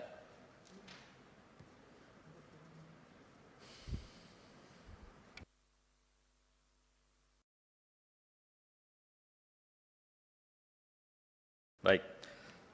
Kesimpulan rapat dengar pendapat Komisi 7 DPR RI dengan Dirut PT Pertamina Persero Selasa 4 April 2023. Pertama, Komisi 7 DPR RI mendesak Dirut PT Pertamina Persero untuk menaruh perhatian sepenuhnya terhadap kecelakaan-kecelakaan yang telah terjadi di fasilitas migas milik Pertamina Persero dan memastikan insiden serupa tidak terjadi kembali. Setuju, Bu? Bapak? Setuju ya? Baik. Kedua, Komisi 7 DPR RI mendesak Dirut PT Pertamina Persero untuk segera melakukan audit secara menyeluruh terhadap fasilitas migas PT Pertamina Persero, termasuk meningkatkan sistem pengawasan berbasis IT, meningkatkan keamanan fasilitas kilang dan penyimpanan BBM, dan memperketat kualitas, keselamatan, dan keamanan kerja. Setuju? Baik. Ketiga, Komisi 7 DPR RI mendesak Dirut Pertamina Persero untuk membentuk direktorat khusus dalam menangani Health, Safety, Security, and Environment, HSSE. Setuju? Baik, dan terakhir, Komisi 7 DPR RI meminta Dirut Pertamina Persero menyampaikan jawaban tertulis atas semua pertanyaan anggota Komisi 7 DPR RI dan disampaikan paling lambat tanggal 11 April 2023. Setuju ya? Pimpinan, Ya. saya minta pembentukan panja itu dimasukkan dalam kesimpulan. Ini tidak bain-bain ini. Panja kita bentuk untuk mencegah, menangani, dan mencari pokok masalah mengapa kebakaran terus-menerus. Ini masukkan dalam dalam kesimpulan. Jadi kita masukkan usulan panja ya Pak ya, usulan panja ya. Jadi karena panja nanti kita harus bahas dulu di internal untuk kita putuskan. Ya. Usulan dulu kan? Ya.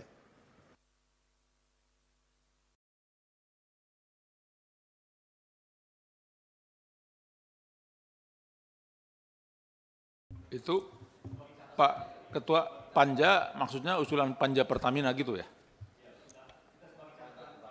Oh, jadi semuanya gitu ya? Hebat juga Pak Gandung usulannya. Sebagai catatan rapat kita sampaikan. Terima kasih Dokter.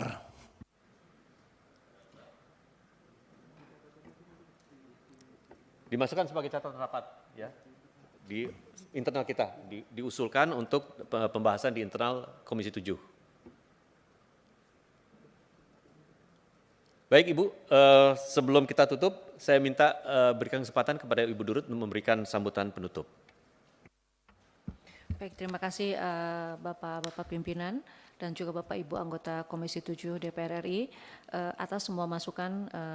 Kami akan coba semaksimal mungkin untuk tindak lanjuti dan tentu saja ini menjadi PR besar dan sudah menjadi agenda kita. Ada beberapa yang perlu diakselerasi karena ini kita berkejaran dengan waktu untuk membalance antara menjaga supply ketahanan energi dengan juga keselamatan, dan PR terbesar adalah mengenai buffer zone. Ini masih menjadi PR kami juga Bapak.